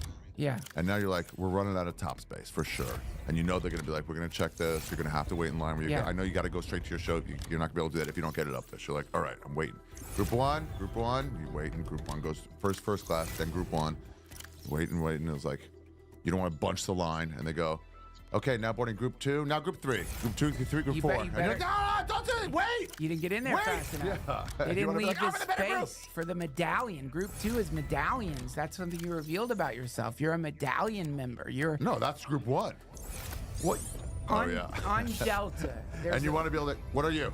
Move them. Yeah, but you can't have you don't want to do that. Yeah. You know someone's in front of you, and like that's not their group. They create a wall around the end of the line, so you can't access the end of the line. You know what they call them? What? They call those airport lice. So the lice is so what happens is mass psychosis happens and a contagion happens because some neurotic dude on speed jumps up immediately when they're saying like we will board in 30 minutes, but he's in there. He's not even in the first group, but he needs to stand. And then other people see him standing, and then that gets the competitive frothing thing going. I am actually in group 1, and I know that dude is not, so I'm gonna go ahead and move up here. And then a cluster of fucking. And I'll tell you a new thing I've encountered on the airline. I don't know. I'm dishing on airlines. They're taking up prisoners. I want to know if you've noticed this or not. The morning yappers. Have you noticed this? No, what do you mean? It's happened it used to be in the morning, the early flights, it's quiet, people would sleep. But the last 4 flights, inevitably, it's women. Or a woman and a man, or a man and a man. But women. But a mix of people. Yeah. They you could be on a 2.5-hour flight, and from before it takes off to when it lands, they're not just talking. Loud. They're like talking, and they like Because one they of gotta get over this. So Exactly. they raise their voice. Yeah, then I saw him. I told him you better get your colonoscopy, but he didn't listen, and they found so many polyps. It was like a garden of polyps down there. I saw the pictures, and I just couldn't believe it. Oh my God, did they remove the polyps? Well, the scissors that he was using to cut the polyps got stuck in one of the meaty polyps, and then there were these tiny little elf scissors stuck in a polyp. So now he's got to go in to get the scissors removed. This is the only defense for that. You're talking, the only defense is like, that's it. That's all you can do. It's like, you can't. Yeah, you can give them a scornful look. yeah. But that, that's like giving a vampire a glass of blood. They love it because they're getting off on people turning around. You think so? Oh yeah. Or you think they're just totally in their own world? I think one. Completely solipsistic to the point where they're like, I don't know, what are they turning around about? Okay, this is there something behind me? Here's a superstition I have, and I think it makes me veer towards cynicism. Okay.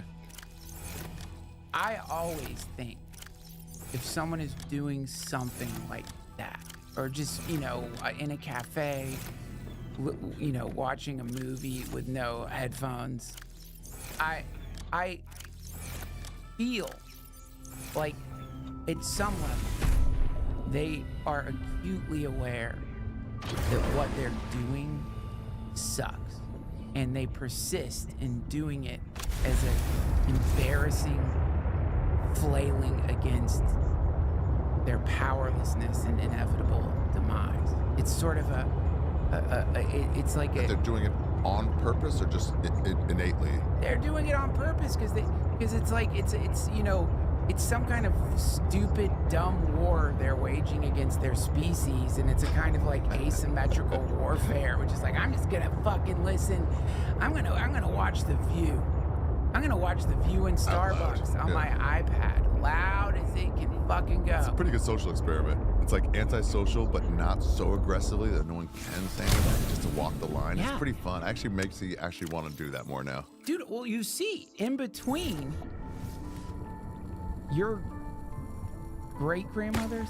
Just grandmother. Your grandmother's crazy-ass pot rule. And like... He was showing our interest. And like actual let me see. laws that we need. Yeah. There's an entire universe of things that there are no laws for, and that society as a whole has to police. Farting in an elevator. With aggressive looks. And that's all we do now is aggressive looks. There's an art piece about a slightly antisocial behavior. And so they have somebody go to work in an office, and they don't work there, but they're a new hire. I think they get a job for the art piece, and then they just don't work.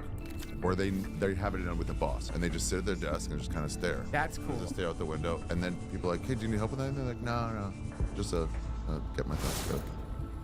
They just keep doing, and it makes everyone so upset. Oh yeah. Because they're like, why isn't she like doing? But like, I don't even know what her job is. But like, it's just like, that's not right. Standing the wrong way in the elevator. Dude, that is insidious. People That's culture jamming. That's fucking cool. That's real. I've thought about this before someone must have done this by now, but minimum wage. It sucks. It's like, what is minimum wage? Like, what's it's gone way up since we were. What's the average? 7? What's the average minimum wage? Let's look that up. Of all the states. Average minimum wage. $7.25. So low. So, in Texas, same as a federal. Okay, wow. You're getting $7.25 per hour. So that same since 2009. That's 16 years. So what does that come out per month? Hold on, I know this. Oh, I don't know.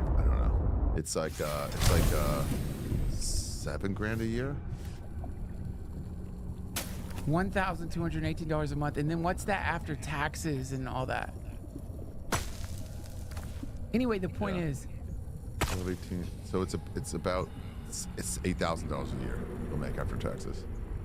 What? No, that's the average income. You'll make after tax. You'll make about $8,000 or $9,000 a year. They'll tax you less, but that's about it. That's what you can make. This, to me, is like right now the thinking when it comes to like opening up a Starbucks, you know, franchises.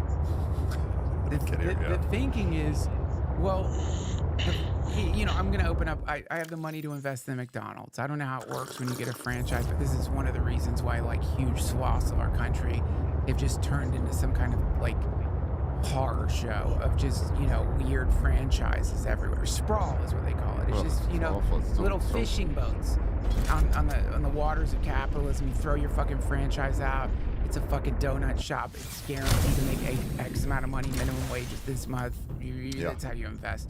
So like, the assumption That's Blank Street Coffee. They make it look like an independent coffee shop because the investors that went into it did the market research. Like, make it white walls, make it look like that. Bro, we use the shittiest bean, but they'll think it's good beans. People just wander in. They won't know it's some shitty franchise. They'll have no idea. Blank Street is all corporate venture capitalists, whatever, and it's made to look like something your neighbor runs.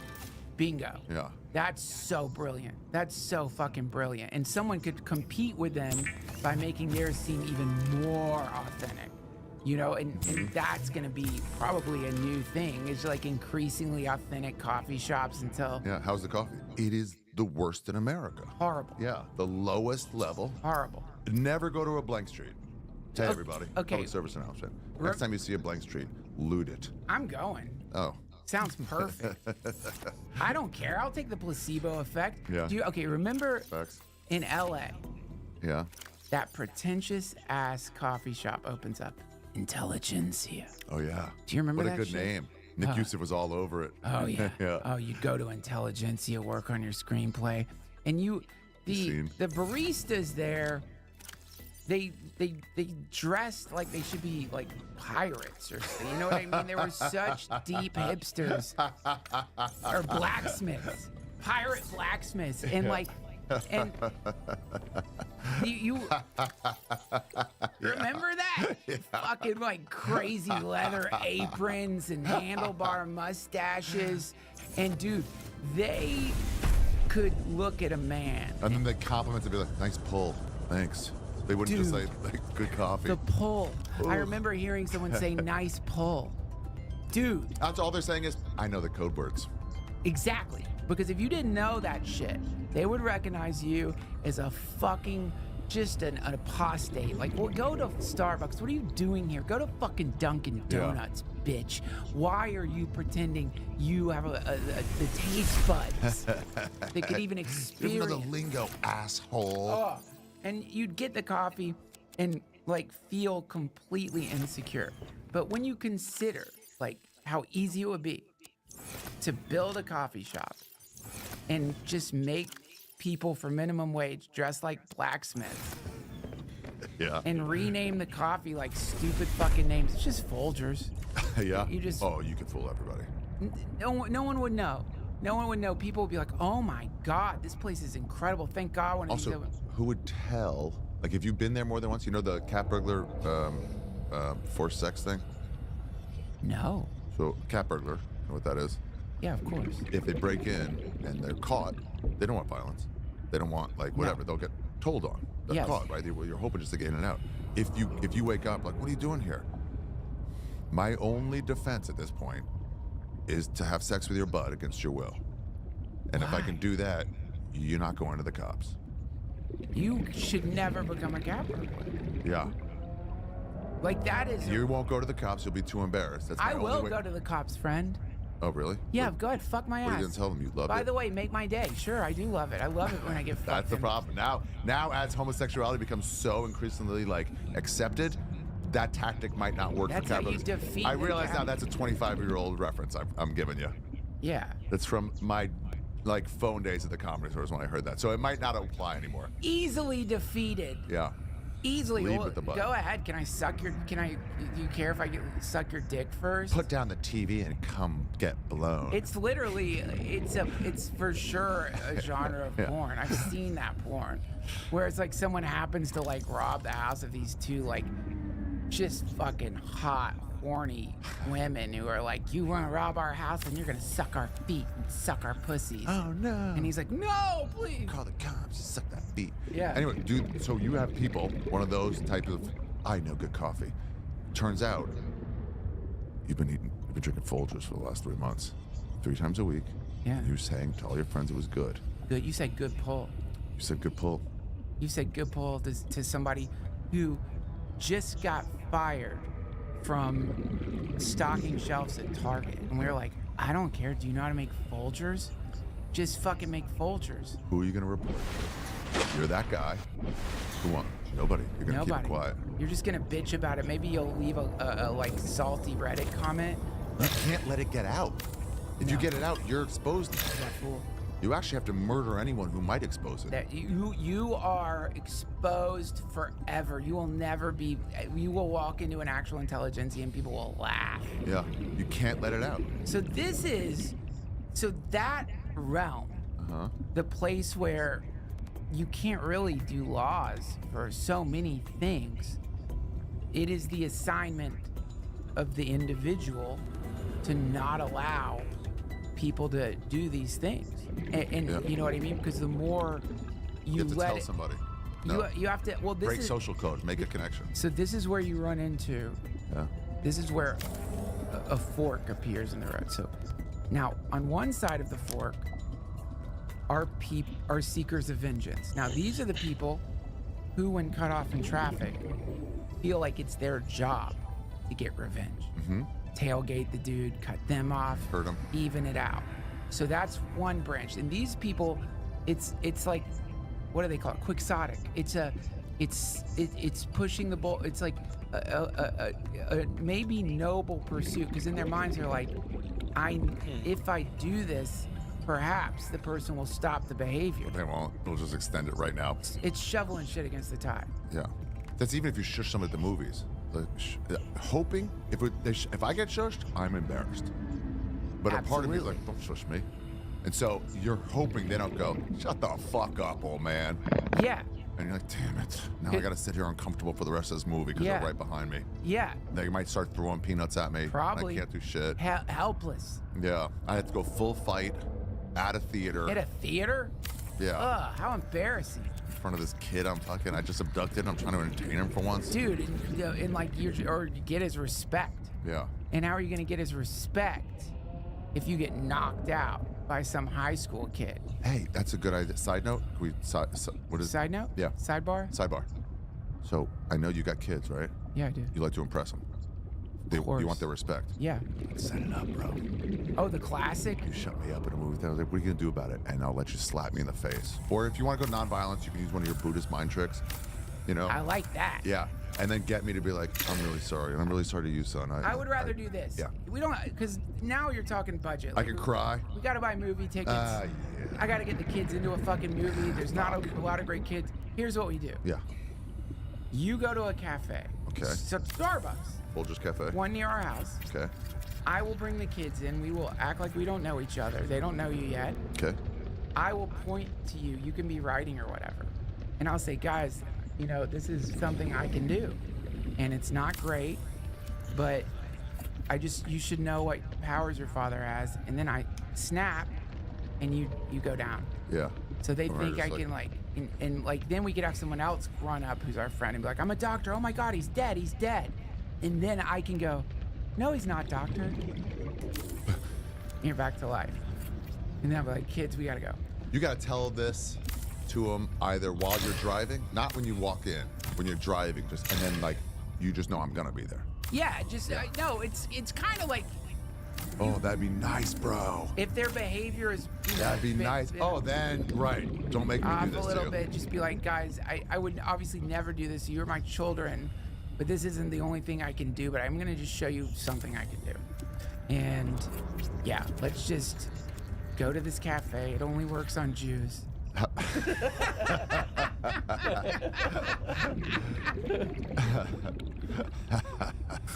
You gotta set it up just natural. Oh, this is great, just prank now. Now I'm in. So you gotta set it up ahead of time. It's like, I can do this to Jews.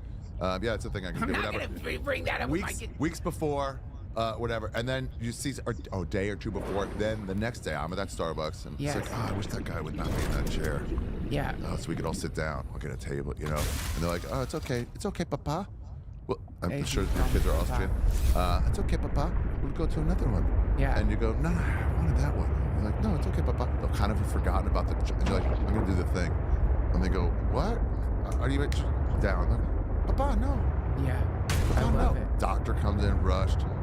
However they react. But Yeah. what if they go, no, I just want that table. Don't bring them back. Dude, or what if they start looking over in the restaurant and snapping? They can't do it They yet. just want to kill him. You can't just be a wizard. You gotta go to Hogwarts first. You know, that is a level of like primordial savagery in little boys. Like we were walking on the beach, beautiful beach. And there's I don't know, a beautiful shorebird. I don't know what kind. I don't know birds. Beautiful though. And birds are not real. I know. And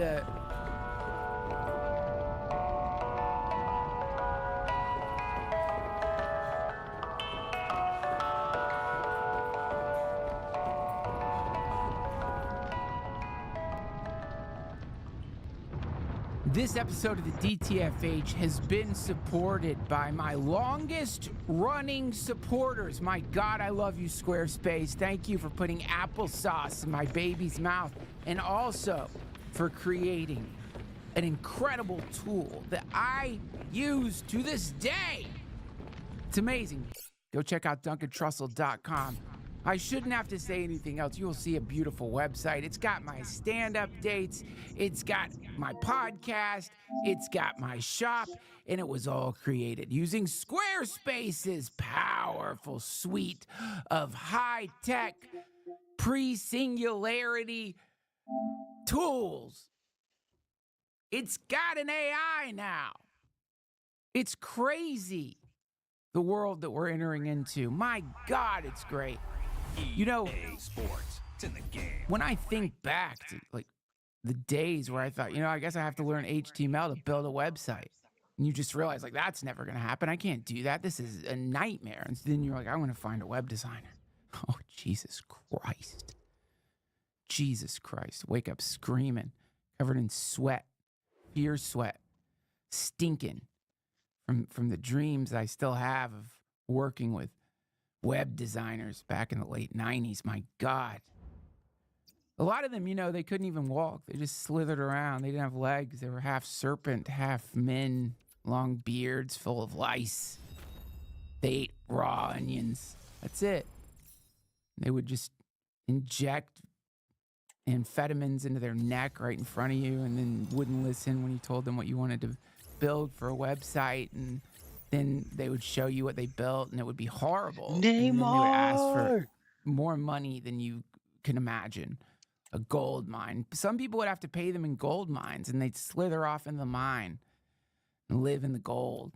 They didn't even like gold. They just liked shooting amphetamines up in the dark. We don't have to do that anymore, friends, thanks to Squarespace. Now you can do it all yourself, and it's quick, simple, and what I really love about it is it's as complex as you want it to be. You want to take a deep dive into web design technology, you can do that. You want to build a website in an hour or two, no problemo. You want a paywall for your dearest fans. You can do that with Squarespace. They've got everything you need to start an online shop. And of course, you can get all your socials popping up on your website. No problem. It's all there for you, waiting. Listen, don't take my word for it. Try it out for free. Go to squarespace.com/Duncan. And when you're ready to launch, which you will be, use offer code Duncan to get 10% off your first order of a website or a domain. Again, it's squarespace.com/Duncan. Offer code Duncan to get 10% off. I salute you. That's cool. Pay attention. That's the good part. This Friday, experience Mark Wahlberg Y'all need a pilot? like you've never seen him before. Was that supposed to be a secret? Flight Risk, rated R.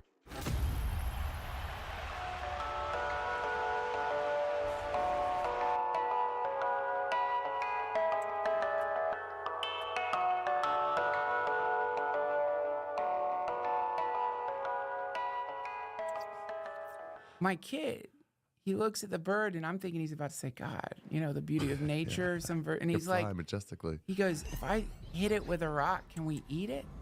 It's like the most beautiful bird. And he's hunting. How old is this kid? Well, at the time, he was probably 4. Wow. Wow. You know? And he was just thinking about eating, hunting. He was hungry. He was hungry. You know?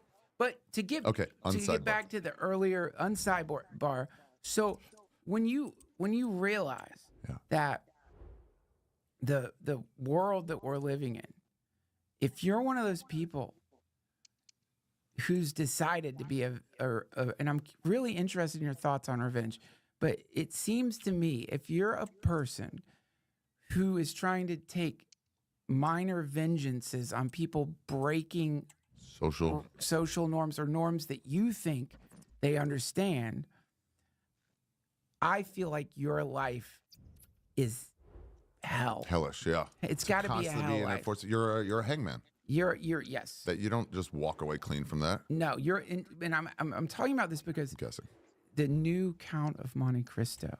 Gotta watch it. It's fucking great. I love the book. You know the book? Yeah. Great book.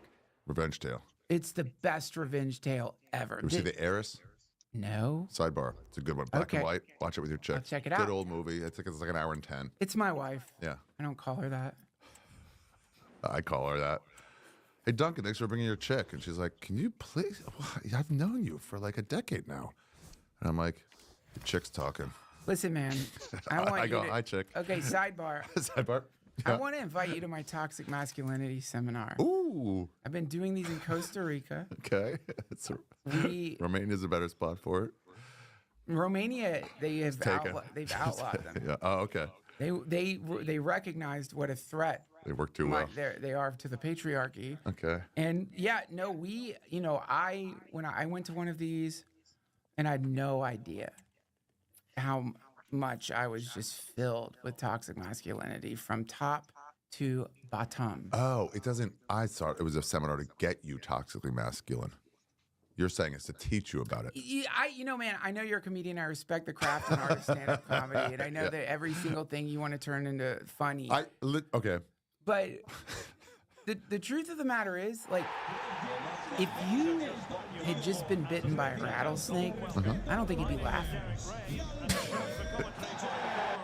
And I'm telling you, you have been bitten by the snake of the patriarchy, injected with generational trauma, and we extract it.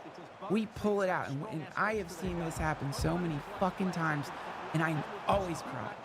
When finally you break through the resistances that surround a man's pocket of toxic masculinity, and you see it happen. I'm sure you've heard of what happens. Explosive orgasm.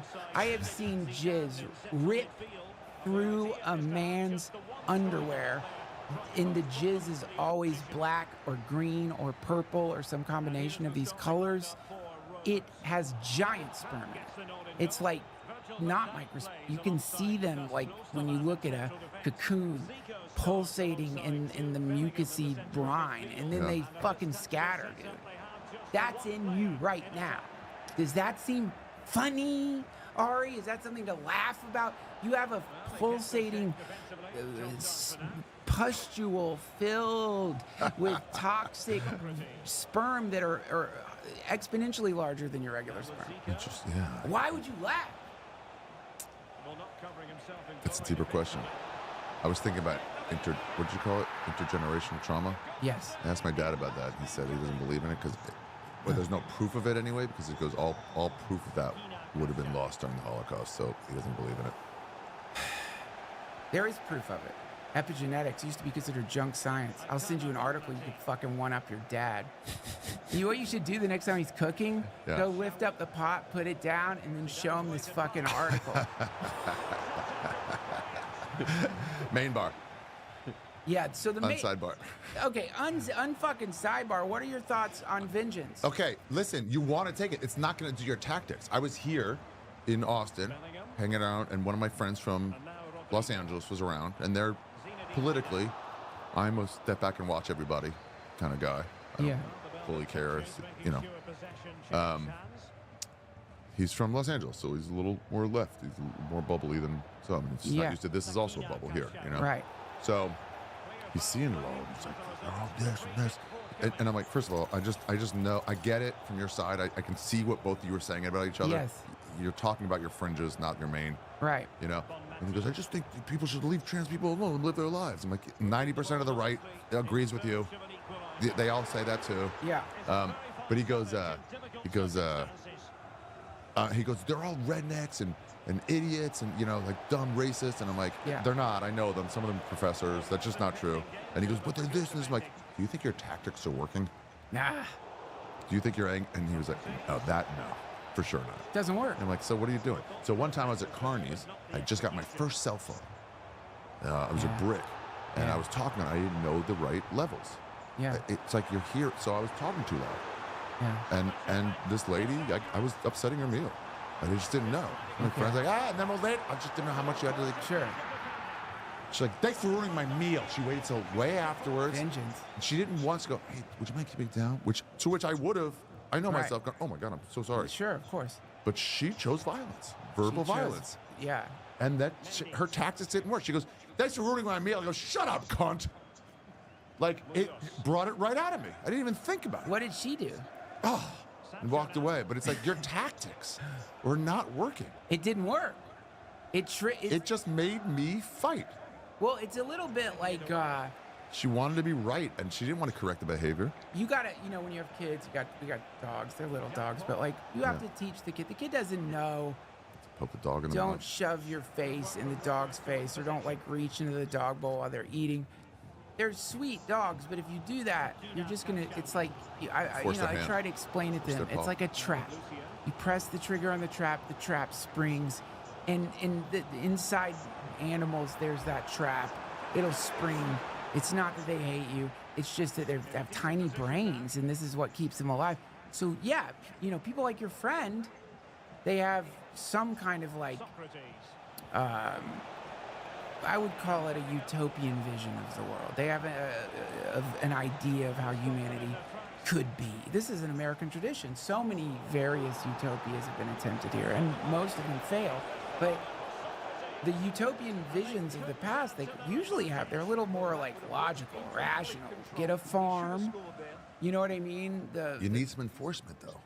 Well, someone's gonna break the social laws. Yeah. You can't. The change that the new utopian visionary seems to think condescension, ostracization, humiliation, and appeal to authority are actionable measures to take to create societal change in the world. And that is so dumb as a tactic. It's bad tactics. That it makes me think that a lot of the people who are angrily, I wouldn't call it real violence, but angrily, ungracefully sort of going through this loop of what they consider to be activism are afflicted with what's it called? When you're the dumbest person in the room? Dunning-Kruger. The people, of course, when you consider, you know, the Dunning-Kruger effect, the dumbest person in the room thinks they're the smartest person in the room because they're so dumb. They don't even know. They haven't gotten to the point of mid-level intelligence where you can recognize, like, oh, that person's smarter than me. I'm actually pretty dumb. They're so dumb, they just think that they're brilliant. And then those people... I had a fight with an Uber driver that's like, and a real estate broker, I was telling her what the real estate's like scene is like, and I'm like, what am I doing? She knows more than me. Right. This Uber driver was like, are you going to the Comedy Mothership? So I was going there, and he was like, yeah. You ever been there? I'm like, no, I'm performing there. I go there all the time. He's like, is that the guy, Joe Rogan guy? I'm like, yeah, that's a good friend of mine. And he goes, yeah, he does all these things. He used to be a UFC. I'm like, hey, as a commentator. He goes, no, he used to like fight in the UFC. I'm like, no, he didn't. He goes, no, he did. I'm like, no, it's a friend of mine. He just definitely did. And he goes, he did. It's like, right, just too dumb to know. Like, well, I guess if the guy knows him. Dude, I guess He must know. What I've started doing in those cases when I realize someone thinks something that's totally wrong, and I know it's wrong, Yeah. is I just go, yeah, whoa, that's nuts. And because who fucking cares? You're not And gonna again, convince what is your job? To educate Yeah. dumbasses about things they're wrong about, especially when they push back. You're just like, dude, Yeah. that's not your job. Or I love when you're like, you know what it is. You're like, bicycle day is April 19th, right? Yes. You taught me that. And so if somebody's like, oh, bicycle day is like March 19th, you're like, no, it's April 19th. And they're like, I'm pretty sure it's March 19th. Because they have it in their head wrong, but it's in their head. And then they're like, no, it's April. If it's a good friend of yours. And they're like, look it up, like, no, it is April. And you're like, no, I know. I wasn't like doubting myself. Yeah. But they always give you this like, oh, look at that. You're Oh, right. I'm like, wow. I know. Thanks, Snopes. So that's the Dunning-Kruger effect. So the Dunning-Kruger effect, I would speculate. It's called Dunning-Kruger effect. You know, I do suffer from Dunning-Kruger quite a bit. That's why I think it's a quality that isn't the worst thing when you're podcasting, but Yeah. I do feel like I have a general sense of like, not just how Occasionally. dumb I am, but also how I'm getting dumber. So I do feel like if I had the Dunning-Kruger effect, it's dissipating somewhat, but I think that a quality of being dumb is you parrot, you repeat sayings that make you seem smart. You don't look into what you're saying at all. You just say it because other people who are considered smart say it. For example, that's a really good pull. A dumb person sees that and is like, ooh, I'm gonna say that because people will think I'm smart. And they'll say, that's a really good pull. And they're like, whoa, dude, okay, yeah. And he's like, I'm in.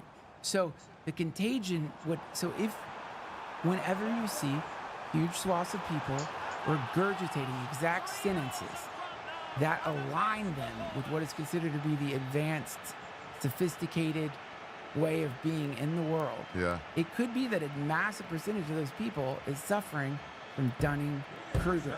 Listening to a dumber person? That they're dumb people imitating who they think are smart or representative of the culture they want to align with, and they haven't even thought about what they're saying. They haven't looked into anything. Reminds me one time when Trump beat Hillary Clinton, or she was running, and somebody was talking in New York, and they were like, oh, she's the most overqualified candidate. And I was like, what do you mean? They're like, she's overqualified. I'm like, can you be, not the most, she's overqualified. I'm like, how can you be overqualified to be president of the United States of America? Yeah. And they were like, she was a senator, and she was a secretary of state. And I'm like, so was the guy who lost before, like 2 ago. He was also a senator and a secretary of state. Like, who's more qualified? They're equally qualified. There you go. You got him. And then they're like,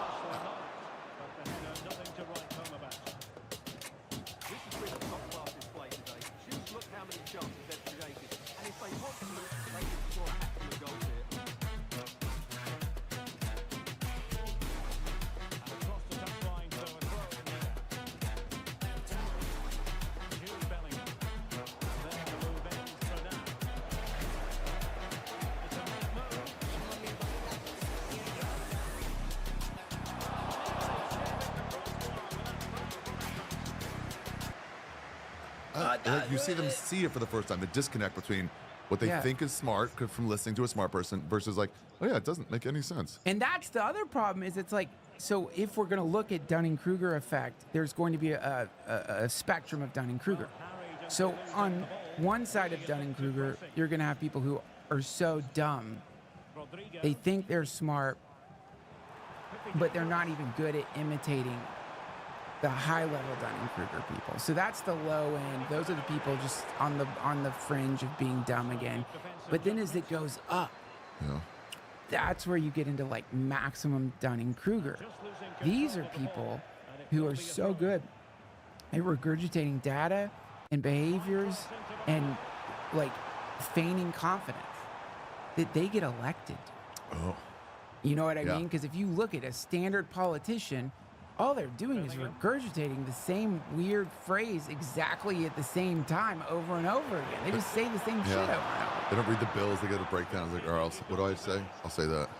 Someone else tells them what to say. Which brings me, as a sidebar, can you look up alien telepathically controlling senator? Have you seen this shit? Nuh-uh. Anyway, the point is, like, if you, it's kind of terrifying to imagine when you, like, analyze, like, people in power, how many of them are actually thinking about anything that they're doing, and how many of them are just, like, robots that are repeating behaviors and catchphrases that... Let me hear it. What Oh, wait, you have to look. This pops up on Reddit Conspiracy from time to time. Let's see. Person sitting behind senator controls what they say. It's really weird. I don't believe this is actually happening, but I mean... But controls what the senator says? Yeah. Right. I hope it pops up. Again, we're dealing... Like, this is Reddit Conspiracy, so, like, this could be on, like... You know what? Go to YouTube. You're going to have to dig deep, or you're going to have to go to X. Or you got to take tools off.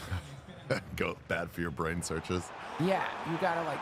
Oh, X. They won't. Yeah, they won't. Just alien controlling senator, alien sitting behind senator. You do a search like that on Twitter? Yeah, there you go. Page 55 from the committee's interview with FBI employees. Have some administrative matters first. I wanted to introduce... Now, I'm pretty sure what's happening there is that might... But look, she's saying what she said. Yeah, she's saying what she says. I know what's happening there. Is it a blind person? No, I know it. It's her. She's too focused. She's an intern, and she has read the thing 1,000 times, and they all prepped her so much that she's like, Will Smith used to do this in Fresh Prince. He would say he would mouth out the other person's, the first season. He mouthed out the other person's lines. No, dude, she's right. That's like a trusted advisor. Play it again. First, I wanted to introduce into the record page 55 from the committee. Even the stammer. With FBI employees. Have some administrative... But she said 50... First, I wanted to introduce into the record... But she says it wrong. 55 from the committee's interview. So when she starts the wrong one, she's like, nope, you're fucking up the script. Again, that's when she turns her head. I guess the point... And the telepathy, also. So, yeah, I guess the point here is, like, theoretically... God, the eyes really sell it. The person who is the congresswoman should not need some kind of Telexu Dune-level mind shaper sitting behind her. And if you do have a mind shaper, or whatever you call them, I'm sure there's a cool CIA name for them, wouldn't you want them to sit off camera? Sit off camera. There's more examples of this. Keep scrolling down. Matters first. I wanted to introduce into the record. There was one with Biden. Oh yeah, that's a really fucked up one. Can I see Guy's account? Guy's here, yeah. Check marked. Will it become the ungovernable? The true test. It's the right to test. Blue Lives Murder. Oh, this guy's full on. Do not be deceived, man. Oh, this is probably a guy who, like, goes into police stations with a camera. And, like, films them and then sues them. It's so funny when you actually look at their accounts once in a while. I'm like, oh, you're not just like a jerk. You're like full on this. But these are the videos I get sent from people. I like in that's between. A fun dog one. Oh, like there's a new one. There's a new one. Let's see that one. This guy. It happened in our own government. What the fuck? Dedicate our careers to it. I have. During the course of I mean, that is real weird. You're on camera. This guy. Camera. If you do have a mind. The first season. He mouthed out the other person's lines. No, dude. She's right. That's like a trusted advisor. Play it again. First, I wanted to introduce into the record page 55 from the committee. Even the stammer. With FBI employees. Have some administrative... But she said 50... First, I wanted to introduce into the record... When she says it wrong. 55 from the committee's interview. So when she starts the wrong one, she's like, nope, you're fucking up the script.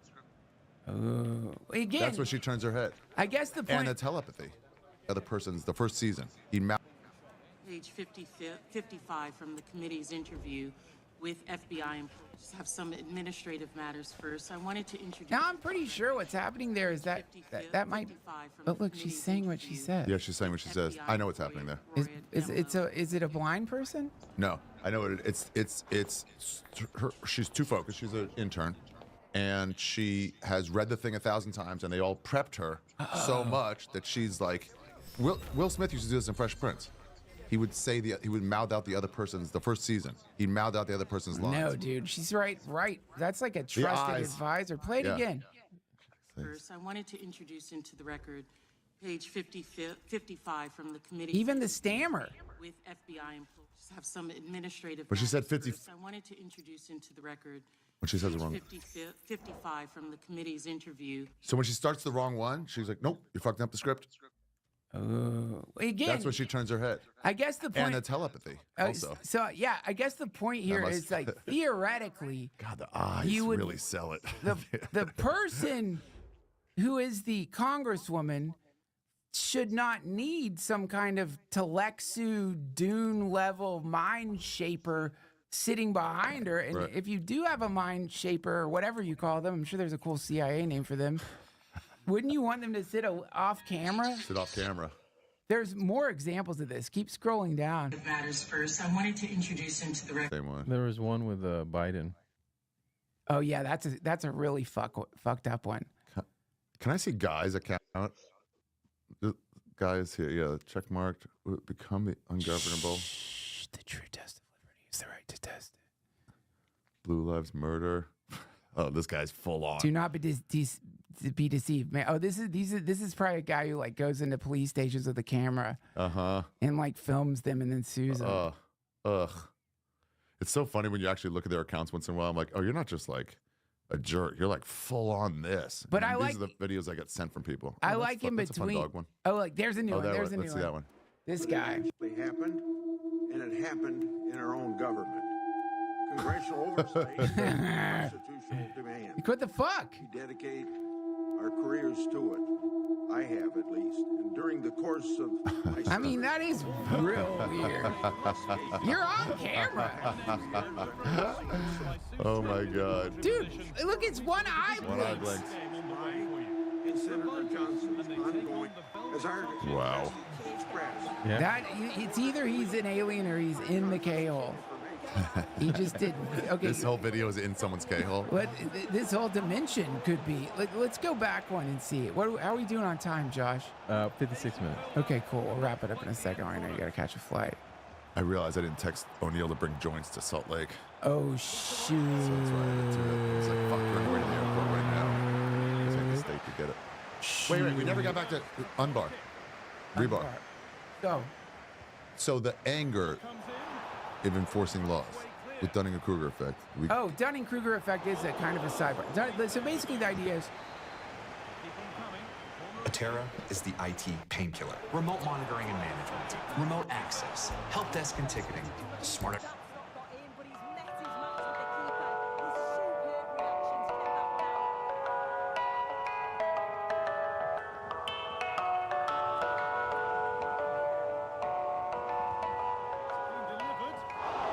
This episode of the DTFH has been supported by BetterHelp. It's 2025, my loves. And what do you want this year to be like? What kind of movie do you want to star in this year? You want to be in The Shining or a rom-com? You want to be in some dark, existential, philosophical, nihilistic, boring-ass, too long director's cut of a movie that no one ever saw? Or maybe you'd like to be in a happier film. The point is, you can actually decide which part you want to play. You can decide which movie you want to star in. And a great way to start figuring out how to do that is therapy. Okay, they give me cues. I have to ad-lib on cues. Here's the truth. After I got ball cancer and my mom and dad died, I was a wreck. And like the worst kind of wreck initially, because even though I knew I was like spun, I didn't understand just how much. I still live by the idea that if you sweep things under the rug, sometimes they go away. Or maybe you move out and no one looks under the rug, and then they have to deal with all the weird chicken bones and cat turds you pushed under there. But this doesn't work with the psyche. And of all the things that I have found great results in, from meditation to psychedelics, therapy is right up there with it. In fact, it goes together like peanut butter and jelly. It is not coming for BetterHelp to try psychedelics or meditation. That's for me. But therapy, wow, it's incredible. And what's awesome about BetterHelp is that you can do it all entirely from home. And that is great. Because it's interesting, you know, like with the gym and therapy, you just try to find an excuse to not do it. And BetterHelp really removes a lot of those ways you could trick yourself into not taking care of yourself. With BetterHelp, you access a diverse network of more than 30,000 credentialed therapists with a wide range of specialties. You can easily switch therapists anytime at no extra cost. Write your movie with BetterHelp. Visit BetterHelp.com/Duncan to get 10% off your first month. That's BetterHelp. HELP.com/Duncan. Thank you, BetterHelp.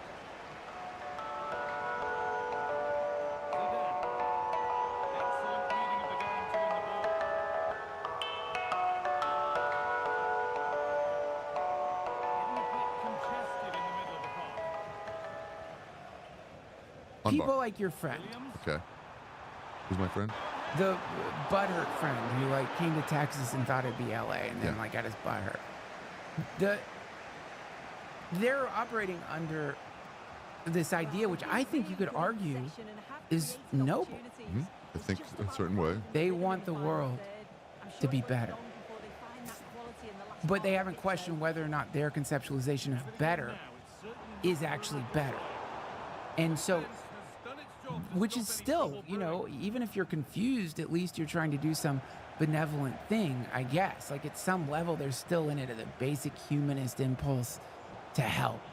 But if you really wanted to help the world, you would think that prior to engaging in the activity, you would analyze strategy. What do I do here? What happens if the way I'm helping not only turns people off, makes them shut down around me, but also paradoxically ends up hurting my cause, the people I was trying to help. Because now everyone's just pissed off and no one wants to hear my fucking sanctimonious bullshit anymore. Right. Ever.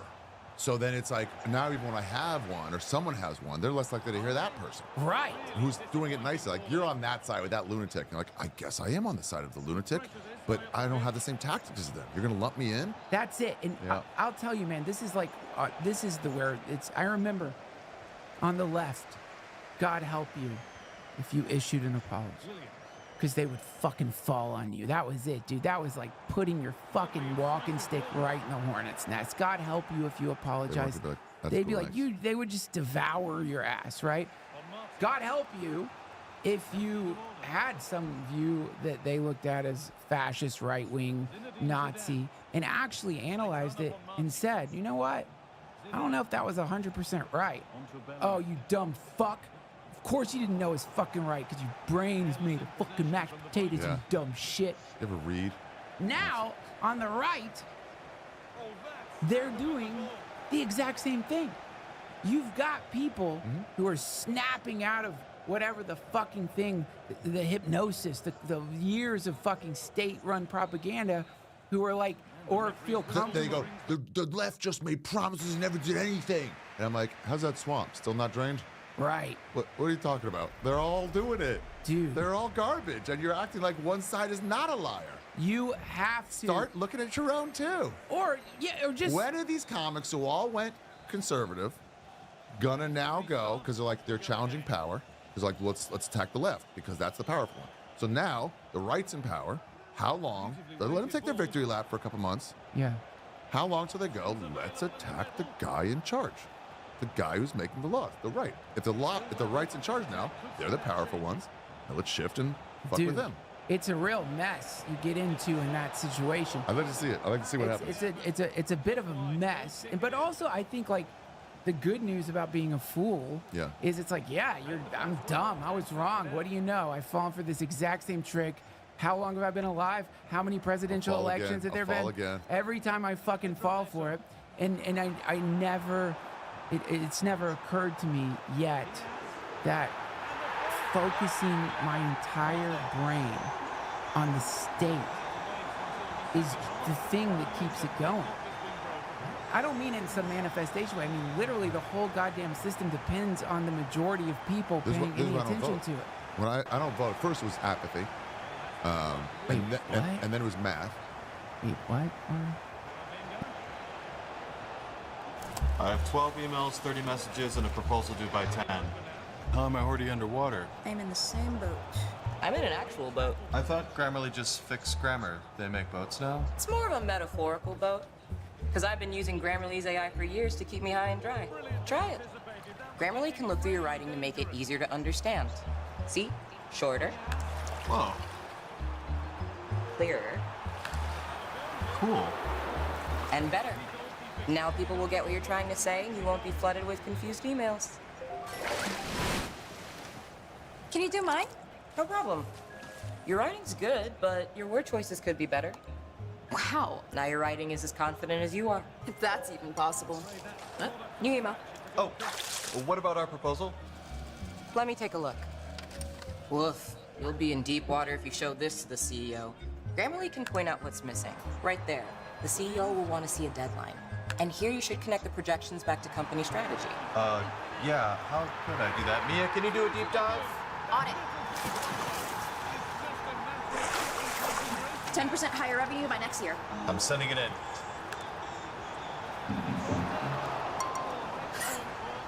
The CEO loves it. Budget and headcounts are approved. Let's get everyone on board. I meant figuratively. Download Grammarly for free.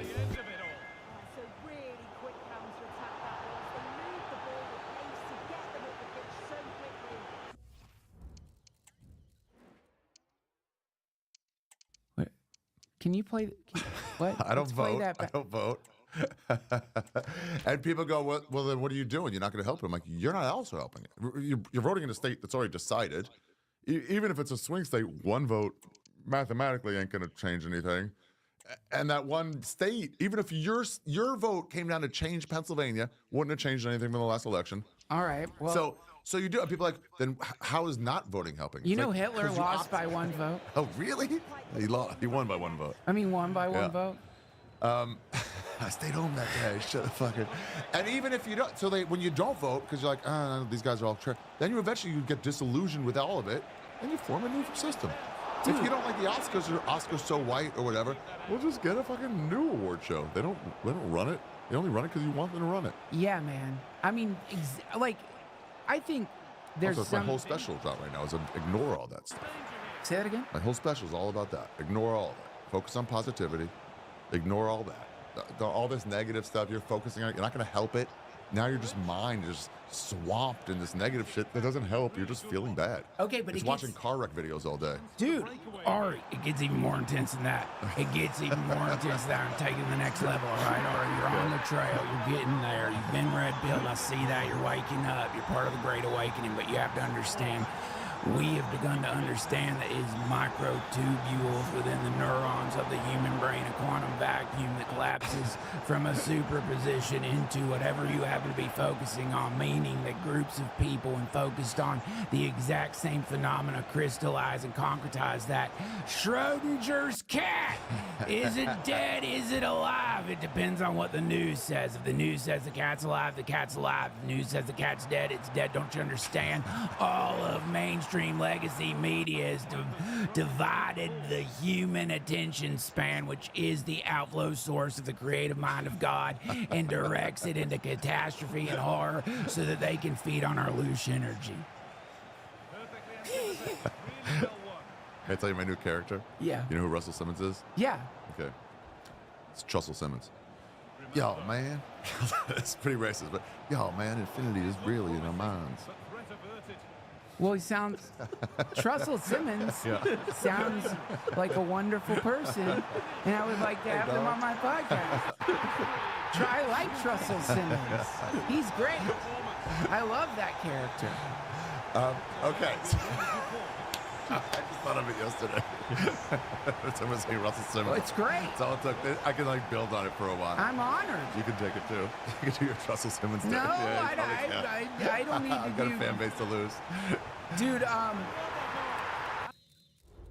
Hey, do you know the Opera web browser? It's from here in Norway. They're even giving away trips to sleep in the cabin, beautiful cabin, and browse from this desk yourself. You can apply at opera.com.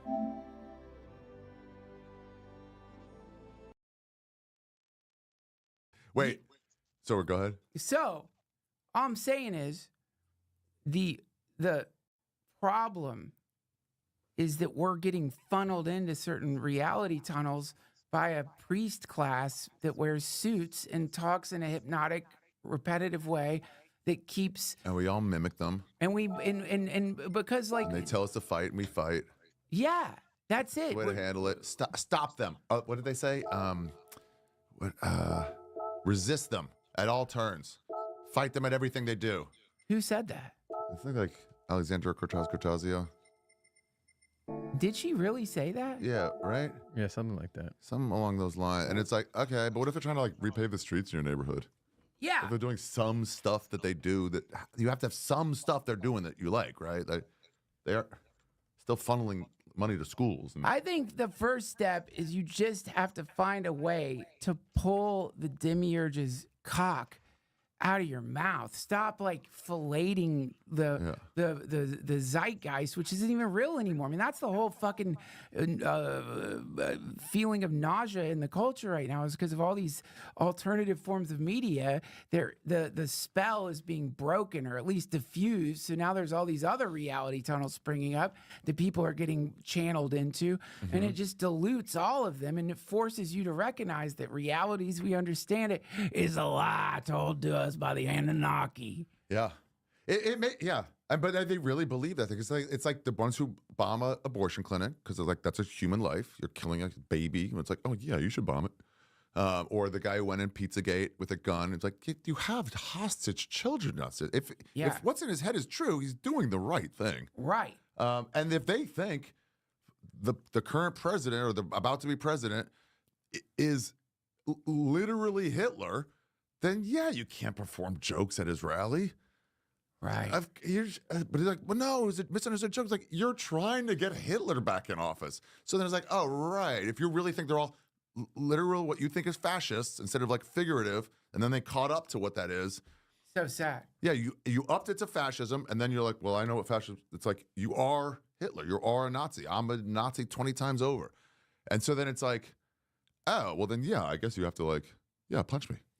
Yeah, you should. But Yeah. it's like you're punching me over fucking Star Wars. It's like, you fucking like Darth Vader, bam! Darth Vader is evil. Yeah. And so if you really want to see the reality of it, watch any of these people prior to the election. Yeah. They're up there.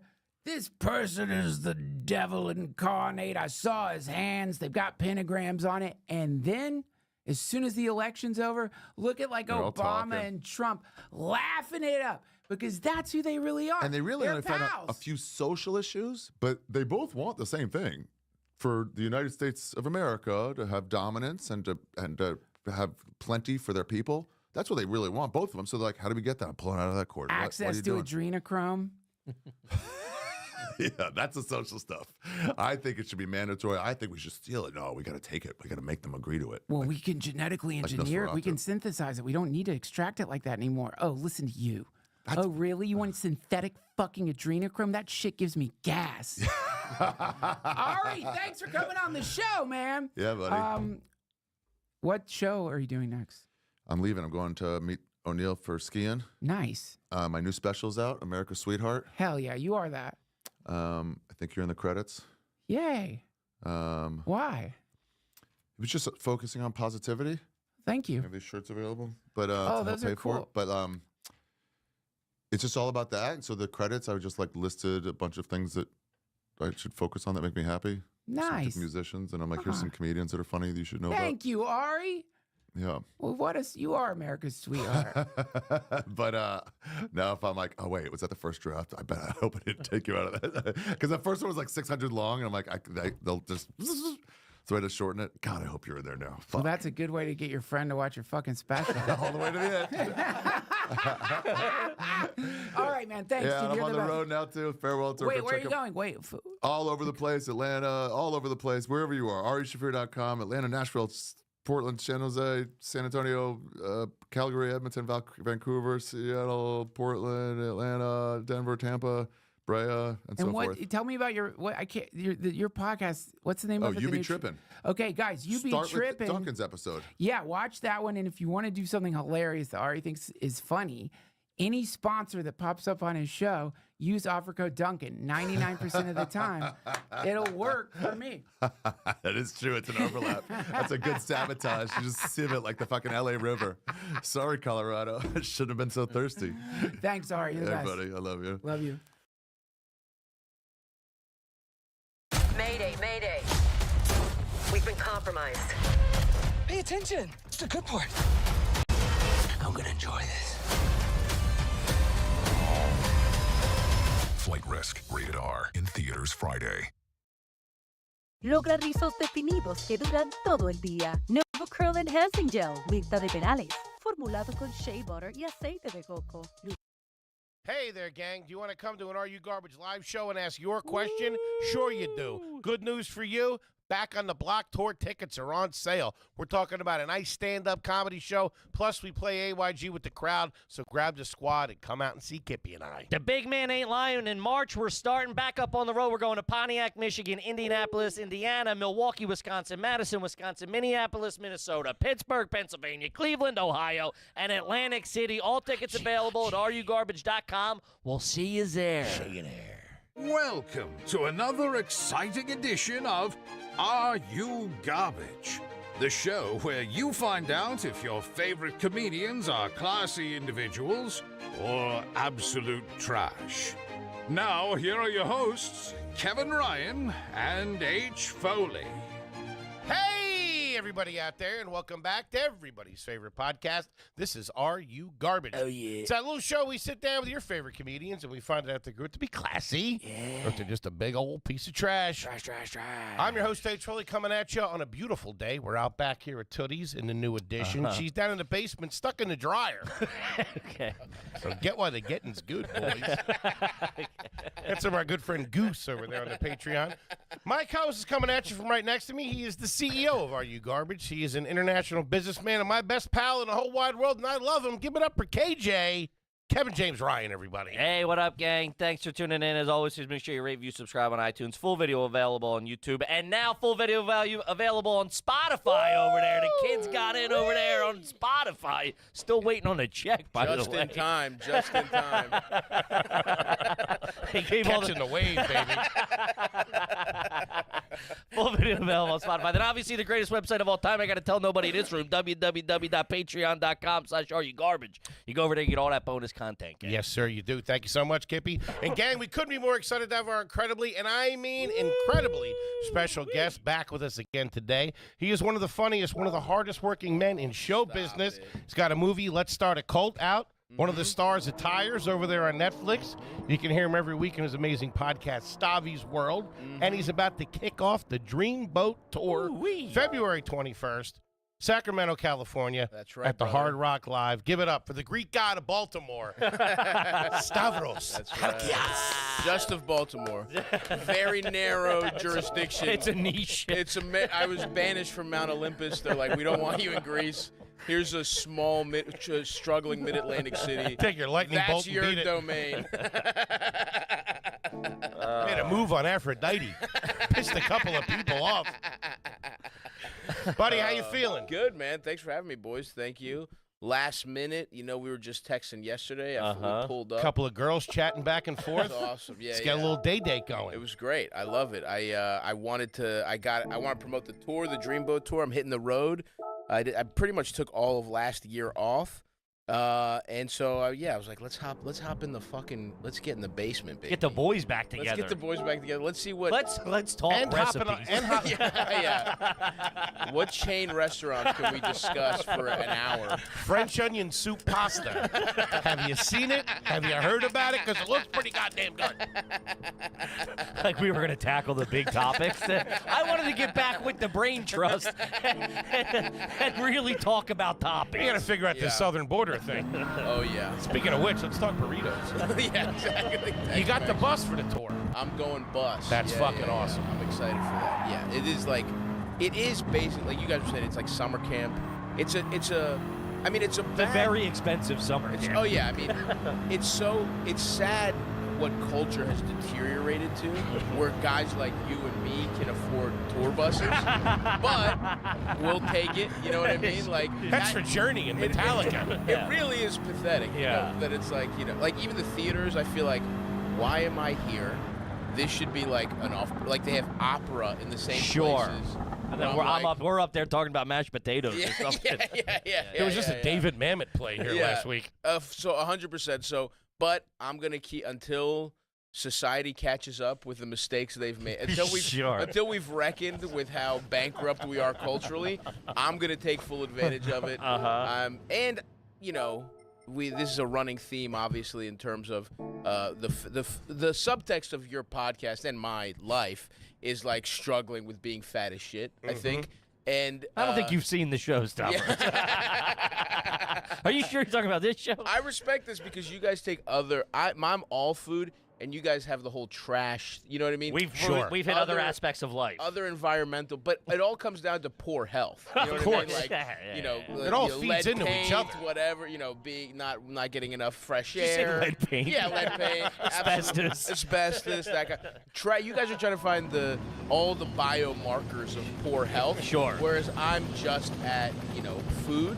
But it's all that insulation when we were kids. Yeah, that cotton candy insulation. Yeah. How good did that look? My dad's a carpenter. Yeah. You know how many times he left me alone at Home Depot, and I'm just staring, and it's like, am I taking a bite? Is this the day I finally take a bite of the But then they got the Pink Panther advertising. Exactly. What the fuck? But it was the ultimate stab in the back because it made you itchy. It wasn't even like hey, if I touch it, it's just not candy. It also hurts you. Right. Yeah. You know what I mean? Which I was sure my parents were lying about. Sure. And I had to find out the hard way. Your lungs swell up. I fully touched it. I was like I tried to do the math. It's not strawberry. Stop it. Does it make me itchy? If it doesn't, I'm taking a bite. I'm closer to eating it. Yeah, exactly. If it doesn't hurt me on the outside, it might not hurt me on the inside. I did the due diligence of that. Sure. But then I think I don't know if it actually does make you itchy or I just psychosomatically convinced myself. No, it makes you itchy. Okay. It's bad for you. Yeah. Okay. Me and my brother were climbing through. We rewired a high school. We got some job from a cousin. Incredible. And they sent us. Who hired you? By the way, Soprano? this is what happens when you privatize things. Yeah. Like people think it's like, oh, we're gonna get the pork out of government. We're gonna make things more efficient. No, it's gonna go through 8 subcontractors. Yeah. And some guy who's probably at the time kicking crack. Yeah. Is gonna be the person putting drop ceilings in your high school. Yeah, they had to hire a certain amount of non-union workers, and me and my brother were both college students, broke as shit. And they gave us like $1,500 a week to crawl through the ceilings, pulling wire through. It was all insulation. By the way, they had to hire a certain amount of non-union workers. Means that's not legal at all. That's not what unions do. The exact opposite. Yeah, you have to hire so many union workers. You're working for an upside-down union. Yeah, 3 guys got union jobs, and they're like, all right, someone's actually got to do the work. Yeah. Can we get anybody with a pretty bad drug problem? Right here, sir. Do you have any weekend warriors on the list? I was actually up in the ceiling when they were looking for people, and I just stuck my head down. You were casing it for computers. You guys looking for people? Yeah, he was casing. He was going to end up stealing. He stole the fax machines they were throwing away the next day anyway. That was Hank's I got a whole score of dumpster full of fax machines and typewriters. They got good printers in here. Do you ever know any dumpster divers?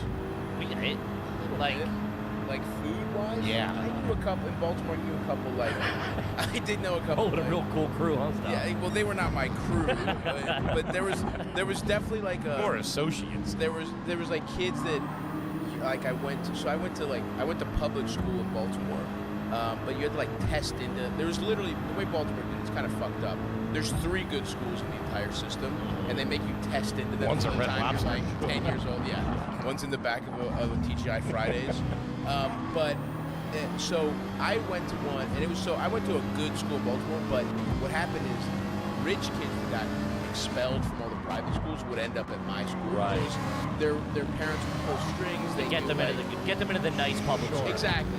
So that's actually it was rich kids pretending to be poor, or that were like fuck your dad, and we're like we smoked weed in 8th grade, and then like dumpster dive and shit like that. Who now are probably prosecutors, or like fucking you know what I mean, like who they Charge of the Southern off steam. District. Yeah, blowing off steam. So I knew a couple of those like fake kids, edgy like guys. like white, like just rich Jewish kids that were smoking weed, and like going like, I'm living off the earth, man. And then my modest Yahoo years. Yeah. And I, am I gonna sit here and tell you I didn't share a couple of Panera Bread croissants? But you were there for a different I was there to reason. smoke weed and eat free snacks. If a gigantic plastic bag of Panera Bread Broccoli croissants cheddar soup. Were to fucking These bread bowls for materialize. everybody. Yeah, exactly. Bread bowls without bring your own soup bread bowl situation. am I above microwaving a Chunky's clam chowder and pouring it in a 3-day-old bread bowl? No, I'm not. Beef barley out of a sock. Dude, one of the first Try to business catch a movie or something. one of the first business lunches I went on was a Panera Bread, and I'd never been there, and I ordered the bread bowl, and the guys looked at me like I was. What was this for? I was First of all, business It lunch. wasn't a business lunch. You and Rubinoff talking about a sketch idea? What are you talking about? What business? You got a job interview for a multi-level marketing scheme at a Panera Bread. That's a business lunch. Dude, that's always a sign it's a shady company. When it's not at the office. No, I had the job. They're like, here's. In fact, we're gonna show you how sharp our knives are by cutting your fucking chicken Fontega sandwich in quarters. It's at the business center of a hotel. Sneaking off to get free breakfast. I'll go get a waffle, then you come back. Exactly, you're staying here. A business lunch. I would have loved to see the fucking khakis and the shirt out of a plastic box that you wore to that, man, with the matching tie. It was a pair of gray slacks that I got at TJ Maxx that I wore for every event ever. With an aquamarine shirt and like a fucking shiny From Regis Express. Philbin Yeah, tie. it was from Express. The monochromatic colors. Yes. Yeah. Payless shoes But killing I your remember feet. I had to do that. They were my brother's shoes. I remember doing that thing. I remember doing that thing. There's a bigger guy, you know this, where the dress pants have that double button, Yes. right? But I couldn't get lined up, so I did the abridged version. Without question. I didn't even know. Legitimately, I didn't know you were supposed to put the button over it until I was like 23 years old. Wait, one's usually a button, the other one's a hook. Yeah, but I was able to clamp. I was able to. You would hook the hook in the loop? Yeah, I'm fucking, dude, I'm grasping for straws here. I gotta make room for the bread bowl. I never hooked in my life. I always just, the button was just hanging on for dear life all the time. Just praying. Just a belt hoping, will save you. Sweater, you know what I mean? Like, no one ever saw. Yeah, you're tucking it. No one you're saw. not tucking it, you're covering. Yes, covering. Of course. Trying to untuck as much as possible. Jacket. Fat guy in holding a something over there. Anything. button-down shirt and a fucking sweater. Oh, talk about itchy. Yes. But the coverage, man. You needed the sweater. Yeah, Do the stretch out. Yeah. The sweater. Covers the boobs and everything. Absolutely. Very nice. Absolutely. I'll never tuck a shirt in again.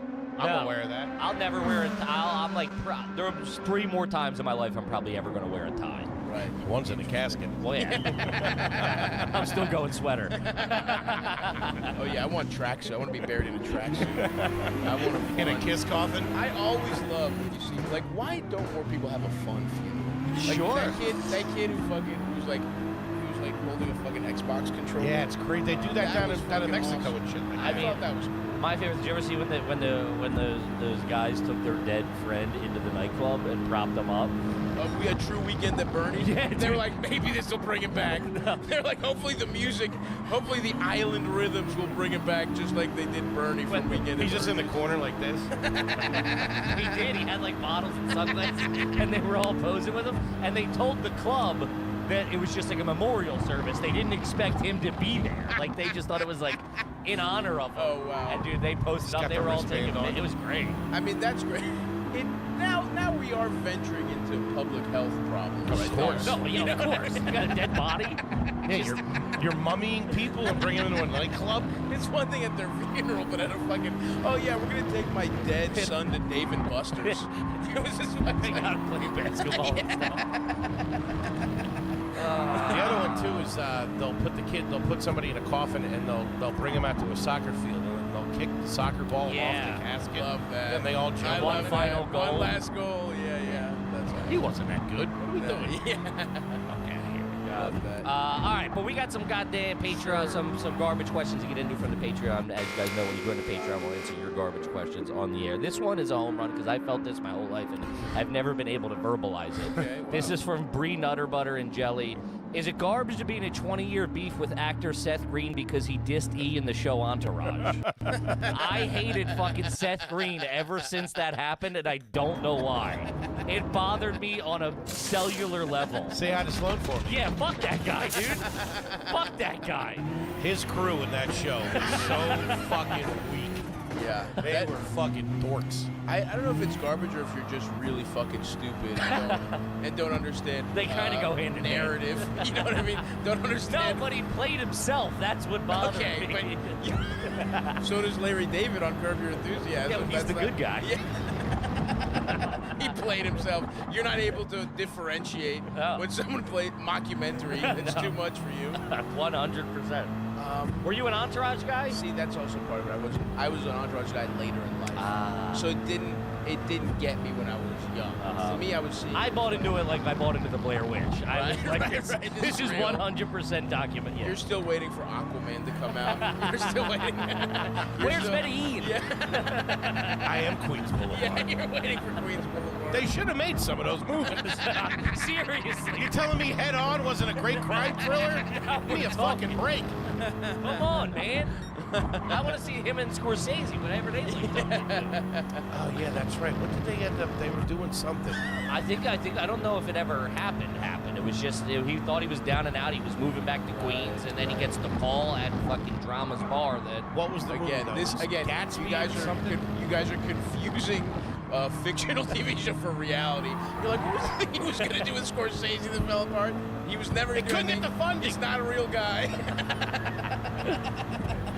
Goddamn Adam Davies. You're no fun, stop. Sorry, guys. Sorry, I'm sorry. I'm not a big Thanks Entourage guy. This guy's a real bummer. What did you watch? What did I watch? What were your shows? You're a Wire guy? I was definitely. I mean, again, a Wire guy later on. Well, not even later, I guess. When it was coming out. It was too real at the time. I caught on. I mean, yeah. I mean, they filmed season. I remember being alive when they filmed season 2. They filmed the Greek season. They used the restaurant my mother was currently a waitress at. No shit. For real, yeah. That's awesome. Yeah, it's closed down now, but yeah, they filmed at that restaurant. They used my house as a crack house. Yeah.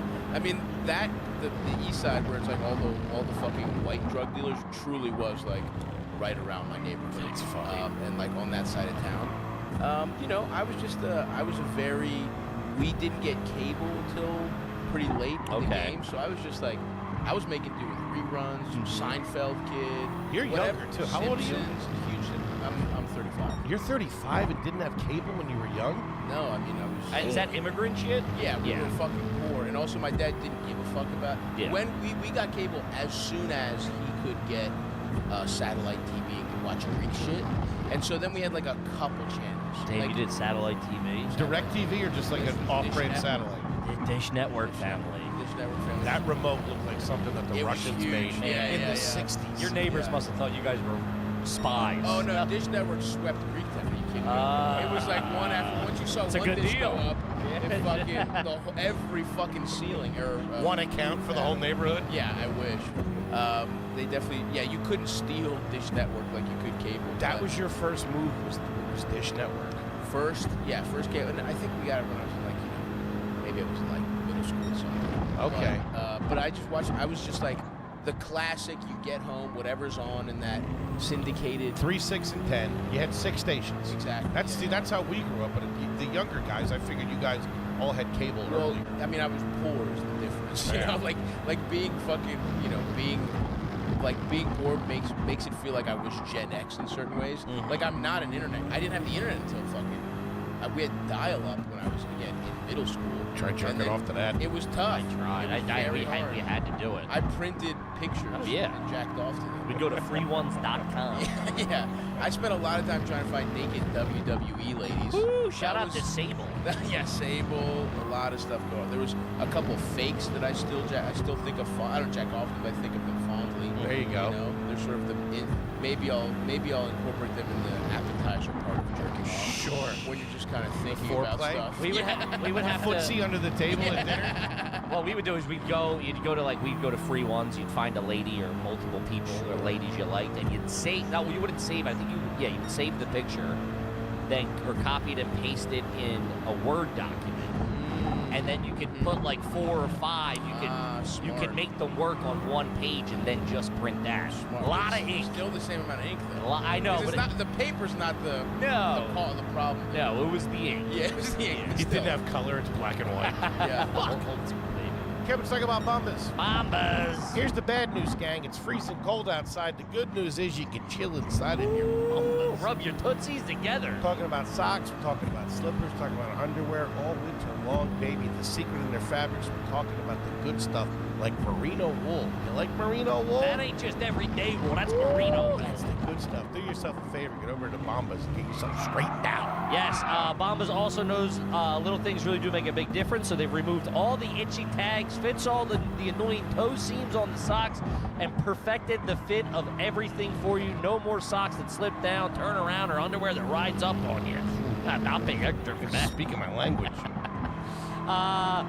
Also, and if for some reason you're not a fan of what you get, don't worry, because they have a 100% happiness guarantee that covers exchanges and returns as well. And also, you notice by this point, it doesn't matter which Bombas you get. Every Bombas item gives back. For every item you purchase, Bombas will donate another item to someone facing homelessness. Really, they've donated over 150 million items thanks to purchases from you. Shout out to Bombas. I love the high quality. I buy cheap socks. And Bombas made me stop that. Buy high quality stuff. You feel like a gosh darn gentleman. So try Bombas now. Head over to bombas.com/AYG. Use the code AYG for 20% off your first purchase. That's Bombas, BOMBAS.com/AYG. Code AYG and check out. Okay, let's talk about Lucy. Ooh, Lucy. Talking about 100% pure, uncut nicotine. Always tobacco-free. Lucy Breakers are nicotine pouches with extra surprise.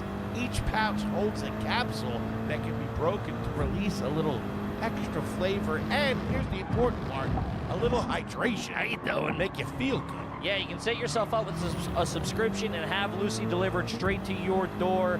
Guys, Lucy's been doing it for a hot minute. They know what they're doing. They got a great product. It's fantastic. If you're in the nicotine game, which, listen, I know a lot of you are, they've sent it to us. The whole team's... Give it a shot. The whole team's using it over here. The new guy, Lukey's on it. Foley's got the breakers going. It's a gosh darn good time.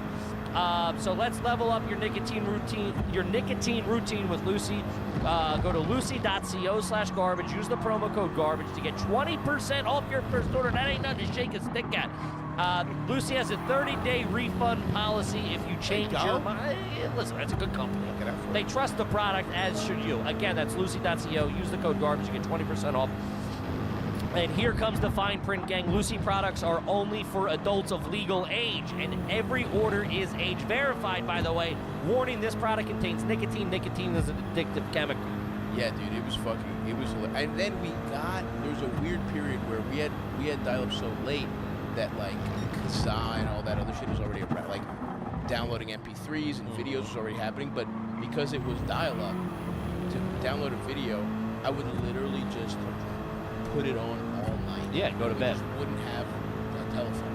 We wouldn't have an available telephone so that I could jack off. Yeah, it was awesome. My parents were such immigrants that they had no idea how the computer worked at all. And then one day my mom like it was atrocious. She just like took some class at the library, and it was just like fucking bamboozled. Came back from the she was learning like, annex. Yeah, I was so fucking cocky. I never even bothered to clear my internet history. I was like, I'm not fucking losing these memories. I need to know what to jack off to. And it was just like, you know, bang bus. The confidence of a young teenager not to clear cookies is crazy. What did she say? What'd she say? There was even one that was like, and then you know it would link you. I think you know you would link to other shit. There wasn't like the tube sites. You would go on specific and websites. it would, And you would watch the teasers. And Shout then, out. and I got deep, and then you know it's fucked up. What a teenage boy, like children now, what they're getting into, it must be insane. But one of the sites, you just are like, let's see the most fucking weird shit. Sure. And one of them was literally crackhorse.com, and I just remember hearing my mother, who I've never used a computer ever in her life, just yell like, "What is crackhorse.com?" in her fucking Greek accent. I was like, we must, and the classic, we got a virus, Mom. Virus was it's big. a virus, These goddamn you dumb pop-ups. bitch. I was doing work for school. It's the Turks, Ma. They're at it again. You think I'm on crackhorse.com? And that one's fucked up because that did. I remember going on it and horrifying me, but it You still was think? in the. It was still in the fucking. Still jerked off to it. No, it actually made me like for a second rethink what I was. I would doing have to with my life. clear cookies, clear history, and then I would open up the browser again and start typing to make sure nothing popped up. I'd type in like sex or horse or whatever, make sure nothing auto-popped. I remember my dad getting busted with shit like that. Oh, hell yeah. He would just ruin laptop after laptop, not realizing what was going on, and it would just be. It was like you won solitaire. And my mom was like, "What's going on?"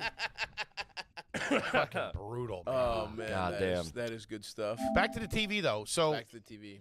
in the summers, Yeah. cable's great, Mm-hmm. but in the summers, when you would get like Fox, you would get like a double shot of Three's Company or Sure. Hogan's Heroes or whatever. That's probably not when he's banging, though. What was on? Hogan's Heroes? No, This sorry. is like fucking 2002. Yeah, but they still ran that stuff all through the 2000s.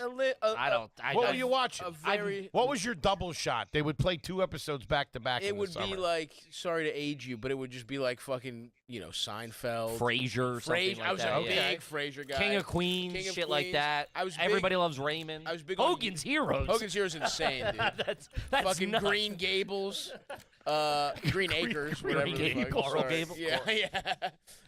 No, it was like that, and then also I was a big fan of UPN programming. Shout out to UPN. Sure. It was- Steve, you know, well, actually, Steve Harvey's show was WB. But there was, they were Girlfriends. Shout out to Girlfriends. Hanging with Mr. Cooper. Hanging with Mr. Cooper, but that was, I believe that was mainstream. That was though, wasn't it? yeah. That was like that was like ABC, CBS. That was something. Back to Hogan's Heroes. Yeah. Back to What year was Hogan's Heroes? The last episode with 1971. Yeah, they were not running that in 2000. They ran it all through the 90s.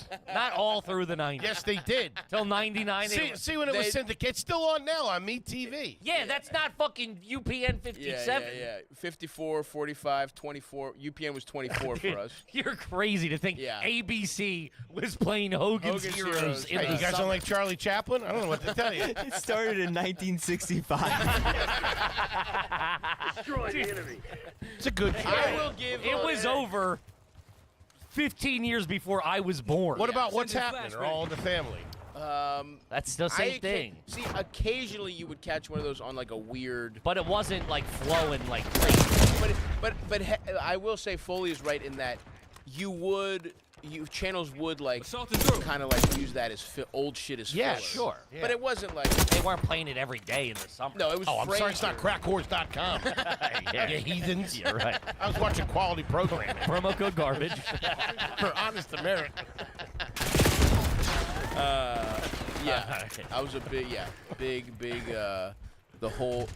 all those syndicated shows. All right, let's see here. We got we got a couple bigger gentlemen here who'd like to dabble in, starchy foods. This one's from Professor Moist. $10 shareholder. Is it garbage to put ketchup on a mashed potato? No. I mean, I'm not saying it's not good. On a baked potato.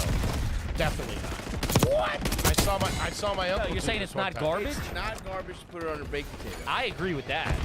Fucking mind. What do you A baked listen? potato is an elevated form of potato. A mashed potato. Listen, if you're getting Anything in a with fucking bacon bits steakhouse, on it. You're getting in a steakhouse. You know what I mean? You're fucking squirting some fucking. Who gets a baked potato at a steakhouse? That's not crazy. That's a classic. That's Double a backbone. stuffed or something like that. Twice baked. Yeah, By the way, baked. twice baked is the classiest potato. Loaded. You can. I remember- Loaded? No. Once it's loaded, it's not classy. I'll give you that. It's classy when they give you a little fucking tray and there's a little thing, a little ramekin of chives, a little ramekin of butter and sour cream. Sure. That's class. That's a classy potato. I think that, dude, to me, it's like putting it in soup. It's like too much of a liquid to put on mashed potatoes. Right. Hold on, let me explain Creating some myself. weird fucked up. Yeah, it's like it changes the consistency of the food. True. Let me explain myself. Garbage, not garbage. I don't know about any of that. It's garbage. First But- of all, I do. I mean, know. first of all, you should. If you take a baked potato and you slice it into like almost like home fried pieces with the butter on it, Well, what we're talking about now, though, is you've transformed the form of the potato, right? Because you've made it more of a Western fry. You've kind of put it in quarters, and that is fine. You have met. That's fine. You have met the final potato boss, Foley. Listen, Foley. Gentlemen, I'm going to ask you to both leave the room. Leave me and Mr. Halkias alone. I slap him with a glove. I think we've said it before, but it's like the Lincoln Douglas debates for fat guys. But a baked potato, when you slice it up, and then especially if you slice it and then pop it back in to get a toast, you've essentially categorized it as a fry, as a Western fry. Who said they were putting it back in? I'm just saying, if you I slice like where it your up- head's at, Yeah, though. don't tell me you didn't chub up a little bit when he said that. But This if guy it is speaks served as a baked potato, we have to BakedPotatoes.net, gang. We have to have some kind of respect for each different flavor. I'll give You know, like, are you putting fucking ketchup on scalloped potatoes? I would. On mash, though. Well, okay, we'll stick with the 6. Well, hold on. Let me put it. Where are you where there's ketchup available and mashed potatoes at the same time? When My is that home. on the table? Or a diner. You're getting mashed potatoes at a diner? I love mashed potatoes at a diner. See, this is Really? This is the reason it's absolutely garbage, because mashed potatoes on their own are almost always garbage. You're like not they're good or- teetering on the garbage. Not good or trashy? No, you get like a whipped mash at like a. Sometimes at a diner, I'll get a burger and get mashed instead of fried. That's too many carbs. That's so fucked up. That's a lot. What's the difference? They're not fried, they're boiled. What are you lubricating the burger down your throat? You wanted it to travel down your gullet easier? Do you dip the burger in the mashed potatoes a little bit? I don't know who you've been talking to. Because I use mashed potatoes as a adhesive for the rest of my food on the plate. You get that on the fork, and then you can you dip around, Sure. and collect them. But a mashed potato, if it's ever gonna be not trash, is a you know a side to something with a protein and a vegetable, and it should come with maybe a little, see, that's the thing. If it's not going to be trash, it does come with some kind of sauce, maybe an au jus, some other kind of dipping sauce. Sure. But once you take the mashed potato and you take it to its lower form, boxed, for example, boxed mash, What am I never gonna not eat for trash. breakfast? No, It doesn't 100%. exist. Even at a fucking diner, mashed potatoes. I would even say ketchup might be the dividing line to when mashed potatoes become trashy. Wow. Because if it's fucked up to even conceive of asking for ketchup at a place where they have mashed potatoes, that's a classy That's the mashed line. potato. Yeah. But if someone would bring you ketchup without a second thought, it's trash 100%. Yeah, that waiter's not going to go, sir, please, the Yeah. chef does not recommend this. Yeah, exactly. Like, He's going to be like, whatever. here you go, you want some mustard, too? You want me to fucking pour mayo down your throat, too? Who fucking I cares? brought you some barbecue sauce. Hey, Louie in the back wants to know if you want a job. Yeah, we're out of dumpsters. So, this is good. I'm glad we went through this thought. Of course. All right. Yeah. I'll There you give you go. that. I'll give you Thank that. you. With the instant mashed potatoes, that's all we had until I was, I think, Right. about 12. No, me too. It was started Really? with We were solid. That to me was always like a thing that my mom. I mean, Irish. I mean, it was just you're doing potatoes. Right. It was sacrilegious not to do a box of it. I mean, We also, would what's do a a sack of potatoes? A fucking 45 cents? Yeah. You know what I mean? It's not like you're saving a box. It's the know why they ease, loved though. them. It's the ease. Yeah. Sure. My dad also loved canned potatoes. You ever have those? That sucks. That's so insane. much. They're insane. great. That's like fish bait. They're. What do you mean canned? A whole potato canned? They're little. They're like like quarter. little baby. Yeah. Little baby potatoes, and they're. What's the consistency? Are they boiled? It's like yeah, it tastes like a boiled potato. Are you supposed to then mash them? No, you're supposed to. He used them to make home fries. He would slice them up, but they were already cooked All right. through. I'll allow it. I'm No. interested. A little ketchup on there. No. You have to transform them though. Again. Of course. Yeah. Yeah. They're a chopped ingredient. With a little bit of onions. Yeah. Yeah, make it nice. They're a chopped Cast ingredient. irons. What did you do with the boiled potatoes? Exactly. Shout out to Chopped, by the way. Great formulaic show. Great I'm show. in. One I of the love best it. shows of It's all time. great. And shout out to the trash version, Guy's Grocery Games. Yes. It's if Chopped is a little too heady for you. Yeah. If it's a little you're- too cerebral. If you're it's a little so- too yeah. if they're making Yeah. food that you don't like that's icky, Right. go to if Guys. you're listening to this podcast, watch Guy's Grocery Games. Yeah, there you go. I tell you, he's getting real comfortable, by the way. I love him. He's smoking that cigar everywhere he goes now. He's bringing every family member has a job. Yeah. It's like He's got his whole son. crew. Yeah. It's like everyone's like, what the I respect the shit out of Salute that. to- Get salute to everybody him. on a payroll. Salute to him. Make the Food Network pay for everybody's goddamn salary. Yes, sir. Yeah, I'll come back and do another season. This is my third cousin. He's a gaffer now. He's got the canned nachos. Oh God. Nachos in a can and they slide out. That's not real. Is No, it? they don't come in a can. You make them in a can. Yeah, and then okay, when okay. they You put them on stack the 'em. table, you take the can And off. it's a perfect the fall yes. of and mix of ingredients. Which I like that. I'm a big thing is they say make them in the fucking air fryer, which I haven't done. Which I have seems done great because you can layer it. You can layer it. Yep. Good. Mhm. You're Absolutely. in. Okay. You want to also microwave. If you're going to use refried beans, microwave those on their own. Oh. Because they won't heat. They'll heat slower than a chip or a cheese or a protein. I'm never making. Should be running for office, Dude, when it comes, this is the smartest I get. Is when we have these discussions about food and Of like course. categorization. Yeah. This is all I want to fucking talk about. 100%. Have you ever made nachos in the microwave? Yeah. It's Okay. the best. I love just cheese on Dude, I would tortilla do chips. Is Kraft so good. singles cheese. Ooh. Break them up and put them on a Kraft singles is tough. It's gotta be a shredded. It's You gotta thick do enough. this. It's so good. Nah, it's good. I don't know about the flavor though. And then On I would take them. tortillas? I'm sorry. Who am I? Who are you on the fucking side? What are you, Mr. Too Good for mayonnaise on mashed potatoes. First of all, Okay, I started. I do it. I also do it. I'm just talking about the way to do it. I was okay? about to apologize to I you. microwave nachos. I'm This is not my above microwaving This nachos. is my goddamn show, Stavros. You a sour cream guy? Yeah, well, Greek yogurt. Greek yogurt. But before we had Greek yogurt, before Greek yogurt was readily available in America, we made do with sour cream. But What's yes, the difference? Wait, hold on a second. So you're telling me if you want a baked potato when Greek yogurt was readily available in the United States, 100%. you'd put a dollop of Greek yogurt on there Yes. instead of sour cream? Yes, I would. I can't do it. Mentally, I you think... had the. I mean, if you even want to be, if you want to be like indulgent, try the full fat Greek yogurt. Are you ready to see your brand on TV? Your competitors will wish they had known about Vibe. With Vibe, you can launch targeted TV and streaming ad campaigns using our powerful platform that combines simplicity with deep.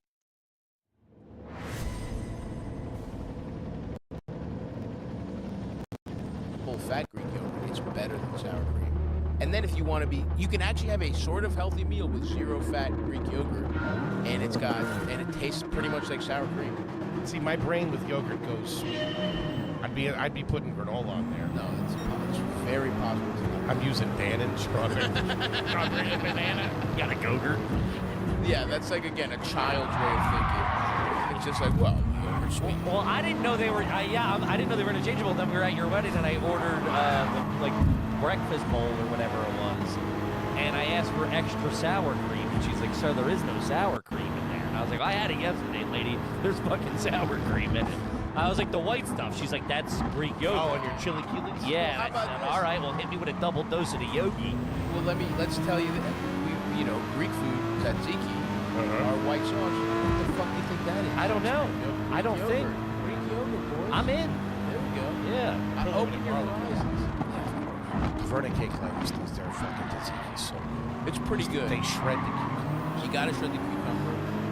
Little, I don't want to show them. I love that restaurant. Do but, they know you when you go in there? I mean, a couple. If I get the right waiters, yeah. but I'm. You're not. It's not like they're not coming. It's not I like. don't go off. I think if I went more, maybe just because it's like, and Greek people, anyone who's even short, Greek, they love you.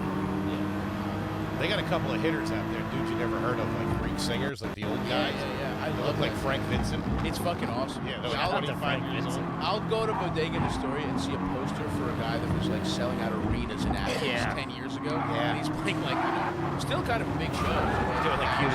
Yeah. But I'll be like, holy shit, this is like who I grew up. My parents were playing this music. Yeah. And this guy's like, 3 blocks from my fucking apartment. They wheel out like Frankie Valley.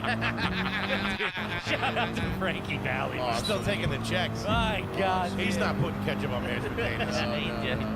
He's not chewing anything. Yeah, he's eating through a bag, dude. That guy's, man. He's got 2 Duracells up his ass. Also, like, I let the man retire. Okay, ketchup and mashed potatoes does sound like a thing you put in a bag. Yeah, that sounds like it would liquefy too much, I feel. Yeah, your grandpa can't, he has esophageal cancer. Sure. He can't It's swallow Thanksgiving. anymore. It's You gotta- Thanksgiving. It's yeah, like, all right, let's give him a little treat. let's give him a little- microwave ketchup and fucking mashed potatoes and pour it down his gullet. A little turkey smoothie from Pop Pop. Get out of here. All right, let's see here. This one's just funny. This is from Cody, $10 buffoon. You ever watched a YouTube tutorial on how to count cards while you're flying to Vegas? Talk about Plan B. Talk about just needing a chip and a chair, dude. Just like one last swing at it.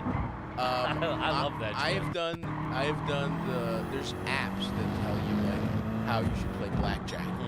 And I've done that. I'm like, you know what, dude, by the time I get off this fucking flight, I'm gonna be tight. Yeah. I'm gonna know every move to make. I'm gonna, $400. They always win. Instantly. Yeah. How the fuck do they always win? Yeah. A dealer can't be that much better than you. It's not skill, it's numbers, idiot. Yeah. It's statistics. It's awesome. I don't get it. No, Wait, keep training, Foley. Keep training. You'll get them. They always get blackjack. Yeah, that's how the game is set up. What do you mean? They don't. First of all, they don't always get blackjack. I lot of genuinely times love they do. you think it's their skill is coming into play. It's not? No. I thought that's how they got the job. The blackjack combine. Hey, buddy, how many times can you pull 20? Wait, they don't? Aren't they skilled card players? No. Not players, you dumbass. No, most dealers. of them are. I've had. What are you saying? Most of them are drug addicts. I thought you were a really good card player, and then they hired you. To what? Make minimum wage? That doesn't make any sense. No. Why wouldn't you just be a good card player on your They own? keep the money? No, I don't think they keep the money. Maybe they get bonuses or something like that. They really break you up. They win. If they really bust you down. Wait, so why is it in their advantage then? What do you Because mean? the whole. You're playing. That's you're, what a casino is. You're playing against. You're trying to beat them. Yes. So you make the moves, and if you bust, they still take your money, even if they bust. Oh. You see what I Yeah, mean? no, I got you. Like you're actively trying to beat them. They're They're operating under a set of standard rules. I just feel like more often And than not, you are an they idiot. hit black. Thinking dealers got the job. It's Because also they win blackjack. You think some guy was just really good at like Caribbean stud, and they were like, "All right, you're the guy." Well, not even the poker dealers. They're not good. You're not. You don't play the poker. Oh, you know? No. I don't play poker. Oh, okay, never mind. That's why you're wrong on I'm a that. roulette man. A true game of skill. Foley's on like a website that's like roulette fucking practice. You just press a space. Black. Yeah. Oh fuck, dude. I gotta get better at this. They got Always me go again. 00. I gotta think red more harder. He's dressed in all red. Simulators is what I come up I was on a roulette simulator. I got you. It's like the driving one. I've been there. Yeah. Most people have like a fucking flight simulator. Foley's got a fake roulette wheel in his house. Screwdriver in front of me. Some trashy waitress coming up. What can I get you? What can I get you? Get this is Shopify. Shopify. If you're not using Shopify for your online store, you might as well be working in Deadwood. You should be At a general store in Red Dead Redemption. You're in the Stone Age. In the Stone Age, painting on caves. Do yourself a favor. You got a lot of hustlers out there. A lot of hustlers. A lot of small businessmen, small business women. A lot of side projects. A lot of side projects. A lot of startups. Do yourself a favor. Get over to Shopify. Best checkout in the game. It's going to make it. So start 2025 right. If you're thinking, how am I going to make this year different? If you got an idea, you're a craftsman, you're a woodworker, you're a something. Baker. This is the year. Take a shot at it. It's easy with Shopify to set you up and start selling your goods online. We are a Shopify company. We've been using Shopify for years at this point. Moving merch. They make it easy. It's you drag and drop, bada bing, bada boom. You are out the door. You get your store up and running easily with thousands of customizable templates. No coding or design skills required. Because listen, our crowd is blue collar. They ain't no IT. Not about zeros and ones. Yeah, you guys aren't no geek squad out there. Got heaters and beers. They have social media tools to let you connect all your channels and create shoppable posts so everywhere people scroll, they can see you. Sign up for your $1 per month trial at shopify.com/garbage, all lowercase. Go to shopify.com/garbage to start selling with Shopify today. Shopify.com/garbage. Do it. Are you a gambler at all or no? Not really. I gambled a little bit. I just don't like the way it does feel. Like I feel that like I get hooked almost. Yeah, it's great. Yeah, it's adrenaline. Yeah, I gotta keep going. I gotta get this back. You know? Sure. Or even sports gambling. Like it's a little fun in theory, but to put a little something on a game. But it's like you start chasing that stuff. You start chasing it. Yeah. It's like I have enough money that I could lose. Like I used to gamble a little bit when I was a kid. Like you know, my friend. I was friends with kids who just ended up being gambling addicts. Professional. I had they were professional gamblers. Yeah, I had a kid who played cards for a while. Yeah. They always busted out. Yeah, another kid who lost a shit ton of fucking money. But because of that, as a 14-year-old, I had access to people with bookies. Sure. So we would put in $20 bets on the Packers in Monday Night Football just to make it fun. Yeah. You know, but and then we would play Texas Hold'em at that kid's house, whatever. But no, I can't gamble. I hate it when that stuff got really popular. I was I was just old enough where I hated it. All kids my age really got into Texas Hold'em, and they would show up to parties with their own chips. Yeah. And steal all the girls. Fucking glass with those fucking mirror glasses with the dinosaurs on them. Yeah. Hood up and headphones on. Yeah. It's a goddamn christening. What are you doing? Yeah. You're not fucking. Yeah. Man. You're not Chris Moneymaker. Chris Moneymaker. You're not fucking Doyle Phil Brunson. Ivey. You're not Phil Ivey. You're not Scotty Wynn. Yeah. I totally wasn't one of those guys. Yeah. We were big. Yeah, I mean, we were big poker players. That hit in high school for us, and it was we just became high school. I'll give you. We were degenerate. We just liked gambling, and it was I used to work at an Acme bag of groceries. I probably made $150 a week. We would take that money and pick up our checks on Friday, and then just gamble that money immediately, whether in cards or sports. And it would be I'd bet $100 when I had 150. Right. And that, so I'm addicted to that of I could go broke. Yes. And for me to do that now, it would be just way too irresponsible. And I'm I can't do that. I learned everything about playing cards from Kippy. You just thought the dealers were good poker players. I've learned. Don't connect me to you. Your professor, my mentor. Yeah. Kevin Black Widow Ryan. Taught me how to shoot 9-ball. How to play the gimp and then coming in on Then Kippy break out Lucille. Yeah. Taught me how to cross my one eye so I look stupid. No, that's a good thing about if you win, say you win something, you take That's mature Kevin now. That's if you're playing roulette and let's just say you hit a number and you add whatever $5 on it and you win. They give you a black chip or a colored chip that you're not playing with. That goes in your pocket. That's the bank can be closed. The bank. Put it in the bank. Stay even, and then everything's fun. And then everything's fun. And then it's if you go on a heater and you're I got $500 in my pocket. Let's get the fuck out of here and go get a fucking mashed potatoes and ketchup.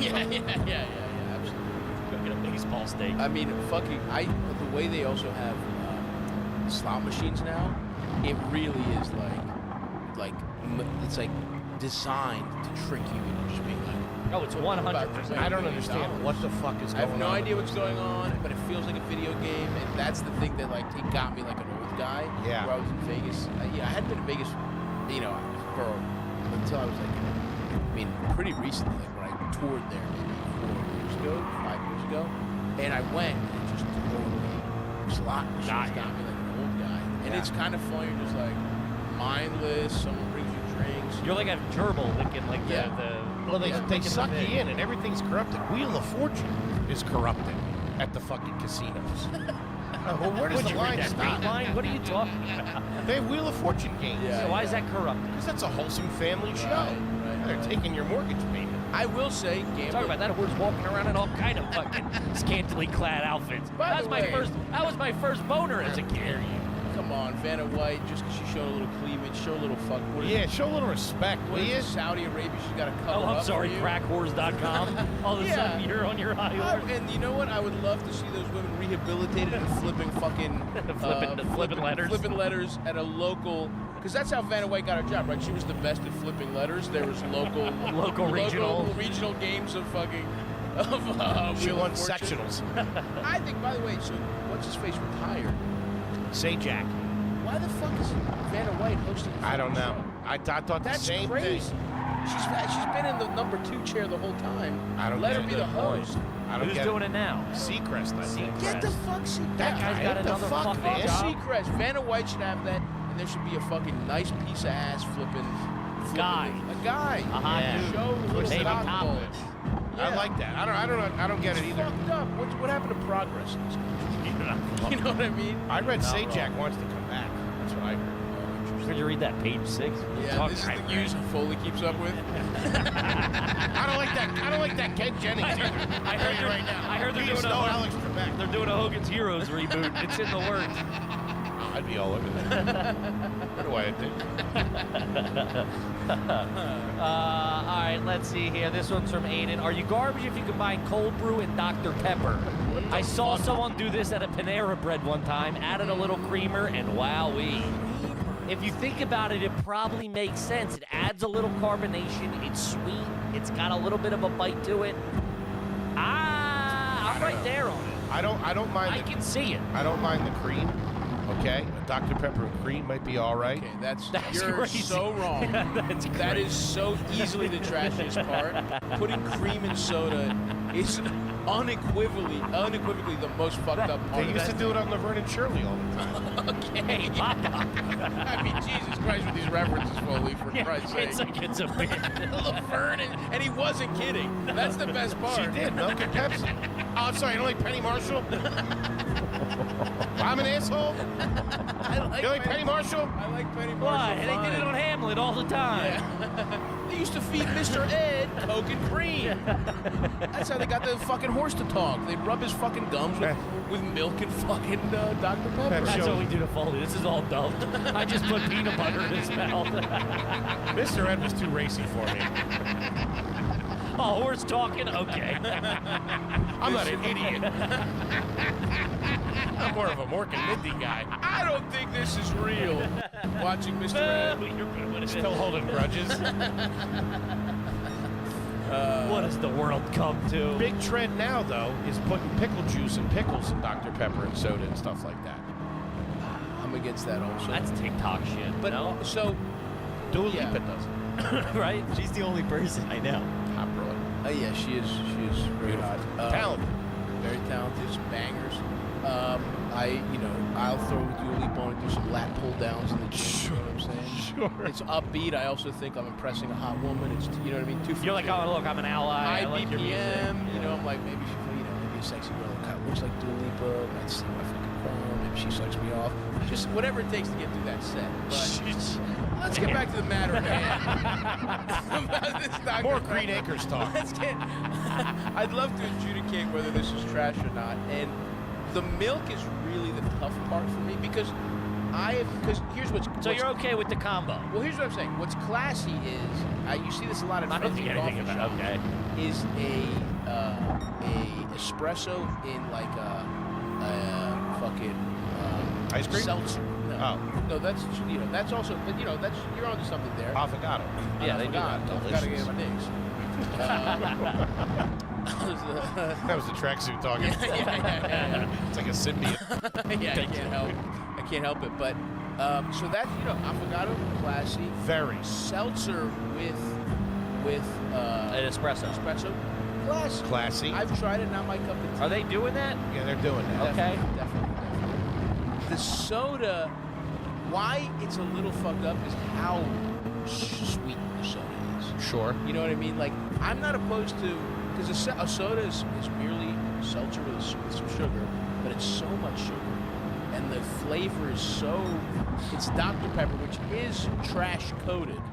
You know what I mean? Sure. It ain't classy. It's great though. I have to land on trashy. Okay. And maybe this is me being Listen, I agree with you. Anytime you're combining that kind of stuff that's not ultra processed foods. If you're combining stuff on your own and the restaurant's not doing it, you're trash right away. I was in Europe actually. I don't know. I was in London maybe, or even maybe. Hello. And very good. And it's all right, mate. I swear to God, I think they had coffee Coke, or it was Coke with coffee. Yeah, we have that. And I had to try it, and it was pretty good. But there's no way that's class. What about a Manhattan Special? You ever have one of those? What's that? It's like this Italian flavor. It's a special flavor soda. Yes. But they gotta put sugar in that thing. I don't fucking. It doesn't have enough sugar. There's no sugar in it. I don't think. There is definitely. Is there? They have a diet version of it. If there's a diet, what would the diet be? What it's I definitely sweet as fuck. Is it? I remember tasting like such black coffee. I couldn't drink it. I think I had like spit it out at the barista. If this is the same soda I had, it was just a fully sugar soda. He's on a different scale. It's in that little bottle. It's in the little. It says Manhattan Special bottle. on it. Yeah, it's got like a lady on it. Yes. Yeah, dude, it's a fucking. What do you got? 37 grams. I gotta get my glucose checked. Jesus Christ. That's insane. What? That's fucking. I probably had the diet. It was no. That's also sweet. Diet Coke is not sweet. You're goddamn right. That's fucking great. You know what? You want to talk about classy? Yeah. Ready? I think this is a Dua Lipa again. I'm listening. Vanilla ice cream, olive oil, and a little sea salt on top. That's Italian shit. Yeah. I'll give you that. And a pickle. You're losing. Couple me with apple the brine. down. Little ketchup. Yeah. I think the simpler you go with something, the easier it is to make it classy. I agree. Well, that's what. Yeah. I mean, anytime you're adding manufactured flavors or something, you're losing the. I mean, it gets better taste-wise. It's good or whatever, but Not even it ain't necessarily. classy. In theory, that is why they're doing it. You know what I mean? Right. Sure. You know, but hey, it is what it is. All right, let's see. This I've never thought of this. This is from Kristen. Is it garbage to throw away a beer can in the bathroom trash can? It just never feels right when you do it. That's like you're hiding something. Yeah, it's just like toilet paper, a toilet roll, and then like a fucking Miller Lite can. It don't feel right. Yeah, that's got a cigarette button. Well, some of these are like, there's no way it's classy. Some of these are like, is it neutral? Is neutral? Is it neutral? Yeah. No one's asking, is it classy? All right. What if you have a recycling bin in the bathroom? You got problems. That's where your main recycling is? That's crazy. Then you got issues. Yeah, I would say it's for your empty bean cans. Refried, put them in the microwave first. Because they're not going to heat as quick as the chip. Not going to heat as evenly. I would say it's not classy because you have completely taken the possibility of recycling out of the picture. Wow. And Okay. That doesn't bother me. I'm not great with it. But with recycling? No, I'm not great. No. Aluminum cans, it's the easiest thing in I'm the pretty fucking good. world. I'm good with, but I'm not going out of my way. In the home, if the recycling thing's full, it's going right in the trash. Throw it out the window. I'll be honest with you. I'm sorry. I apologize. I got it. Maybe for plastic, because I don't think they really even recycle plastic. I don't think they but do anything cans anymore. Is the actual, like, it's easy to actually. What are they doing with that? We're not at Making war. other They're not cans. making tanks out of that shit. I know What they're are we making doing? other cans. They burn it all anyway, don't I they? don't think they. Look, most of the stuff I think they are lying to us about recycling. 100%. For sure. But I've seen them pull up and throw all this shit into the same absolutely. truck. And All right, keep it fuck moving. it. I don't give a fuck. You're right. You got me. You won me over. Fucking throw it on, set it on fire, and get yourself your own. Turn your garbage can in your bathroom on fire. For all I give a fuck. I don't Recycle care. it yourself. Just crack a window. Those fumes will get you. Oh yeah, aluminum can fumes. That'll fuck you up. I know that firsthand. All right, let's see here. This was from Zach. Faithful Navy Federal member, is it garbage to not acknowledge that during Christmas your dad didn't wear his toupee for the first time in 40 years? All the kids kept asking Uncle Don, where did your hair go? Ooh. That's a strong move. I respect finally letting it go. Yeah. And just going, I'm not saying shit. Well, I'm just going to... Or, yeah, I feel you got to walk in and go, guys, I'm not wearing it. A toupee in 2025 is wild. Especially if it's an old-fashioned one, because I do feel like toupee technology. I mean, I'll give you that. See those ladies, those like it's like a TikTok thing where it's like they basically glue the shit on it. Yeah. And the guy looks kind of good. Yeah. But if you're wearing the old-fashioned, like where you can tell the hair, it looks like there's a squirrel on you. Yeah, it's brutal. Now, what's the question? Is what garbage here? Is it garbage? I guess just not acknowledge, like just the family.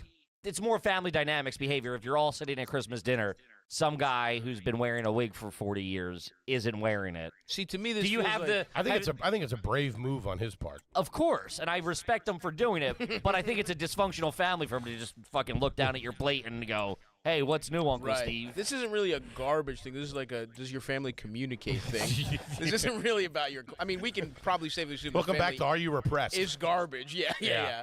But there was ketchup and mashed potatoes on the table. I can guarantee you that. I think you got to be like, it's off. The toupee's off. You got to make an announcement. Hey, Uncle Bob, you look great. Or be like, I got a haircut. That'd be funny. Come and be like, I took a lot off the top. I trimmed my hair a little bit. I'm You never guys going like back to my that haircut? supercuts. Yeah. We had a teacher do that in high school. He wore a toupee for his entire career. He's probably there for 20 years. Came back from Christmas break. He stood out in front of his classroom while everybody came in. After every period, he went out and stood in front. And owned it. He was beat red. Beat red. Mm-hmm. And just dealt with it. It's like, get that off over the first day. Yeah. Second day, there's a couple of jokes. Third day, it's like somebody shit themselves. We're moving on. Well, there's that Tim Robinson sketch actually about this. I think you should leave where he's like the premise of the sketch is, are you tired of wearing your toupee? And they hire a guy in a gorilla suit to like rip your scalp off and be like, oh no, the gorilla ripped my hair off. Now I'm bald. Great sketch. Check out I Think You Should Leave. If you haven't already, folks. That's a home run. That's great. That guy don't miss, man. No, he's so fucking I recently got into Detroiters, and I fucking love it. Detroiters is so fucking It's so funny. good. Like Talking about beers, too? Beers, too. Yeah, I know. You have 20 beers a week? Oh, you're counting beers, too? That's a great line. It's so fucking. That Yeah, show is home like run. the one where I'm like, damn, it would be awesome. Because like seeing tires, I love being on it, but I love being this guy who has to be in like half the episodes. Sure. Shane is there. That's a lot of heavy lifting. Yeah, like McKeever and fucking Steve. That's their whole fucking lives for like. There's 3 months of shooting plus the writing. That's a lot of work, and like. I love doing this, but it's like you see Detroiters and like you're like, damn, that show's so good. They got their own thing going. Like it's just they're so fucking funny. I'm like, it would be so funny to do like a Baltimore version, some kind of of that. Baltimore version of that, Sure. but too much fucking work. I'll just be on a good show where I'll just have someone else do all that shit. Yeah, I come in for 2-3 weeks, get my laughs, my craft services, and get the fuck out of I'm there. already on a good show. Fuck it. I'm not gonna make one. Who cares? Let that. Fucking be advantageous That's and all shit. shame. I love it. All right, let's see. We got time for a couple more. This was from Brendan. $10 homie here. Never had one read. Is it garbage that my family had our family Christmas party at a bowling alley, but no one bowled? Yes. If you're just hanging at a bowling alley with your whole family, Why wouldn't anyone bowl? That's crazy. How good could the wings be? how cheap could the beers be? That's nuts. That is crazy, dude. Yeah, I mean, maybe it's just for the space. And a lot of, I mean, we've been to like smaller towns or whatever and stuff, and it's like that could just be like the affordable rental place. It's not. No town is so small that that's your social hall. Yeah. Is the I don't fucking know. bowling alley.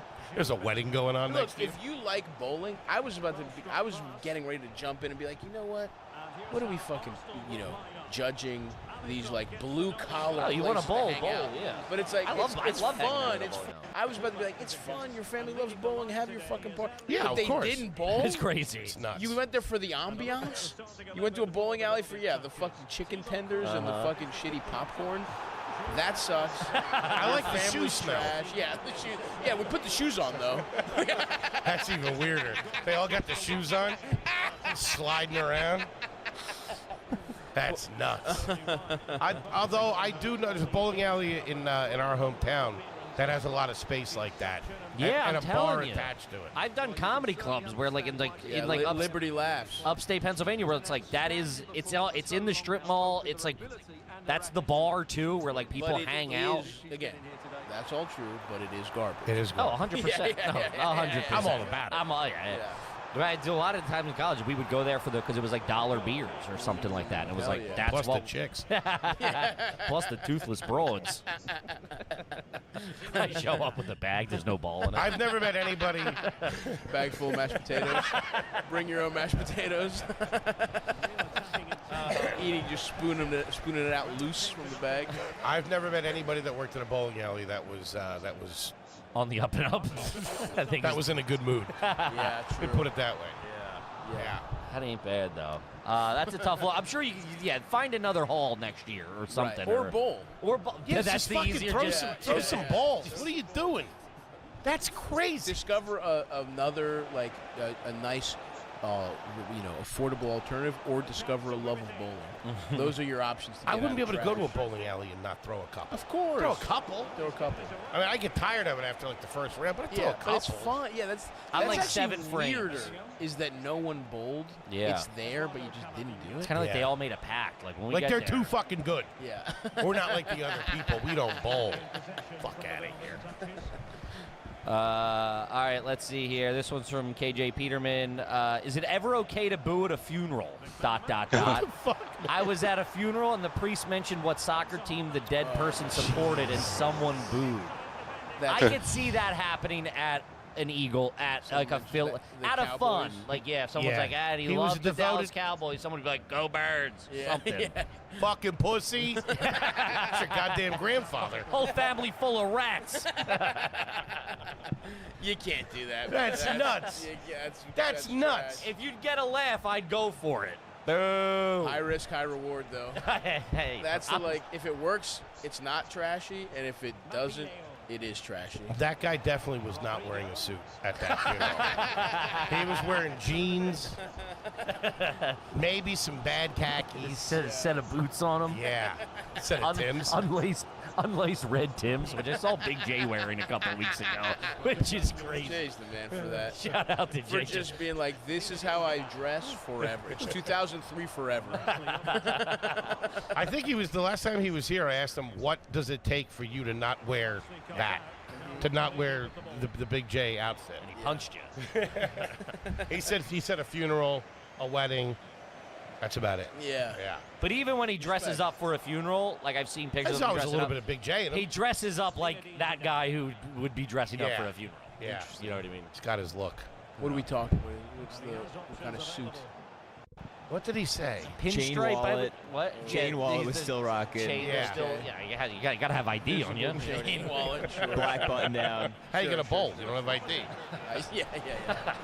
Get them. All right, we gotta wrap it up, gang. Stavi, Let's wrap it up, boys. congrats on everything. Yeah, man. Thank you so much. Brand new tour, Dreamboat Tour. Please check it out, guys. Dreamboat Tour. We're going all over the place. The West Coast. We start in the West Coast. We'll do, Phoenix. We'll go to the fucking South, parts of the Midwest, Chicago. On the bus, LA, baby. On the bus. Be a part of this. Doing Toronto, we're doing like Vancouver, Toronto. We're hitting a couple Canada, and then we're finishing off some stuff on the East Coast. And then the plan is to do more East Coast stuff in the fall. But please buy these tickets now. It's nothing that you've seen on either my YouTube special or the Netflix special. It's a new hour? It's a new hour, and it's going to be a lot of fun. So I love it. We love you, buddy. Yeah, man. Thank Gang, you, fellas. check out the Dreamboat Tour. Please go see Stavi on the road there. Kippy, what do you got for him? Guys, we're announcing new dates very soon in the next week or so, so get those tickets. They're going to be available at RUGarbage.com. Stavi, we love you. Yep. Gang, we love you. We'll see you next week. Peace. Under pressure.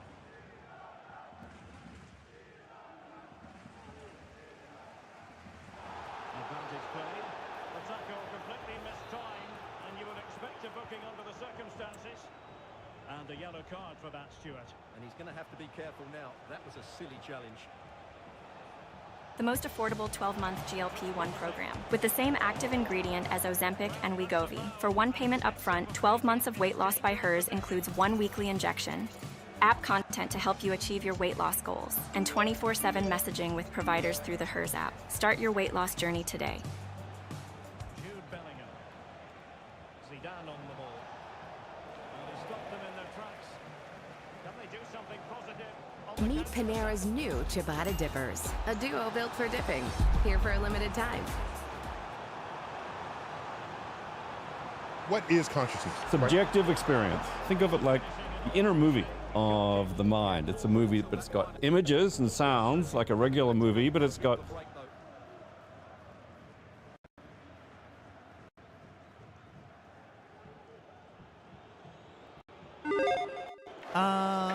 hype. Hype makes the world go round, don't you know? But what happens when a game gets a ton of hype and then doesn't live up to it? Hi folks, it's Falcon, and today on Game Ranks, 20 overhyped games that were actually mediocre. Starting off with number 20, it's the Callisto Protocol. Easy to forget because the game basically disappeared the moment it actually came out, but leading up to its release, there was a ton of hype for the Callisto Protocol. When the game was announced, Dead Space was a dead franchise, fondly remembered but ignored by its publisher EA, so the promise of a spiritual successor got people pretty excited. The initial trailers were impressive and the game had a solid pedigree. It wasn't just some yahoos making a Dead Space-like game. It was Glenn Schofield, the architect of the original Dead Space game. He didn't direct it, he was just the executive producer, but the pre-release marketing pushed his involvement hard, and we all bought into it. Finally, a real follow-up to Dead Space. Then an actual Dead Space remake was announced, and it stole all the game's thunder. That, and the game really wasn't that great. It wasn't horrible, like the visuals were super impressive, but the weird focus on melee combat, the short length, and the extreme linearity kind of dumbed down what it should have been. Come on. It was not what people expected. It looks like Dead Space in some superficial ways, but the Callisto Protocol was no Dead Space. Moving on to number 19, it's Watch Dogs. Whenever you're transitioning from one gaming generation to another, there's always going to be a lot of hype. The jump from Xbox 360 to Xbox One and PlayStation 3 to 4 had to be big. Look, it had to be a monumental shift in games as we know them. If there was one game that ended up being a lightning rod for all those hopes and dreams about next gen, it was Watch Dogs. The first trailer, something we have relitigated many times, was stunning and total BS. We didn't know at the time, at least the less cynical among us didn't, so the hype just kept building. Ubisoft games were already seen as being formulaic at the time, but it seemed like it was going to be something different. The game got glowing write-ups, and it was the most pre-ordered game for the 8th generation of video game consoles. Then reviews started coming out and people started playing it, and yeah, you know the rest of the story. Here's the thing. Watch Dogs isn't terrible or anything, even mediocre. I know this is a mediocre games list. I think that Watch Dogs is a pretty good game, actually, but compared to what we were shown, it was a pretty big letdown, and regardless of how over many years people have come to appreciate it for what it is, when it came out, it absolutely, under no circumstance, lived up to the hype that Ubisoft had generated for it.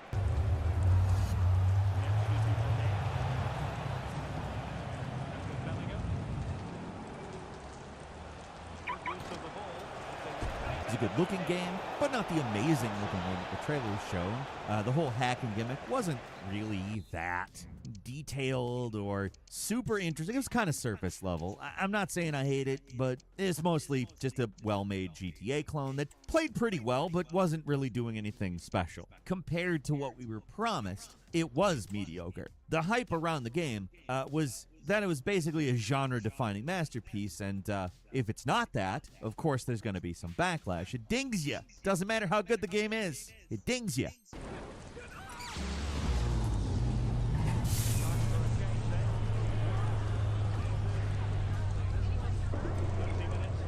At number 18 is Homefront.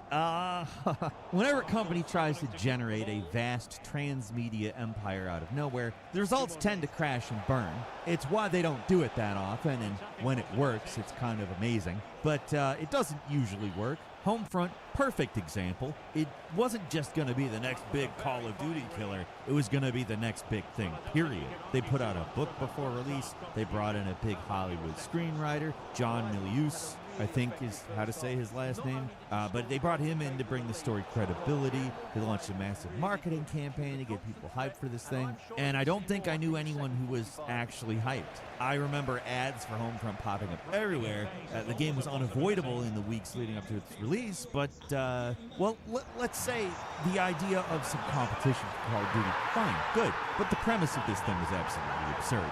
It's about the United States getting invaded and taken over by North Korea, of all places, which, as you know, is a very small country that, although, yeah, sure, they have a military, but whatever you do or don't think about North Korea, their military could be absolutely stepped on by the United States military, or basically any superpower's military for that matter. Anyway, in order to justify this insane turn of events, they basically have to twist world history into an unrecognizable knot, just to do a blatant Red Dawn ripoff story, which wouldn't even matter if the gameplay was good, but at least in the campaign, it was just a showcase of what not to do in a Call of Duty campaign.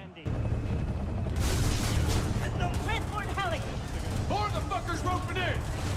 Don't leave those frags lying around. Stay down! It's slow and clunky and boring in ways its inspiration just isn't. The multiplayer was solid, had some good ideas, but the overall package was mediocre at best. Now the only thing anyone remembers about the series is that they hit all of Time Splitters 2 in the sequel, which is cool. I don't hate it, but like, Homefront isn't good because it has a different game in it. THQ was so desperate to generate a Battlefield or a Call of Duty like it. They wanted to play at the big boys' table, but instead they just drove themselves out of business making junk like this. This fight, Jacob, start shooting! Coming over the fence! Aim for the head! Make every bullet count! And number 17 is...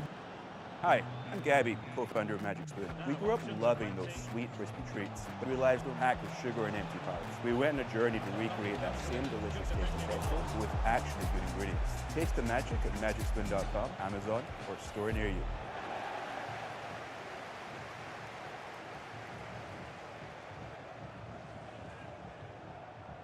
Let me show you how to block this ad. First, you're gonna click on this video, then you're gonna download Pi. It's an ad blocker that's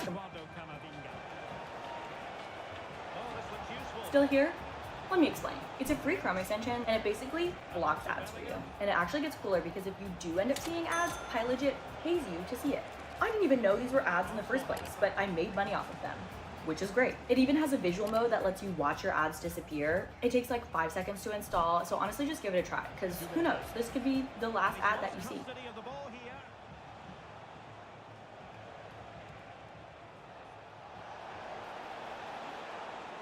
Is Mighty Number 9. The gaming world was in a very different place when the original Kickstarter for Mighty Number 9 came out. Now, no one would care about that original pitch video. Oh, a throwback Mega Man game? Toss that into the pile with the dozen that are coming out constantly. And I mean, we've got 30XX now. There's literally no reason, except for if they made a new Mega Man or Mega Man X game.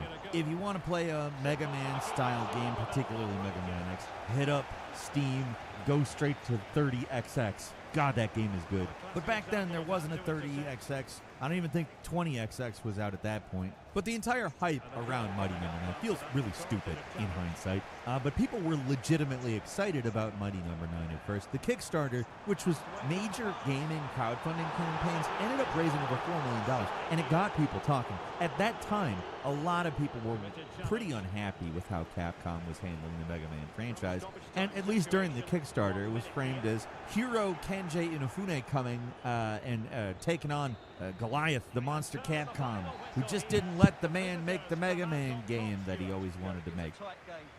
I'm trying to get 2 assists with my left midfielder. That's why I keep passing her the ball. The real story of Mega Man's decline as a franchise is a lot more complicated than that, and it doesn't really matter because he's only credited as the writer of the game. He had almost nothing else to do with it. I used to play this. It was Well, really not just a this one, cynical but that attempt other to one they attack just and showed. make I a used to name play that for growing up. publicity purposes. And it's another one of those games where they tried to create a media empire before it came out. They were talking about manga and TV shows. They tried to push another game called Red Ash before this one was even done. And it only made the backers more frustrated with the slow pace of development. When the game finally came out, it wasn't great. It certainly wasn't the worst thing ever. It was just some random indie game with no expectations. That's more like it. Testing, check one, check two, sibling.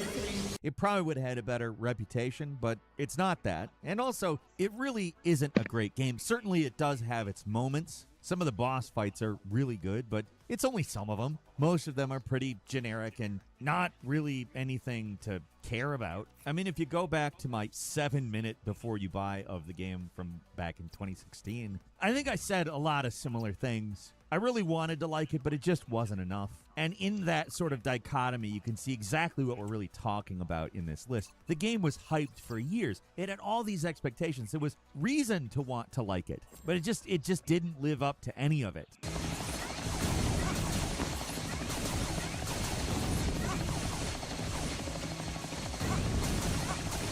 At number 16 is Evolve, coming from the team that made Left 4 Dead. Evolve was going to be the next step in multiplayer gaming. It was talked up to the moon by pretty much everybody who previewed it. Got tons of Best of E3 awards back in 2014. Ton of hype around it. People were legit excited about it, too. It wasn't just false hype generated by the publisher. It's a game that people really wanted to get their hands on and play. So it's kind of a shame that what happened. It's one of those games that previews really well, and then when you play it for a while, problems start to pop up. The final game released just wasn't as polished as something like Left 4 Dead. It was more complicated, but also frustrating in a lot of ways, and the netcode was an absolute mess at launch. They would eventually get the game to a more stable place, but all the problems and excessive microtransactions scared folks away. It's not a terrible game. A lot of people love it, but it never quite managed to get where it needed to be with the gameplay. A full-blown sequel where the team got a chance to really rethink the mechanics and get everything more balanced and polished probably would have been the way to go if they wanted to keep doing Evolve, but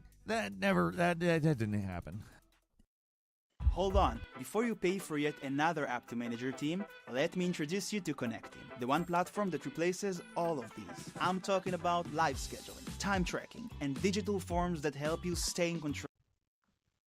And number 15 is Star Fox Zero. Yeah, a Nintendo game for once. They usually know how to make a good game, but every once in a while they screw up. Star Fox Zero should have been a slam dunk. People loved Star Fox. People were chomping at the bit for a new one, and they hit us with a flashy trailer that revealed that Platinum was making the game. Platinum Games. The Japanese action game studio was in a shaky spot at that point. Their previous games, The Legend of Korra and Transformers Devastation, were real work-for-hire type stuff, but this was only a few years off from Revengeance, and their work with Nintendo had always been pretty high quality, so there's no reason to assume the game wouldn't live up to expectations. The preview footage looked great, but when people actually started playing it and found out how it actually controlled, that sentiment changed, let's say. This game has forced gyroscope aiming. You cannot do it the traditional way. You had to aim by tilting the Wii U screen. Also, critical information was on the gamepad screen, which forced you to divide your attention between the main screen and the gamepad screen in the middle of this frenetic action shooter. I mean, by all accounts, it probably could be a good game if not for the controls.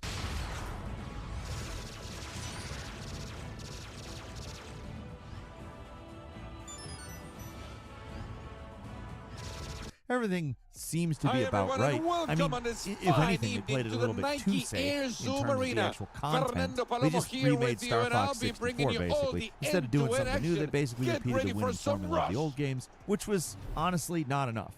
Not with those controls, especially. Star Fox 64 was basically a remake of the original Star Fox, so it's a remake of a remake. Xerox of a Xerox, as one might say. When you get accustomed to the controls, it's not so bad. It does have the platinum polish, but it should have been a lot better. And I think if somebody took the code of the game and rebuilt the mechanics of it, it could actually be a really damn good game. It's just somebody needs to do that. Remove the second screen, remove the gyroscope, bring us traditional controls. That's it. That's it. And they missed it. That was a great opportunity to take the lead at such crucial moment of the game. pushing the ball At ahead. number 14 is Heavenly Sword. The initial PS3 Laid it launch softly library in is the pretty middle of the dire, field. so when a game got announced And that the looked like attack it was comes on. actually next gen, people stood up and took notice. The two biggest hype generators for the upcoming PS3 were Lair, which got What delayed an past elegant launch and way to ended up being defend a almost golden unplayable because opportunity. of gyro controls. Finding a bit of Almost space like on the flank. that's not a good idea. But Heavenly Sword There goes the also cross. got It's a few delayed, options but ended available. up being kind of okay. They Like got a the lot ball of back. launch games of this generation, Playing the football next with was their all hands. flash and no substance. The campaign was short, completely linear, and full of invisible walls. Great Combat bit of was simplistic. defensive There were a work. few gyro gimmicks, and you couldn't even jump. That's a great ball to split the defense.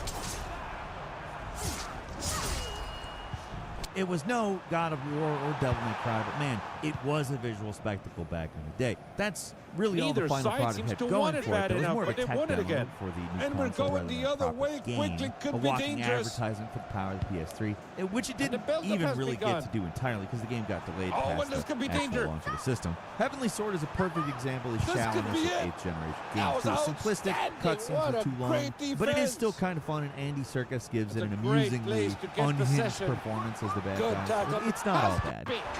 And it's in goal! And that will open it up here tonight. Will there be a response Next over now number from their 13 opponents? is Nickelodeon All-Stars Brawl. In 2021, people were really starting to get a little Why, sick of Smash exactly. Brothers. I don't know if it was just the hype YouTubers trying to push this one as the next big thing, if And there they really could be groundswell through here. of And it's support coming, fans who really did want a proper alternative to Smash Brothers. But I remember there being a surprising amount of hype to this. And to developers' credit, they did say all the right things and have previously proven their platform fighting game bona fides with Slap City, one of the only actually They're going the wrong decent way. indie Their Smash GPS Brothers is going clones. nuts. It's not like the hype came out of nowhere. There was potential here. All those hopes and dreams should have died when we saw the publisher, Game Mill, the guys behind real classics like The Walking Dead, Destinies, and They got it Rise back of in a Kong decent Skull position. Island. With Oh, them they gotta publishing, put that in the back of game the net. it didn't stand a chance. And it's not like it was terrible. It was just really bare bones. You could tell the developers had the skills to make a good platform fighter, but they didn't have the budget. That's definitely a Game Mill problem. The game lacked interesting game That was modes. All the great ball characters were recovery. completely silent, which is the Good kind of looking problem move here. you Must really be. can't overcome because half the And appeal of that'll the game put an is end It's to going that to take me attack. forever to just get one assist. Final result Starting wasn't a to move complete up. This disaster, game is but it was so not the annoying. Smash Brothers killer that counterattack. so many hyped it up to in their own heads. Number 12 is the Order 1886. Basically take everything I said about Heavenly Sword, put it here, except for PlayStation 4 rather than 3. It was supposed to be a technical Imagine showdown having before ball the in the game PS4 just to get launch, one got assist. pushed back way past launch, and was released Short to in the relative corner. disinterest. We don't think about it much now, played it but towards before a release there was a myriad of ton of hype options. around this game. It was consistently Good mentioned as save, but one of the danger's most still on. anticipated games Good job around by that the time, ref and the upstairs, general calling it enthusiasm around offside. the project was really, really We're gonna good. get It things mostly moving comes again down to with that short graphics, pass. which are still actually really impressive even now. But everything else Ball in a about the danger game spot. is average. The shooting is basic. It's good, but basic. Goal! Just listen to the crowd. What a finish! Yeah. The story is dull. Very little actually happens. It's got That's a potential. nice-looking move. This was essentially the prologue of a game. And if there was a sequel that expanded on the shooting and the story, it could go from a tech demo Oh, to that's some a proper lovely games that piece are of actually skill. a good IP. But that didn't happen. Separate from all the hype, That's a is it a real good game? Yeah, wasted it's opportunity. all right. It's Assist, I pretty just need good, one. but it's a generic third-person And played shooter it that short just so to happens to have play. incredible-looking environments, especially for the time. And the graphics are really what it has going for it. Good challenge. And they're really rushing the free kick. Good ball in. Break free with the new And there it Opera goes, GX. looking for the back The post. currency that puts you It's their ball in again. control with a And brand it new comes design to the that frees up keeper like a even big more old teddy pixels for bear. personalization and an inventory of features to up your game at every Great level. lead by the defenders. Like They did a great GX job. Control to help Whistle's rein in gone. your The play resources stopped with and no card integrated shown. limiters for RAM, CPU, They take the set and piece network. right away. A sidebar for direct access to your favorite side quests. No problem in getting that ball Streams. back. And posts. And built-in privacy tools like ad and tracker blockers and free no-log VPN. Nice ball Check is into technique GX there. Corner for the latest news, deals, and free games. But what really It's makes a great our place to hit get different possession. is mods. Great imagination to Giving see you that the running power behind. to change everything. Get a chance to From Thank you. wallpapers to themes, Oh, sounds, music, and shaders. And they so never you look can like missing change that one. everything. Get Opera GX.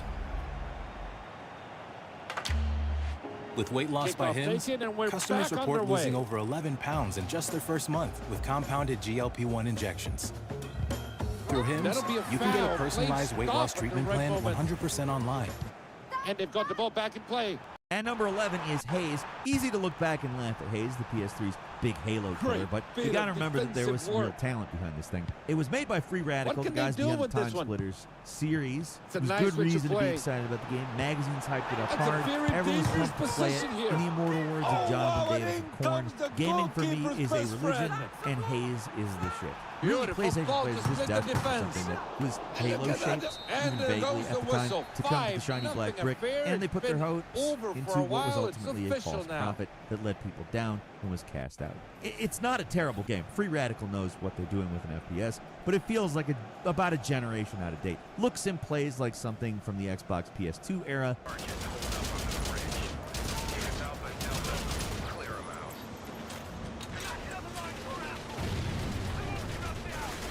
And for all the talk of being a Halo killer, it's missing vehicular-based combat, and that's a really big thing. It's basically just another bland FPS with a really goofy campaign, perfectly playable, but not the next Halo, not even the next Halo 5.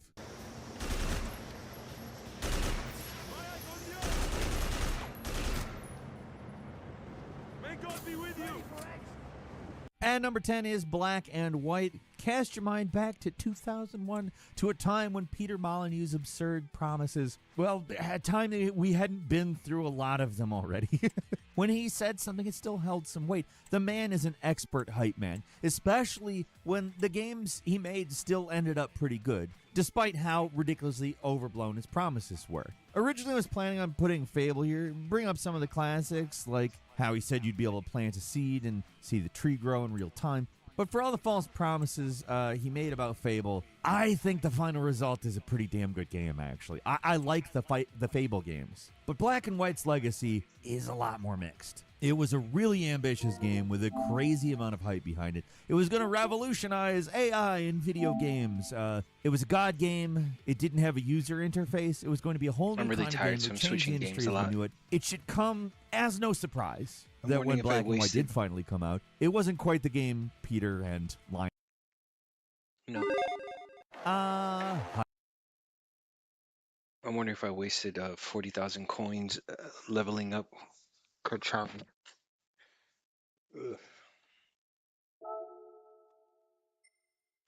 How much time do we have for race C?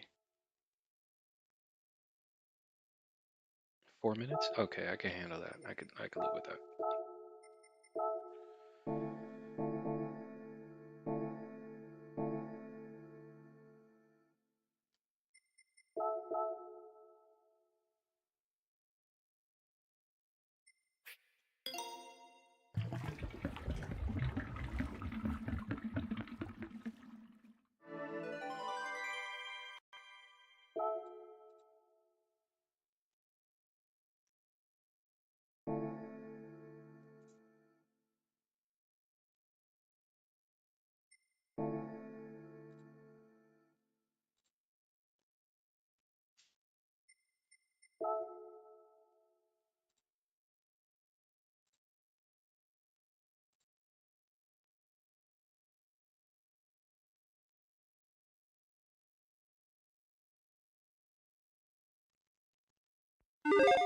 Games can sometimes give us too much. No, we weren't on this. Join Planet Fitness and save $28 or more. Just $1 down, $15 a month. Deal ends January 31st. Toss out the mess. Toss in the power sheet. Toss out pricey. Now toss. Despite how ridiculously overblown his promises were. Originally, I was planning on putting Fable here, bring up some of the classics, like how he said you'd be able to plant a seed and see the tree grow in real time. But for all the false promises he made about Fable, I think the final result is a pretty damn good game, actually. I like the Fable games. But Black and White's legacy is a lot more mixed. It was a really ambitious game with a crazy amount of hype behind it. It was going to revolutionize AI in video games. It was a God game. It didn't have a user interface. It was going to be a whole new kind of game that would change the industry as we knew it. It should come as no surprise that when Black and White did finally come out, it wasn't quite the game Peter and Lionhead promised. It was short, it was shallow, it was very bug. I mean, I will give that it was unique. That is a definite thing that's true.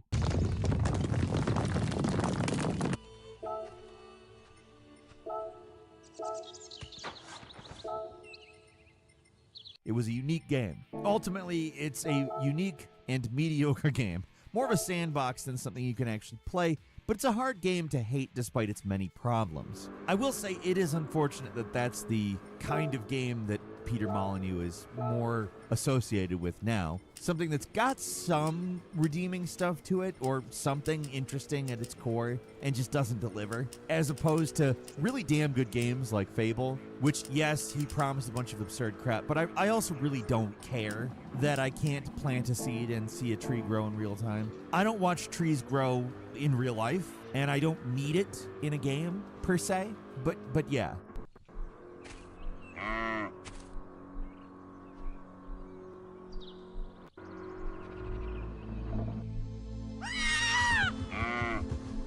And number 9 is State of Emergency. It cannot be understated how hyped this game was. I played this game. It was Rockstar's follow-up to Grand Theft Auto 3. That game was an absolute masterpiece, so of course this was going to be good. Hell, it could be better. I don't know if you've ever played State of Emergency. It's been a while since the GTA follow-up era, but it is not better than Grand Theft Auto 3. No. The gameplay is very simplistic. It's pretty shallow. There just isn't a lot to it. The Warriors was a much better beat-em-up. The Warriors and it was more fun creating chaos in a Grand Theft Auto game. So State of Emergency just didn't have a lot worthwhile to it.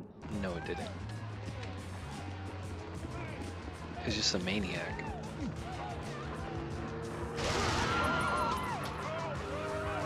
It's, I mean, still a fun game to screw around with, but it really feels like some kind of an arcade game that doesn't quite translate into a full console game. Like, it really weirdly has that, like, mid-90s Sega feel, despite it not really coming from that perspective at all. It's one of those games that could have been a lot more. It's fun. It's just not really much of something. There isn't even a storyline in that game. You just run around and cause chaos. And number 8 is Brute Force. Oh, remember Brute Force? Yeah, trick question. Nobody does. But back in 2002, 2003, this was one of the first Halo killers and was getting so much attention. It was one of those games that magazines love to puff up to get people to buy them. Because if you inflate a quote-unquote Halo killer, or really a oppositional thing to any popular thing, you factionalize people. You get an argument. People engage a lot more. It's more interesting. I think we've taken this principle a little bit too far as a society, but that's besides the point. Magazine covers were the original clickbait. They made insane promises that the games themselves could never support. I mean, look at this game. It's nothing like Halo, but that didn't stop magazines from claiming it was going to kill Halo.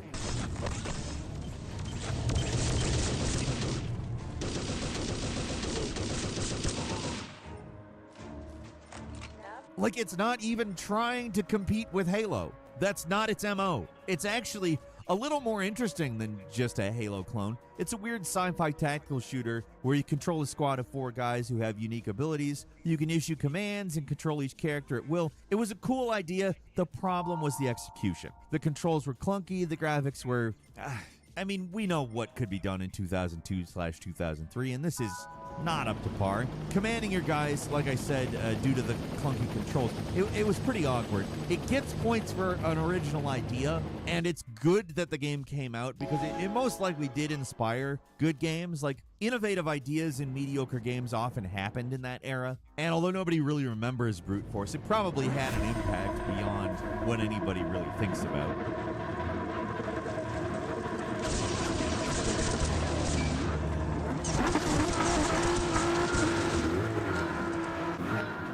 Why is Amazon paying me $63,000 a month? Well, I didn't make this kind of money selling yoga mats and toasters, and I damn sure wasn't talking to my friends into buying vitamins and juices. I did it with a free app that's probably already on your phone. And that app is the Kindle app. And the crazy part is, I didn't create this system. Carla taught me this. Carla, why don't you tell them more about it? I'm going to show you a way to potentially make money by pairing Amazon with the power of AI without ever selling physical products. promise you've never heard about this before. I just created some simple digital products, then I put them up on Amazon, and it was so exciting. The first time I tried it, I made $14, and I was like, oh my goodness, this actually works. Hi, I'm Carla Marie, and the coolest part is Amazon puts over 300 million customers just a click away. So age, experience, qualifications, none of it matters. I want to share my full system with you, but obviously this is an ad, so I'm hosting a free workshop where I walk you through my system step by step. This system's transformed my life and has sprinkled a little magic in the lives of hundreds of other people. Now, I hate workshops that are so slow and boring that they send you to sleep, so I made sure that this workshop moves fast and that it's fun, exciting, and informative. That said, if you love face-to-face selling, don't click on this ad. You see, with this, you never need to talk to anyone or push products on people.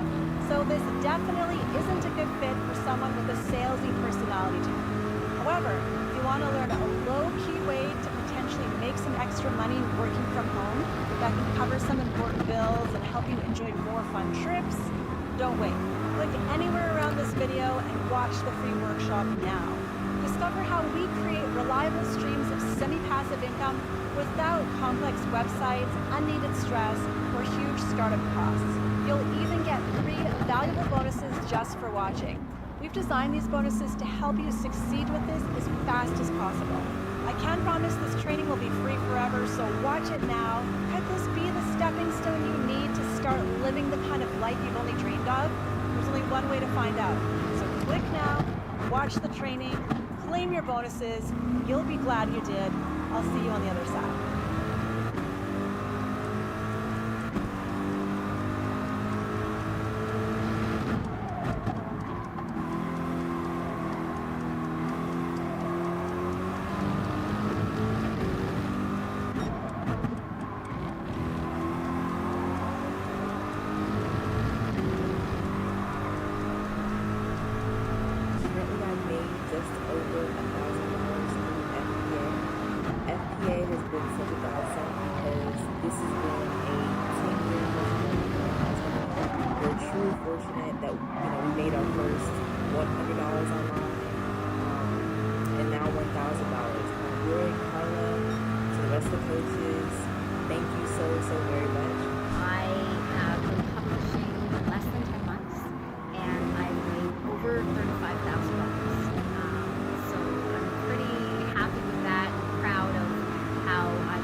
I am grateful that I'm a risk taker because I know people who aren't, and they're like, no, I wouldn't take that lead. But you have to be the kind of person who's willing to take a lead and trust yourself and be willing to risk a little bit because there's no reward promise.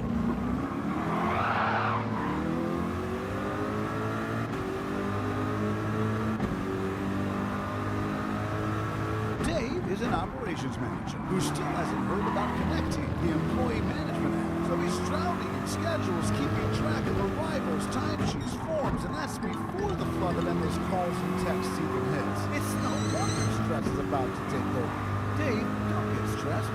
Look, with Connecting's auto-scheduled shifts and jobs are sorted and dispatched with ease. The time clock syncs with the timesheets, tracking work hours and breaks effortlessly.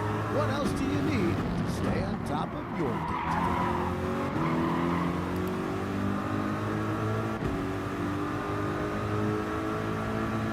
And number 7 is the Conduit. The Wii may have been a massive success for Nintendo, but for hardcore gaming enthusiasts, it was just a kiddie toy, not a real game. So fans were always looking for the game to prove the Wii wasn't some novelty that had real games for players, and the Conduit was going to be that game. Look at it. It's got particle effects and normal mapping. Nothing is cel-shaded or playing party games at all. It's an FPS. It's got guns. It's a real game, guys. We swear. People were calling High Voltage the next Rare. Like, hype was out of control. And I'll tell you why that hype was there. It was just low self-esteem over liking something that had a reputation with the real gamers. The Wii was fine. There's no problem. The Wii was great even. And of course, the final result did not live up to the hype. The game released to mostly middling reviews and a muted fan response. It wasn't terrible, but it was okay. And obviously fans moved on to the next big mediocre FPS to get hyped over because they needed their Wii to be a real gaming console. It was a real gaming console, guys. I hope people have healed since then. And number 6 is The Bouncer. 2001, any game released by Squaresoft was going to be huge, especially their first game on the highly anticipated PlayStation 2. The Bouncer was going to be a graphical showcase for the system people were really hyped for. We knew next to nothing about it, but with the pedigree of the people like Takashi Tokita, who directed classics like Final Fantasy IV and Chrono Trigger. I mean, the director of Chrono Trigger, probably one of the best games ever made, and the artist Tetsuya Nomura. The game was going to be great no matter what, right? The only problem is, well, nobody was working on this game who made an action game before. They were only credited with RPGs, and it shows when you play The Bouncer with its very stiff combat and weird RPG system.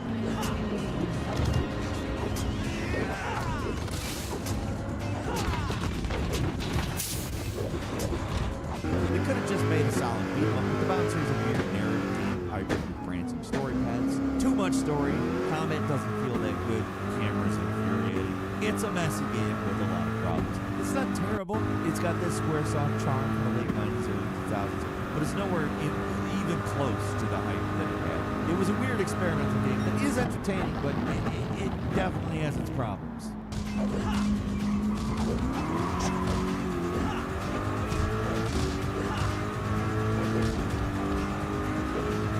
And number 5 is Duke Nukem Forever. First it was hyped, then forgotten about, then it became a laughingstock, then it was hyped again, and the whole process started over. It happened a few times. It took 14 years for the Duke Nukem 3D sequel to finally see the light day, and in that time it experienced the hype cycle that is usually only reserved for long-running franchises. I mean, Duke Nukem is technically a long-running franchise, but Duke Nukem 3D is the game we care about. The most hyped trailer was released way back in 1998, when it was clearly aping Half-Life, but hey, if you're gonna steal from the best, right?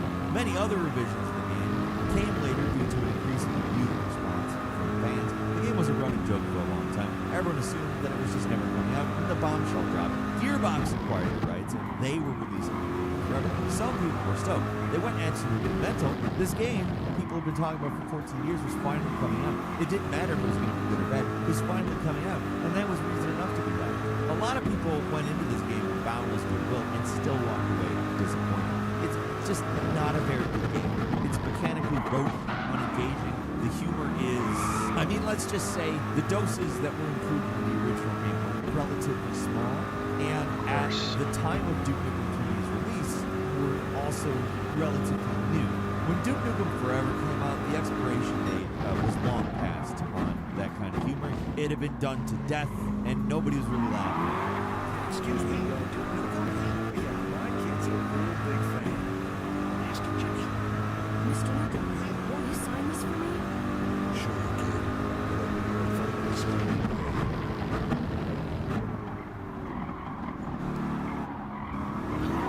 Just like you.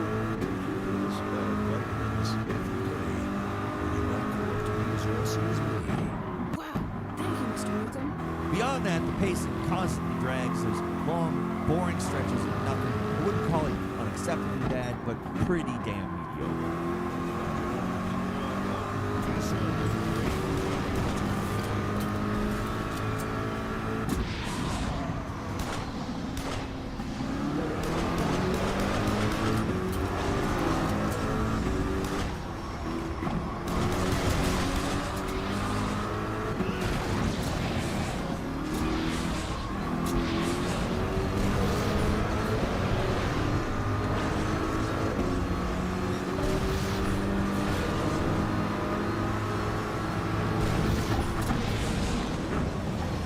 Number 4 is Enter the Matrix. For a brief moment, The Matrix was the biggest thing in Hollywood. The hype around the upcoming sequel, The Matrix, was loaded with a few pitch. Enter the Matrix wasn't just going to be a generic movie tie-in, it was going to be part of the story. It had over an hour of original footage, written and directed by the Wachowskis. It had actual characters from the movie in it with the real actors, and the game was going to be an integral part of the entire Matrix franchise. At the time, it sounded great, but unfortunately, the game suffered from a lot of the problems particularly at that time. Development was rushed to the deadline. this was probably the prime sim of the game, and unfortunately the final product was a buggy mess.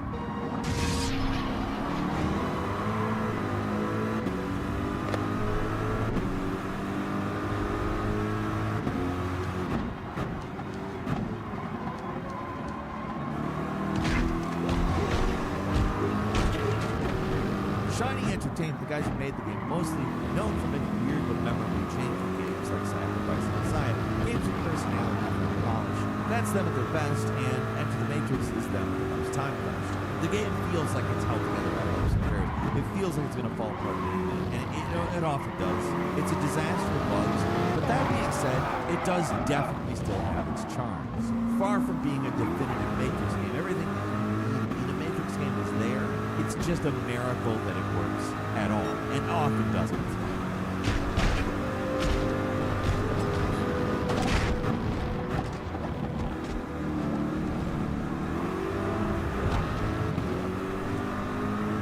And number 3 is Hellgate London. Created by former Blizzard employees, many of whom had worked on the Diablo series. Hellgate London really grabbed people's attention with its flashy CGI trailer and an intriguing mix of Diablo-style looting and first-person perspective. It was a looter shooter, probably the first one I can remember, and people were pretty excited about it, even with it being a subscription-based game.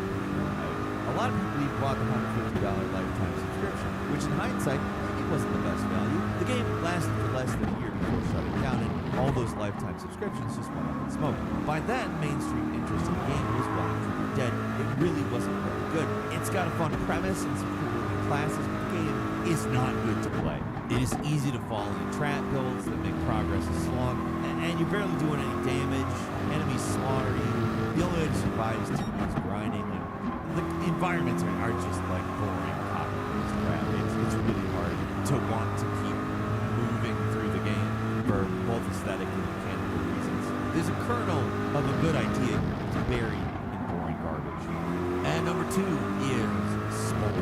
It wasn't just going to be the next SimCity. It wasn't just going to be the next Sims. It was going to be an achievement for the ages. A game that transcended the shackles of being a video game and be something more. The language surrounding Spore is unbelievable. Absurd that anyone believed any of it, but it's Maxis. And legendary developer Will Wright, the head of Maxis.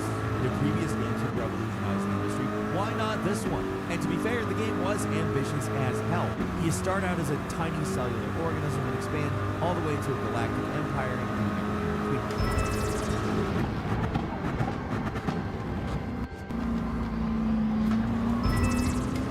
the game impressive, some of the game's praises. We all speculated on the crazy stuff the game would let us do. Sounded like the ultimate sandbox. It was The Sims, SimAnt, SimCity, all at once.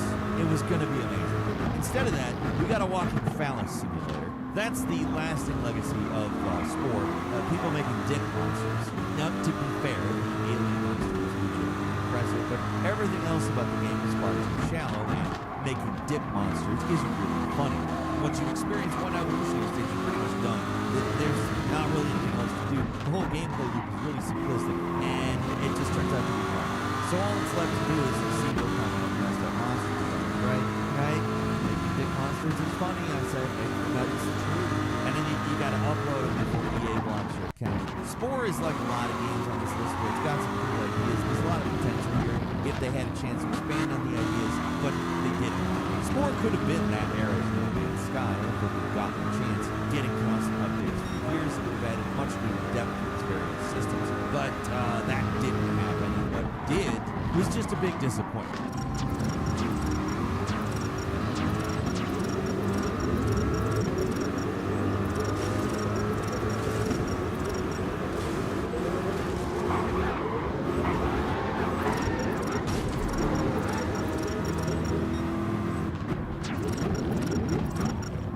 Number 1 is Advent Rising. When most people talk about Advent Rising, they usually focus on the marketing.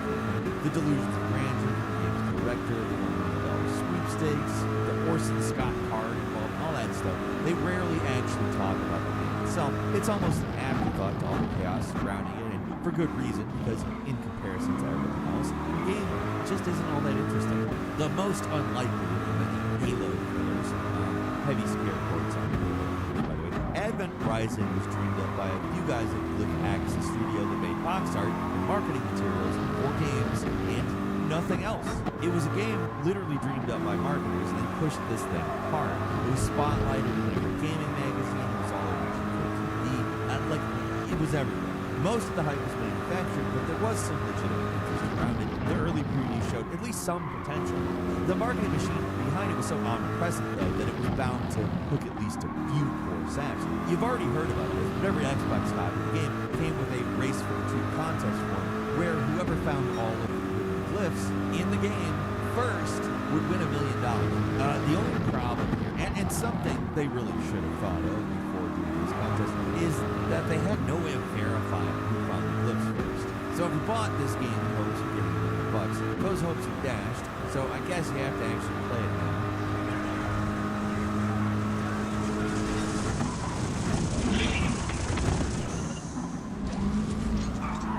Not a good game though. Total disaster.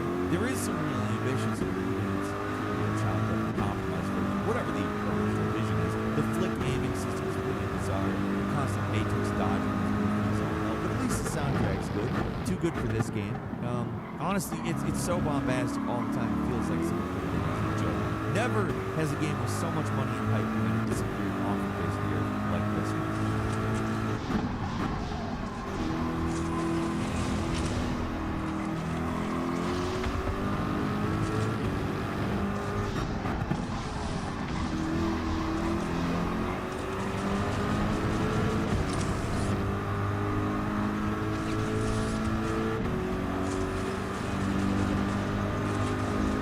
That's all for today. Leave us a comment. Let us know what you think. If you like this video, if you're not subscribed, that's a great time to do so. We upload brand new videos every day of the week. Best way to see them first is, of course, a subscription. So please subscribe.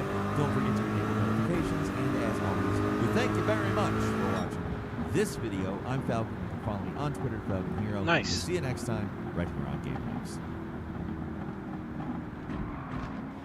And I'm gonna save that, clip that up later. Some people just know they can save hundreds on car insurance by checking Allstate first. Who's ready for my famous charred duck? Like, you know, to check the mascot first before bringing food to a tailgate. So check Allstate first for a quote that could save you hundreds. Go down. Looking for fresher, softer, and better laundry? Games can sometimes give us too much of a good thing. Today we're talking about choice and decision and how some games can absolutely overwhelm the player. I would still say at the end of the day, this isn't really like a negative list. To be honest, it's a very good problem to have, but we got a lot of cool games to talk about and lots of choices. Here are 20 games that give us so many choices that we don't know where to start. But we will start with number 20, Baldur's Gate 3. This one is a no-brainer. The biggest RPG of last year doesn't really need an introduction here at Game Ranks. We talked about this non-stop, and for pretty good reason. The developers at Larian put so much detail in their games. Players are still discovering new ways to play it. And like, we're not even talking about character creation and picking your class or choosing from a billion different spells. No, deciding on the minute-to-minute details in your playthrough stops us dead in our tracks. Going back to Act 1, we can change everything by visiting the wrong location first. We can go to the Goblin's base and make deals, leading the evil army to the Bastion of Emerald Grove. If you talk to the right people, you can unlock a friendly guy that transforms into a bear, or an evil drow lady that really likes murder. It's all your call, and so many choices depend on random chance. Those dice rolls are going to be the bane of your existence. You gotta just learn to literally roll with it. Some of the choices that you make aren't even your own choices. It's just stuff you didn't even realize was a big decision or would change the game.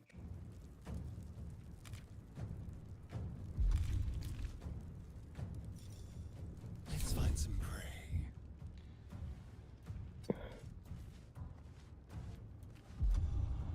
Alright, it's so good.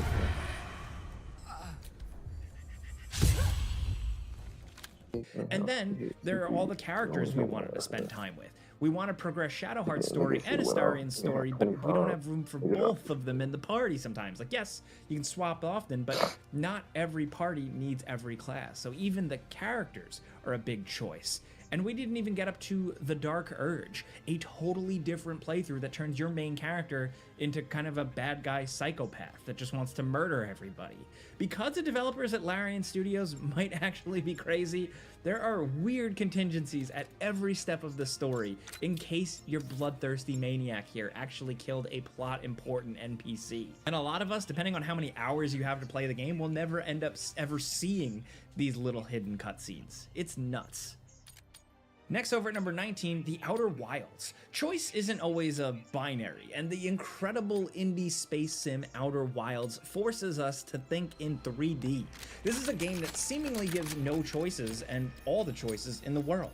We're dumped in a solar system with lots of planets and space stations and moons and other curiosities you're gonna want to check out with just your pinging radio to guide you. The choice comes from deciding which planets to visit first, how far we'll want to explore, and what to learn. There are literally no restrictions here, so if you're a super genius, technically, it is possible to beat the game with everything your space starts with from the beginning of the game.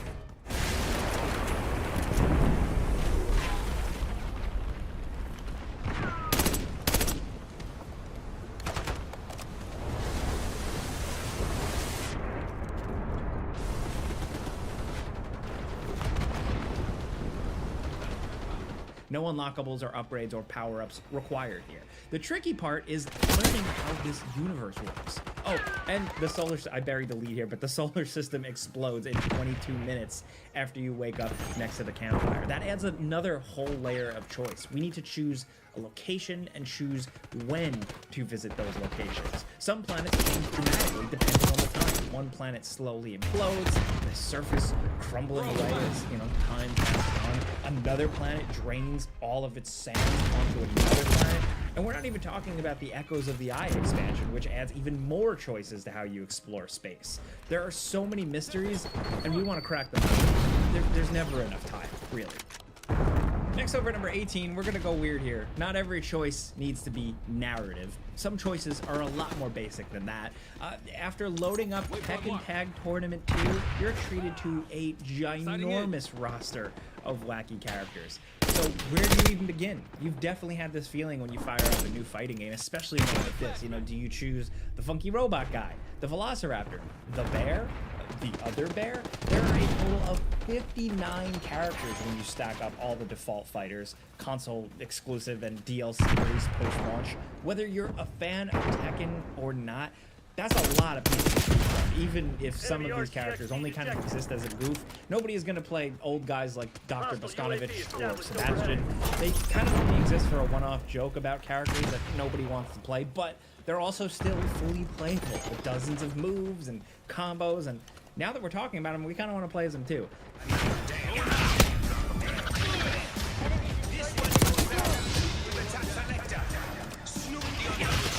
Oh, and the tag tournament part of the title means something. We pick 2 characters.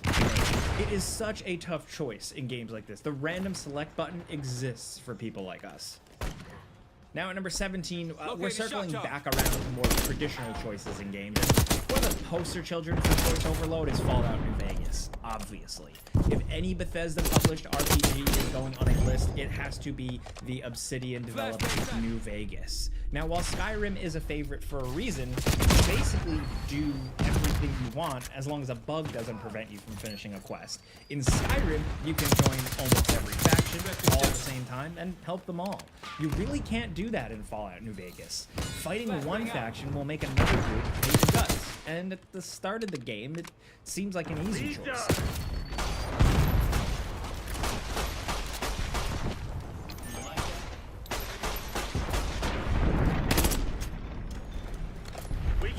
Fallout New Vegas pushes the post-apocalyptic story further, though, exploring a war between the new California Republic and Caesar's Legion. So the NCR is rebuilding the wasteland while the Legion is changing it. And then there's Mr. House in the center of the chaos. The still-alive founder of Robco Industries has his own schemes for the future of New Vegas, and you're forced to decide the fate of multiple great civilizations. Have fun, because choice is everywhere in New Vegas. You'll need to decide, obvious stuff, what cool gun to carry, what ammo to pick up, what quest to complete first, what areas of the map to explore, and what stats to boost on your character.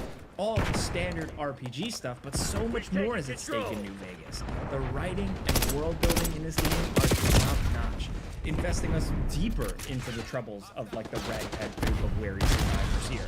Ask anyone that's ever played Fallout New Vegas, we never only play this game once. We might not finish it, but after completing the story, you're right back in there, setting up another character, thinking about checking out all the stuff you missed the first time around. And that's a lot of choice. Next.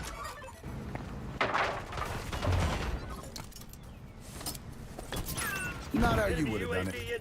You bundle things right, and that saves you up to 10% on your USAA home and auto insurance. Get a quote today.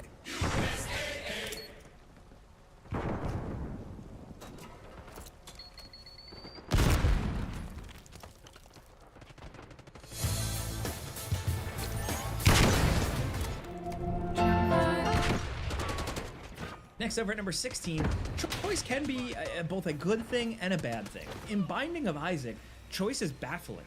In this poop-strewn, top-down roguelike, you play as a crying baby that blasts other, weirder crying babies in the world's unsanitary basement. I know I'm oversimplifying it, and I feel almost silly explaining what this is after 100 re-releases. You may not know it, you may. There's a lot of people that do. We've all played the game, we've stuck with it, and we're stuck struggling with the choice. Unlike other modern roguelikes, the Binding of Isaac spits in your eye and tells you to figure it out yourself.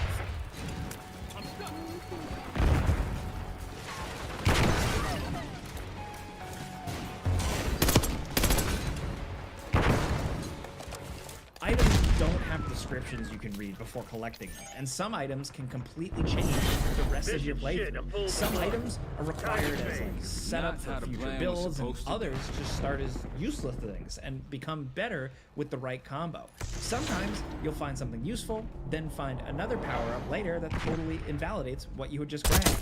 It's a cruel. I'm gonna call it quits. We've got the wiki up so whenever we play, obsessively checking what weird items. Early. I gotta do some stuff. I'll be on tomorrow night. If you're bored and you just want to see some video games and watch some YouTube videos and chill. So yeah.